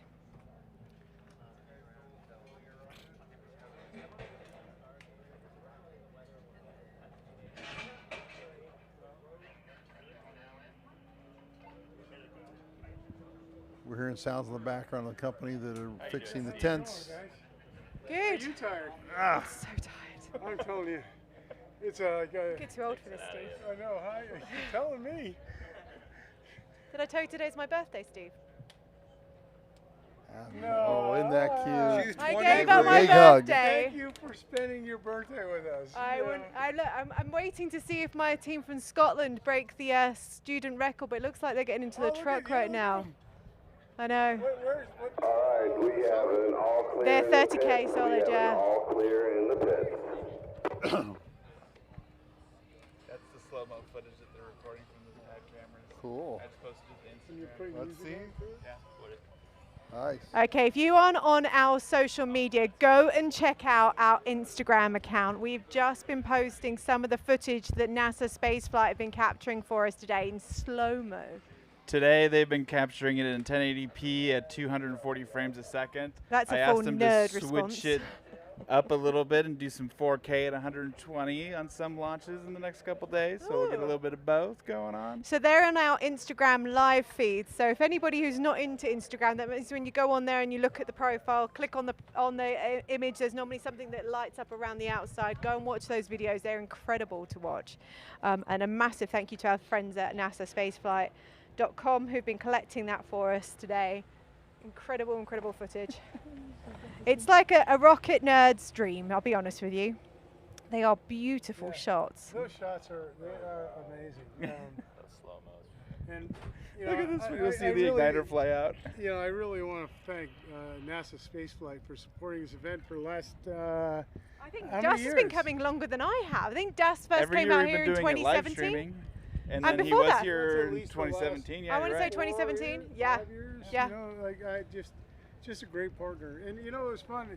I was talking to him in there, and he said, "When are we going to get the opportunity to film 150 launches?" Yeah, it's a great training opportunity. He said it's an opportunity to work some kinks out. So I mean, it's a really nice synergy with the groups, and I really appreciate them being here. So. Absolutely, absolutely. Yeah, I spent a good 10 minutes nerding out with the people in there that know all the nerdy stats.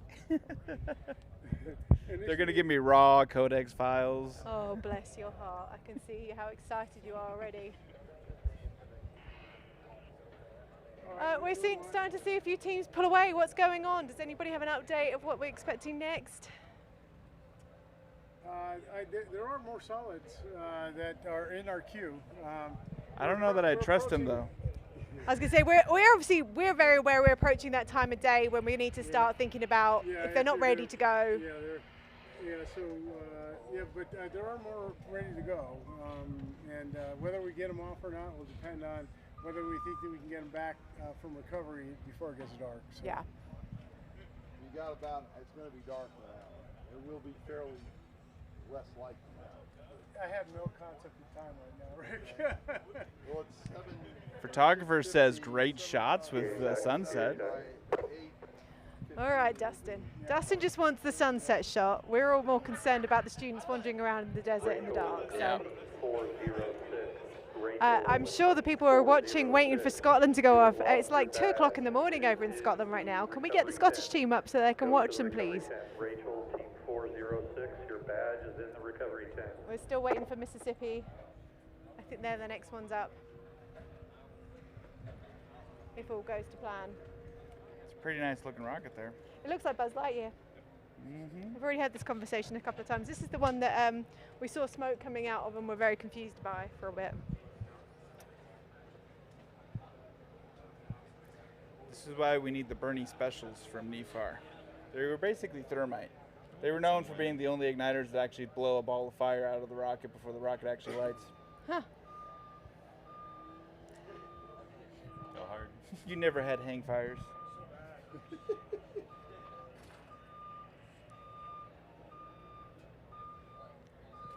We have a pipe bomb in our rocket. You were there, Alice. I was. That'll do something. I told you, we should be saying these things out loud, Connor.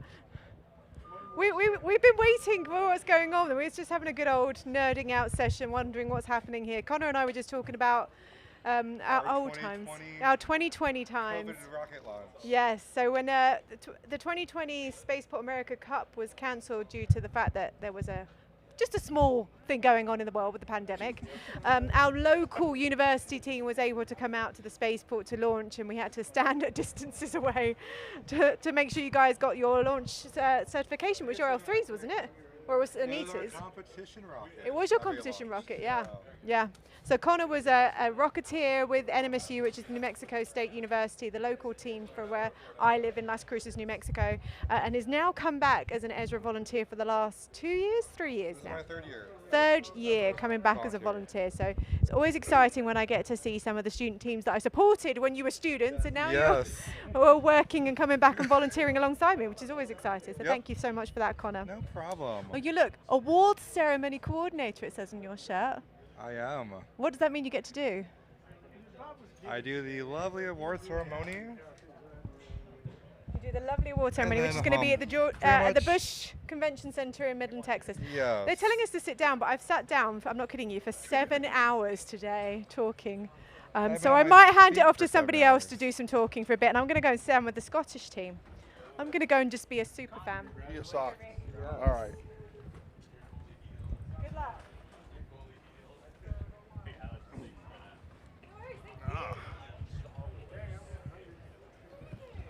We're waiting for the decision of what's going to happen.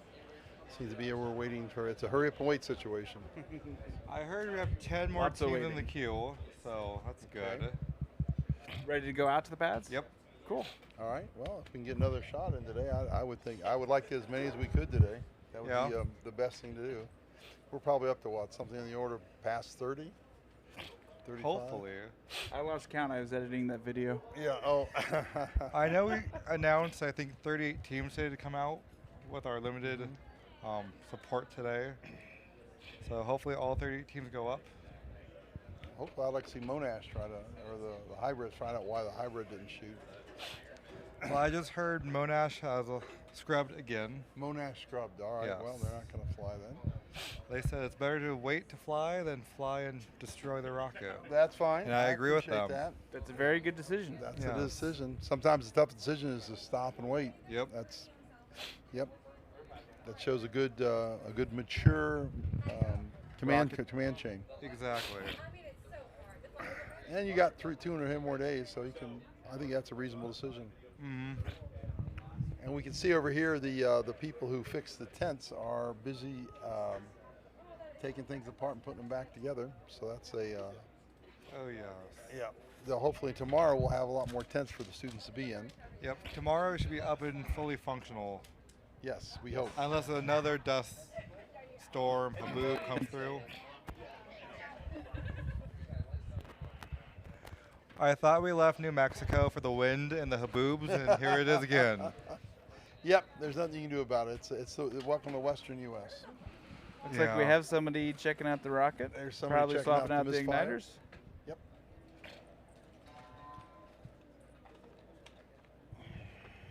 Do we have any more rockets out on the pads yet? I think we have a couple out on the solids pad. Okay. Yeah. So if they scrubbed today, Monash scrubbed, and then the other team, I don't know what the status of the other team that misfired, so they're probably scrubbed today because they shot all their propellant. That's the thing they got to worry about. If they may have brought enough propellant for one more shot. If they misfire on that one, they got to go get more propellant or more nitrous oxide. I don't know how close the nearest nitrous provider is. It could be somewhere like in Dallas or something. So possibly Midland. You think it's going to be Midland?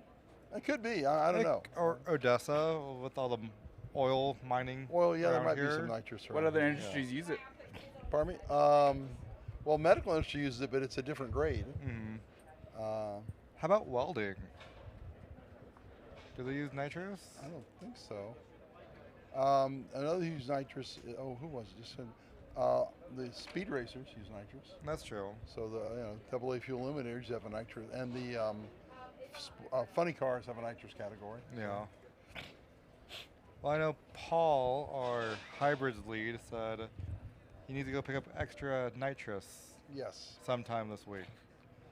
For spare tanks. So there must be a local place around the 2-hour area here that supplies nitrous. If you had to, you could drive to Dallas, and Dallas is what, 5 hours away from here? 6? I believe so. You Maybe. could make it in one long day. Get up like at 5 in the morning, drive to Dallas, pick it up, drive back. So Be back by 5 p.m. Yeah, be back. Yeah, be back by dark. Well, dark here is not till like 9:30.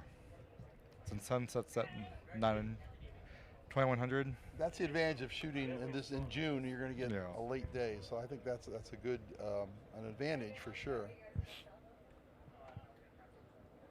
Plus, we could look up somebody. Justin, look up when sundown is today. Okay, we're going to be checking in with the student right now.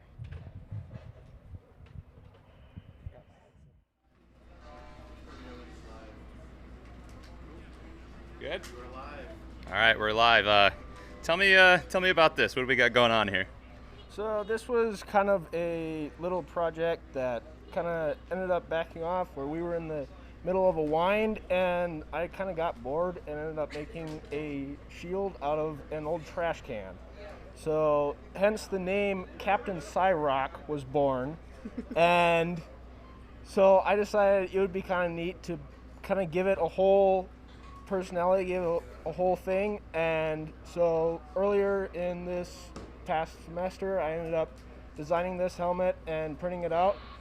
as well as getting it painted. I ended up adding several things to it to make it work, and then ended up adding the cape to it just to kind of have that good old Captain Cyrock and Iowa State feel to it. You look like a good captain. I like this. Thank you. All right, they're asking for a spin. Sure. Sure. There we go.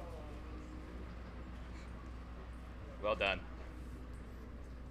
So, yeah, so the helmet was kind of based off of a little bit of a rocket design almost.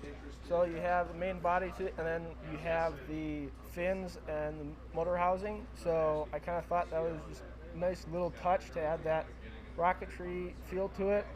Obviously, we have the Iowa State colors, so there you have it. There we go.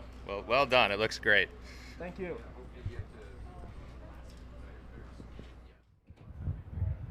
All right. Well, don't forget we do have Super Chat if you want to ask any questions or get us to do anything. We do lots of things for money.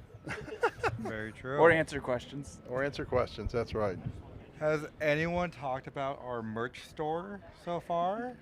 No, it's. We did talk about it several times in the morning. I am demoing the merch store on the website.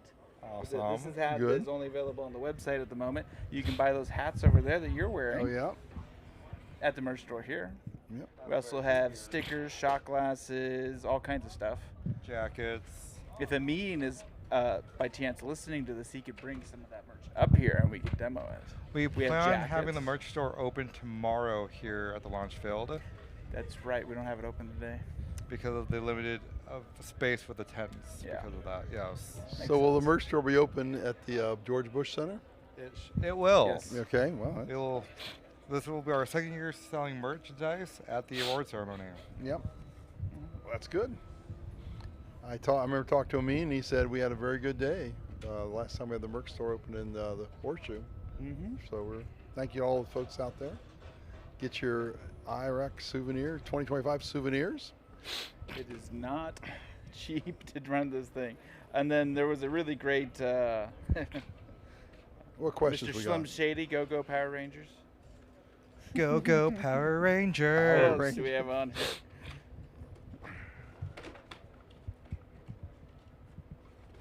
here?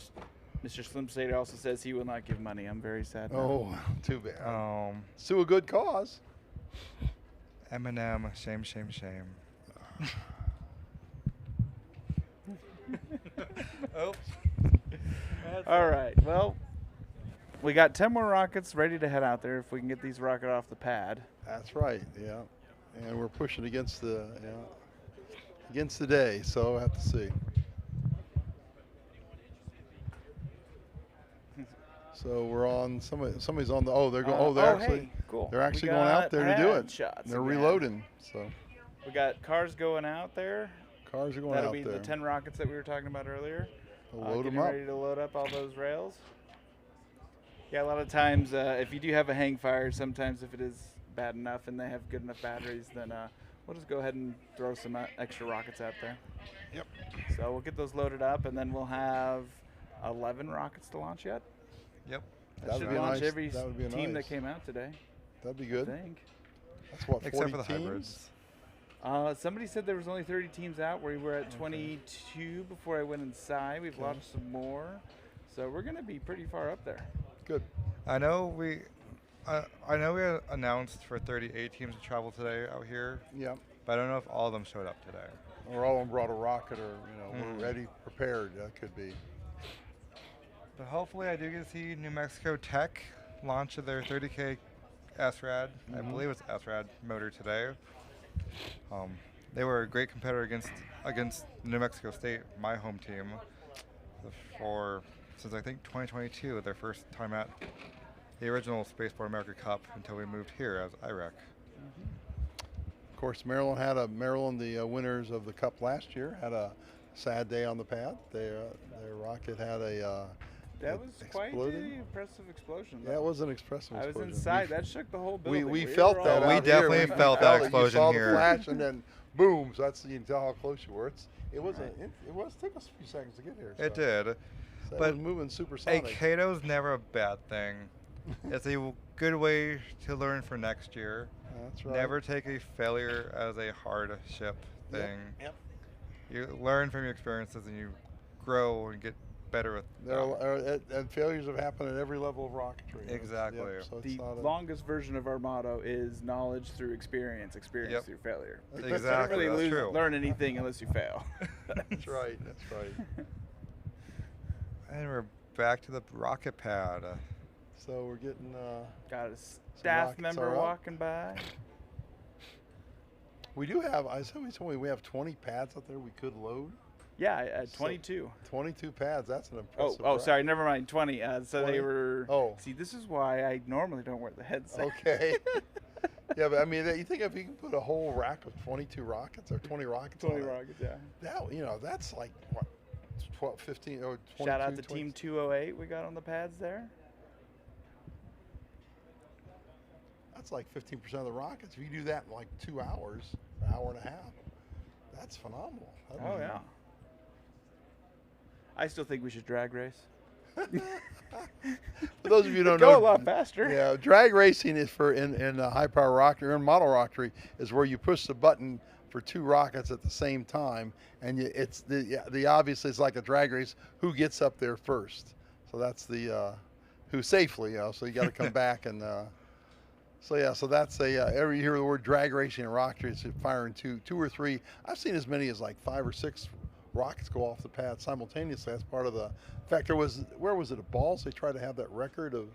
Oh yeah, I yes, remember somebody that. had a record Hundreds of rockets. A bunch of rockets, that went off simultaneously. So it's doable. Here we're not doing it. It's but that's one of the peculiarities of high power rocket events. All right, well. All right, so here we are, still looking at the rockets out on the range. I believe, are we looking at the hybrids out there? Oh, we just changed There we shots. are, close up. There's still people out no, there. we weren't. Maybe Okay, the solid my bad. pad. We got students out there getting ready to slide those rockets on. How difficult is it to slide those rockets on the rails? How many what? How difficult is it to slide the rockets on the rails? It's not that hard to slide them on. It's assuming everything has been fitted. You should be up here in the Da Vinci tent. They have a thing to test. Can your rocket fly on the rail you're going to? They have a sample of that. So if it typically is pretty good. Sometimes people will lube them a little bit, but not much. It shouldn't be that hard. If you have any pressure going on, that's an indicator of something's off. All right. Well, we got a interview with a famous rocket celebrity coming up. Who's that? So we're going to go ahead and toss to them. Okay. All right. So we're here with Chris. Chris, can you tell me a little bit about yourself and what you're doing here? Sure. Chris Meyer. I am a mentor for UTSA, but I've also picked up a couple other teams. When Flyer of Record, FOR, when they're unable to come, I like to help the teams fly. And so I really enjoy working with college teams and making sure that they can fly a big rocket safely. What else you want to know? I hear you're a little bit of an influencer. Oh, that's Matt talking, that guy. So yes, I have a Instagram and a YouTube site. Okay. And I mostly post videos just so that parents and brothers and sisters and aunts and uncles or whatever can just kind of get a general view of what's going on at these types of events. Yep. And so yeah, I've got a bunch of just random videos. I'm a no edit guy, so they're just flopped out there, but I've got, I don't know, a few thousand folks now. A few thousand? Yeah.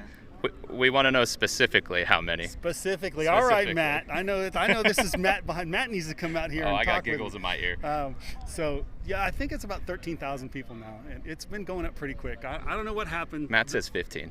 15? No, it can't be 15. I haven't looked today. You haven't looked? I haven't looked today. Maybe you got 2,000 people here today that maybe are helping you I did, out. But anyway, yes, Instagram has been blowing up. The algorithm took a liking to me for some reason, and it's good content. Yeah, that's what all the algorithm is. Good content. All right. Well, thank you. Yep. Thank you. Yep.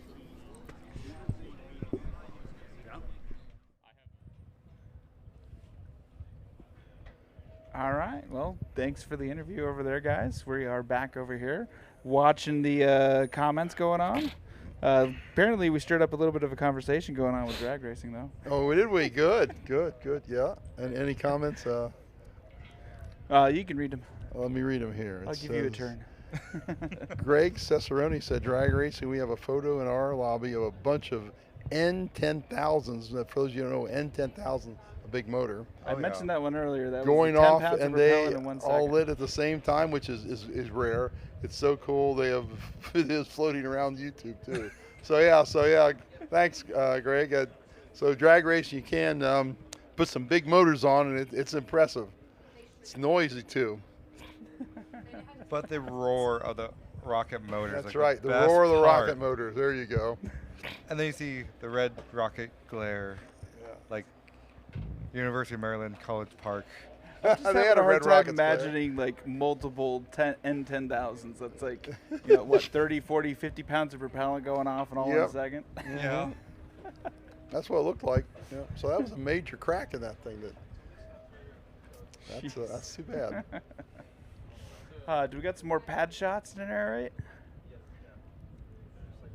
We did see Rocketeers already sliding their rockets on the rail, so hopefully we go yellow soon. Yeah, we will be going yellow soon, and then pointing everything vertical, start arming stuff, go red. Then we'll have probably the last salvo of the day, maybe. Yep. Most likely the last. 7 o'clock. Yeah, that'll be the last salvo. So a lot later of a launch range out here, which is nice. Yes. We would have closed a long time ago. Or Oh, been yeah, on the phone with back Baskent, to last begging and launch flight pleading. would have been at 5 p.m. back in New Mexico. Yep. Well, this is great. I mean, it'll let us. I mean, if we get this many 40 plus in a day, that's fantastic. That's a for great. the That's recovery wonderful. day. That make me Saturday. You might have anybody. Yeah, hopefully. So that would be. I'd like that. I'd love to not have to come out here We Saturday. could probably. I bet we could get 50 shots off tomorrow. Oh yeah, easy. Easy, yeah. We could do it. I mean, compare what balls they shoot 100 a day. Yeah. So. Although not all of them are as big as the ones out here. Right. That's right. That's true. That's true. If we had little smaller rockets, we could launch off quite a few more too. Yeah. Yeah, well, my club great launch shot. and a NAR launch, well, we can easily get 80, 88, 90, 100 in a day. Okay. What team is that we see in the... I am trying to read off their shirt. I see. Bulldog Rocketry. And so we got Bulldog Rocketry putting their rocket on there. They'll slide it down. There's a little pin somewhere towards the bottom of the rail that'll stop it from falling too far. You can actually screw and adjust that so that if your pins are further up the rail, you can move that slider, lock it in place. And they're built on a hinge, and they are built to be able to be swiveled and repointed a little bit. Nice. So those are stored here, aren't they? Yes, all those rails are stored here. We have 2 Conex containers, both 40 foot. That's good. Brand new ones too, I believe, because we had to get those to load everything up and bring it down here. Were those the ones they brought from? I believe those are new ones that we bought and then loaded up there. Oh, because okay. the ones we were using there, we were, I believe, renting for. Oh, they were Spaceport. theirs. Okay. Yep.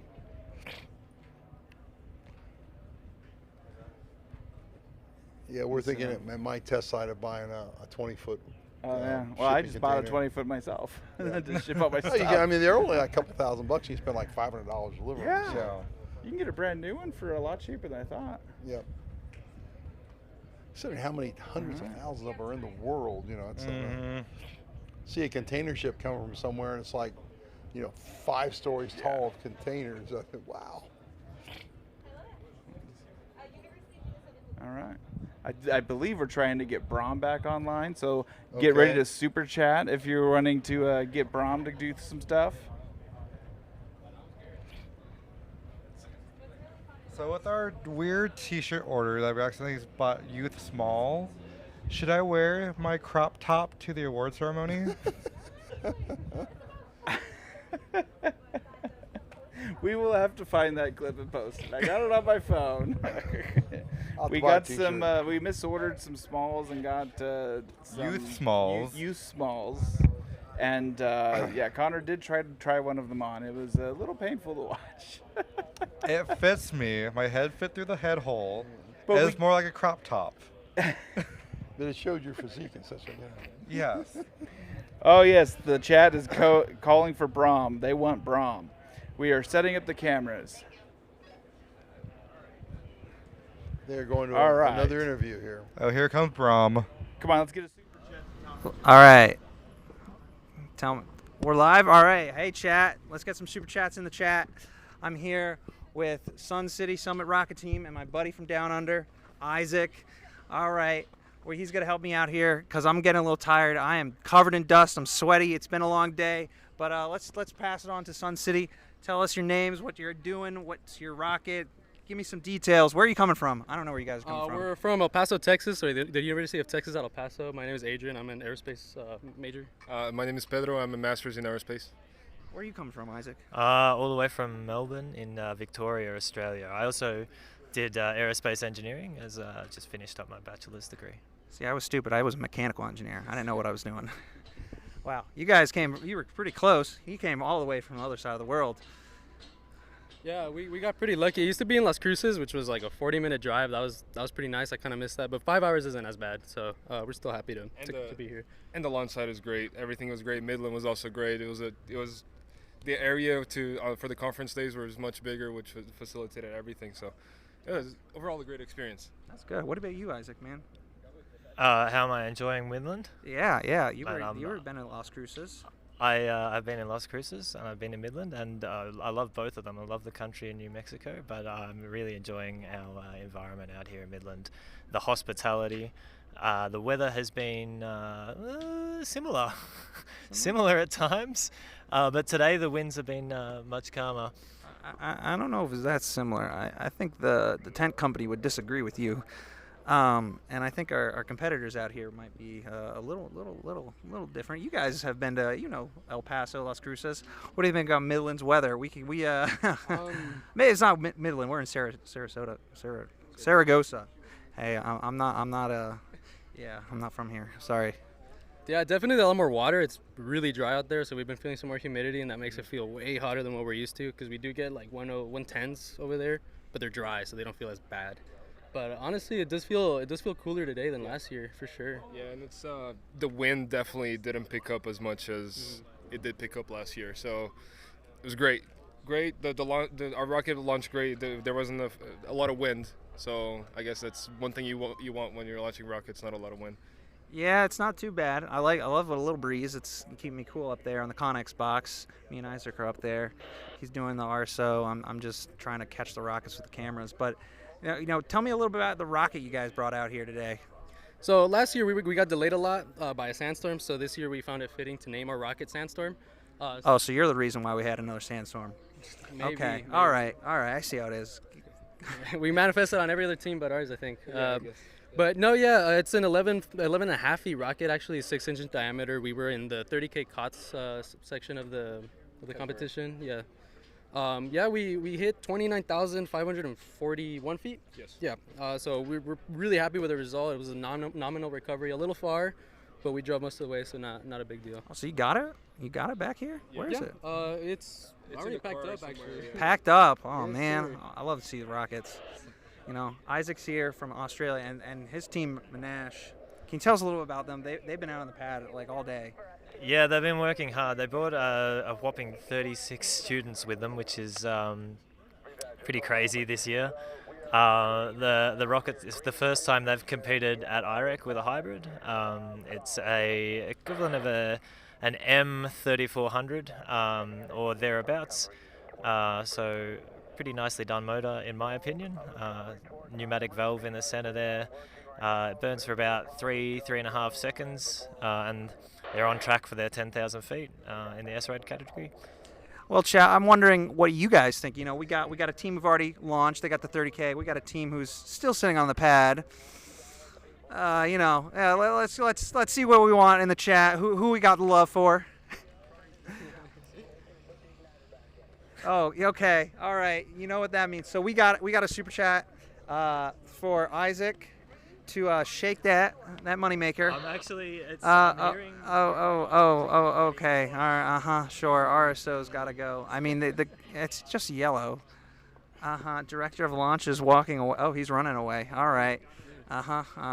Well, you send me those super chats because I'll do whatever you want. I need to get home, and that money's coming to me. All right, guys. So anything pretty unique about your rocket that beyond what you've told me so far? Anything you want to say back to the family and friends at home, or just about your team? No, I mean, I know we're both really proud of the work the team has put in. I mean, it's a year. This competition is everything for the team, so we're really glad to get a good result. Yeah, and we had a group of 100 students involved throughout the year, probably even more. Some graduated in the fall. More than 4 nationalities represented, which for El Paso, which is the leading Hispanic institution in the country, we have about five nationalities represented. So the U.S., obviously, Mexico, Bangladesh, Portugal, which is myself, and we also have South Korean as well. South Korean, yes. We actually got Venezuela, so Venezuela, 6 total actually.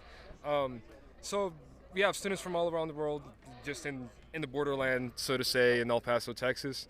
They all did an amazing job. I'm incredibly proud of them. As project manager, it was great to see the rocket go from nothing, from just sketches, about 30 iterations that we did of the design, to the final product that launched to 29,500 and something.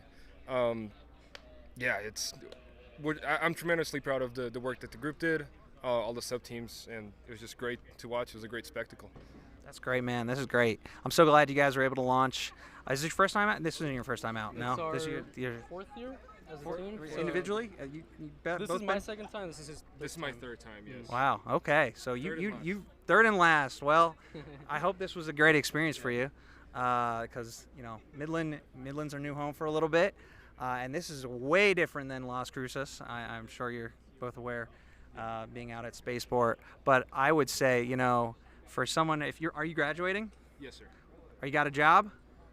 You can be a volunteer. Yeah, I think we got a new volunteer for the cameraman. I was thinking it's hard on his shoulder. Volunteering next year. Yeah, yes, sir. He should come back. Yeah. All right, Logan. He's gonna go on live stream. All right. We need a lot of that. So. We're going to go back to Dustin now. Thank you, Sun City Summit. It's been great. It's been a pleasure. Pleasure. Good job. Great. Thank you so much. Thank you. All right. So while we're back. While they were doing that, we were talking about a fun little story. Can you tell me what happens when a runaway pressure take happens on a hybrid rocket? Okay, when a tank runs away like that, it suddenly creates a high pressure that may cause the containment vessel to rip apart. And Right. there's a word for that's called a Blevy explosion. It's basically a boiling liquid to a vapor, and it explodes. And that's because typically you have something like some dirt in there, something like that would cause it to catch fire in there and create the fire, creates gas. Gas expands, boom, blows your tank. And so hypothetically speaking, if you had a tank that was stuck, I would assume you would purge it, right? You would try to, and if you can't purge it, you have other options, of course. And what is the official NASA-approved option for purging a tank that you can't control? If you can't control it, in the past, people have shot them with rounds from a rifle. So that's one way to do it. We saw that done about 10 years ago, wasn't it? 2017. 2017, not quite 10 years ago. Not 10 years, 8 years ago. So that's 2018 that we did that. Oh, it could have been 2018, 2017, 2018. Yeah. So that's one way to relieve the pressure on the tank. It's not the preferred way. In fact, that incident caused the IREC to put a rule in the instructions. You have to be able to purge your tank. Yep. All right. So would you like to talk about our sponsors? Oh yes, I like to talk about our sponsors. See in front of you, that's our sponsor sheet of all the people, the great companies that have supported us this year. I'd like to go through them real quick. Starting up at the top, we have OnShape, people who do the online CAD. Proto Space Manufacturing, who does small one-off, two-off specialty items for you. American Institute of Astronautics and Aeronautics, and I am a senior member. They're sponsoring us, and I think that's probably one of the best things we've ever done is work with them. Do you know who was also a member of them? Who, you? The original, one of the original judges, Gil Moore. And when they recognize he was a fellow. AIAA will actually be handing out the Gil Moore Award. The Gil Moore Award, what a blessing. All right, yeah, I think he was a fellow of the AIAA.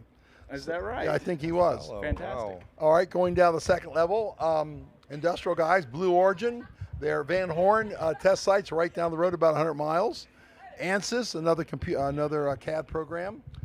They actually do an analysis. Analysis. Yes. Space Dynamics Laboratory has been a partner of IREC for the entire time.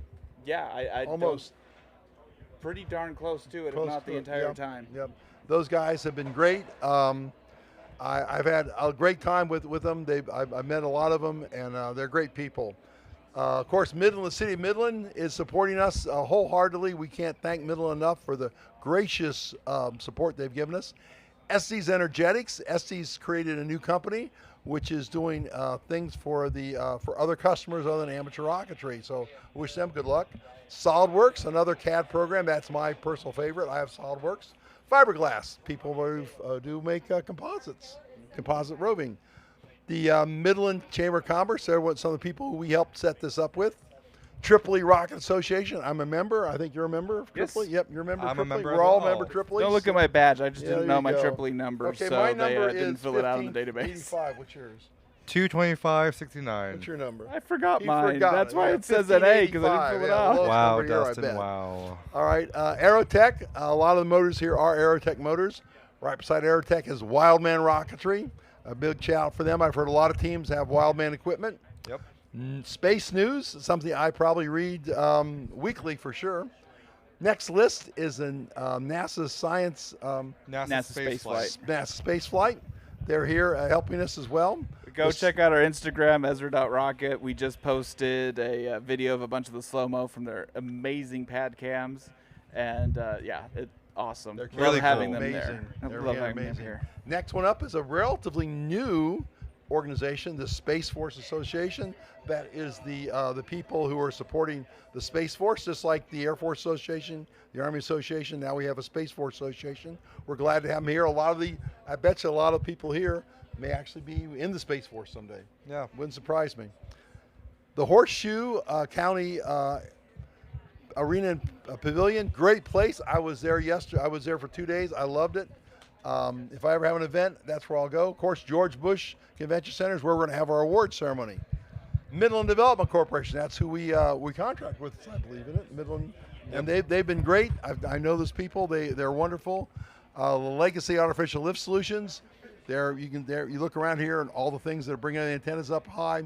That's them. The Midland International Air and Spaceport. In fact, we all flew into there. If you flew into Midland, that's where you landed. I want to give a big shout out to the Reeves County Fire and EMS guys. Hey, we're real supporters of you. Thank you for helping us.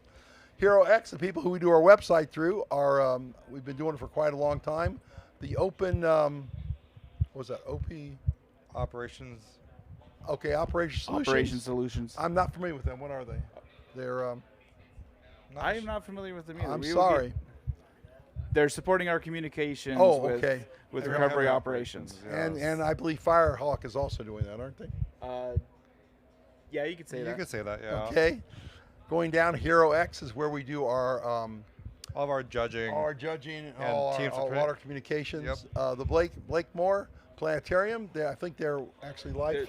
They're pumping our live stream. So if they're there right now, you're good. I was there years ago. I need to go out and see it again. It's a nice place to visit. Of course, Midland Pizza Factory. Thank you for your pizza. That was very delicious. It was great pizza. I would recommend it to everybody. The George Bush Family Home site here in Texas. If you want to see the Bush Family Home, it is available to visit. Finally, the great city of Odessa, just over here to us, to the east of Midland, the west of Midland.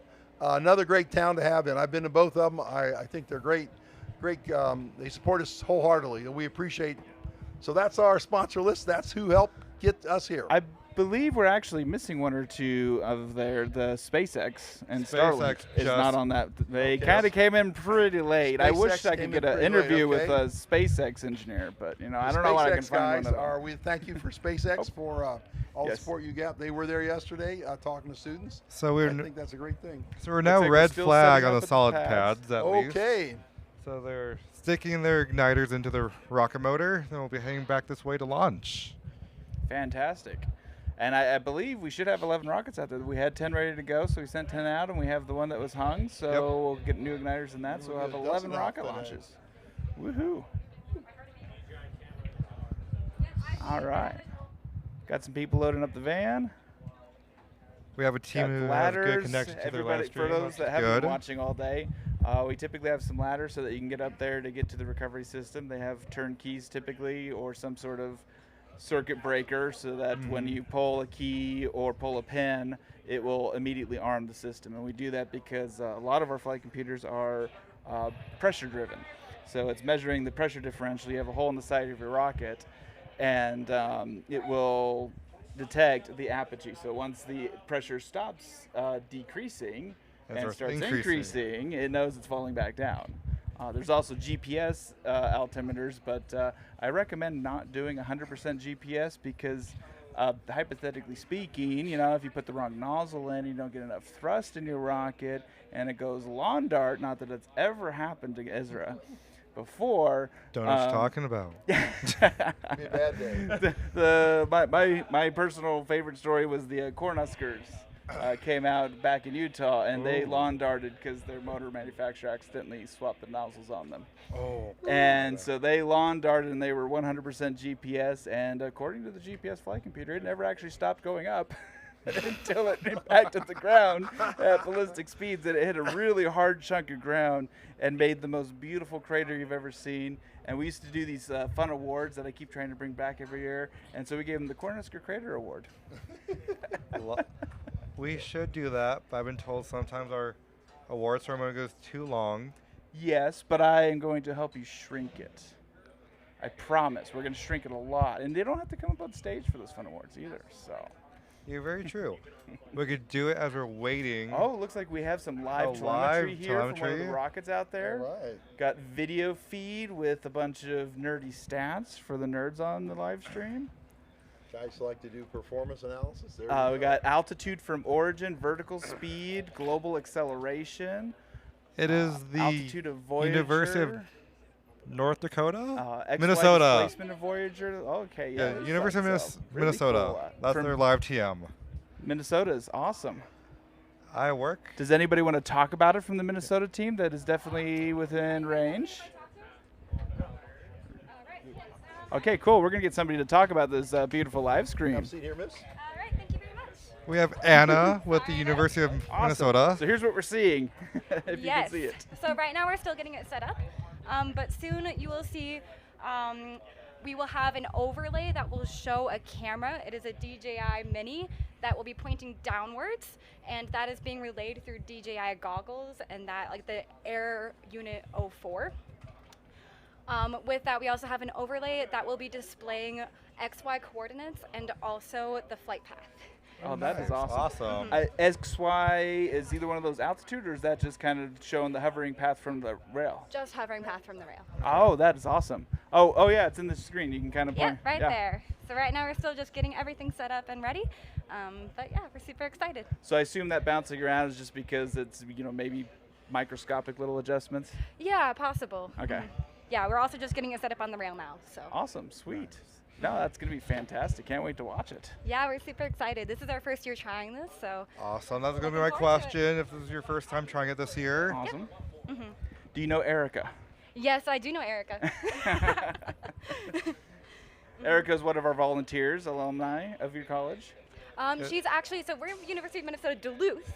She's actually from the Twin Cities, so a little bit different. 2.5 hour drive away. My producer in the back room is giving me bad information right Very now. bad information, but we still know her though, and we really appreciate her. Awesome. No, they're from the same state at least. Yeah, yes, same state. Close enough. So anything else you want to tell us about your rocket? I don't know. It's quite exciting. We're a 30K SRAD team, so we pour our own solid motor. With that as well, this year our rocket Voyager is 14 feet tall and 3 inches, which is the tallest SRAD 30K that I have seen. So. Awesome. So what materials did you use for your casting grains? For the casting grains? Or the propellant grains, sorry. Propellant grains. So it's an ACPC motor, so aluminized ammonium perchlorate. And then that grain casting liner itself is a phenolic-coated, basically cardboard. Okay. Did you put anything fun in it to make us cool colors? We did not, Aww. unfortunately. So you went for 100% performance then? Yes, 100% awesome. performance. Thank you. Any payloads? Yes, we do have a payload. So our payload is actually really cool this year. We named it Crustacean. And our payload is attempting to measure the amount of fluid in a container in microgravity using capacitance. We are actually also doing the SDL Payload Challenge, so hopefully that goes well. Awesome. Unfortunately, that's a little bit above my knowledge, so I can't tell you much more than that. But Sounded a little bit above my knowledge too. if you're an electrical Sounds engineer, cool. it's really cool. Awesome. Back Oh, up. here's the rest of your team. Do you want to introduce them? Oh. Oh yes, so sitting on the ground there is Otto Cingarelli. He is the mastermind behind all of this, and then next to him is Luke, and he is helping him with radio transmission with the PAD team. Awesome. Both of them are first years on this team. They have done an incredible job and stepped up a lot, so we're really proud of them. Cool. Any recommended advice for teams that are being a first-time competitor here? For members or for teams? Teams. Teams and members, why not? Yeah, stay hydrated, keep your head on. It is really, a lot of times it's a hurry up and wait situation, as we have found over the years. And so just being able to stay calm and stay hydrated and stay rested is one of the best things you can do. I definitely agree. Any recommendations on batteries for those hurry up and wait times? Batteries? Yeah, definitely bring a car battery with a converter. Awesome. Anything else? I don't know. I'm really proud of this team, and I'm really looking forward to what we're doing in the future.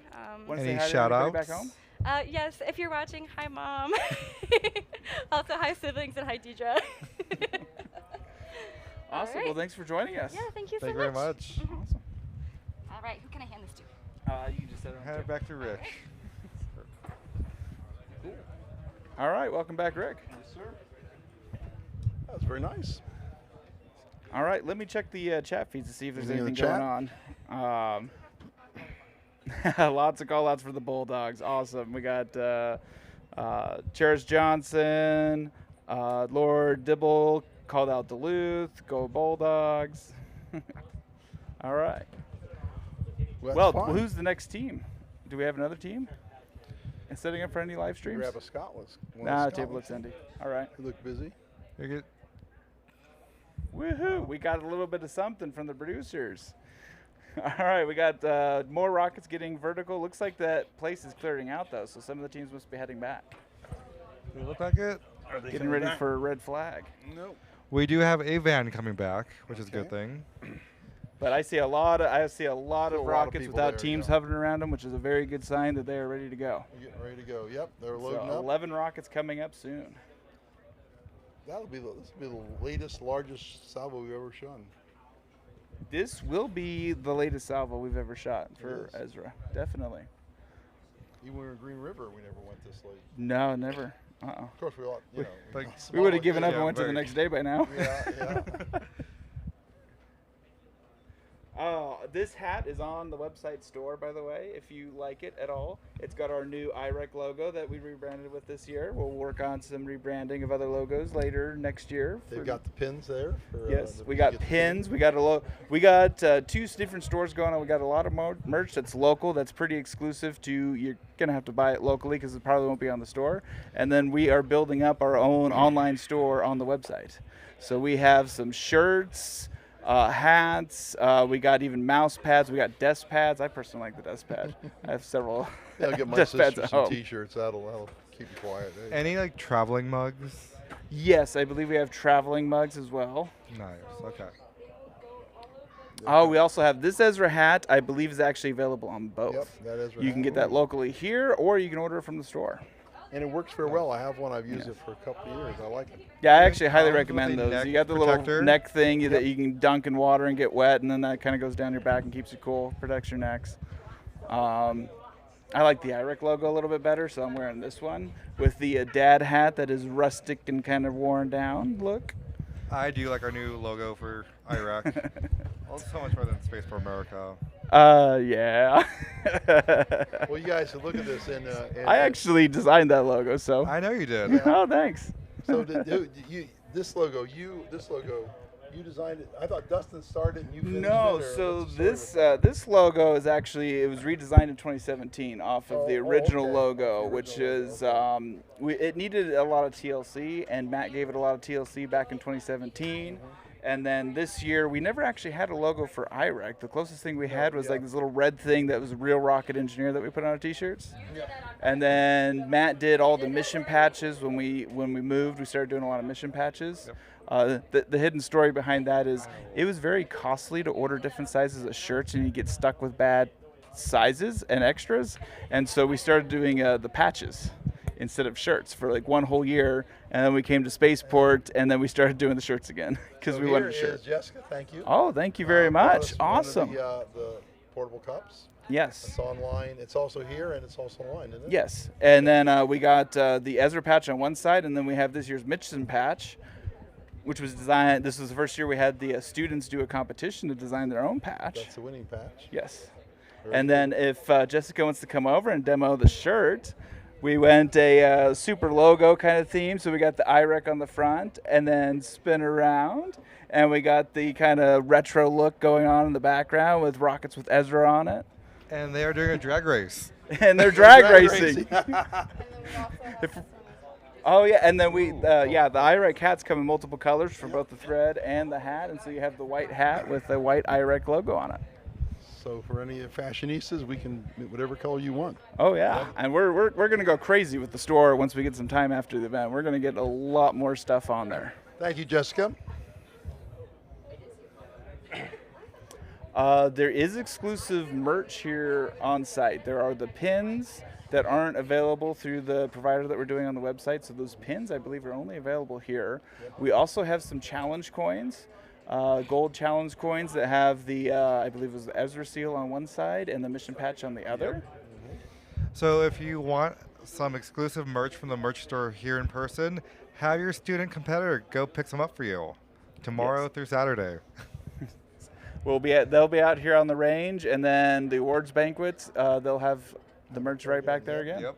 And we're back to the pads getting set up. And I was serious, by the way. We got some feedback about the award ceremony being long, and really? It's always been an Ezra thing. Like most of the time, it was long because Matt and I were so far behind on judging because we judged up until Saturday morning in like 2017. Whew. Well, I remember sitting there. We were sitting there waiting because we knew. Yeah, I was one of the judges. That's right. Yeah, so I remember that. And we were going because a lot of things were coming up, and it was discussion after discussion, and we finally took a vote. Now we said the vote. We said I think the vote finally for the cup came, and we said that's it, and we ran it over to the. So it was. Oh yeah, it was funny. We were sitting in that they called it the sock building. Bill Henson was the judging chair then. No, it was Cliff actually. Cliff. Yes, right, it was Cliff.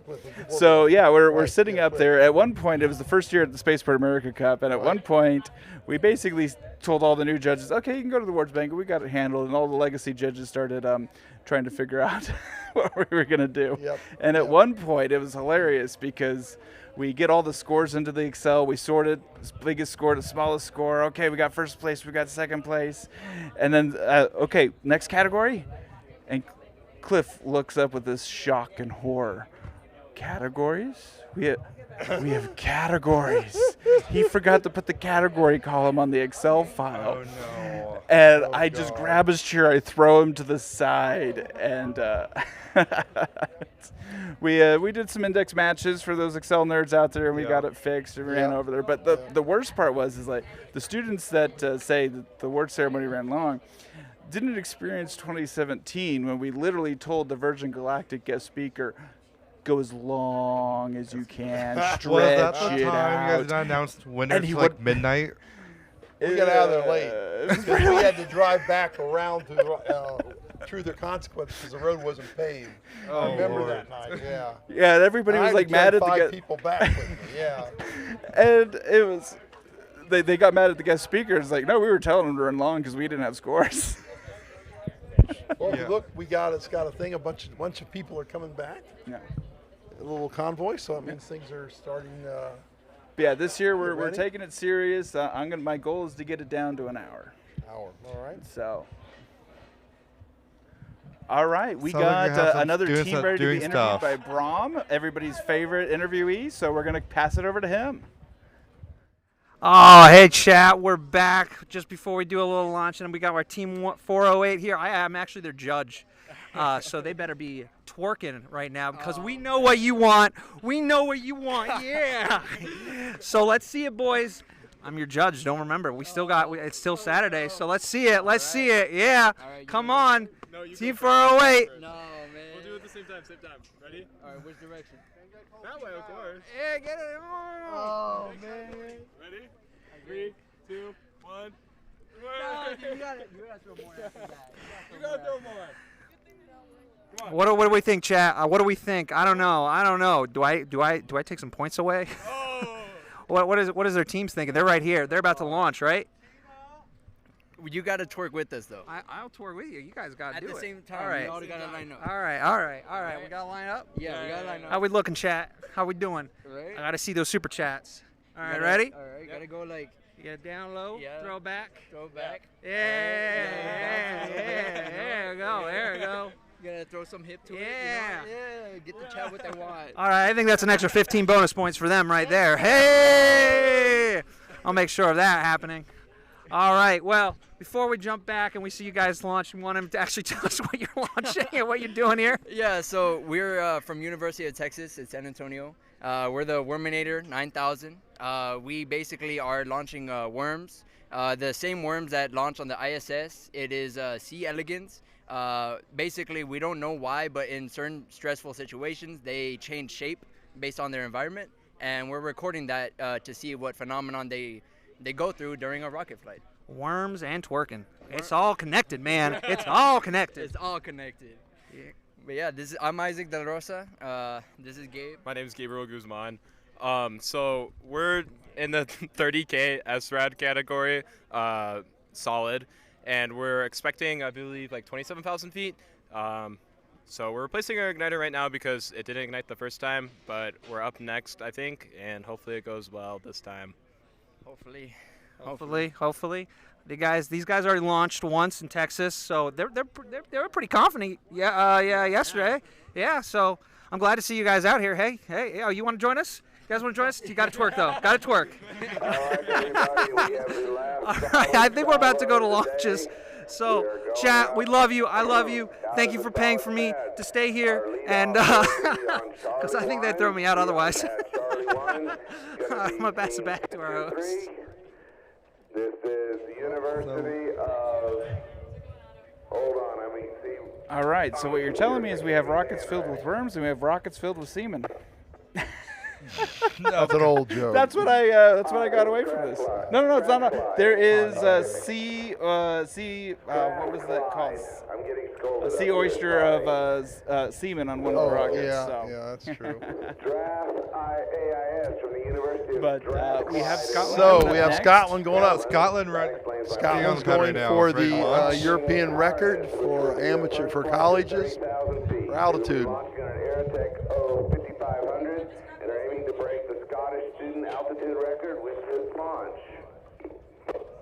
And Alice is down with the Scottish team. Oh, yeah. I have a feeling she's kind of excited about the Scottish She's excited. Team. That's right. It's home for Alice. That's why. That's right. 4, 3, 2, 1. Hit it. Oh, no. Oh, my. Oh, shit. Oh. Well, we will be sending out She was beauty, and she was great. But tumble. Wow. The rocket did not get securely fastened into that rocket. That's right. It did the worm. It did the worm. Well, that would have been interesting to videotape. You know that. That is heartbreaking. That is very heartbreaking. That's sad. I wonder if the motor retainer failed, or was it not? There's a dozen things that could. It could have, yeah. You could have everything from the motor retaining on the nozzle end, the top end. You could have ruptured a case. Well, actually, no, that's not a case rupture. Well, it just sounds like the whole motor just slid out and just went. Or shot through. Yeah, it could have. It didn't look like it shot through though. If you don't have enough structure to stop the motor from going up, then yeah, it could have shot straight through the rocket too. From our point of view, it looked like the rocket went perfectly straight up for a bit, then no motor to take it up further. So fortunately, NASA Spaceflight has some epic slow-mo cameras that will give us some see great that. footage I to cannot analyze wait to later see on that. tomorrow. And we're going to take another fire department's going around and check it out again. Fire and EMS are going out to the pad again. I kind of wonder why the drone isn't going out. First thing would be the drone would be out there. All right. Yep. Reeves County Fire EMS is going out to investigate. So here we are watching the fire trucks and EMS going out. You know, in this case with the motor bouncing around a lot, we might have to clean some stuff up, so we got EMS heading out there too.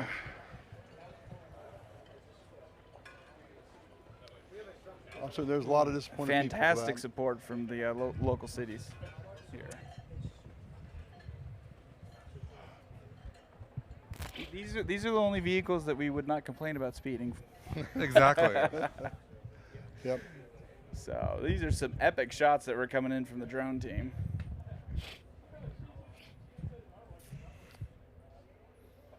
Yeah, it's going to be drag racing. Going to be interesting to see what happens. Like with the motor bouncing around that much, like there's a lot of fragile cables out there. Yep.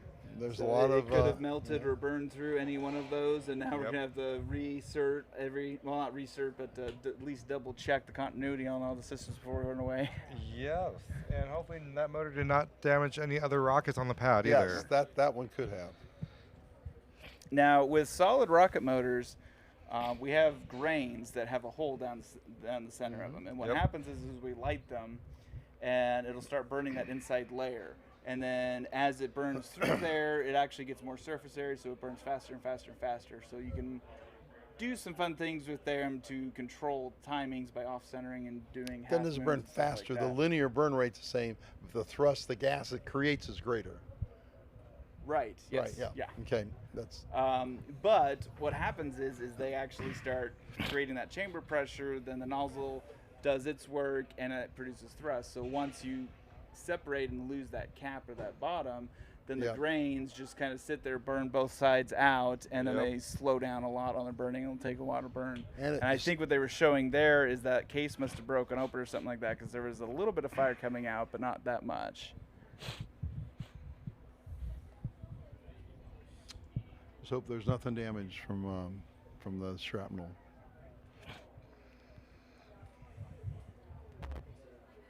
Oh no, it looks like our cameras from NASA Spaceflight might have got hit by the motor.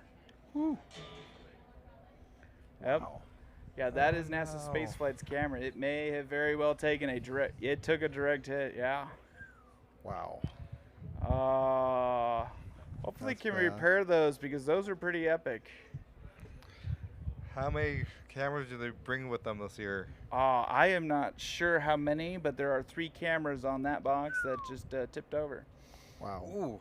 And they're not cheap cameras either, because Those are not can cheap do cameras. 4K footage at they can 120? record in Apple ProRes, which is awesome. Oh, I told them no wow. thanks, because Apple ProRes is just too much data. Yeah. It's like I would love to edit, but I don't have the hard drive space You don't for have that. yeah, you need a heck of a big RAM to do that. Oh yeah. Wow. Well, we might not have. We might be missing some pad cameras for the next several rockets, assuming we can get them up.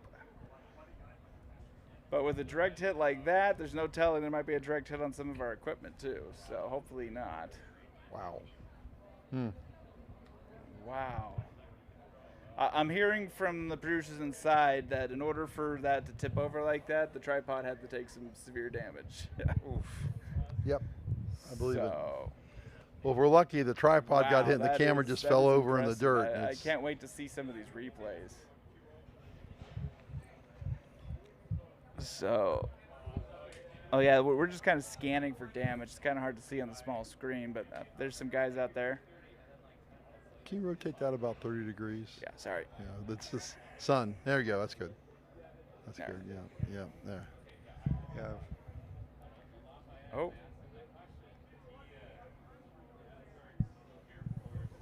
That is Erica, who we were talking about earlier. She's the pad. She's a pad solid manager. That's her sleeve. pad.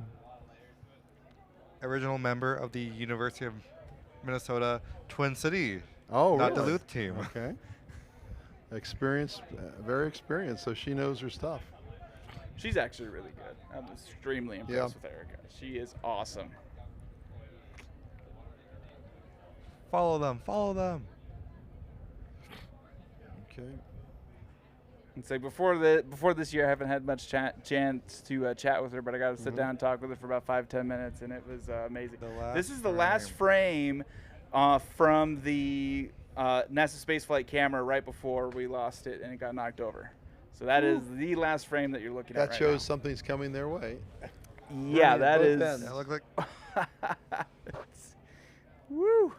That's a nice camera setup.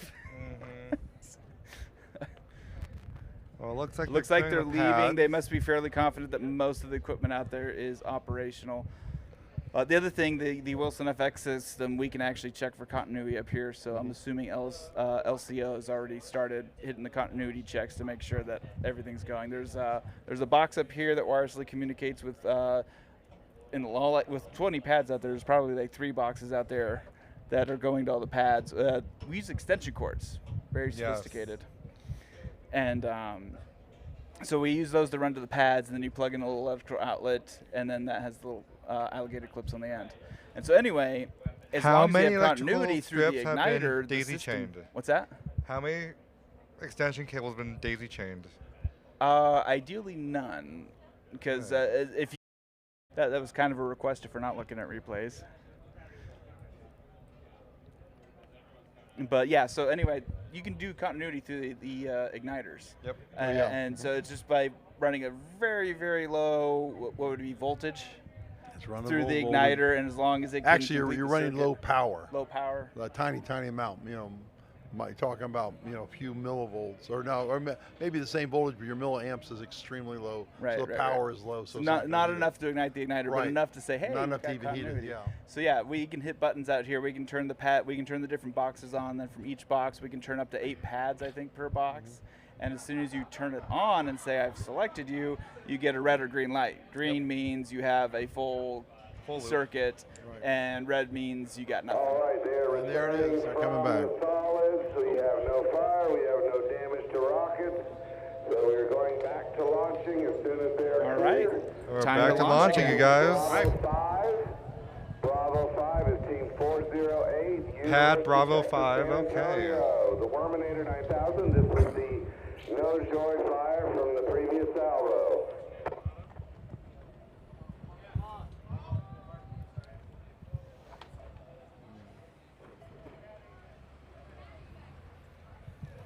We apologize for the next several launches. We will be missing some camera angles. Yes. Yes. I believe a drone is flying back with a dead battery. We got one drone out there, and we're missing our pad cams.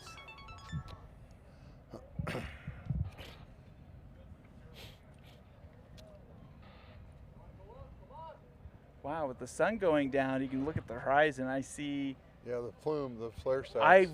I've only noticed the one in the past. I'm counting 1, 2, 3, 4, 5, 6 flume. They're all over the place. Things back out there. Bravo 5 going up on, this is on an 7600 SRAD. SRAD, okay. We have clear sky going in 5, 4, 3, 2, 1.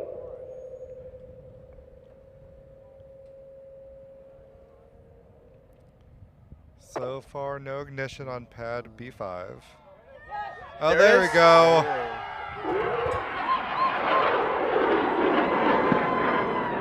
That's more 30K, yeah. So far, those are good nominal boosts.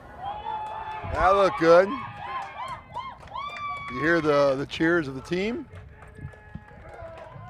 Got a lot of cheering up here. Yep.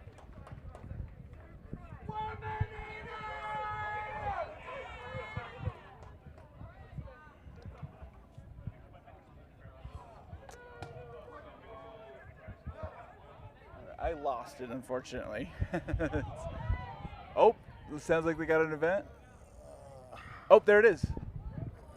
Okay. Yeah. There's a puff of smoke. That must be from the recovery system. On pad Bravo 4. It's blowing this way, too. So. This is team 208, Mississippi State University's Space Cowboys. This is a 30K COT flight on an This is the one with the live footage on the rocket. So we may be short on cameras for Ezra, but apparently the team has their own camera. Of the hard work and dedication of the Space Cowboys, we'd like to thank several sponsors, most notably HBI, the Advanced Composites Institute at Mississippi State University, and the Aerospace Department. Their continued support is the reason they are able to compete at incredible competitions like IREC. All right. So we have the Space Cowboys coming up next. We're at Bravo 4. Skies are clear. Do we have the live camera feed from the rocket? In 5, 4, 3, 2, 1. There we go. Beautiful. Nice flight. Nice flight. Good. I love the cowbell. Yep.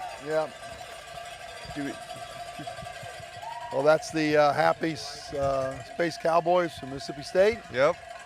Their vehicle looks like it got off the pad clean. And another good nominal boost on that rocket. They're ringing the cowbells.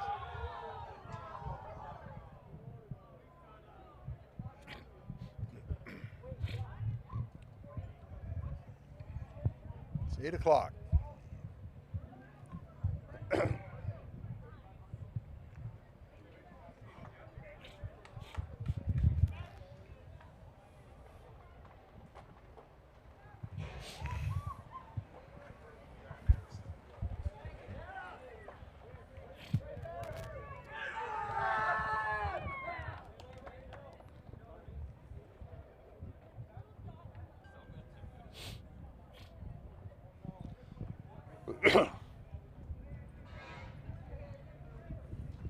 Okie dokie.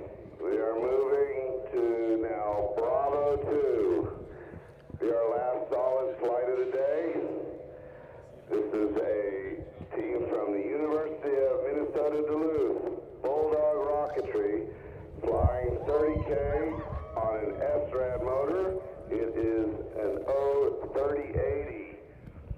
And traveling from the North Shore, Bulldog Rocketry from the University of Minnesota Duluth is launching Voyager, their 7th IREC rocket. Voyager is an SRAD solid propellant rocket designed and built by over 50 members, sporting a sub-minimum diameter aluminum motor tube, a payload that measures the fluid in zero gravity, and a live video transmission system. Targeting an apogee of 30,000 feet at a descent rate a little slower than last year. We wish you bon voyage, Voyager. Plane coming overhead. Hold. We have an aircraft overhead at 30K. Give it a minute to clear our space. We got an airplane. We are in a hole. There is an airplane nearby. There's an airplane right above us, so it could.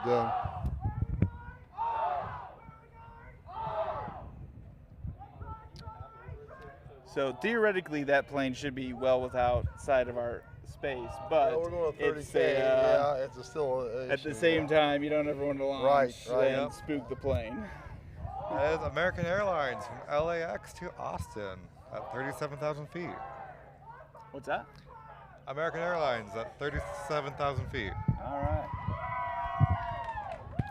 So we were launching a 45K flight. They would go higher than that plane. Oh yeah, definitely.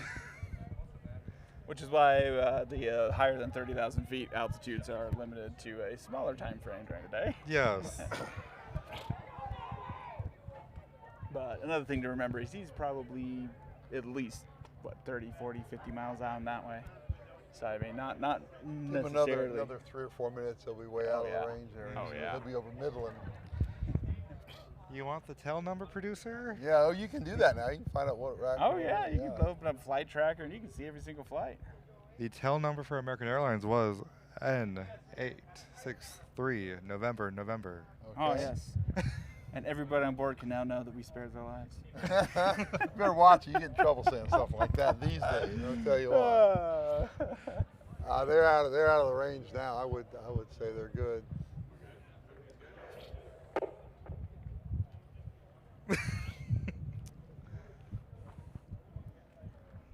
All right, we are now ready. We're back to launching. We're back to it.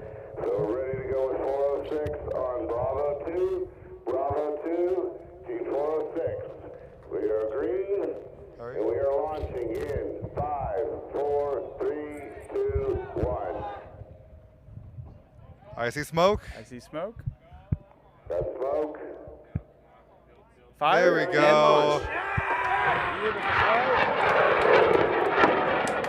Nice flight. Beautiful flight.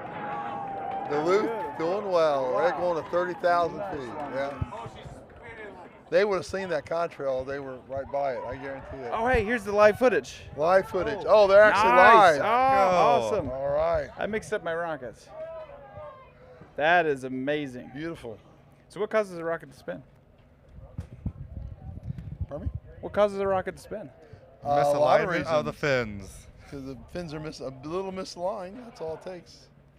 We're going like, close to Mach 1. Now, they might not be misaligned. They might just be doing spin That's right. stabilization. Yeah, spin also. stability as well, possible. yeah. So if you do have an offset gravity, spinning it balances that out, keeps it stable, keeps it straight. How many people know about spin stability, though? Quite a lot of people, actually. It's pretty common for sounding rockets. Oh, telemetry coming up. Oh, cool. Roughly 106. Oh, you know what? I'm going to take my microphone over to the team. Yeah, see the real thing. You guys want to describe what we're seeing?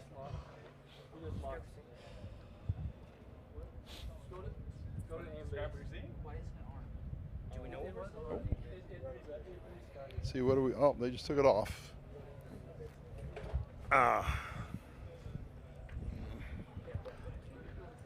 We're team is tracking very with intently looking at the data, Duluth, so we're not going to Minnesota interrupt them. Duluth software. It's at 20,000, just over 20,000. So I believe feet. Logan started this competition last year, live descending. streaming. He And did. It seems that a lot of the not many We see people it. applied last year. Oh, we got a drogue. Drogue came out. There we go. The drogue. You want to talk about your rocket? Drogue slowed We have things confirmed down. drogue separation under our rocket thanks to our systems along with our camera. And the people from Duluth are I've gathering thrown around it at the their spot here, and I'm happy to talk Minnesota about the rocket Duluth under are different gathered conditions. around their Right, go computer. celebrate, go celebrate.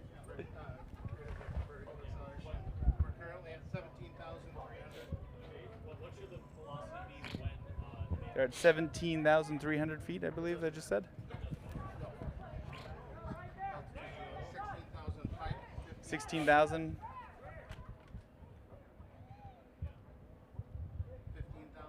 15,000 feet. 15,000 right there. Yep, just went below 15,000.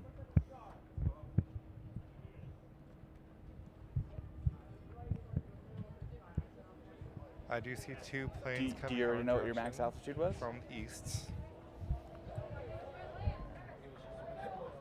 Okay.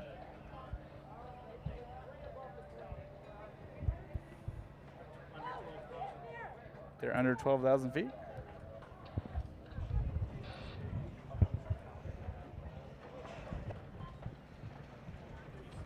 Coming down under drogue.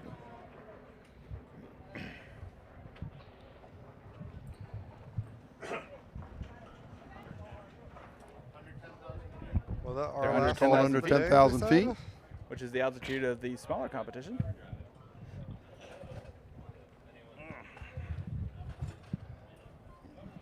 And I think the camera's got it as it descends. Oh, and now they have a one of those virtual reality goggles. That's kind of interesting. Here's their altitude. Okay. So what's that max altitude? They're at say for us? 6,000, 6,500 and descending. What's that max altitude up there? Yeah, that was The max peak. Can you read that? 27,000 looks like. 27,000, nice. There's the drogue coming down. Looks pretty stable. There's the video, what you're seeing with the drogue. Oh, that is awesome. Never in, all my time here would I think we'd get live footage. I wish Gil Moore was here to see this. Yeah. Oh, yeah.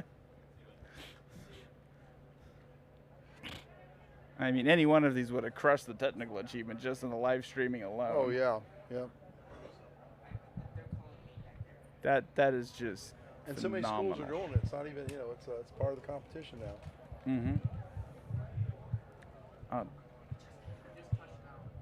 Well, you think They colleges just can now touched down, build sounds rockets that hover. Wow. And we have touchdown. Have touchdown. Confirmed touchdown. Oh, We there's have another just live shot. confirmed the deploying of the main parachute through our electronics on the rocket.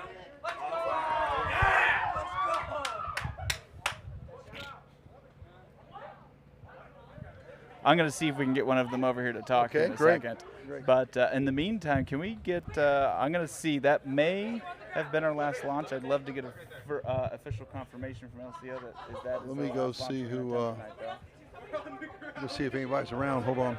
But in the meantime, we are going to try to get one of these teams.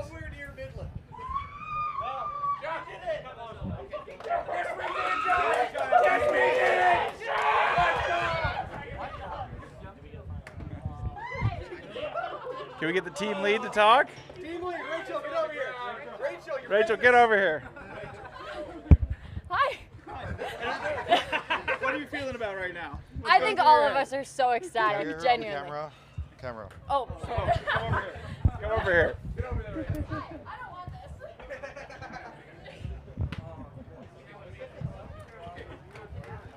All right, sit down. Oh my goodness. What's going through your head right now? I am genuinely so excited. I think everyone on this team is so ecstatic.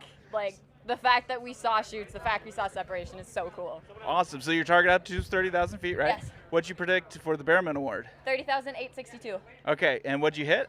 I don't know yet. I haven't looked. Oh, I think they had it on the chat earlier.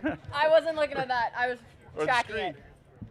All right. What was on your payload? It was electrocapacitance tomography. So we're trying to measure electrocapacitance of like a battery in microgravity or zero gravity. Well, I think you got that for quite a while. I think so as well. That's fantastic. All right, I'll let you go back with your team if you want. Up to All you. right. Sure, thank you. You want to say hi to your people back home? Yeah, my parents are watching and I have a bunch of other friends watching, so I'm just really thankful that everyone is here and that we made it this far. We were a little nervous this morning with the delays, but we're here, we launched. We're the last one of the day. All right. That's Oh, great. wait. Rice is Okay, the we last got one of the day? more. Okay. One more, okay. Yes. So, So don't cut out yet. We were wrong. We got one more rocket. okay. All right. Well, cool. Thank you very so much. much. Congratulations. Thank you. Yes. So it sounds like they're going to fill. Oh, this So it is might be a hybrid. hybrid. That would explain the confusion. So we got a hybrid. And we last- got our hybrid expert. The last shot of the day is a hybrid. Yes. Rice University. Rice, by the way, is in, I think it's in Houston. So they're gonna shoot. I think it's a 30K shot. So And this is going to be the closest we're going to get to a sunrise sunset rocket. which is launch. Now, sunset. I'd like to remind everybody, it's legal to shoot rockets at any time during the day as long as your approval with the FAA. Yeah. Right. The limits we have in IREC is these students got to trump out to the Yeah. desert, get the rocket, and come back. We don't want them to come back. Right. You know. So if the sun goes down, they're Right. going to have to wait till There's tomorrow a limit. morning. Yeah, they may have to wait until Yeah. the morning to pick it up. So if you have a good GPS lock, Yeah, but this easy is to find. a hybrid rocket filling. It is currently, according to my watch, it is 84 degrees, but it's not 84 degrees. You got the clouds right now. It's beautiful out now. Beautiful. Should fill perfectly the first time going around. This is the whole normally. day has been fairly good. Oh I yeah. think. I mean, normally the hybrids are out here at the crack of dawn, Oh, but yeah. before dawn, trying to fill before the sun gets up because it's cool. But this is about as cool as it would be in the morning. Honestly, it is beautiful right now. Beautiful day. Yeah. So we'll see if Rice can pull it off or not. Yeah. Well, they said 4 minutes, and this is about as perfect conditions as you're gonna get. You're not So gonna it's get any probably better gonna weather be than 4 this minutes. to fly any rocket. I swear it's. No, normally it's the heat of the day, and they say 4 minutes, and then it's like, okay, well, we're gonna launch 40 minutes worth of solid rockets while we wait. We got the fire truck driving by. So I don't think that they would to fight a hybrid fire would be a lot. It would be a lot easier than fighting a solids fire. Oh, definitely, yeah. Yeah. So it's Well, once it gets destroyed, it's kind of separated. yeah. Once the gas is gone. Yeah. Once the nitrous has been evaporated, you may get a little bit of residual unless there's some brush catches on fire. Right. But yeah. So yeah, so it's the last shot of the day. As the sun is going down, it's almost almost poetic, you know. It's Yeah, beautiful day. We still got our sponsorship banner out here. Yep. We can recognize our sponsors one last time. Okay, let's hear before the last rocket launch why of don't the you guys, day. Special thanks to AIAA and OnShape and Protospace. we got to get it. Yeah. So NASA Space Flight, who looks like they may have kind of donated some cameras Yep. In the form of destruction from a motor crashing into them. So Yep. we really appreciate the footage. All right. Thank you to all the sponsors. Oh yeah, we thank you appreciate to your all the support. sponsors. Couldn't do this without the money. That's what did Matt always say? No bucks, Rogers. No bucks, Rod. You know where that came from? No. That came from the movie. It came from a movie, Right Stuff. Right. That's right. Yeah, that's right. I haven't watched that movie in ages.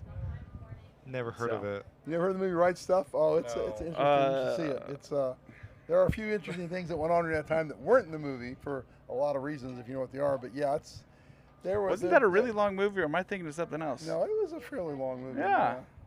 Although still the didn't one have enough I time. liked, did you see the Neil Armstrong movie? I have seen that. Okay, one, now that yes. starts. That was a real situation. He did that. They called it Neil's Cross Country because I guess he bounced off the atmosphere. Ended up, way the hell away. I think it was over Lancaster.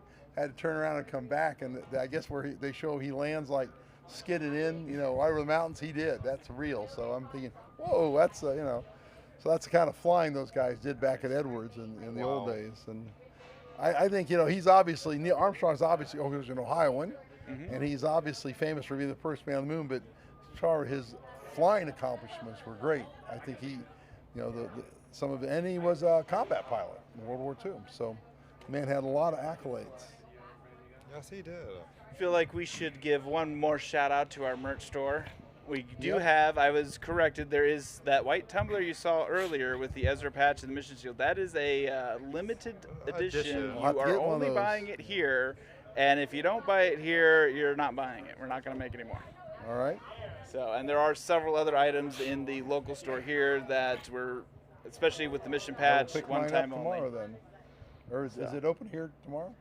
Yes, it'll be open here tomorrow. Tomorrow is Thursday, right? Thursday, so Thursday, yes. Friday, and then Saturday it'll be at the North Bank. They just shut down the range, so it sounds like Rice will not be launching today. All right. All right, So something that's must a have wrap. happened to the hybrid, They unfortunately. couldn't get them loaded, so. All right. So unfortunately, we're not able to launch that hybrid. So the fantastic last launch of the team with the live stream is our last flight of the day. And thank you for joining. We'll be live streaming tomorrow again. Look at our YouTube page for the information on when it'll start. And thanks for coming. Hopefully we don't have another haboob tonight. Hopefully not. Yeah, so do I, yeah. All right. Thank you. All right. Bye-bye. Bye. Good evening.